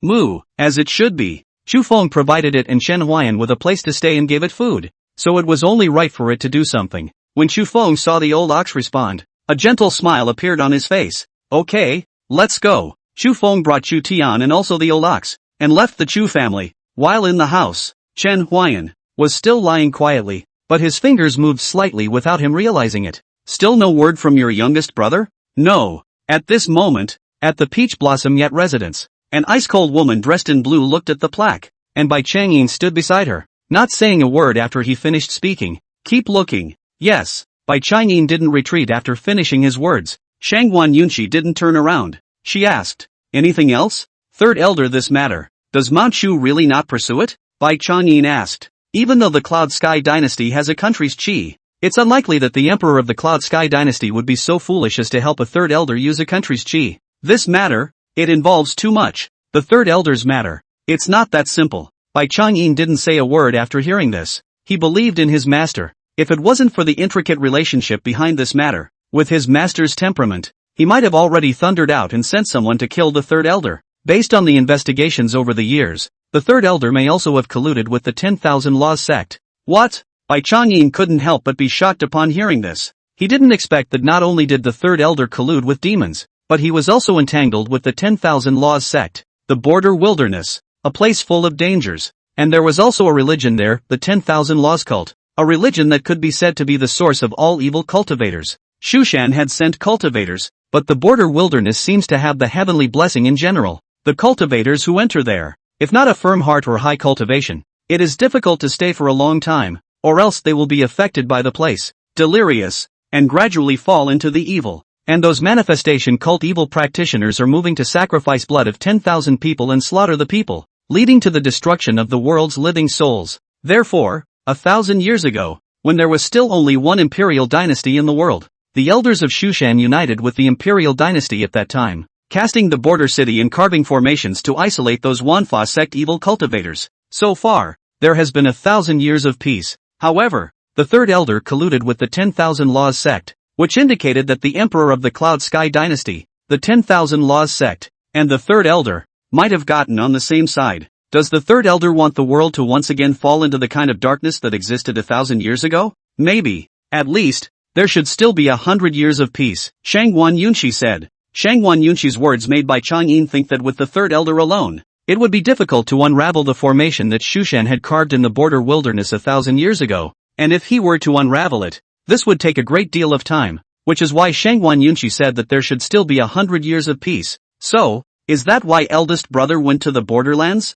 Yes. In fact, on that day, after Shu Mountain knew about the third elder's crime, it actually chased after the third elder at a very fast speed, but failed to catch up, and the other elders of Shu Mountain thought that there might still be an insider, so they gave up the chase to find out who the insider was. They blocked the news to the outside world, saying that the impact on Shushan was serious and that they did not intend to pursue the matter, and that they were afraid that the third elder might use the chi of a country in the Cloud Sky Imperial Dynasty, leading to a major injury to Shushan. That was why Shangguan Yunxi had said those things to Chen Huayan. It was all to find out that mole. As expected, within a few months after Chen Huayan's departure, they had identified the mole, but at the same time, They had lost track of Chen Huayan and Lao Niu. They had sent people to look for Chen Huayan and the old ox, but they had no luck. Chen Huayan and the old ox just seemed to have disappeared out of thin air. No matter how much they searched for them, there was not the slightest trace of them. Disciple has gone to cultivate, Bai Chang'in said. The third elder's matter had been linked to the 10,000 Laws sect, and was of a serious nature, so he didn't need to be in charge of it for the time being. Moreover, he still had to search for Chen Huayan's traces. Go on. End of chapter. Here. Where is it? Chen Huayan sat up from the bed, covering his head in pain. Me? Who am I? His mind went blank, as if 12 years of slumber had robbed him of his memory. Ding, host awakened. Current epileptic laughter cure level is 6%. Who? What voice? Chen Huayan was startled, not knowing where this sudden sound came from. He was alert for a long time before the voice reappeared. Hallucinations? Chen Huayan walked out of the bed. He felt strange. He was obviously a blind man who could only see within half a meter, but walking around was nothing like that. He felt around the room and found a flute and walking stick, which he had no memory of, but his instincts told him were important to him. Why do I feel this way? Chen Huayan asked himself. He picked up his cane and his flute, and the moment his hand touched it, a melody flooded his memory that felt familiar, like it was a part of his life. Is this my memory? Chen Huayan blew according to that melody. It was the melody of no return, and the moment he blew, a pinch of pain came from his brain, and that intense pain made him immediately stop blowing the tune, and lie down on the ground, panting heavily. After a while he finally slowed down. He looked at the flute in his hand, and after a moment of contemplation, he leaned on his cane and headed for the door. He pushed the door open and felt the warmth of the sunlight that poured over him. It was snowing at the moment, but he didn't feel cold. Chen Huayan turned around here. Not far from here was a study. Chen Huayan smelled the unique paper fragrance of the book. It was very strong. You could tell that the owner of this house loved to read. Chen Huayan didn't enter the study. He thought it was a very impolite behavior to enter without the permission of the owner of the study. Chen Huayan stepped on the snow, making a crisp crunching sound. He turned around and he spotted an acacia tree. Besides that, there didn't seem to be much else here. He didn't know how much he had turned around, but he did get a general idea of the place, and he found that apart from the study and an acacia tree, the environment could be described as very bad, and even the food was even a bit moldy. Loves books like a life, Chen Huayan commented, and just as Chen Huayan was about to continue spinning around, he heard a cow mooing from outside the door. Moo, Chen Huayan, you're awake. The old ox unloaded the cart full of firewood and ran to Chen Huayan. A cow? Talking? Chen Huayan was puzzled, but immediately afterward, a sharp pain came to his brain once again, and some fragmented memories appeared in his mind. Do I recognize this cow? The figure of a cow kept flashing through his mind, but he just couldn't recall any more memories. Father, that person seems to be in pain. Chu Tian looked at Chen Huayan and said, let's go over and take a look as well. Chu Feng said, Moo, Chen Huayan, how do you feel now? The old cow ran to Chen Huayan and said excitedly, my name is Chen Huayan? Chen Huayan's words struck it with a blow to the head. Moo, you lost your memory? I indeed have no memories, Chen Huayan replied back, and at that moment, the two fathers and sons of the Chu clan arrived in front of Chen Huayan and Old Ox. How are you feeling right now? Chu Feng looked at Chen Huayan and asked with concern. It's alright, it's just that I don't have any memories, Chen Huayan said. His demeanor revealed a humility, which made Chu Feng instantly feel better about him. No memory? You really can't remember anything at all? Chen Huayan shook his head. There were only a few fragmented images in his mind, almost equivalent to nothing. Let's just leave it at that. You've been with me for 3 months. You can stay with me and slowly recover in. Then thank you very much, Chen Huayan said back. Chu Feng smiled faintly and said, there's no need to thank me. Your family's black bull will be helping me in these 3 months, so we don't owe anyone to each other. My family's black ox? Chen Huayan looked at the old ox. Some scattered images once again flooded his mind. This time he didn't feel pain, but really recalled some memories. Your name is Old Bull? Moo. Yes. When Chu Feng and Chu Tian heard what Chen Huayan said, they realized that this big black bull was called Old Bull, but they also admired Chen Huayan's ability to pick names. What's your name? Chu Feng asked. Chen Huayan pondered for a while. Just now he heard this black bull call himself Chen Huayan. So he said, my name is Chen Huayan. Huayan. Huayan. Good name, Chu Feng said. Let's go. Go inside. Good. Chen Huayan and Chu Feng and Chu Tian went into the house, while the old ox was outside in the shed. It was too big and entering the house would make the already small house even more crowded. Where is this place? Chen Huayan asked once he entered the house. This is Juhua County within the Cloud Sky Imperial Dynasty, and the place where we are now is the Chu family. The largest family in Juha County, Chu Feng responded. Cloud Sky Imperial Dynasty? These 4 words seemed to have touched Chen Huayan's nerves, and once again, a sharp pain came from his brain, and his brows furrowed in pain, as if there was some very important memory that had been forgotten. What's wrong with you? Chu Feng inquired when he saw his painful appearance. It's fine. It's just that I feel like some lost memories are about to come back to me, but I've never been able to recall them. In that case, losing your memories is indeed a painful thing, so you'll stay with me for now, and I can still supply food for one more person. Then I am much disturbed, Chen Huayan said with a clasped fist. He was still holding his flute when he clasped his fists. Chu Feng saw this and asked, "Is this flute important to Brother Chen? I've been holding it since I saw you wake up." Chen Huayan shook his head as he returned. "I don't know, but when I picked it up a melody came to my head, and I think that it should be very important to me. I'm sure that before Brother Chen lost his memory, he must have also been a man of profound elegance. I'm flattered. Big brother, do you play the flute? Can you play it for me?" Chu Ping blinked his eyes and said curiously, "Nonsense." Chu Feng uttered a voice to stop it. Chen Huayan waved his hand and said, "It's fine. I'll play a song just to add a little warmth to this cold winter day." As Chen Huayan said, he put the flute to his mouth, and the melody of no return came out from the flute, and the old ox outside the house almost couldn't hold back his tears when he heard that familiar melody. It hadn't heard this familiar melody for 12 whole years, and it missed it so much that it wanted to rush into the room and ask Chen Huayan if he had regained his memory just as soon as it heard this familiar melody, but it held back. It believed that Chen Huayan would definitely come out to look for it when he recovered his memory,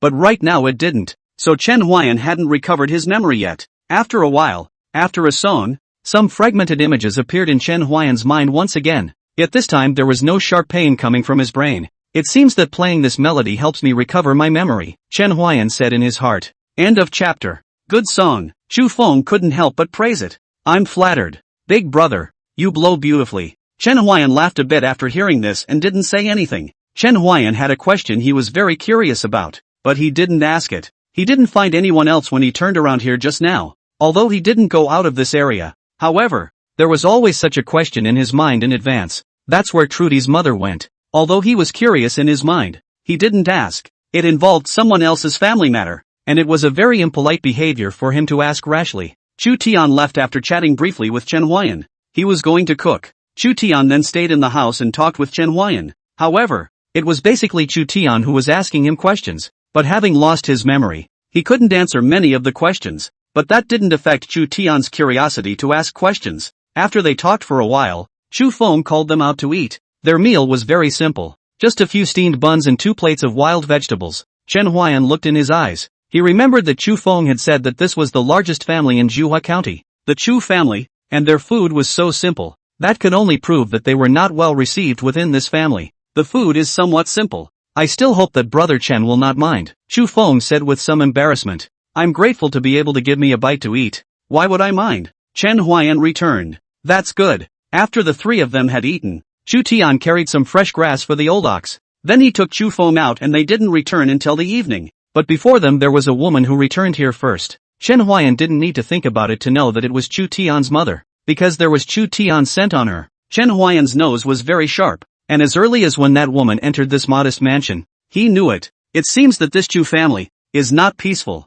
Chen Huayan sat in the courtyard. The woman just looked at him and said nothing, then walked straight down to the house. It was the room across from Chen Huayan, and the two didn't say a word. Not long after that woman returned, Chu Feng returned with Chu Tian. Chu Feng looked at the lit-up room, shook his head slightly, and did not say anything. Chu Tian was still just a kid after all, and he looked at the lit-up room with excitement. Father, it's mother coming back. Chu Feng's tone was flat, as if the one who had returned was a stranger, not Chu Tian's mother. Chen Huayan did not understand what had happened, but he knew that a character like Chu Feng would definitely not do anything to apologize to Chu Tian's mother. Then the problem could only possibly be in Chu Tian's mother's body. Chen Huayan did not bother to ask. If Chu Feng wanted to talk about it, there was no need for him to ask. He would come to him to talk about it. In the following days, Chen Huayan all resided in Chu Tian's mansion, and during this time he also looked for the old ox to understand his situation, and he asked why he had lost his memory. The old bull said that he had been in a coma for 12 years,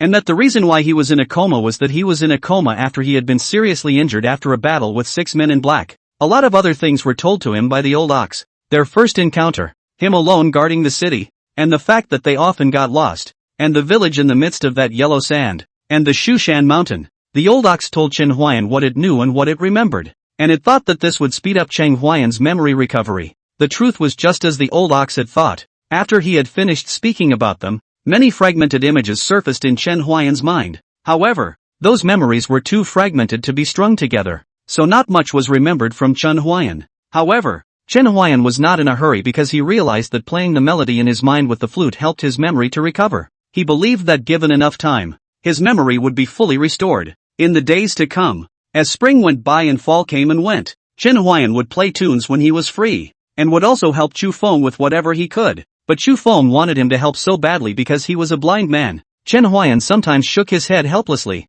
Chu Feng did not allow to help. This went on for 3 years. In those 3 years he learned a lot of things and a lot of things happened. Among them, the most surprising thing to Chen Huayan is Chu Tian's mother. Chu Tian's mother was originally a woman of the wind, named Zhang Hui. Chu Feng sank with a glance, disregarding the family's obstruction, after 1,000 hardships, before finally marrying her home. Only, Chu Tian's mother did not like Chu Feng. In the 6th year of marriage, she often went out of the country. Chen Guian did not know where she went, but Chu Feng knew, only he did not say. The Chu family is a martial arts practicing family. Chu Feng's talent was the best among the young generation of the Chu family at that time, and he was hopeful of inheriting the mantle of the Chu family's oldest ancestor. But because of this incident, he completely lost this opportunity, and the family no longer valued him. Later on, Chu Feng seemed to have given up practicing martial arts and started reading, which was how his room full of books came to be. During these 3 years, Chu Tian also grew up, but he became more and more distant from his father, Chu Feng, because his father always looked very weak with a pleasing demeanor in front of others. Growing teenager inevitably with arrogance, he could not look at his father's weak appearance. He hated it. He was practicing martial arts, but his natural talent is not as strong as his father's. He has been practicing hard, but never been able to attract the attention of the family. So much so, that later on, they shared less and less common language between father and son, until finally, they stopped even talking. Chu Tian would seek out Chen Huayan from time to time to pour out his heart, and Chen Huayan would be a quiet listener every time. He was silent, because he knew that Chu Tian would leave on his own after pouring out his inner thoughts. He understood that a father, if he didn't have any unavoidable hardships, he wouldn't show this kind of weak posture, at least not in front of his own son. It was another winter year. Chen Huayan was blowing no return in the courtyard, and goosefeather snow was falling in the sky, but it didn't affect, because he didn't feel cold. After blowing the flute, a smile appeared at the corner of his mouth. The old ox saw that smile. Its eyes instantly became slightly red. It knew that Chen Huayan, he had returned. Old ox, it's been a hard 15 years for you. Moo, I want beef. Good. I'll definitely fulfill you some other day, Chen Huayan said with a smile. With his memories restored, it was time for the Chu family, then, to leave. He was prepared to talk to Chu Feng tonight and then find a suitable opportunity to leave. He'd wasted 12 years and another 3 in the Gunther County, and he had more important things to do than to stay here. End of chapter. The most important thing at the moment, however, is to tune into the system panel. Name, Chen Huayan. Age, 37. Lifespan, 120. Root, mortal bone. Technique, LV4 Phantom Flowsword Technique, 13%. Skill, no return. Rank, LV6, 68 out of 100. Current effects, increase longevity, unblock meridians, to drive away the tide and warm the body, to increase enlightenment, and to seek the gods. Divination, 1 divination per day, which can be categorized as small auspicious, and large auspicious, and small adverse, and large adverse. Today's life increase, 4 hours. Illness, epileptic laughing disorder. Kabuki Woji gradually treated. Current treatment progress, 32%. The Phantom Stream Sword technique has been lying fallow for 15 years, and the healing of epilepsy and laughter has declined. Chen Huayan didn't know that the healing degree of epileptic laughter syndrome was lowered in order to maintain his basic vital signs while he was in a coma. Otherwise, after his 3 years of blowing tunes, his healing degree should have already surpassed 40%. It's getting harder and harder to improve Wuji's proficiency to the back. These 3 years, if not for special circumstances, I've been blowing tunes almost every day, and my proficiency actually didn't break through 7. I wonder what segment of strength I'm in now. Chen Huayan was a little uncertain about his own strength. He had previously faced 6 black-clothed men of the 5th stage of the Zhongshu division, and it was only after nearly paying with his life that he was able to put them all to death. If we were to compare, his strength at that time might have been around the 6th stage of the sovereign, but it would take 3 years of blowing music. His strength must have gone a step further. If he were to oppose those 6 black-clothed men at the 5th stage of the sovereign, he was confident that he could kill them in seconds. Chen Huayan was still thinking about the events of that year. When Xu Feng returned, he saw Chen Huayan blowing tunes in the snow again. So he quickly said, "You're blowing snow in the snow again. Beware of catching wind chill. Out of the way. Has Chu Tian still not returned?" Chen Huayan asked. He could hear from the sound of footsteps just now that this time, it was still Chu Feng who had returned alone. "Well, he doesn't want to come back, and there's nothing I can do about it." What a heartbreaking thing to say. A son, unwilling to follow his own father home. "Brother Chu, my memories have returned," Chen Huayan said. Chu Feng's face did not show any surprises. After all, Chen Huayan recovering his memories was something that would happen sooner or later. It was just a matter of the length of time. "Can you drink?" Xu Feng suddenly asked. "Will," Chen Huayan said, knowing that Xu Feng had something to say to him. "Want a drink tonight? If you want, I'm free to do as I please," Chen Huayan said. "Wait till I get back from buying 2 jars. After Xu Feng finished speaking, he left. After Chen Huayan recovered his memory, he recalled the bits and pieces of these 3 years. He didn't think that Xu Feng was the kind of person who was weak and afraid of things. In the bottom of his eyes, there was a trace of an imperceptible sharpness. This was what the old ox had said to him. During Chen Huayan's memory loss, the old ox had often gone out with Xu Feng, and over again, it had gradually discovered that this person Xu Feng was not simple. The old ox said that he is like a sword that hides the sharpness of its blade, and once it is sheathed, the Chu family will surely be shaken by it. Chen Huayan had never seen the old ox evaluate a person like this, indicating that this person, Xu Feng, was extremely uncomplicated. Xu Feng went out this time and came back late. Jiang Hui didn't come back, and this had been going on for a long time. Xu Feng seemed like he didn't care about this matter, and continued to do his own thing every day. Chen Huayan didn't know what exactly happened in this, but his intuition told him that the Chu family was going to change. Late at night, Xu Feng finally returned, and he carried 4 altars of wine towards Chen Huayan. "Sorry to keep you waiting," Xu Feng said after seeing Chen Huayan. "It's not in the way," Chen Huayan responded. Xu Feng nodded. He felt that today's Xu Feng was a bit different, but exactly where he was different, he could not say. It was as if there was something he'd wanted to do for a long time, but the unknowns got in the way and he didn't do it, and now, it was as if he'd completely let go. "Go inside," Xu Feng said. "Aha." When Chen Huayan and Xu Feng entered the house, Xu Feng handed Chen Huayan a jar of wine and then drank it himself. Chen Huayan was not a pretentious person, and immediately opened the wine jar and drank it in a big gulp. Xu Feng drank for a while and stopped his hands. He looked at Chen Huayan and said, "Brother Chen, do you know what it feels like to like a woman but not be able to love her?" "I don't know." Chen Huayan was telling the truth. He hadn't had a fling with any woman yet, and he felt that he probably wouldn't have too many encounters with any woman in his life. But there was an eventuality in all things. But with a nature like his, and the days of his residence, he thought the probability of that eventuality was also very small. "Are you willing to listen to my story?" Xu Feng said. I don't know if it was because he had been drinking or because he had suppressed things in his heart for too long, but his words were extraordinarily numerous today. "You wish to speak. I wish to listen." "Good." Then, Xu Feng began to talk about his acquaintance and encounter with Jiang Hui, getting married and having children. When he told this, his face was full of smiles and it was obvious that he really loved and adored Jiang Hui. "They all say that Jiang Hui doesn't deserve me, but I really love her, and I'd give up the mantle of the old ancestor for her. But she doesn't love me, and I'm waiting for her to come around.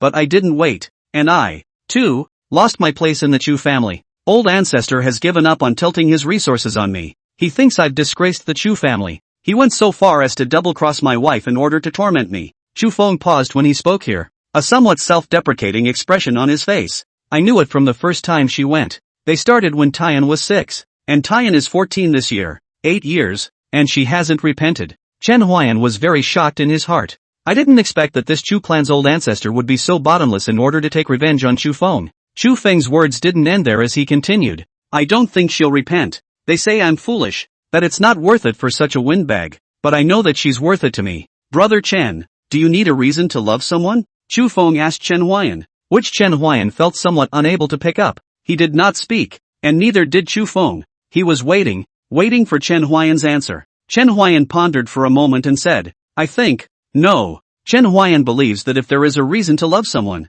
it is not called love, it is solicitation, and he feels that it may be because he does not have a beloved woman, and his understanding can only go so far. "Yeah, no need. I felt I owed her. I kept her from discovering other better people of all shapes and sizes, and I felt my love for her became a deficit. Chu Feng said. Chen Huayan looked a few more points higher at Chu Feng. A good infatuated man. But your paranoid love has caused you to overlook that you are actually an extremely outstanding person as well. Chen Huayan sighed in his heart. In the eyes of outsiders, what Chu Feng had done seemed very unworthy, but only he himself knew that he did not regret it. End of chapter. I've gotten word that old ancestor is going to refine my son into an elixir, to make me live in remorse for the rest of my life. Just because you married Jian Hui in the first place? Chen Huayan asked. Yes, Chu Feng returned. Moreover, after refining my son into a potion, he will also train me to become a human swine, and then completely forcefully take over Jiang Hui. I know old ancestor's nature. If Jiang Hui really falls into his hands, she won't have a good ending. So what are you going to do? When Chen Huayan asked those words, he already knew what Chu Feng was going to do. It was just that he had to ask those words so that Chu Feng would reveal his purpose. I wanted to kill the old ancestor so that the mother and child would be safe. So, I want you to help me, Chu Feng said. And for the first time, his eyes brought begging with them. It wasn't obvious, but it was there. How? Chen Huayan asked. While I'm fighting the old ancestor. Don't let the rest of the Chu clan come over to disturb us. Don't you hurt their lives. Let me fight the old ancestor in peace. I'm confident that I can kill the old ancestor. I know it's hard. If Brother Chen doesn't want to do it, I won't be reluctant. Could be, Chen Huayan said. He didn't ask Jiang Hui and Chu Tian what to do next, because with Chu Feng's nature, he must have arranged it long ago. Brother Chen, I know that you are not a very human being. Among the people I know, there is no one who can eat or drink nothing for 3 months and still maintain normal vital characteristics, and there is no one who can rely on blowing a tune to recover their memories. So I trust you to do what you promised me. Aha! When do you plan to act? Chen Huayan asked. Tonight, Chu Feng said. He looked at Chen Huayan. The meaning in his eyes was obvious, and Chen Huayan understood. So, you're waiting for me to get my memory back, and I get the feeling you think I'm going to help you. Yes, Chu Feng acknowledged Chen Huayan's statement, and he did think so. In my study, there are 2 pouches. Please give them to my son. The red one, to Jiang Hui. Aha! After that, you will send them out of the city and head north. There is a village. You will send them there, and after that, someone will send them to the great Yuan dynasty. When Chu Feng finished speaking, he looked at Chen Huayan and waited for him to speak. Aha! Those books, however, are merely a means for you to confuse the Chu family. In that case, do you still want to keep them? Chen Huayan asked. Ha ha ha, just leave it to them and nail them to the pillar of shame. After Chu Feng finished speaking he then said, I'll leave the next matter to you. I'm leaving. Chu Feng was about to leave when he finished speaking, but Chen Huayan suddenly called out to him and said, the wine is not yet finished. Drink! After Chu Feng left, Chen Huayan came to his study and found the 2 brocades. Then he went to find Chu Tian. Uncertainly Chu Tian asked Chen Huayan what the situation was. Chen Huayan did not say much, and directly made a move to knock him out. Chen Huayan went to find Jiang Hui. She was about to go out. Looking at the direction where Chu Feng lived, it seems that Chu Feng called her temporarily, otherwise she wouldn't have come back today. Chen Huayan jumped behind her and knocked her out with a slap before she could react. Afterward, Chen Huayan took Chu Tian and Jiang Hui away, and everything went according to Chu Feng's plan. At this moment, Chu Feng was gently sharpening his sword, and every time he sharpened his sword, there would be a miso sound. His sword became sharper and sharper, and his aura also changed along with the sword. It's time to go. Chu Feng carried his sword, the breeze under his feet floated, and he walked step by step. 1 section of true qi, 1 section of true qi, 1 section of true qi,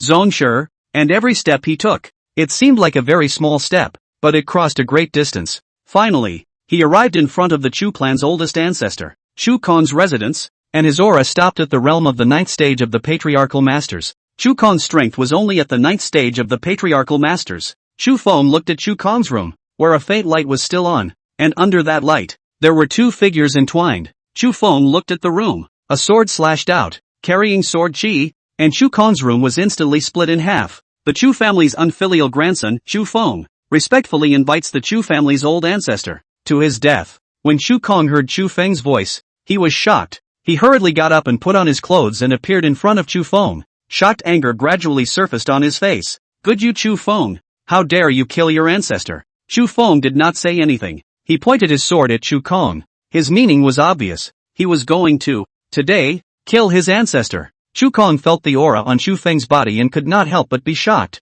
In his impression, Chu Feng had not practiced martial arts for how many years? How could he have the strength of a grandmaster ninth stage? When did you get to the ninth stage of patriarch? Chu Kong was surprised in his disbelief. He really couldn't figure out when a Chu Feng who hadn't practiced martial arts for 8 years had raised his realm to the ninth stage of the sovereign master. Chu Feng did not speak as he walked towards Chu Kong, each step bringing great pressure to Chu Kong. Poof! Chu Kong snorted coldly. The strength of the ninth stage of the patriarchal master erupted in him. I am namely your old ancestor, and I am also the one who will take your life today. After he finished rushing towards Chu Feng also rushed towards him. The two of them fought furiously, and the Chu family instantly lit up like day. The Chu family wondered what was happening. What's going on here? Not good. It's the direction of the old ancestor. Hurry! Some Chu family members saw that it was the direction of the old ancestor, and immediately suspected that the old ancestor had been assassinated, greeting the Chu family members to head there. Hurry! Nothing can happen to old ancestor,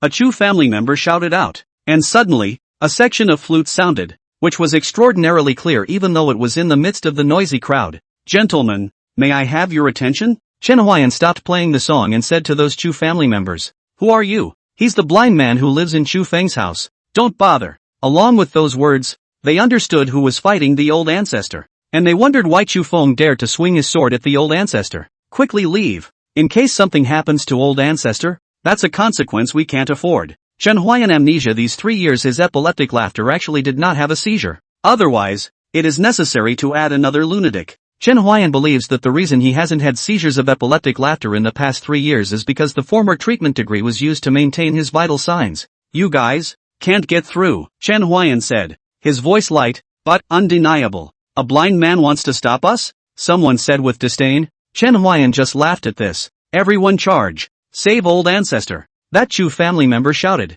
Then, those Chu family members moved. Chen Huayan also moved. He promised Chu Feng not to hurt these people's lives. So, he used the flute. The battle between Chu Feng and the old ancestor continued. And so did Chen Huayan's side, as more and more people fell around Chen Huayan, until in the end, there were people lying all around him. He looked in the direction where Chu Feng was fighting with the Chu clan's old ancestor and murmured softly, What I promised you, I did it. End of chapter. 73. 73. You can't kill me. Chu Kong roared loudly. His body was full of wounds, and Chu Feng was not in a good condition. The sword in his hand had cracks appearing, as if it would break at any time. If we keep fighting like this, we will all die. Chu Kong roared. He didn't want to die yet, and he wanted to use those words to make Chu Feng put down his killing intent towards him. The moment I realized that you were going to take my son to make the elixir, I came here with the intention of dying with him. You made my wife cultivate with you, and took my son to refine pills. As a husband, and even more so as a father,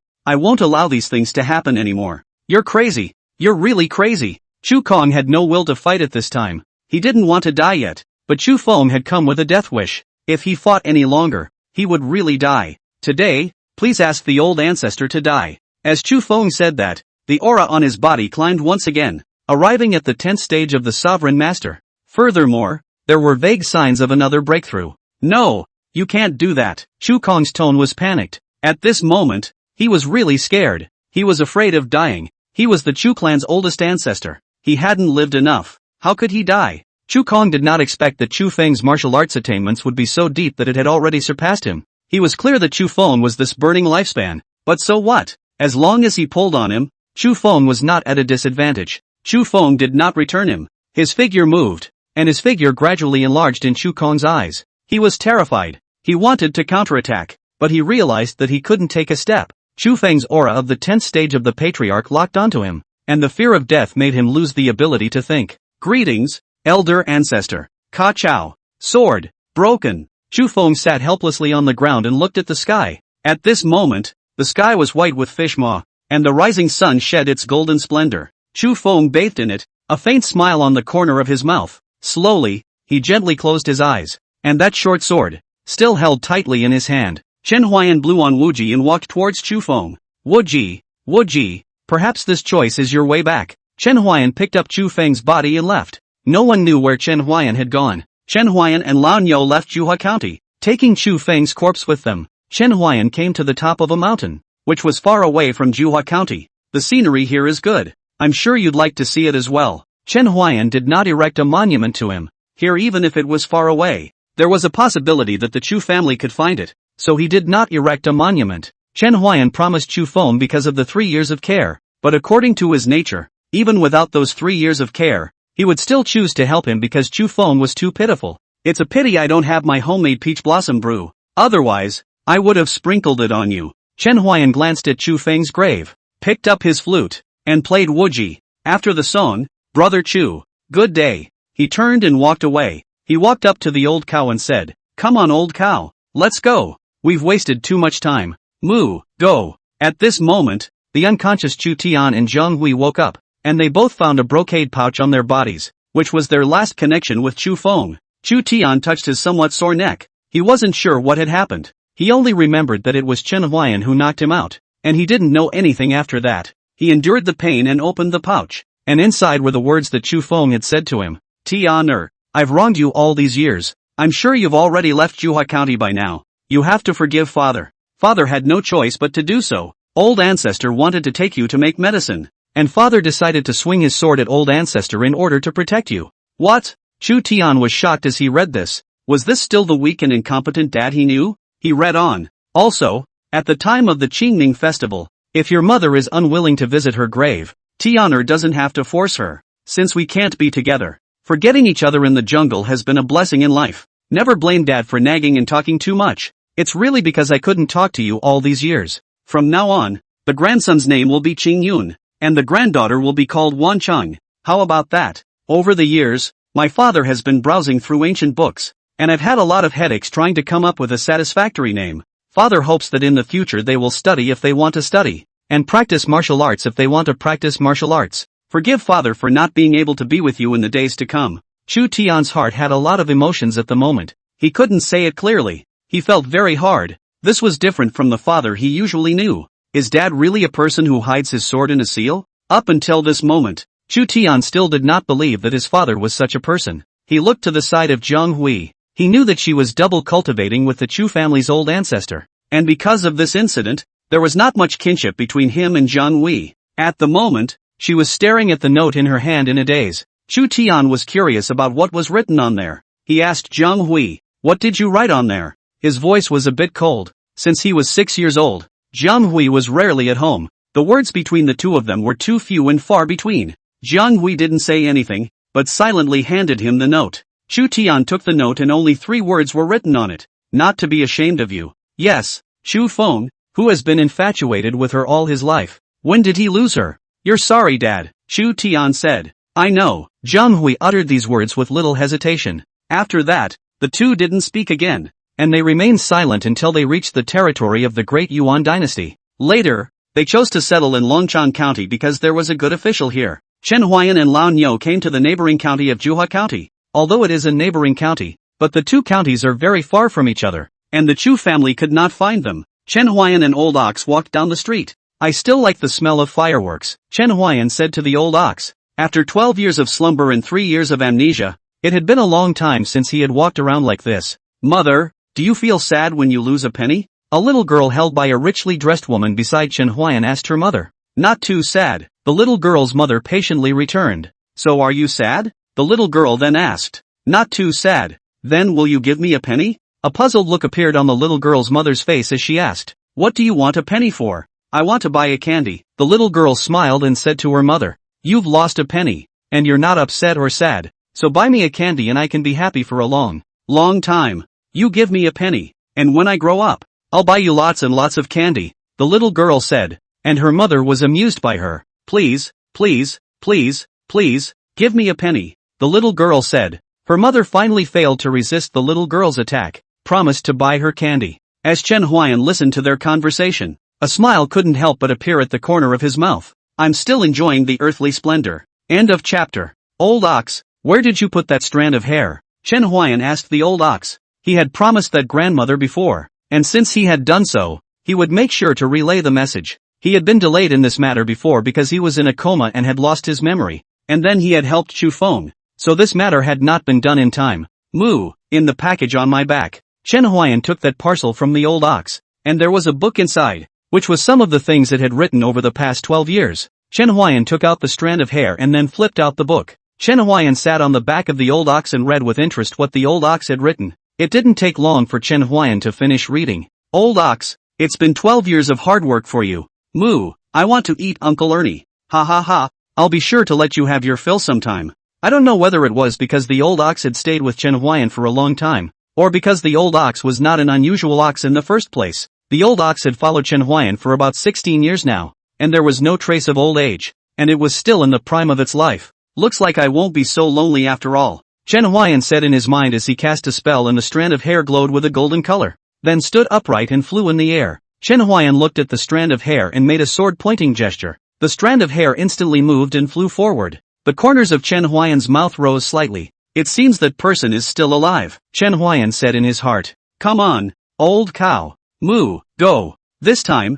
with the hair leading the way, Chen Huayan and the old ox didn't get lost, but before that, they had to pass through a river, and they had to go down the river to get to where they were going. Chen Huayan still had the money his senior brother had given him on him, more than enough for a ferry, but with the addition of the old ox, there might be a price increase. Chen Huai walked up to a merchant ship and asked if he could give them a ride. At first, the merchant ship owner refused, but Chen Huayan gave too much, and in the end, he and the old ox used 80 cents to get on the ship. It was a good thing that this place was not far from where they were going to be, otherwise it would have been more than 81. But of course, there was the case of Chen Huayan being ripped off. Chen Huayan and the old ox got on the boat, and within a short time, the boat set off, expecting to arrive in a day. Chen Huayan stood on the board of the boat. At this moment it was already dark. The wind from the river brushed his face. Chen Huayan's heart was full of emotions for a moment. It was as if it was the first time he felt the wind from the river. It's not that different, Chen Huayan muttered in his mind.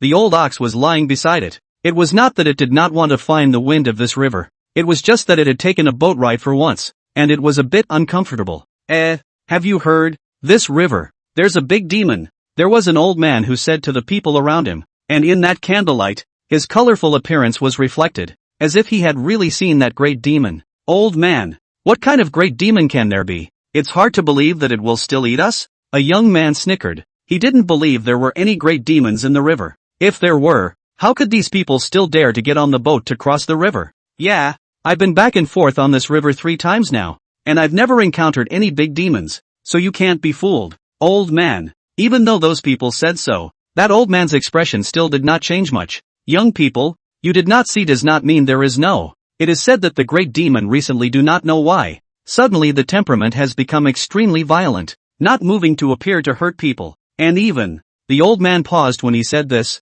and his pause immediately attracted the curiosity of the others. Even what? Yeah, why don't you tell us? Don't whet our appetites. In the candlelight, the old man made a gesture of silence, and when those on board saw his gesture, they all ceased to speak, and waited in silence for what he would say. The old man, seeing that all the people on the boat had stopped talking, coughed lightly and said, "That great demon, it will eat people." The crowd sighed when they heard this, and some of them waved their hands and said, "What did you expect, old man? Where did you hear this? And would you believe it yourself?" That's all I have to say, believe it or not. Chen Huaichuan quietly listened to their words. He was a little interested. Usually this kind will not be empty, so the probability is there. Will it be a demon like the river god? Chen Huayan said in his mind. He did have some interest in this so-called great demon. It's not that I'm talking about you, old man. If there really is a great demon, you tell it to come out, and if it does come out, I'm willing to jump into its mouth myself. When that old man heard this, he hurriedly covered his mouth. This is not something you can say, in case it really comes out. The people on this boat may not want to go back alive. Just after that old man finished his words, the originally calm and unruffled river surface instantly became windy, and the boat swayed because of it, as if it would be overturned by the raging river surface at any time. It's over. It's over. It's really coming. The old man clutched his head and looked at the rippling river with horrified eyes. No way. There really is. Along with his words, a large python spitting a letter surfaced, and on its body was ring after ring of red pox that looked creepy as hell. Moo, there's red pox that's growing sick. You be careful. Got it. Chen Huayan replied back. His ear turned sideways to the large demon, listening to its movements. That great demon's eyes were red. Its body size was huge, and it made people feel an unrivaled pressure just by standing there. The people on the boat were so scared by this big demon that they couldn't move. They didn't expect that there was really a big demon and it looked ferocious. It's over. It's really over. 2 dogs, is it coming at you? Jump in its mouth and save our lives. Someone said to the one who had just said that he had volunteered to jump into the mouth of the great demon. You guys can't live if I die. Look at that big demon's eyes. It's like looking at food. You've got more meat. You go first, maybe one of you it'll be full. They looked at the big demon and shivered. All of them wanted to push the others out and beg for their own safety, but the big demon didn't seem to intend to let them go, its gloomy eyes looking at them dead on. Wow! The river surged, and the python's body moved, and the gale that rolled up blew out the candles, and I don't know who cried out, "Somebody save us!" As soon as his words fell, they heard the sound of a splash and a great splash on the surface of the river, after which the river returned to calm. After a long time, the crowd relighted the candles in shock. You looked at me. I looked at you. No one dared to move. Which one of you is going to take a look? I don't know who came up with this, but they all excused themselves from each other, and none of them dared to go up and look. I'll go. The person who spoke was none other than the old man. He stepped forward slowly with a hunched body. His body shivered. He was also afraid, but more than that, he was curious. He went to the side of the boat, and by the faint light of the candle he saw the river, while his eyes suddenly widened as if he had seen an incredible sight. End of chapter. You guys, come on. The old man's voice trembled as he spoke. The people were unsure, but seeing that the old man was fine, and that the old man was telling them to get over there quickly, they thought something big must have happened. Bravely, they made their way to the ship's side, and when they did, they saw a scene they would never forget in this life. The body of that python was currently floating on the surface of the river, while its body was cut into two halves by some kind of sharp, acute weapon, and the river water around its body was dyed red with its blood. This, too, is horrible. Immortals. This must be the handiwork of an immortal. Otherwise who could cut this python in half in an instant? Yeah, it's an immortal. It must be an immortal.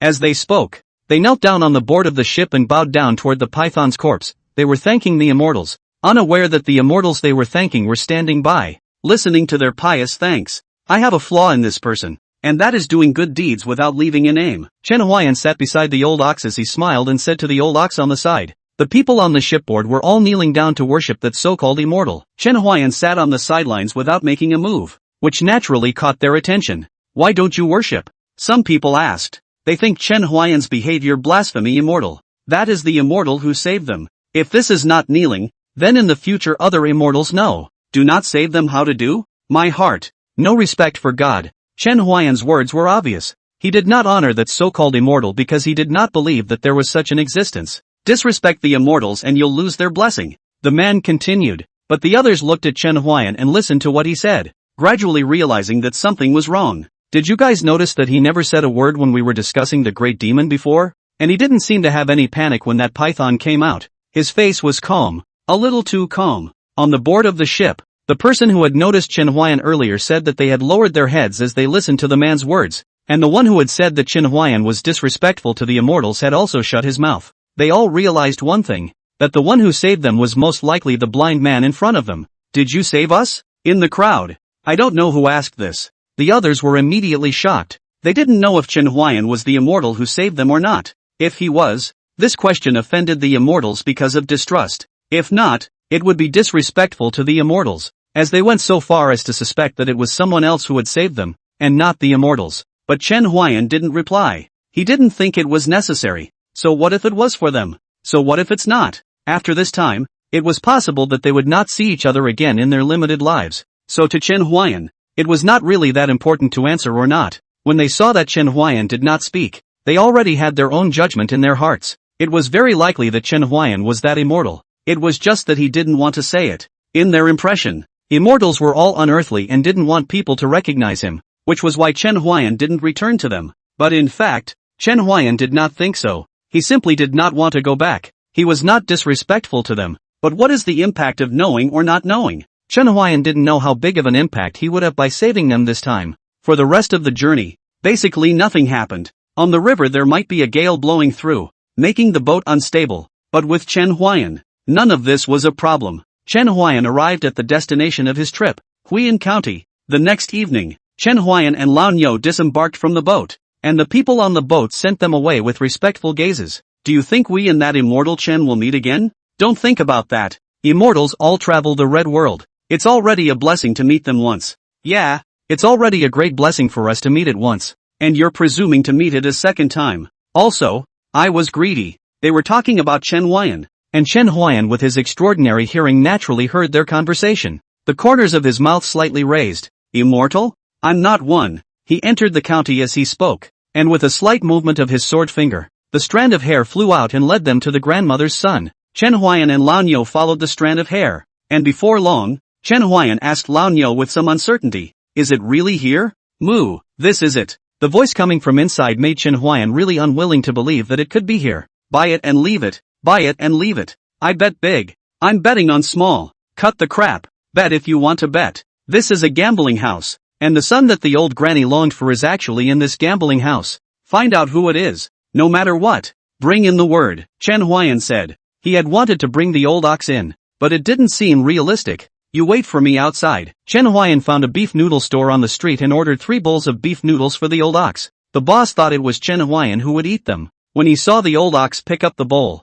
gulp down the noodles, people look silly. Chen Huayan did not care about the noodle store owner's look. He returned to the gambling house, ready to find that big filial son. Chen Huayan walked into the gambling house. The noisy voices filled his ears. He held the strand of hair in his hand. He followed the vibration of the hair and found the grandmother's son. At this time, he was in front of a gambling table, betting with eyes full of madness. Chen Huayan saw this and sighed, shaking his head slightly. Is this what it means to be an officer? Is this the child that Granny had her heart set on? Was the wait worth it for the grandmother? Chen Huayan asked 3 questions in a row in his mind, but he had promised the grandmother, so he would definitely bring the words. He walked over to him, tapped him on the shoulder, and said, "A man asked me to give you a message." The man didn't want to pay any attention to Chen Huayan when he saw that he was blind, but his eyes instantly lit up when he heard that he was told that someone had a message for him. He said excitedly, "Is it Mr. Zhang who promised to lend me money? I told you that with my luck and skill, I will definitely get my money back.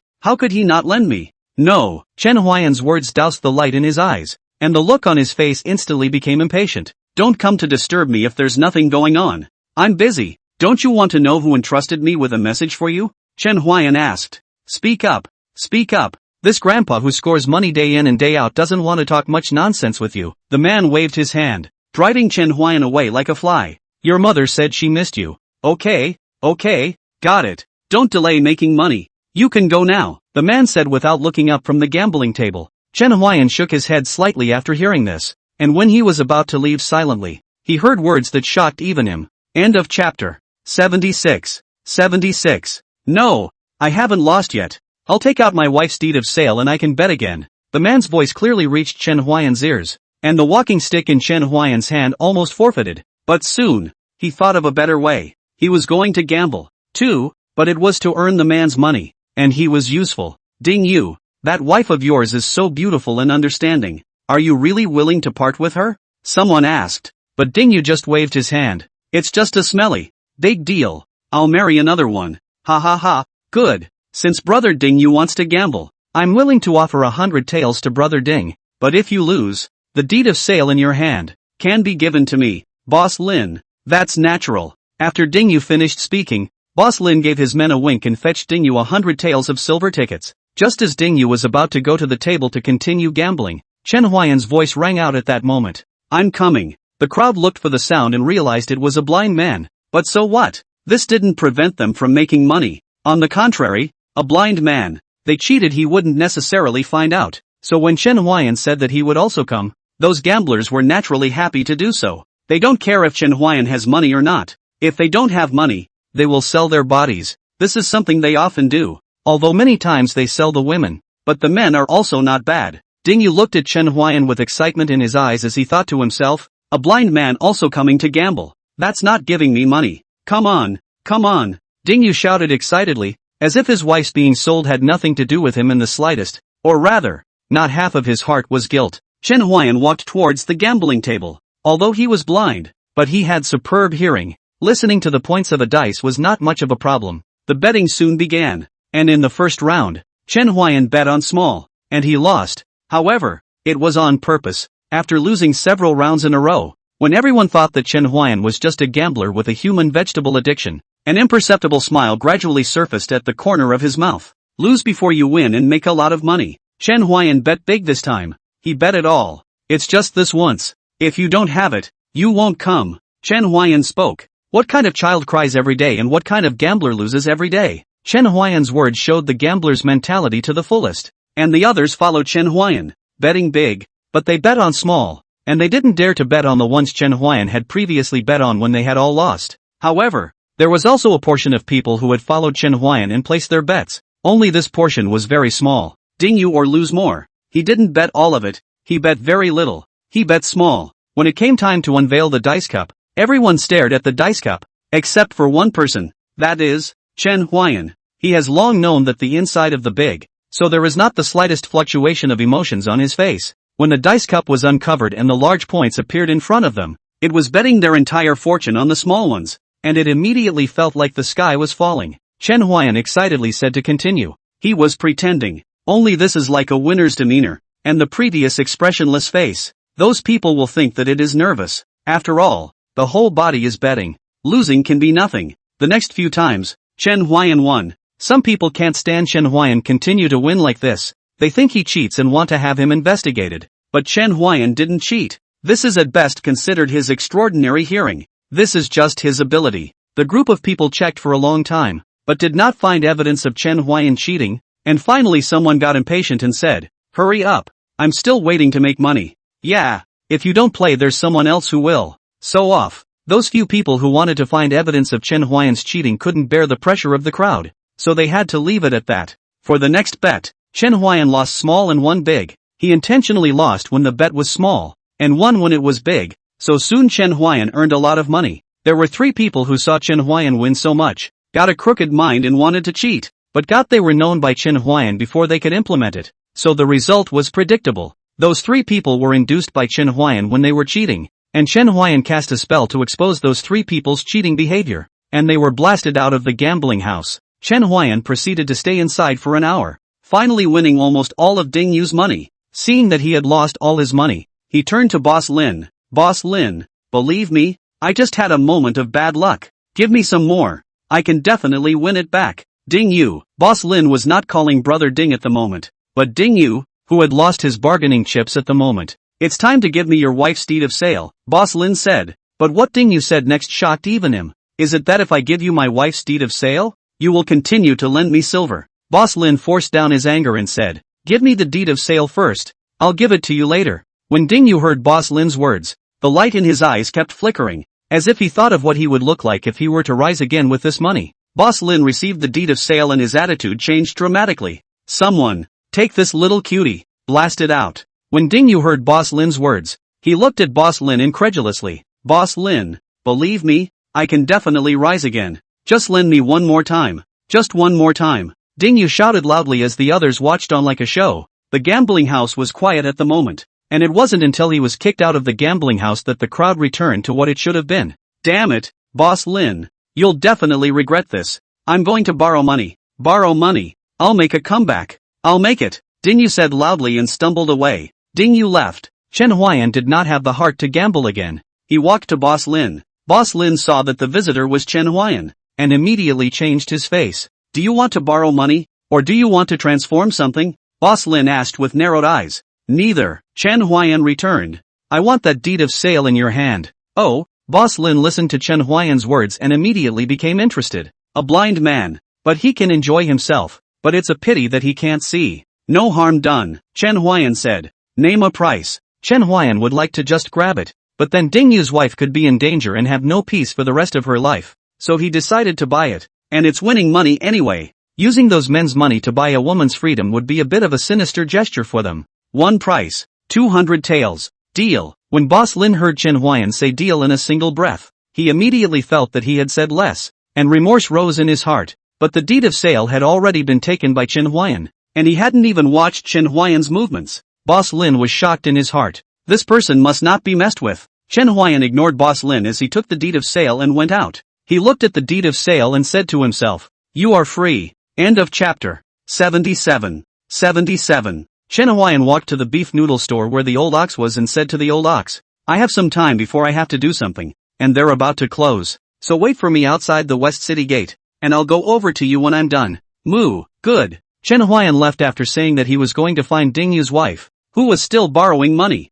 so he wouldn't go back for a while. Ding Yu's family could have known by casually inquiring. Only that Chen Huayan's source of information had caused Chen Huayan to completely rise up to kill. "Are you there to take care of business as well?" This was the third passerby Chen Huayan asked. "You can call me Auntie Zhang. I'm the middleman. I'll take you there if you want to go." lead the way. Chen Huayan's voice was light, but when he finished speaking, the temperature around him plummeted a few points, and he had already guessed what was going on. After walking for a while, Aunt Zhang pointed to the wooden house in front of her and said, "That's the front." That? Chen Huayan understood and took out a small tip and gave it to Auntie Zhang, who took the money and left with a smile. Chen Huayan knocked the door. A woman opened the door. The woman is slightly shy. The appearance is very good. Chen Huayan is not clear. Why this Dingyu is so unappreciative? Yes, was it Auntie Zhang who introduced you? Her clear, pleasant voice was like a silver bell. Chen Huayan did not reply, but asked, "You, how old are you?" 10,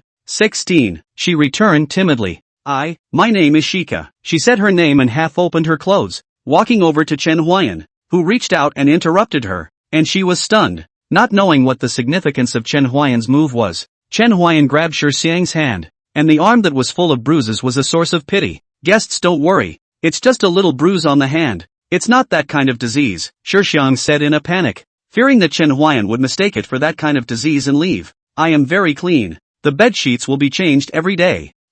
Shi Xiang still wanted to say, but was stopped by Chen Huayan. "A large area of bruises and blood plus old wounds, but only applying potting ash. Drag it out for a few more days. I am afraid that it will not be as simple as growing red spots." "It's okay, I'm used to it. Guests are like that. And there aren't many nice people like you." Chen Huayan shook his head slightly as he took out a small medicinal bottle from his pocket, poured out the medicinal liquid and evenly applied it to Shi Xiang's arm, then took out another bottle. "Once a day, in less than 7 days, it will be cured." "I can't accept this." Shi Xiang wanted to refuse, but Chen Huayan placed the medicine on the table, giving her no room to refuse. "You're the only one at home?" Chen Huayan asked. He asked this on purpose, just to test Shi Xiang to see if she knew what her husband was doing. "Well, my husband goes looking for things to do every day and doesn't come back until late," Shiorika returned. "Never bump into you doing such things?" Chen Huayan asked again. Shi Xiang did not answer positively, but said, "If the guest is worried, a different place is fine." Shi Xiang said, lightly ruffling her own hair, and looked at Chen Huayan,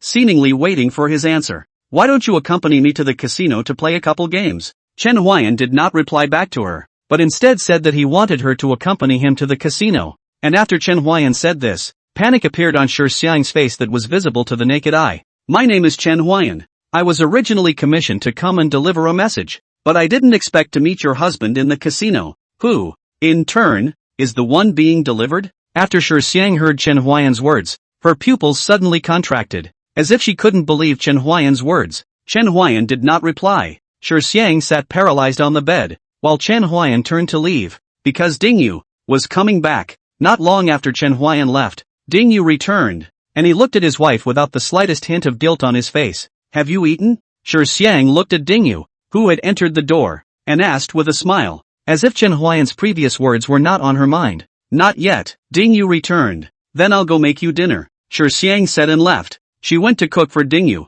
It didn't take long for Shi Xiang's meal to be ready. It just didn't have much meat. Dingyu drank a few mouthfuls of wine. His eyes were slightly red as he looked at Shi Xiang and said, "Daughter-in-law, what should I do? They said that they will cut off my hands and feet if I don't pay back the money. I really have no way out. I might as well die." Shi Xiang didn't say anything as she silently gave Dingyu her food. Dingyu looked at Shi Xiang, seemingly full of sincerity. "I'll never gamble again. I swear." He put his hand on Shioka's shoulder and said, "Once I pay back the money, we can live like we used to." Chen Huayan sat on the roof of his house and found this somewhat amusing. Could the words of a gambler be believed? Obviously not. Shi Xiang still didn't say anything. She gently rolled up her sleeves and then gave Dingyu food. She wanted to know if he still cared about himself, but Dingyu just took a big bite of his meal, completely not noticing the injury on Shi Xiang's hand. Perhaps at this moment, her heart is desperate, painful. She may know Dingyu is lying to her, or perhaps she does not know. Chen Huayan just sat still on the roof of her house, his flute twirling in his fingers. Lovers are eventually let down. Dingyu went to sleep not long after eating. Shi Xiang did not sleep. She took out a wooden box containing some jewelry that was her dowry. She took out a bracelet that was given to her by her mother. She picked it up and put it on her own wrist but then put it back. The complex look on her face made one wonder what she was thinking. After she had organized those jewels, she lay down next to Dingyu and softly called, "Ding Lang." There was no response from Dingyu, who had long since fallen into a deep sleep. Early the next morning, Dingyu woke up. He got up and prepared to get up. Shi Xiang felt the vibration and woke up as well. She did not say anything but silently got up and handed that wooden box to Dingyu. Dingyu's eyes glistened when he saw the wooden box. Sure Xiang, I knew you would give it to me. You wait for me to come back. I will give you the best life. With that, he snatched the wooden box from Xiaoyang's hand and walked out of the room without looking back. The purpose of his return yesterday was for Xiaoyang's dowry, as he had not borrowed any money. Sure Xiang chased after her as she walked out of the house, but she only saw Dingyu's back. Seeing this, Chen Huayan clenched his hand and a white light attached itself to Dingyu, then appeared in front of Sure Xiang. Chen Huayan looked at the direction where Sure Xiang was. He couldn't see it. He just judged that Sure Xiang was in this direction through the sound. Sure Xiang looked at the faraway Dingyu with an expectant look, as if she was looking forward to the return of her groom. Your husband sold you to the casino, Chen Huayan said. And when Sure Xiang heard Chen Huayan's words, she immediately retorted, no way. He wouldn't do that to me. Chen Huayan was silent. He took out the deed of sale. Sure Xiang staggered over and looked at the deed of sale in Chen Huayan's hand. Tears flowed in her eyes as if they would come out of her eyes at any time. She cried and chased after her. She wanted to question Dingyu, but before she could take a few steps she fell to the ground. She cried and looked ahead. Chen Huayan walked up to her. His fingertips flickered with fire, and in the blink of an eye, the deed of sale was burned cleanly. From now on, you're free. End of chapter. 78. 78. Chen Huayan's words rang in Sure Xiang's ears. His voice was faint. Sure Xiang looked at Chen Huayan in a daze, his pupils trembling slightly. You? Why? There's no reason. It's just what I want to do, Chen Huayan said, and took out 200 taels of silver bills from his bosom. This was the money he won in the gambling house. He took back his share, and he would have no more of the money he won in the gambling house. He had first bought back Xiaoxiang's deed of sale from Boss Lin with 200 taels to get back the money he had wagered at the gambling house, and now he had given Xiaoxiang 200 taels, and he had the same amount of money as when he had come. This 200 taels of silver bills, if you save a little, it can be enough to clothe and feed you for the rest of your life, Chen Huayan said. But Sure Xiang suddenly knocked heavily on the ground. Many thanks, Immortal Chen. In fact, 200 taels are completely enough to clothe and feed Sure Xiang for the rest of her life, and there is no need to be frugal. But everything is afraid of accidents, which is why Chen Huayan said so. Chen Huayan walked over to help Sure Xiang up. No harm done. Go away. Don't stay here anymore. Go anywhere, as long as it's not here, Chen Huayan said as he prepared to leave. But Sure Xiang suddenly grabbed his sleeve as she said tearfully, please Immortal Chen, can you help me get back the bracelet that my mother gave me? That's the last thing I have left to think about my mother. Good. As Chen Huayan's words fell, his figure disappeared in place in an instant. He had left a mark on Dingyu earlier, so he knew Dingyu's whereabouts at this moment like the back of his hand. It didn't take long for him to find Dingyu, who left in the opposite direction from where Sure Xiang was. The place he was in was deserted at the moment, and there was a bit of madness in his eyes. Ha ha ha, it's just a woman. As long as I have money, do I still worry about not having a woman? No woman will always be 16, but there will always be 16, and now with all this money, I'm sure I can make a comeback. As Dingyu spoke, the pace under his feet unconsciously sped up a few more points. When I've made my money, I'll get out of here and find a dozen wives who will bear me children. Dingyu's face changed slightly as he spoke. It would have been better if it was a daughter. The taste? It must have been wonderful. As Dingyu spoke, he actually began to laugh lewdly, as if he had already thought of this picture in his mind. I don't think you'll get that chance. When Chen Huayan's voice suddenly appeared, Dingyu was like a frightened mouse, fleeing in panic. He only heard the voice but didn't see the person. He had done so many bad things that he had an inexplicable fear of bulls and demons in his heart. Who are you? I've got money. I've got lots and lots of money, and I'll give it all to you, if you'll spare my life. When Dingyu finished speaking, Chen Huayan appeared in front of his eyes. Dingyu lowered his head and sneered in his heart, sure enough, there is no one who can refuse to think about temptation, and if there is, it's that money isn't enough. Dingyu raised his head, but realized that it was Chen Huayan. Earlier, he hadn't even heard that it was Chen Huayan's voice due to his nervousness. How is it you? Dingyu was a bit shocked. He looked around and realized that there was no one around, and remembering that Chen Huayan had won a lot of money from him yesterday, a touch of sinister gradually surfaced under his eyes. But don't blame me. I blame you for being a blind man. In this world nowadays, whoever has the biggest fist has the right, Dingyu said viciously in his mind, suddenly raised his head and swung his fist at Chen Huayan, who didn't move in place. Pay attention in your next life. Meet me at. Suddenly, Dingyu's eyes suddenly widened as he took several steps back, and the wooden box in his hand fell to the ground, scattering the jewelry inside. And the words he didn't say could no longer be said as he painfully touched his neck and pointed his index finger at Chen Huayan. Chen Huayan walked to Dingyu without changing his face and said softly, "In your next life, be a good person. Meeting Shixiang is truly your greatest blessing." When Dingyu heard Chen Huayan's words, perhaps it was the walks of life that came to his mind. A flash of remorse appeared on his face, and he fought with the last of his strength to try to pick up the jewelry. But, before he could get to those jewels, he was out of breath. Chen Huayan looked at Dingyu's expression. "You're not being remorseful. You're being greedy. You just haven't gambled enough." Chen Huayan finished and picked up the jewelry on the ground. He didn't know which one was Shixiang's mother's bracelet.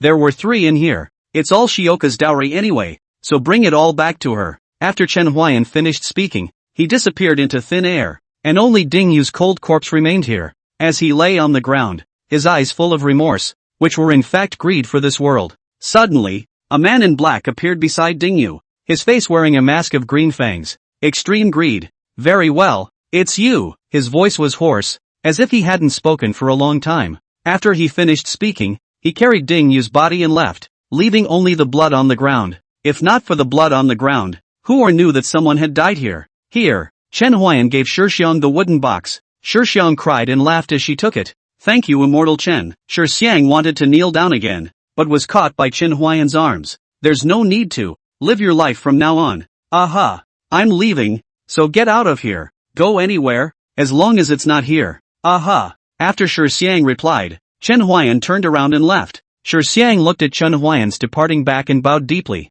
"Many thanks to Immortal Chen." In the time it took for her to bow, Chen Huayan completely disappeared, and Shixiang looked at the wooden box in her hand, took out a wooden bracelet, and left with the 200 taels of silver tickets given by Chen Huayan. As for the rest of the jewelry, she buried it all, and since she was saying goodbye, she would say goodbye completely. This wooden bracelet was not a dowry. Her mother had made it for her, and there was nothing else. Chen Huayan stood in a corner Shixiang couldn't see. His sword finger was bubbling with golden light. "Alright, when you get to the next safe place, the spell formation on you will disappear by itself," Chen Huayan said, leaving completely as he walked to a beef bun store. "The old cow must be hungry. Bring him some." After Chen Huayan bought the buns, he walked in the direction where the old ox was. When Chen Huayan found the old ox asked him what he had been doing last night, and then held the buns in his hooves and ate them one by one. Chen Huayan and the old ox briefly talked about what happened between Shixiang and Dingyu, and the old ox was so angry that he raised his hoof.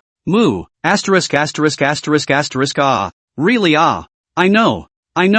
Put your hooves down for a moment. He's already been killed by me." Chen Huayan said again what Dingyu had said when he left, and when Chen Huayan finished, he rarely saw shock when the old cow's bovine face. "Moo, is he still human?" "I don't think so," Chen Huayan returned. "Well, eat up, it's time to go to the next place." "Moo, good." End of chapter 79. After eating the beef buns, Chen Huayan and the old ox once again set out on the road. Chen Huayan could sense that the third elder was getting closer to him through the Shu Mountain technique, and the closer he got, the more worried he became in his heart. 15 years, and I don't know how strong the third elder is now. Right now, he felt that the Zhongshe realm didn't pose much of a threat to him, but the third elder was definitely not in the Zhongshe realm. If he only had the realm of a Zhongshe, how could he possibly serve as the third elder of Mount Shu? The next place is going to be through the forest of Beast Evil, and after passing through there, it will be closer and closer to the county where the third elder is located, and also closer and closer to the center of the Cloud Sky Imperial Dynasty. Don't get lost, old cow. Moo, how could this happen with me around? It is because of you that the probability of this happening is greater. Moo, don't trust me. Right answer. Except there's no reward. Moo, I'll shake you down. When Chen Huayan heard the old ox's words, he quickly smiled and said, Just kidding, don't take it seriously." Chen Huayan and Old Ox spent 3 days arriving at the forest they were going to pass through. The forest of Beast Evil, which, as one could tell from its name, was infested with demonic beasts. Old Bull, scared? Moo, there should be a second uncle in there for a treat. Chen Huayan was amused by the old ox's words. It actually didn't consider the dangers that existed inside, but instead thought about second uncle inside. "It's really worthy of you," Chen Huayan said with a smile as he took out his flute. "Let's go." His words fell, the melody of no return rang out, and one man and one cow went into the forest. In the first 2 days, they didn't encounter any dangers, and from the third day onwards, all kinds of demonic beasts began to attack them. Only, all of them turned into food for Chen Huayan and the old ox. Day 5. Chen Huayan expected that he might have to turn around in this forest for about a month, as he had to give the old bull a trial and error. In the evening, Chen Huayan and the old cow sat by the fire. And the old cow looked at the meat roasting by the fire and couldn't help but let out an exclamation.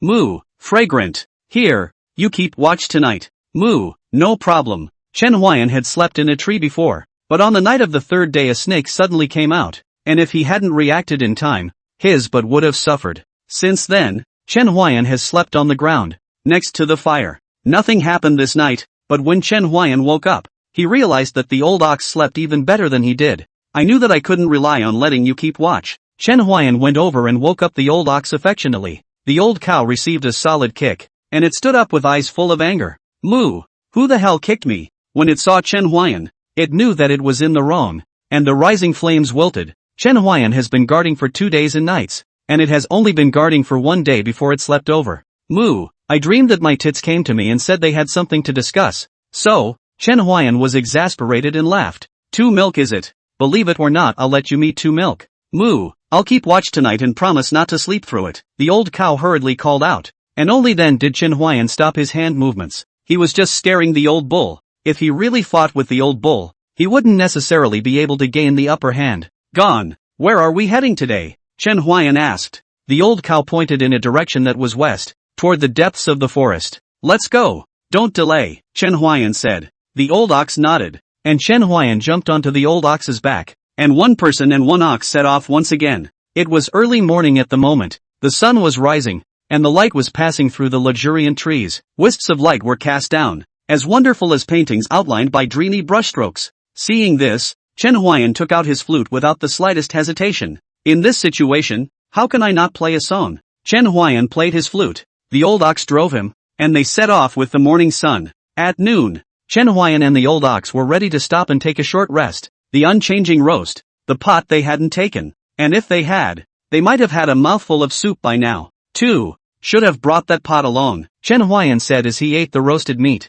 Moo, I think you can get another one. Good idea. Why didn't you warn me before? Moo, I thought you knew. Chen Huayan and the old ox were eating the roasted meat, chatting with you in it, when suddenly, the bushes around them made a rustling sound. Chen Huayan instantly got up, his face covered in vigilance. The old ox silently stood behind him, its back facing Chen Huayan. It was going to come to deal with the demonic beasts that might appear behind Chen Huayan at any time. Moo! From among the trees, came a bull's roar, and when the old bull heard this bellow, its eyes instantly lit up. Moo! It's Uncle Junior. Got it. Extra food for you, Chen Huayan said. But more and more cows bellowing made Chen Huayan realize something was wrong. Old ox, quickly find a bush to hide. Maybe, it's a herd of cows. Before Chen Huayan could finish, the old cow had already left. It revealed a head, its hooves waving at Chen Huayan as if it was cheering him on. The corners of Chen Huayan's mouth twitched slightly. The old ox selling his teammates was too fast. There was hardly any hesitation.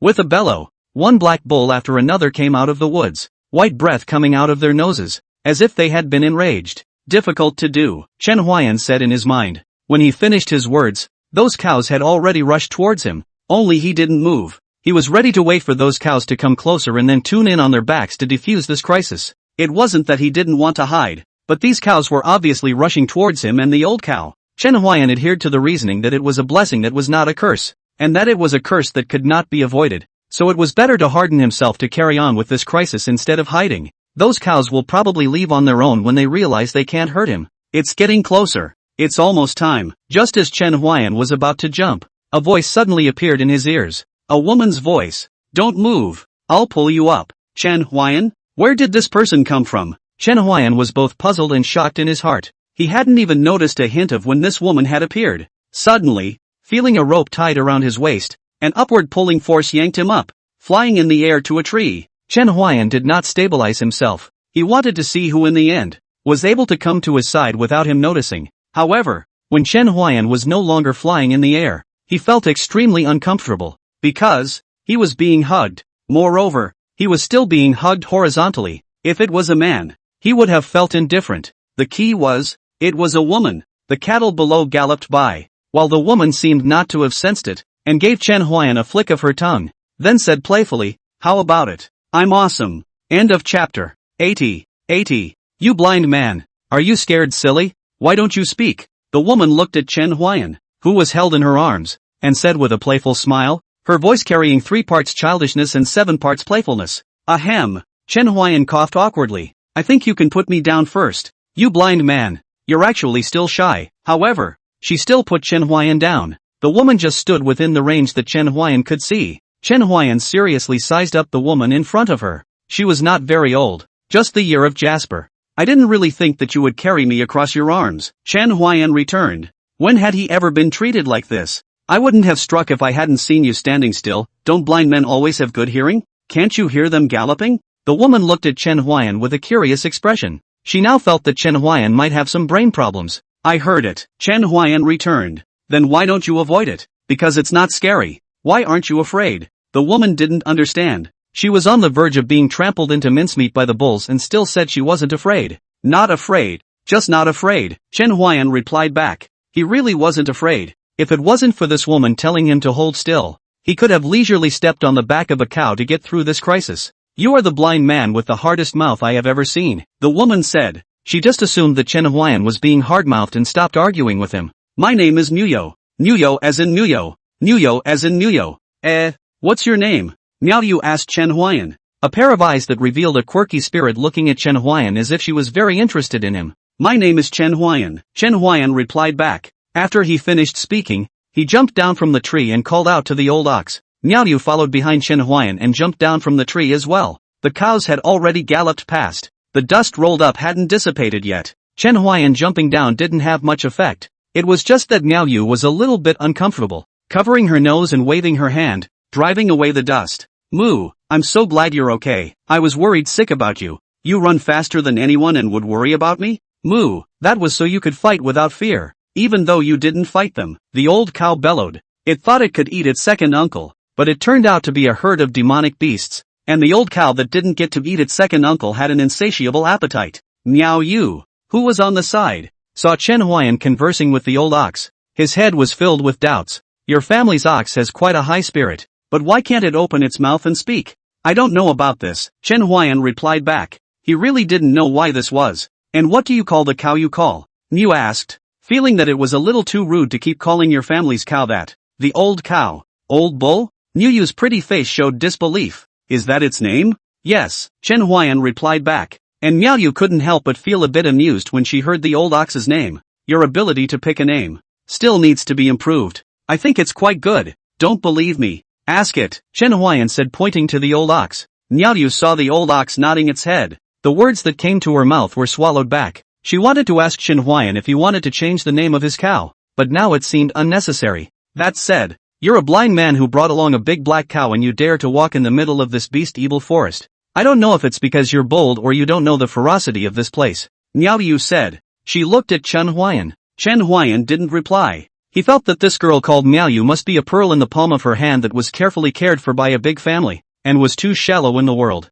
Seeing that Chen Huayan didn't say anything, Miao Yu thought that she was scared by the scene just now and hadn't come back to her senses yet. She patted her own chest and said, Don't worry, I'll protect you next, so just follow me at ease and I'll make sure you're safe. Many thanks, Chen Huayan cupped his fists and said, humbly and courteously, and a sense of fulfillment rose in Miao Yu's heart, feeling a sense of relief in his heart. Moo, bad, puts you on a soft diet. Seeing the old ox bellowing, Miao Yao asked curiously, what did your old ox say? It said thank you, Chen Huayan said back. He wasn't being truthful. The old cow heard Chen Huayan's words and instantly widened her eyes. Moo, you cheated a little girl. Where's your conscience? There was something stirring about the old bull's bellowing, and Muyo felt something was wrong, but couldn't tell. Looking at the direction you're going to fucking county, right? Miao Yu looked at Chen Huayan, who nodded his head. He was indeed heading to fucking county because the third elder was there, only he didn't seem to have moved, making him very suspicious.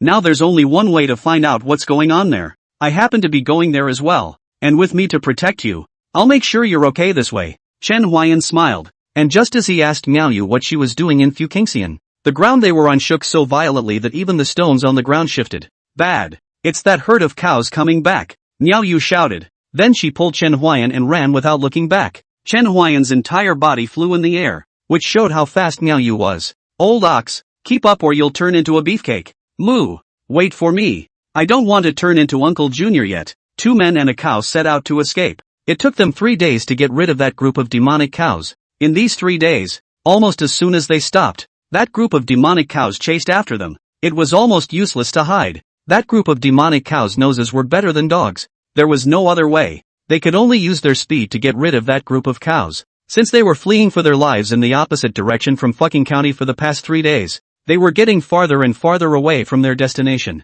However, it was good that they had shaken off the group of demonic cows. That group of demonic cows finally didn't catch up again, Miao Yu said with a palpitation in her heart. She had seen the terrifying destructive power of that group of demonic cows, and could not fight with them head-on to existence. In these 3 days, she had practically dragged Chen Huayan on a run. So Chen Huayan had practically flown through the air in these 3 days as well. So compared to Miao Yu, Chen Huayan was somewhat relaxed. Miao Yu looked at Chen Huayan and said, "Luckily there's me. Otherwise you'd be in deep trouble if you encountered this group of demonic cows. I'm here to thank Miss Miao Yu." Chen Huayan cupped his fists and said with a smile, "It's fine. Who told me to be kind-hearted?" Miao Yu said indifferently, but Chen Huayan's words gave her a great sense of satisfaction. Chen Huayan couldn't help but smile when he saw the look on Miao Yu's face. When the old ox heard Chen Huayan's words, he glanced at Chen Huayan and thought to himself, "Just keep pretending. Soft rice is still something you would eat." When Chen Huayan saw the old ox's eyes, he knew what was in its mind. Chen Huayan didn't say anything.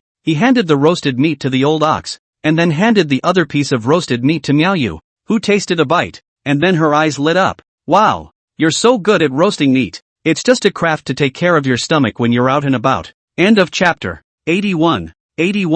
After Miao Yu heard Chen Huayan's words, her eyes rolled in her sockets. She then said, "I'll protect you on this journey and you'll grill meat for me. What do you think?" "Could be," Chen Huayan said. He was curious to know how strong Miao Yu was. Judging from Miao Yu's current performance, she should not be his opponent. Chen Huayan was only estimating that the truth might be the opposite of what he thought, and he didn't dare to jump to conclusions without having actually exchanged hands yet. After finishing the roasted meat, Chen Huayan took out his flute, and when Miao Yao saw Chen Huayan take out his flute, she was immediately interested. "I can't see that you know quite a lot. A little bit of craftsmanship that I learned when I had nothing else to do is all," Chen Huayan replied back. Then he put the flute to his mouth. His fingers relaxed, and the melody of no return echoed through the forest of beastly evil. Miao Yu immersed in the melody of no return. Unknowingly, Chen Huayan finished blowing a song. Miao Yu feel not enjoyable, clapping his hands to let Chen Huayan another song. Chen Huayan will not refuse this. He blew another tune, and at the moment the night was deep and still,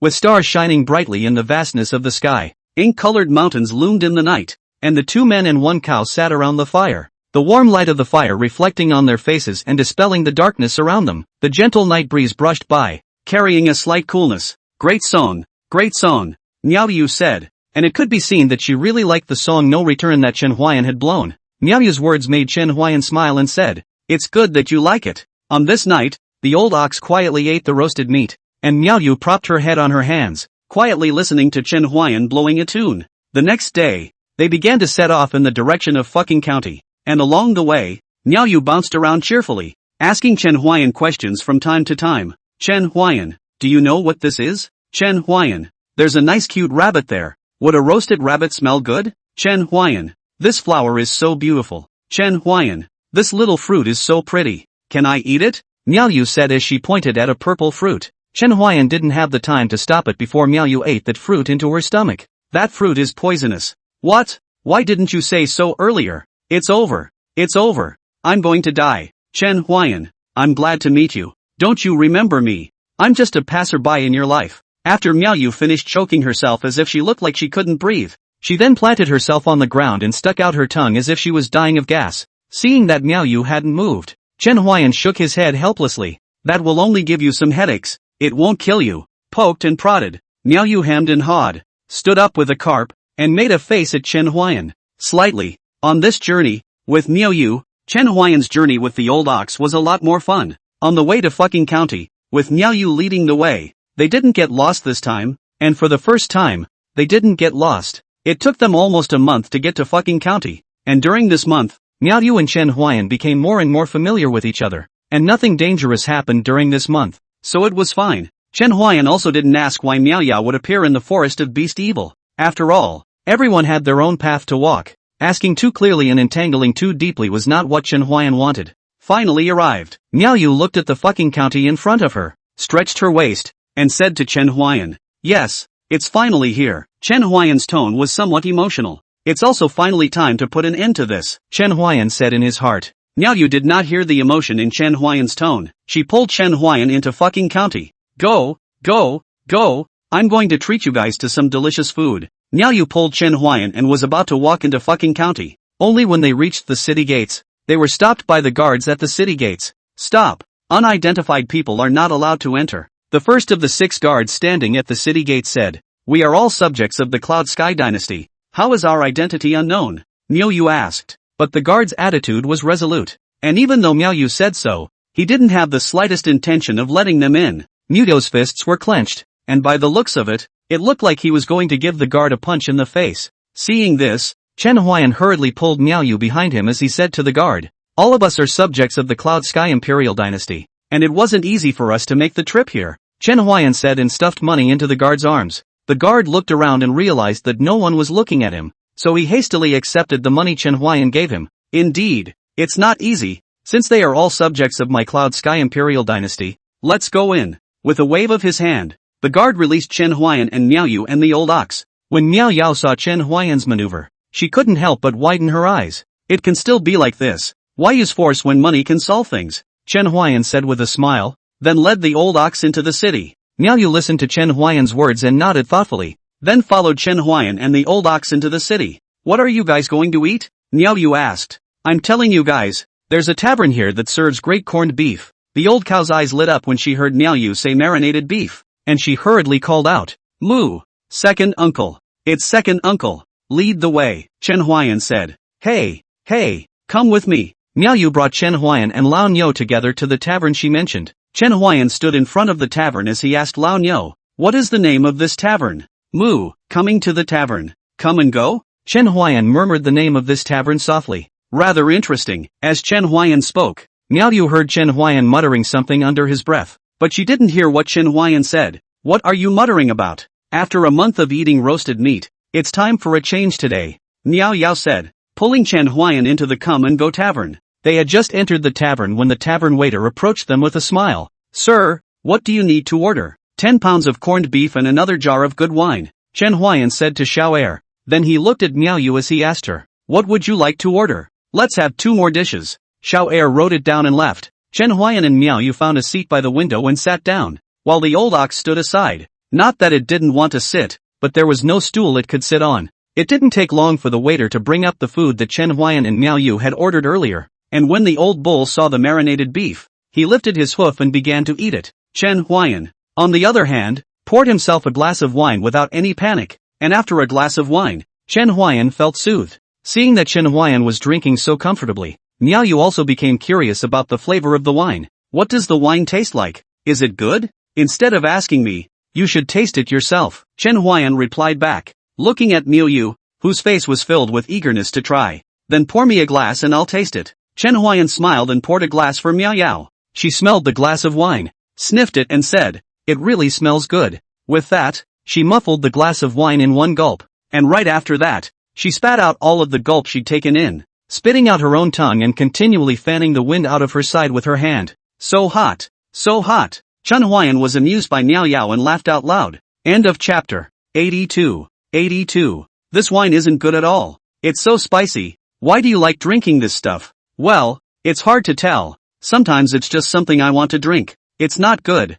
I'm never touching this stuff again, she said and brought food to her mouth in an attempt to alleviate that taste of alcohol in her mouth. Seeing this, Chen Huayan just laughed, then poured himself another glass of wine. The old cow, on the other hand, was concentrating on the corned beef. The world is getting messy now. Who says it isn't? Powerless commoners like us suffer the most. It's still the empress of the great Yuan dynasty who manages well. The people live in peace and work happily, and although they are also affected by the war, it's still good overall. Chen Huayan and Miao Yu were sitting by the window, and there were 4 people who also walked into the Come and Go tavern at this time, their words complaining about their suffering.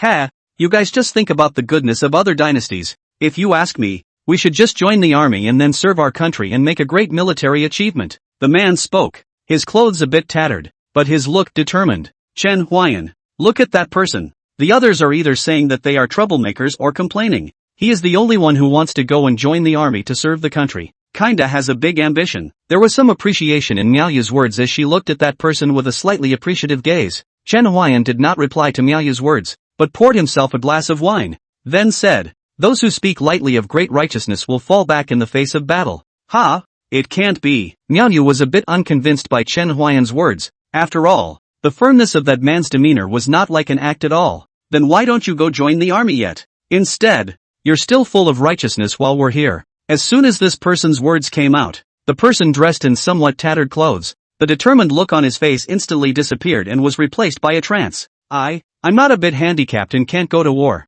the man said with a stiff upper lip. The others did not return to him, whether he was physically disabled or not. He knew in his own heart, and they knew the man's heart and did not want to return to him. Miao Yu looked at the change in the man's demeanor and was somewhat unable to accept it as she asked Chen Huayan, "How did you know that he would be this kind of person?" "It's very simple. If he wanted to go join the army, he would have done so long ago. Instead of talking about his great righteousness here, and listen to his footsteps when he walks, they are calm and strong. Not at all like the sound a disabled person makes when walking." Chen Huayan analyzed for Miao Yu. Then what if he is having problems elsewhere? Miao Yu asked her doubts as she looked at Chen Huayan, her eyes changing slightly as she felt that Chen Huayan might be very uncomplicated. Chen Huayan shook his head slightly when he heard Miao Yu's words. He said that there are problems elsewhere, so he would probably be begging this time instead of showing up at the tavern. This world, after all, is cruel. Maybe he had a skill, but if he had a skill, he wouldn't have said he was going to join the army because it would have gotten him killed. Who wouldn't want to spend the rest of their life in peace when they have a skill?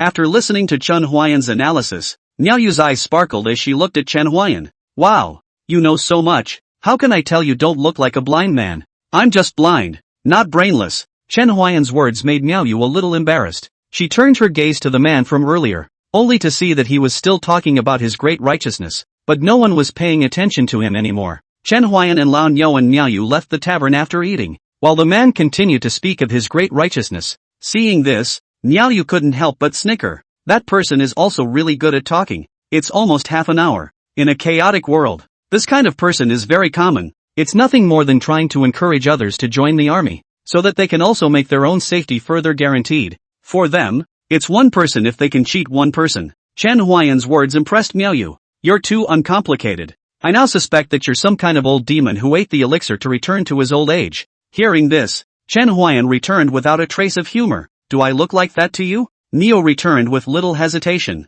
"Like." Chen Huayan is silent. Chen Huayan and Miao Yu and the old ox walked down the street, secretly casting the shoe mountain technique to look for the third elder's scent, but found that he was in the middle of the palace, and moreover, he had barely moved in the hours that he had been here. Could it be waiting for me to come? But Chen Huayan quickly dismissed this guess, because the third elder didn't even know where he was right now. And the only reason he could know the third elder's trail was still because Shangguan Yunqi had engraved a small tracing array on his walking stick, or else it would be difficult for him to find it as well. "It seems that I have to stay here temporarily," Chen Huayan said in his heart, as he looked at Miao Yu and said, "I may have to stay here temporarily for some time. If you have something to do, you can leave first. Are you trying to drive me away?" Miao Yu said, revealing a pitiful look as if there were tears in her eyes. "When did I say that?" Chen Huayan was puzzled. Sometimes he was quite confused about women's minds. "Not then. I'll follow you then," Miao Yu said, a smile blossoming on her face, and if Chen Huayan hadn't seen it with his own eyes, it would be hard to believe that a person's face could change so quickly.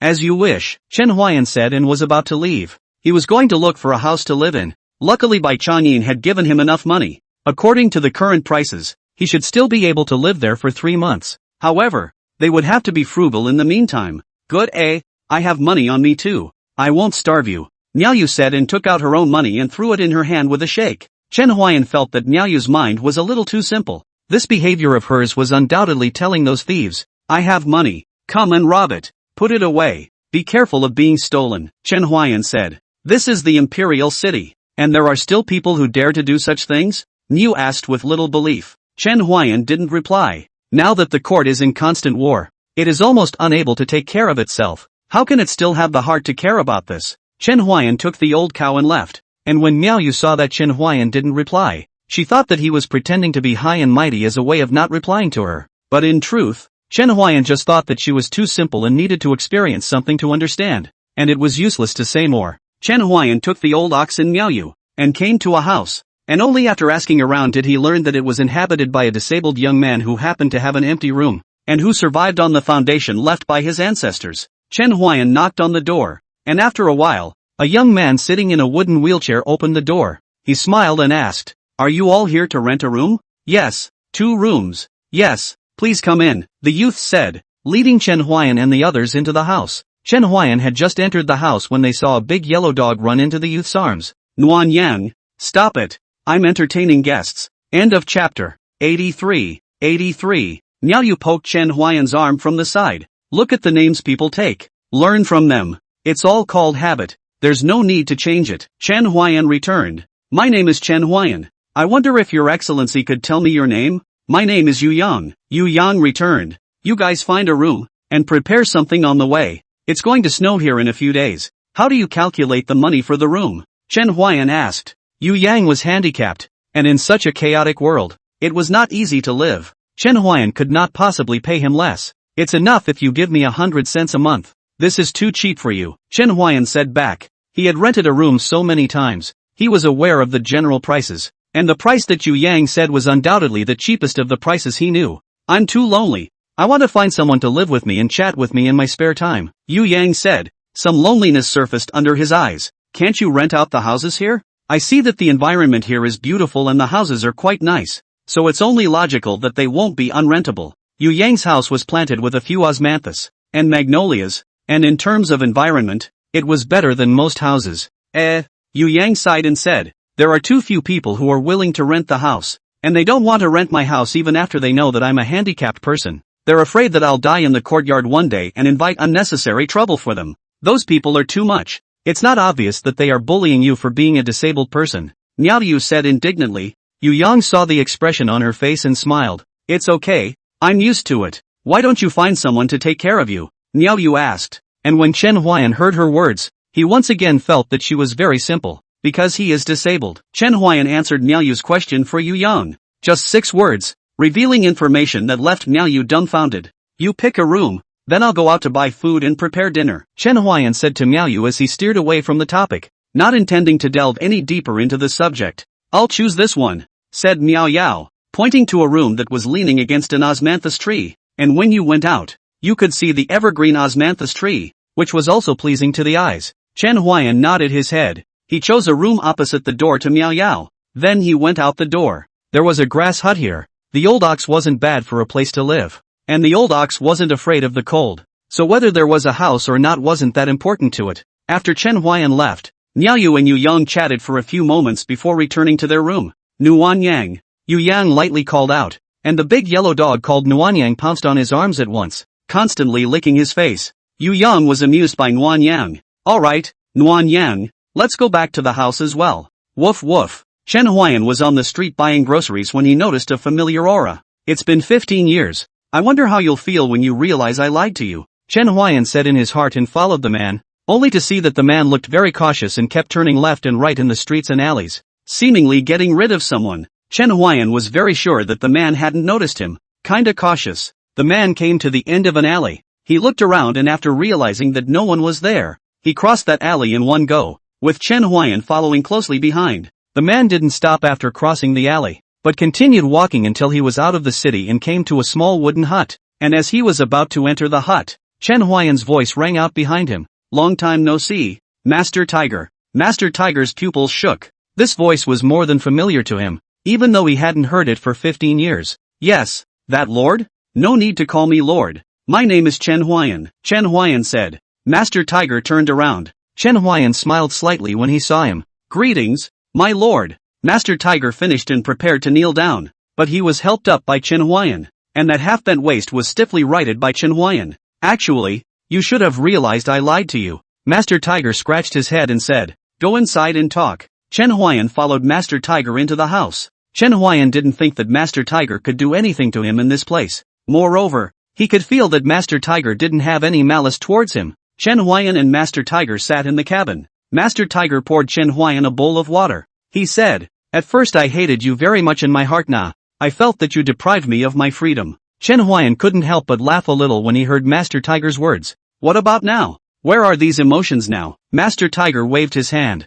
full of concern. Back then, when I traveled between the Cloud Sky Imperial Dynasty and the Great Yuan Imperial Dynasty, it could be considered extremely dangerous. There were also some of my brothers and sisters who almost perished, and the 300 or so people who went to the Great Yuan Dynasty in the first place have basically become the Great Yuan Dynasty's people now. When Chen Huayan heard this, He immediately became interested. Oh, why is that? Chen Huayan asked. The Empress of the Great Yuan Dynasty is really a good emperor. Her policies are almost always in consideration of the people, which is almost unseen in the Cloudy Heaven Dynasty. And, under her rule, I seem to see the future, a future where the world is at peace, and the people live in peace and contentment. Very high praise, Chen Huayan said. His words were not false. With Chen Huayan's understanding of the imperial dynasties in this world, very few emperors were able to make it this far. It was not that they were incompetent, but the many factors were too many for them to do so. We were also impressed by the Empress of the Great Yuan Dynasty. My lord, when I was actually captured in the beginning,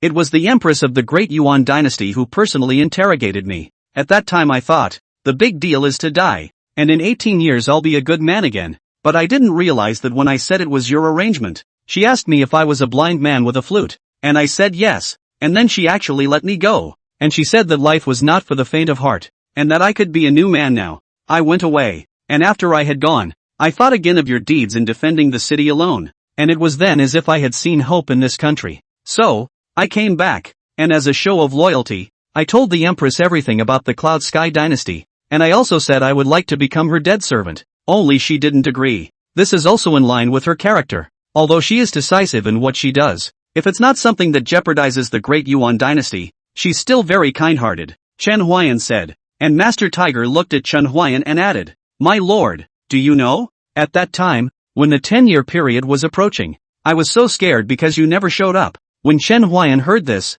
his expression couldn't help but pause, because at this point, he was still unconscious and couldn't appear in front of him at all. There was a little accident in the middle of the day that prevented me from making it. It doesn't matter. That kind of feeling after a robbery. Really don't want to experience it a second time, Master Tiger said, a bitter smile appearing on his face. At that time, Chen Huayan knew that this would happen, and he was thinking that it would be a lesson for Master Tiger. End of chapter. 84.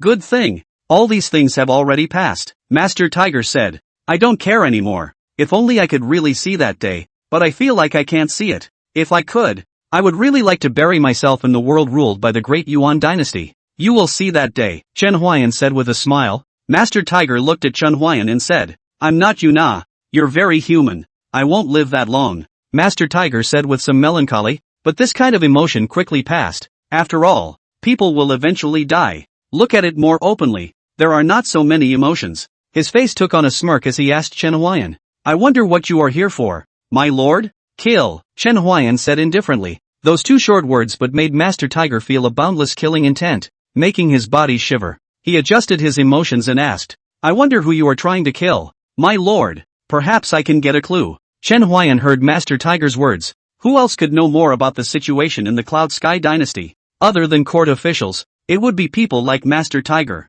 More than 10 years ago, did a person with a very high level of cultivation come here, with a fairy-like appearance? Chen Huayan asked. And after his words, Master Tiger fell into deep thought, and after a while, Master Tiger slowly opened his mouth. There was indeed one such person, but he had already left 5 years ago, and before he left, he blood sacrificed a city, and if it hadn't been for the fact that this matter was so influential, we wouldn't have known about it. When Chen Huayan heard Master Tiger's words, his fingers couldn't control the slight trembling. Meaning he's not here anymore? Chen Huayan asked with some reluctance. It may have already left. If you need exact information, you will have to wait another half-month. If you need it, my lord, I can investigate for you. Then I'll be obliged to you, Chen Huayan said, handing him a bottle of medicine. This can heal your dark wounds. Apply it once a day, not more. Yes, Master Tiger respectfully received the bottle of medicine. His heart's reverence for Chen Huayan deepened a few more points. Worthy of being an adult, just by spending a short time together.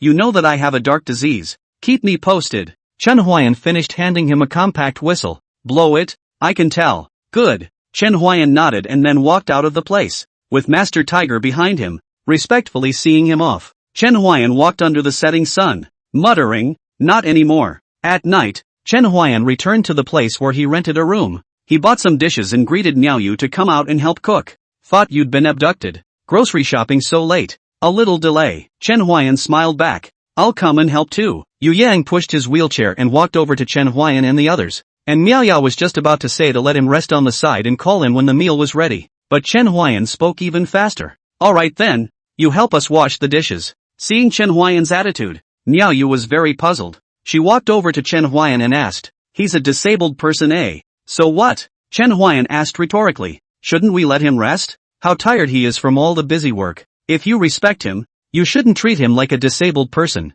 It hurts his self-esteem." After Chen Huayan finished speaking, he washed the vegetables with Yu Yang, and Chen Huayan's words seemed to open the door to a new world for Miao Yu's perception. "Yeah, that makes sense," she said in her mind, looking at Chen Huayan with laughter in her eyes.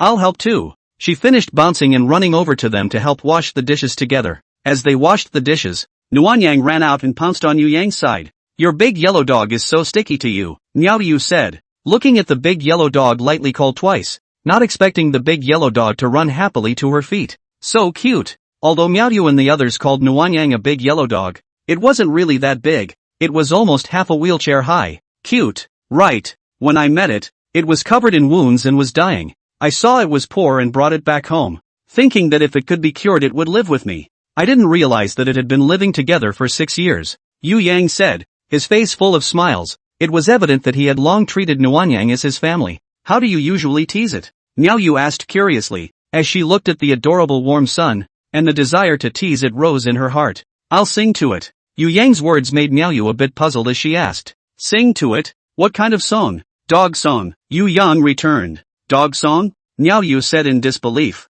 It was the first time she had heard of this kind of song. Chen Huayan smiled slightly from the side, washing the dishes and did not say anything. "Yes, a dog has to listen to a dog song," Yu Yang returned rightfully. "Then how did you sing it?" Miao Yu's heart became more and more curious as to how this dog song in Yu Yang's mouth was sung. "Woof woof." "Ha!" Miao Yu was shocked and puzzled, but Nuanyang on the side was so excited that her wagging tail seemed like she was about to fly up to the sky. "Woof!" Miao Yu also tried to call out. Nuanyang spat out his tongue and ran to Miao Yu's side. Miao Yu's 2 eyes lit up and hugged Nuanyang. "How come you're so smart? You're almost as smart as an old cow." "Old bull. You guys play. I'm going to do the dishes," Chen Huayan said, then took the washed dishes into the stoveroom. "Woof!" Niuyo barked again and Nuanyang happily splashed around in Niuyo's arms. "So smart. It's very spiritual indeed. At first I was just getting a dog, and then I realized that I'm getting an extra family member. All things being equal, Warm Sun is also happy to have such a family member as you,"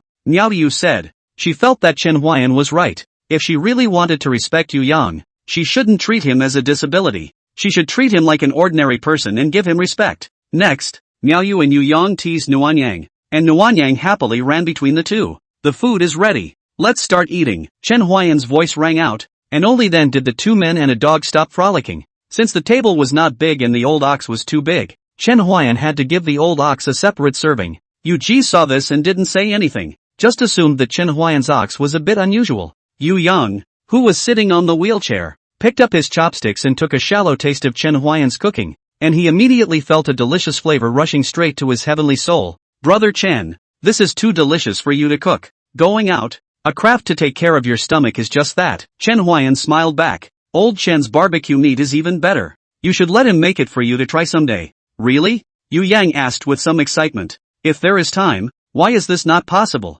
Chen Huayan said with a smile. "Then I'll be grateful to Brother Chen. No harm done." End of chapter. 85.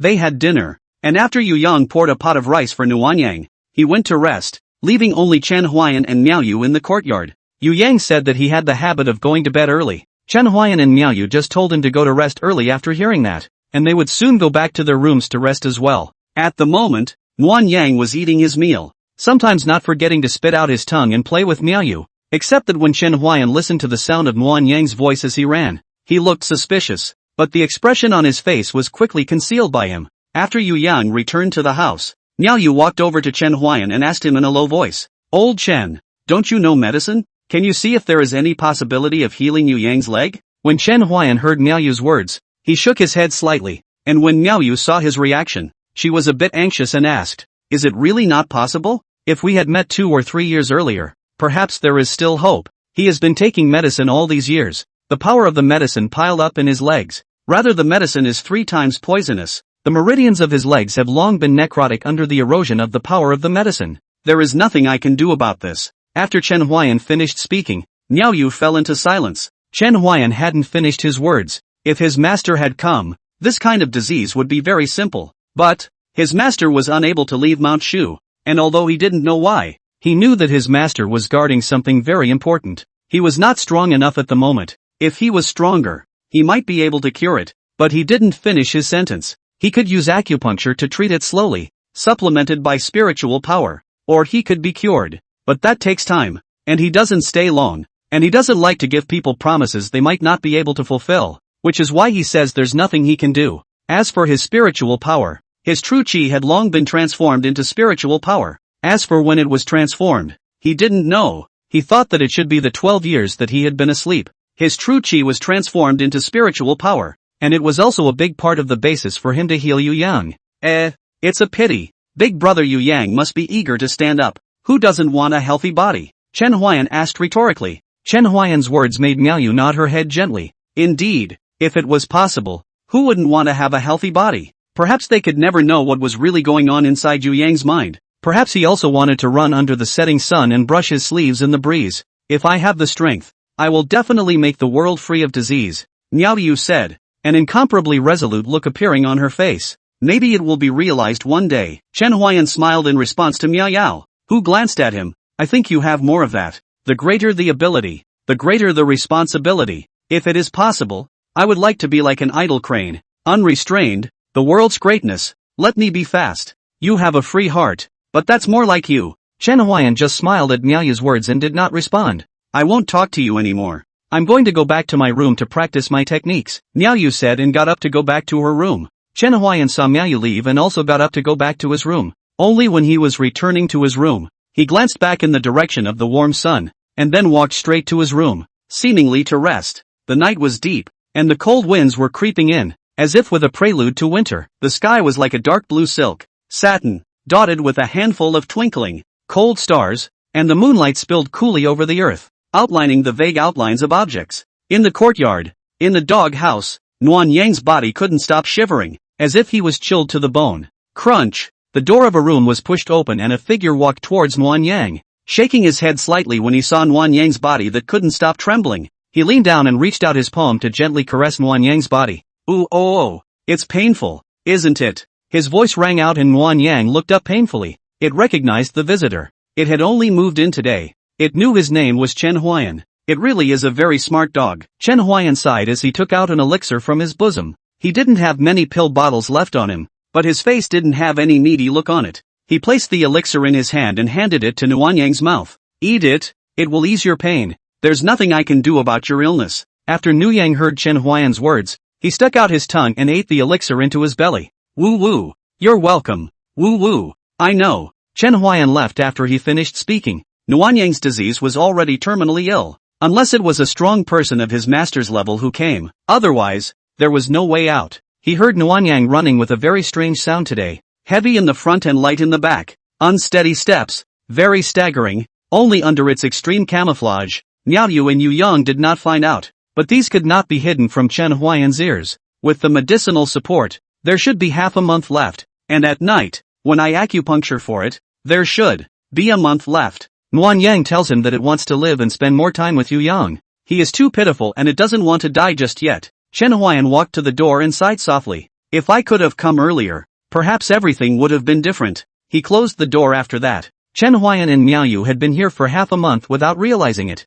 At the moment, they stayed in the yard. Snowflakes fluttering, like jade butterflies dancing. A white sky and earth. Snow falling on the treetops, like blooming pears, falling on the roof, like covered with a thick quilt. The warm sun was so carefree as it ran happily through the snow. Miaoyu looked at Nuan Yang's footprints in the snow as she picked up Nuan Yang in a hug. Nuan Yang, do you like painting? Woof woof. Nuan Yang barked excitedly, seemingly very interested in what Miao Yao said about drawing. Painting, Miaoyu said, lifting Warm Sun's front paw with one hand towards a snowy white patch of ground and pressed it down. He. Puppy painting plum blossoms. Woof woof. Nuan Yang barked excitedly, and Yu Yang looked at Nuan Yang's cheerful appearance and said, there's a dog painter in the snow. After Yu Yang finished speaking, Nuan Yang opened Miaoyu's hand and ran towards Yu Yang. It spat out its cheerful tongue and jumped into Yu Yang's arms, licking his face. Ha ha ha. Well, Nuan Yang, it's all in your mouth. When Nuan Yang heard Yu Yang's words, he jumped out of Yu Yang's arms and ran happily in the snow.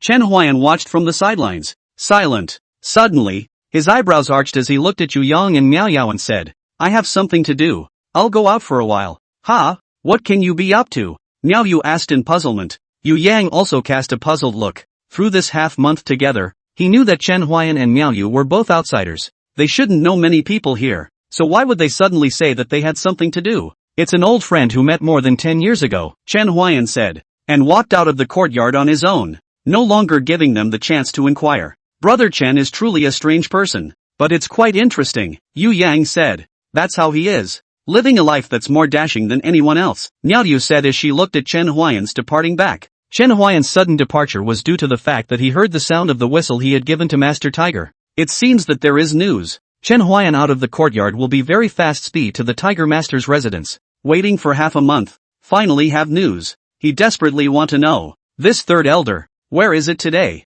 End of chapter. 86. 86. When Chen Huayan arrived at the place where Master Tiger was staying outside the city, he found him already standing outside the door waiting. My lord. You're here. Quickly inside please. Master Tiger respectfully invited Chen Huayan into the house. And before entering the house, he looked around, wary of Chen Huayan being followed. No need to look. No one followed, Chen Huayan said to Master Tiger when he entered the house. He had taken a long detour to get here, and he was sure that no one was following him, and his sensitive hearing could eliminate the case of someone following him quietly. Cautious and accustomed to forgetting that you, my lord, are so skillful that it is difficult for anyone to follow you. Tell me, what news did you get? Chen Huayan didn't pick up on Master Tiger's words, but instead asked him directly what news he had gotten. It is the one you are inquiring about who left 5 years ago. It was after he had blood sacrificed his city that there was no more news of him. Already gone? After Master Tiger finished speaking, Chen Huayan lowered his head and mumbled. And do you know why he made a blood sacrifice to the city? I don't know, Master Tiger respectfully replied. Chen Huayan lowered his head with a thoughtful look. My lord, this news is very top secret within the court. Otherwise I wouldn't have taken so much time to inquire. Master Tiger suddenly opened his mouth and said, seemingly explaining why it took so long to inquire about this information. Thank you, Chen Huayan returned. When Master Tiger heard Chen Huayan's words, he smiled and said, where? It's an honor to serve your excellency. Master Tiger was now sincerely working for Chen Huayan. If Chen Huayan hadn't asked him to transmit all the movements of the Cloud Sky Dynasty back to the Dayuan Dynasty, he might still be living like a bandit. So be it, Chen Huayan said and got up, ready to leave. Seeing this, Master Tiger quickly asked, my lord, are you leaving? Well, it shouldn't stay long. Then I wish you a safe journey, my lord. Aha! Chen Huayan laughed, and Master Tiger stood behind him with envy in his eyes. How good it would be if I were as strong as your excellency.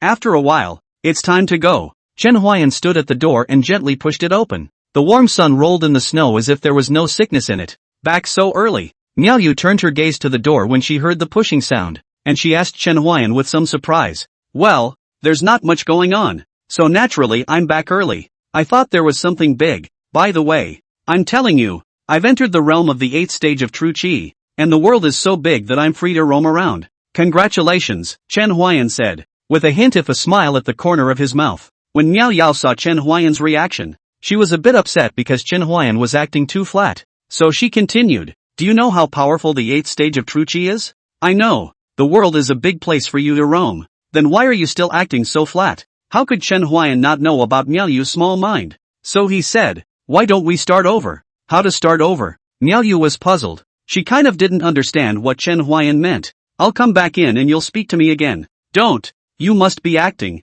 It's too fake. That's not the effect I want. Miao Yu said, huffed and puffed and walked aside. Chen Huayan and from the beginning to the end of the performance is too flat. Her little heart to show off is gone. She didn't know that the realm of the patriarch already couldn't hurt Chen Huayan, let alone the 8th stage of true Qi. Long ago, the real Qi realm was already no match for him, so it was indeed difficult for him to react. Brother Chen came back so early. Are you done with your business? Yu Yang saw that Miao Yu had stepped aside, so he pushed the wheelchair to Chen Huayan's side. Only it was Nuan Yang who helped push it. The snow was too thick. With his strength, it was really difficult to push it. Well, done, Chen Huayan returned. That's good, Yu Yang said, letting Nuan Yang push himself back. Yu Yang didn't know that Nuan Yang's legs were trembling as she pushed him along. Chen Huayan couldn't see it, but he could hear it, the uneven sound of Nuan Yang stepping on the snow. Miao Yu didn't see it, or rather, she didn't pay attention to it. If she had paid a little attention, she would have been able to notice it,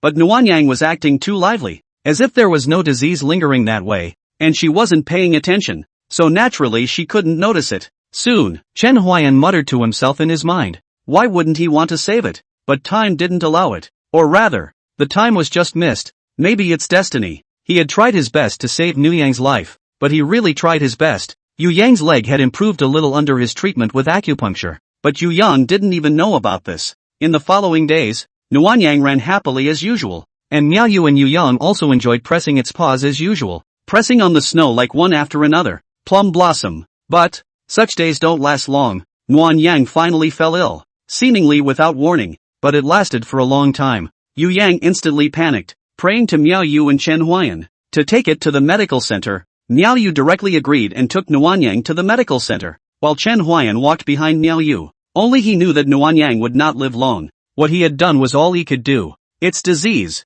Too deep. Chen Huayan's medical skills. Not deep enough. He was lamenting, as if everything was intertwined with each other. Obviously a little earlier or a little later could be saved, but it was at this time, as if there was a predetermined plan in this underworld, irreversible and unbreakable. Holding Nuan Yang in her arms, Miao Yu walked to one medical center after another, but they all shook their heads, unable to do anything. Miao Yao sat powerlessly on the ground, muttering, is there really no way out? It's obviously so lively, so cute. Obviously nothing happened at all before. Why is it suddenly? Because I hung on to it. Otherwise, it might have died half a month ago. Chen Huayan spoke from behind Miao Yao. When Miao Yu heard Chen Huayan's words, she jerked her head up, red-eyed, and turned to look at Chen Huayan. You were able to hang on to its life. Why couldn't you save it? Chen Huayan sighed. You practicing martial arts should know that everything has qi. When we met it, it was suffering from a disease and its qi was almost dispersed. I'm not an immortal.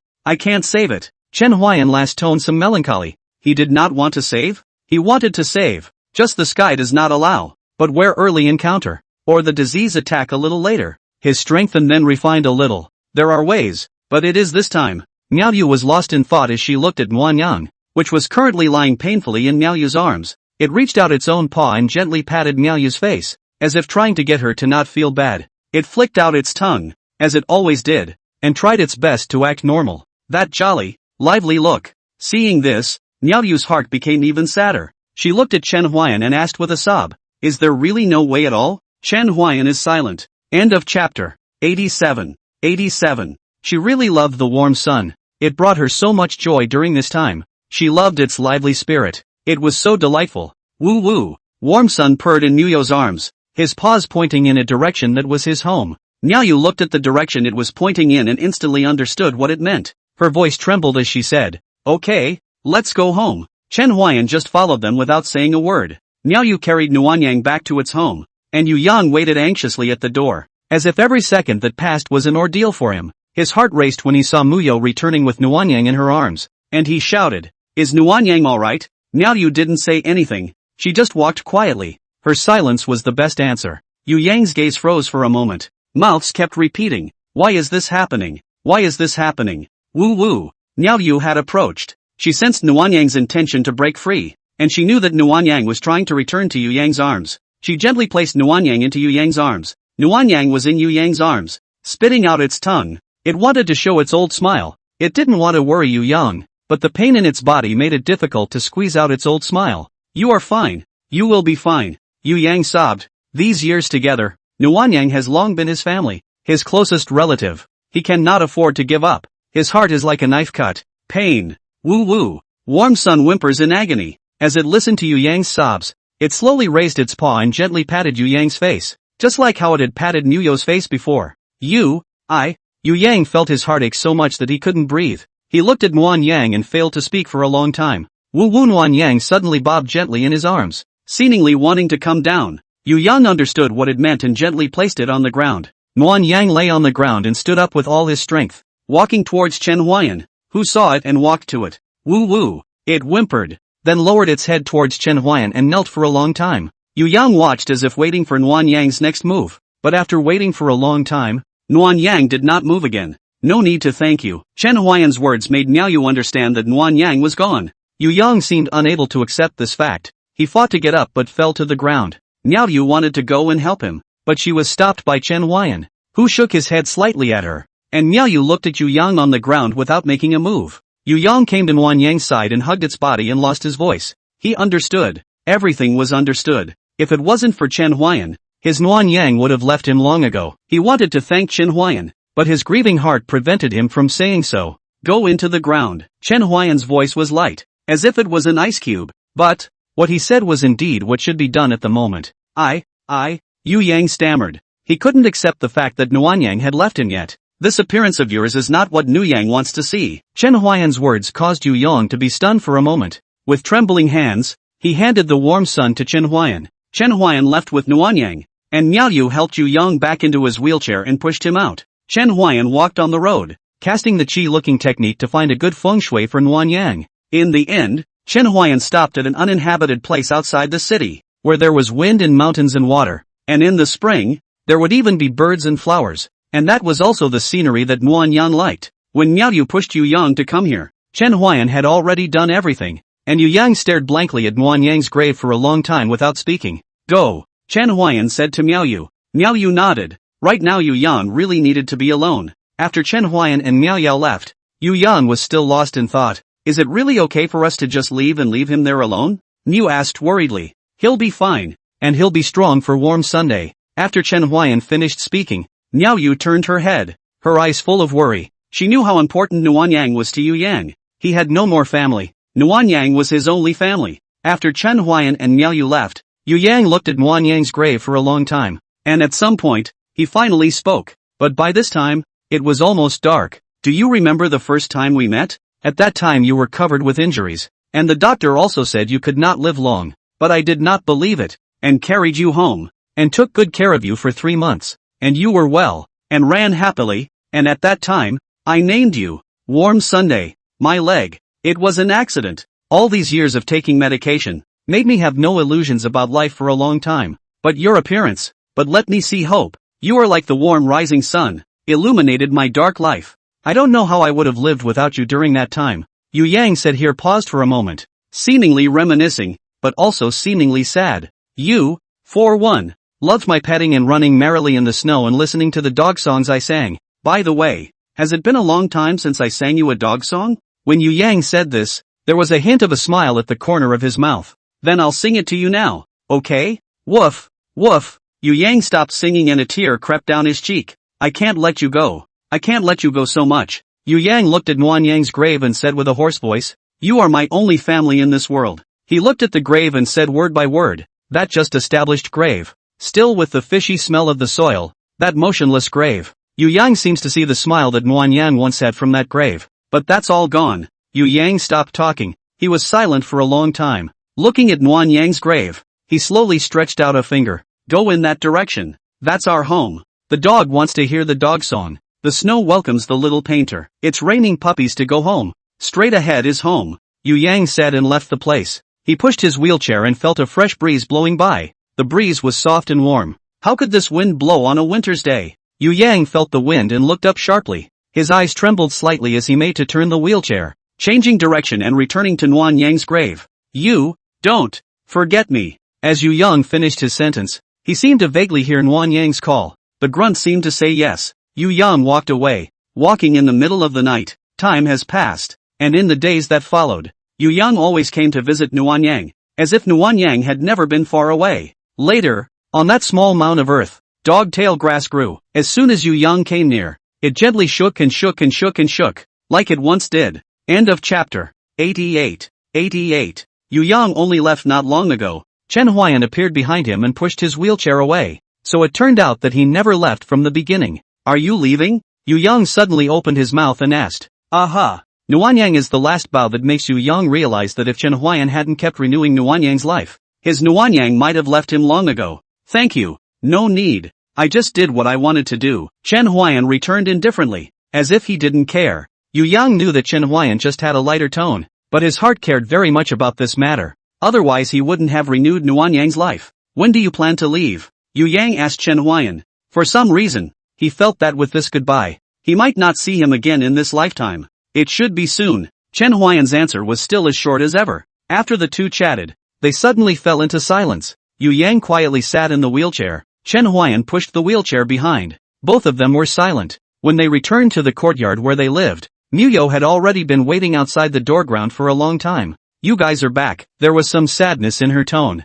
"Aha," Chen Huayan hummed, while Yu Yang kept his head down and did not say anything. Usually at this time, Nuanyang would run out excitedly and jump into his arms. When Miao Yu saw Yu Yang's look, she didn't say anything. Chen Huayan pushed Yu Yang into the house. There were a few bowls of food on the table. Chen Huayan knew that it was bought by Miao Yu, for no other reason than she didn't know how to cook. "Wait a while, the food is getting cold. I'll heat it up." "No need, just eat," Chen Huayan said. Yu Yang nodded on the side. He really didn't have any appetite for eating at this time. The dinner was very short. Yu Yang went back to his room to rest after eating, and it was just a moment in the courtyard for Chen Huayan and Miao Yu. When Miao Yao saw Yu Yang return to the house, she asked Chen Huayan, "What are your plans after that?" "Let's leave after a while." "What about you?" Chen Huayan asked rhetorically, feeling that Miao Yao should not be traveling with him. "I'm going to visit other places and enhance my strength, so maybe the next time you see me, I'll have already stepped into the realm of the sovereign." "Then here's an early congratulations."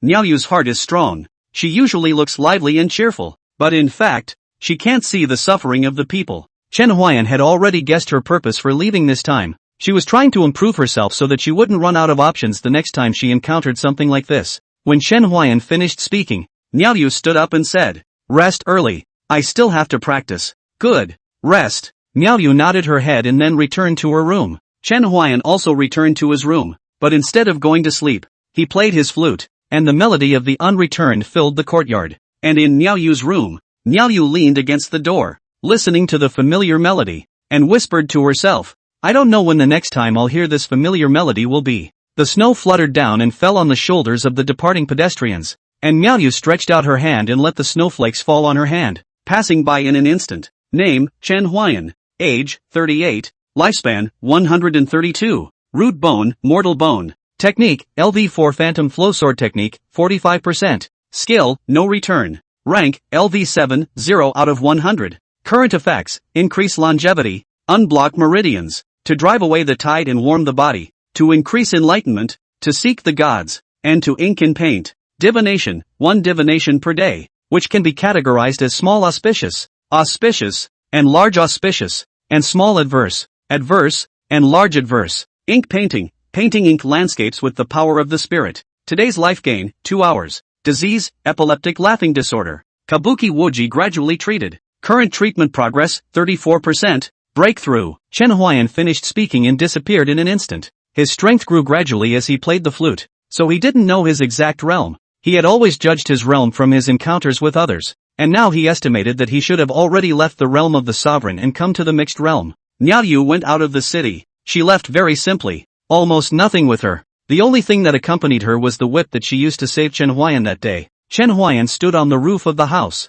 looked at her departing back, and said faintly, "I'll see you later." Afterwards, his figure disappeared in place. After Chen Huayan left, Miao Yu turned around and looked at the place where Chen Huayan stood before. She didn't know that Chen Huayan had come. It was just that that direction was the direction that she had been living in for most of the month. After Chen Huayan left, he came to Yu Yang's room. "Since you've made a breakthrough, in less than 3 days, I'll be able to get you on your feet." Chen Huayan worked most of the night, panting as he walked out of Yu Yang's room. It's exhausting. However, his attention was quickly drawn over to the system's new role. Ink bisque. Sounds interesting. I wonder how effective it is. He silently recited Ink Dancing in his heart, and then swung the illusory stream sword technique, and in an instant, it was as if he was in a scene like an ink scroll, and every swing was like ink waving. Chen Huayan's purple clothes fluttered like an immortal in the world. Every time he swung his sword, it was like ink being waved on rice paper, leaving a trail of sword marks like smoke and mist. Between the flashes of sword shadows,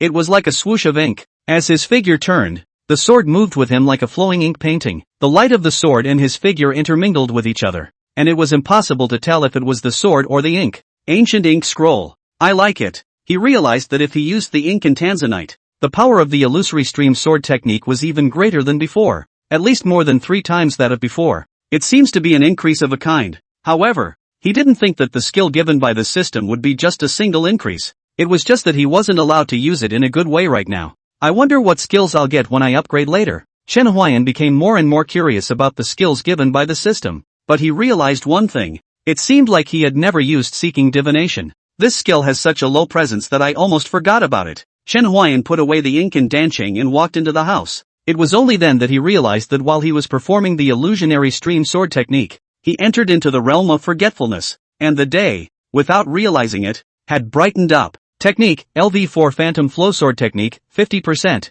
It seems that the proficiency growth of the corresponding feats will also become faster after using ink and tanzanite. Chen Huayan became more and more fond of ink painting. This skill was very apt to his character in every way, as if it had been specially created for him. Chen Huayan returned to his room to meditate. He didn't really need to sleep right now. If he wanted to sleep, it should just be that he simply wanted to sleep. After all, sleeping is what makes you look like a mortal. Chen Huayan never regarded himself as some exalted cultivator, nor did he regard himself as some immortal. In his mind, he was a member of this multitude of people. End of chapter. Not long after dawn, Yu Yang woke up, and he was surprised to find that he seemed to have a little feeling in his legs. He exclaimed out in shock, "How is this possible?" He gripped the bloody flesh of his thighs so hard in disbelief that the flesh of his thighs became black and blue, and he didn't stop moving his hands because, well, he actually felt a twinge of pain. My leg. Really? Is there any hope for a cure? He cried tears of joy, but then a greater sadness swept over him. He had no one with whom he could share his joy. If only warm sun were still around, he said, struggling to get into the wheelchair. He froze in it for a moment. Usually at this time Wan Yang would run to him cheerfully and help him into the wheelchair. Yu Yang sighed and pushed his wheelchair out of the room. At this time Chen Huayan also walked out. The moment he saw Chen Huayan, he understood what was going on with his leg. How could one's legs get better for no reason? Yu Yang thought of Wan Yang and instantly understood. He looked at Chen Huayan. Only Chen Huayan acted as if he didn't know anything and just greeted him normally as usual. Yu Yang smiled and responded to him. The more he felt that Chen Huayan was so mysterious and unfathomable. "I'll go you make breakfast while you take a break," Chen Huayan said and walked into the stoveroom. He knew that Yu Yang would not be able to come out from the grief of losing Wan Yang in a short period of time. "Okay, thanks," Yu Yang replied to Chen Huayan. It was almost always Chen Huayan and Miao Yu who took care of him for most of the night. Thinking of Miao Yu, he suddenly realized something. Miao Yu actually hadn't gotten up yet. Usually at this time of the day she was up. "Brother Chen, is Miao Yu still awake from her nap? Usually she's up at this time." "She's gone." Chen Huayan's words didn't bring much surprise to Yu Yang, and he didn't show much color on his face. He knew this day would come sooner or later. He just didn't expect it to come so soon. After having breakfast, Chen Huayan and Yu Yang were each busy with their own things. Chen Huayan was collecting maps and asked Lao Niu to study them carefully, so as to beware of getting lost. And Yu Yang had nothing to be busy with. He shut himself up in the house and was left alone. For the next 2 days, Chen Huayan treated Yu Yang at night, and during the day, he went out to check for news and buy maps, which also had several versions for the old ox to look very depressed. Chen Huayan was not trying to treat Yu Yang only at night. It was just that his meridians were too fragile and needed a long time to be washed and conditioned, or else Yu Yang's meridians would not be able to withstand a continued long period of treatment. "Well, the next step is for you to recover slowly," Chen Huayan said and exited the room. And at this time, the sky was also cloudy. Chen Huayan felt that if he left like this, Yu Yang would not necessarily have any thoughts of life. After all, Nuan Yang had dealt him too much of a blow, and even if his legs were better now, he would not necessarily have the courage to live. Chen Huayan saw from these 2 days together, Yu Yang these days in addition to meals, basically spent in the room. Sometimes even rooms are not out. "Maybe, show him something different," Chen Huayan said, jumping out of the compound and walking towards the lake outside the city. He came to a willow tree. "This one is just right." With that, he turned his hand into a sword and chopped off the willow wood, and immediately began to groove in sand. Although he was alone, he did it quite quickly, and in a short time, he was done. He followed the same steps and cut a few more willow logs to make the same structure. "Just do it here. Push Yu Yang over here at night and call a few more people. That would be spectacular." Chen Huayan came to a blacksmith store. Once he heard that he wanted pig iron water, a puzzled face, and also want to move to the outside of the city, the boss of the blacksmith store said nothing is willing. But Chen Huayan gave really too much, and finally sold at 201. He has a lot of pig iron, so this is only profitable for him. It's just troublesome to carry it. Of course, the money is from Chen Huayan. This way down, Chen Huayan didn't have much money left, but in exchange for a person's hope of living this way, he felt that he still felt it was worth it. After Chen Huayan had done this, he returned to the courtyard, and he asked Old Ox, "He still hasn't come out?" "Moo, no." "Okay." After Chen Huayan finished speaking, he turned his head in the direction of where Yu Yang was, and the hand that was about to knock on the door of the room stopped after all. "Never mind. It's not night yet. We'll take him out at night." Chen Huayan thought in his mind and then left the courtyard while the old ox continued to study the map. Moo! How come there are 5 versions of this map? Chen Huayan came to the blacksmith store here. He was preparing the pig iron and working on the next step. The boss of the blacksmith store was a little confused by Chen Huayan's operation. He really didn't know what Chen Huayan was going to do. Chen Huayan gave a mysterious smile at this and said, "We'll find out at night." Then, Chen Huayan left the blacksmith store and found a few strong men, who were uncertain, but had money to take, so they followed Chen Huayan. In their words, there's money to be made. After doing everything, Chen Huayan returned to the courtyard. He walked over to the old ox and asked it, "How's the map study going?" "Moo, trust me. It's reassuring." "Well then, come with me, go to the lake outside of town, and catch a show." The old ox's expression instantly became flustered, and Chen Huayan smiled at the sight. "I still believe in you." With Chen Huayan's words, Lao Niu also stood up. Chen Huayan came to Yu Yang's room and pushed open the door of Yu Yang's room. Yu Yang was a bit confused as he looked at Chen Huayan, who suddenly came in. He asked suspiciously, "Brother Chen, what are you doing? Follow me." Without waiting for Yu Yang to react, Chen Huayan threw Yu Yang onto the back of the old ox. After Chen Huayan threw Yu Yang onto the back of the old ox, he picked up Yu Yang's wheelchair and ran out of the courtyard, while the old ox that was carrying Yu Yang followed behind Chen Huayan. "Brother Chen, where are you taking me?" Yu Yang asked loudly. "You'll know when we arrive." Chen Huayan didn't answer him. He sold a lie. At this moment, the sky had already darkened down, and the lake outside the city was full of people, and by the lake, there were also a dozen of people standing around. As the blacksmith store owner sold the molten pig iron water, these people were all arranged by Chen Huayan. To be precise, it was Chen Huayan who paid for the publicity, saying that there was a grand show by the lake tonight. They saw Chen Huayan coming and nodded at him. Chen Huayan couldn't see it. The old ox called out at that moment, meaning that those people were nodding at him. The old bull told him the direction. He nodded his head in that direction, and then, with the movement of their hands, in an instant, iron splashed everywhere, like stars falling, and like fireworks blooming. Golden sparks intertwined and danced in the night sky, illuminating people's excited faces and the sparkling lake. Iron flowers crashed into the lake, splashing strings of water droplets that mirrored the brilliant sparks.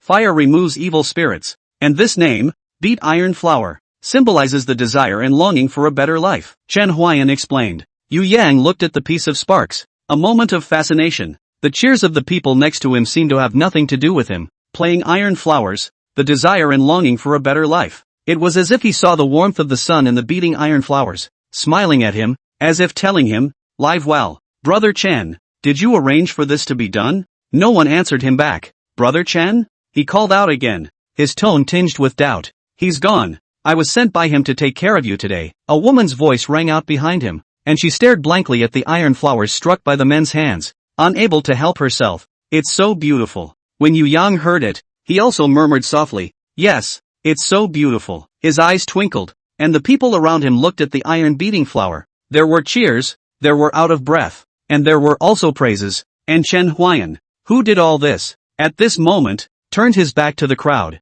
turned his back to the ironworker, and the brilliant firelight reflected his and the old ox's figures, under which he blew without return, and slowly walked away. Chen Huayan didn't know that he was just helping Yu Yang out of his predicament on a whim, but he didn't realize that it had become a custom here. Old ox, set off and return to the great Yuan dynasty. Moo. End of chapter.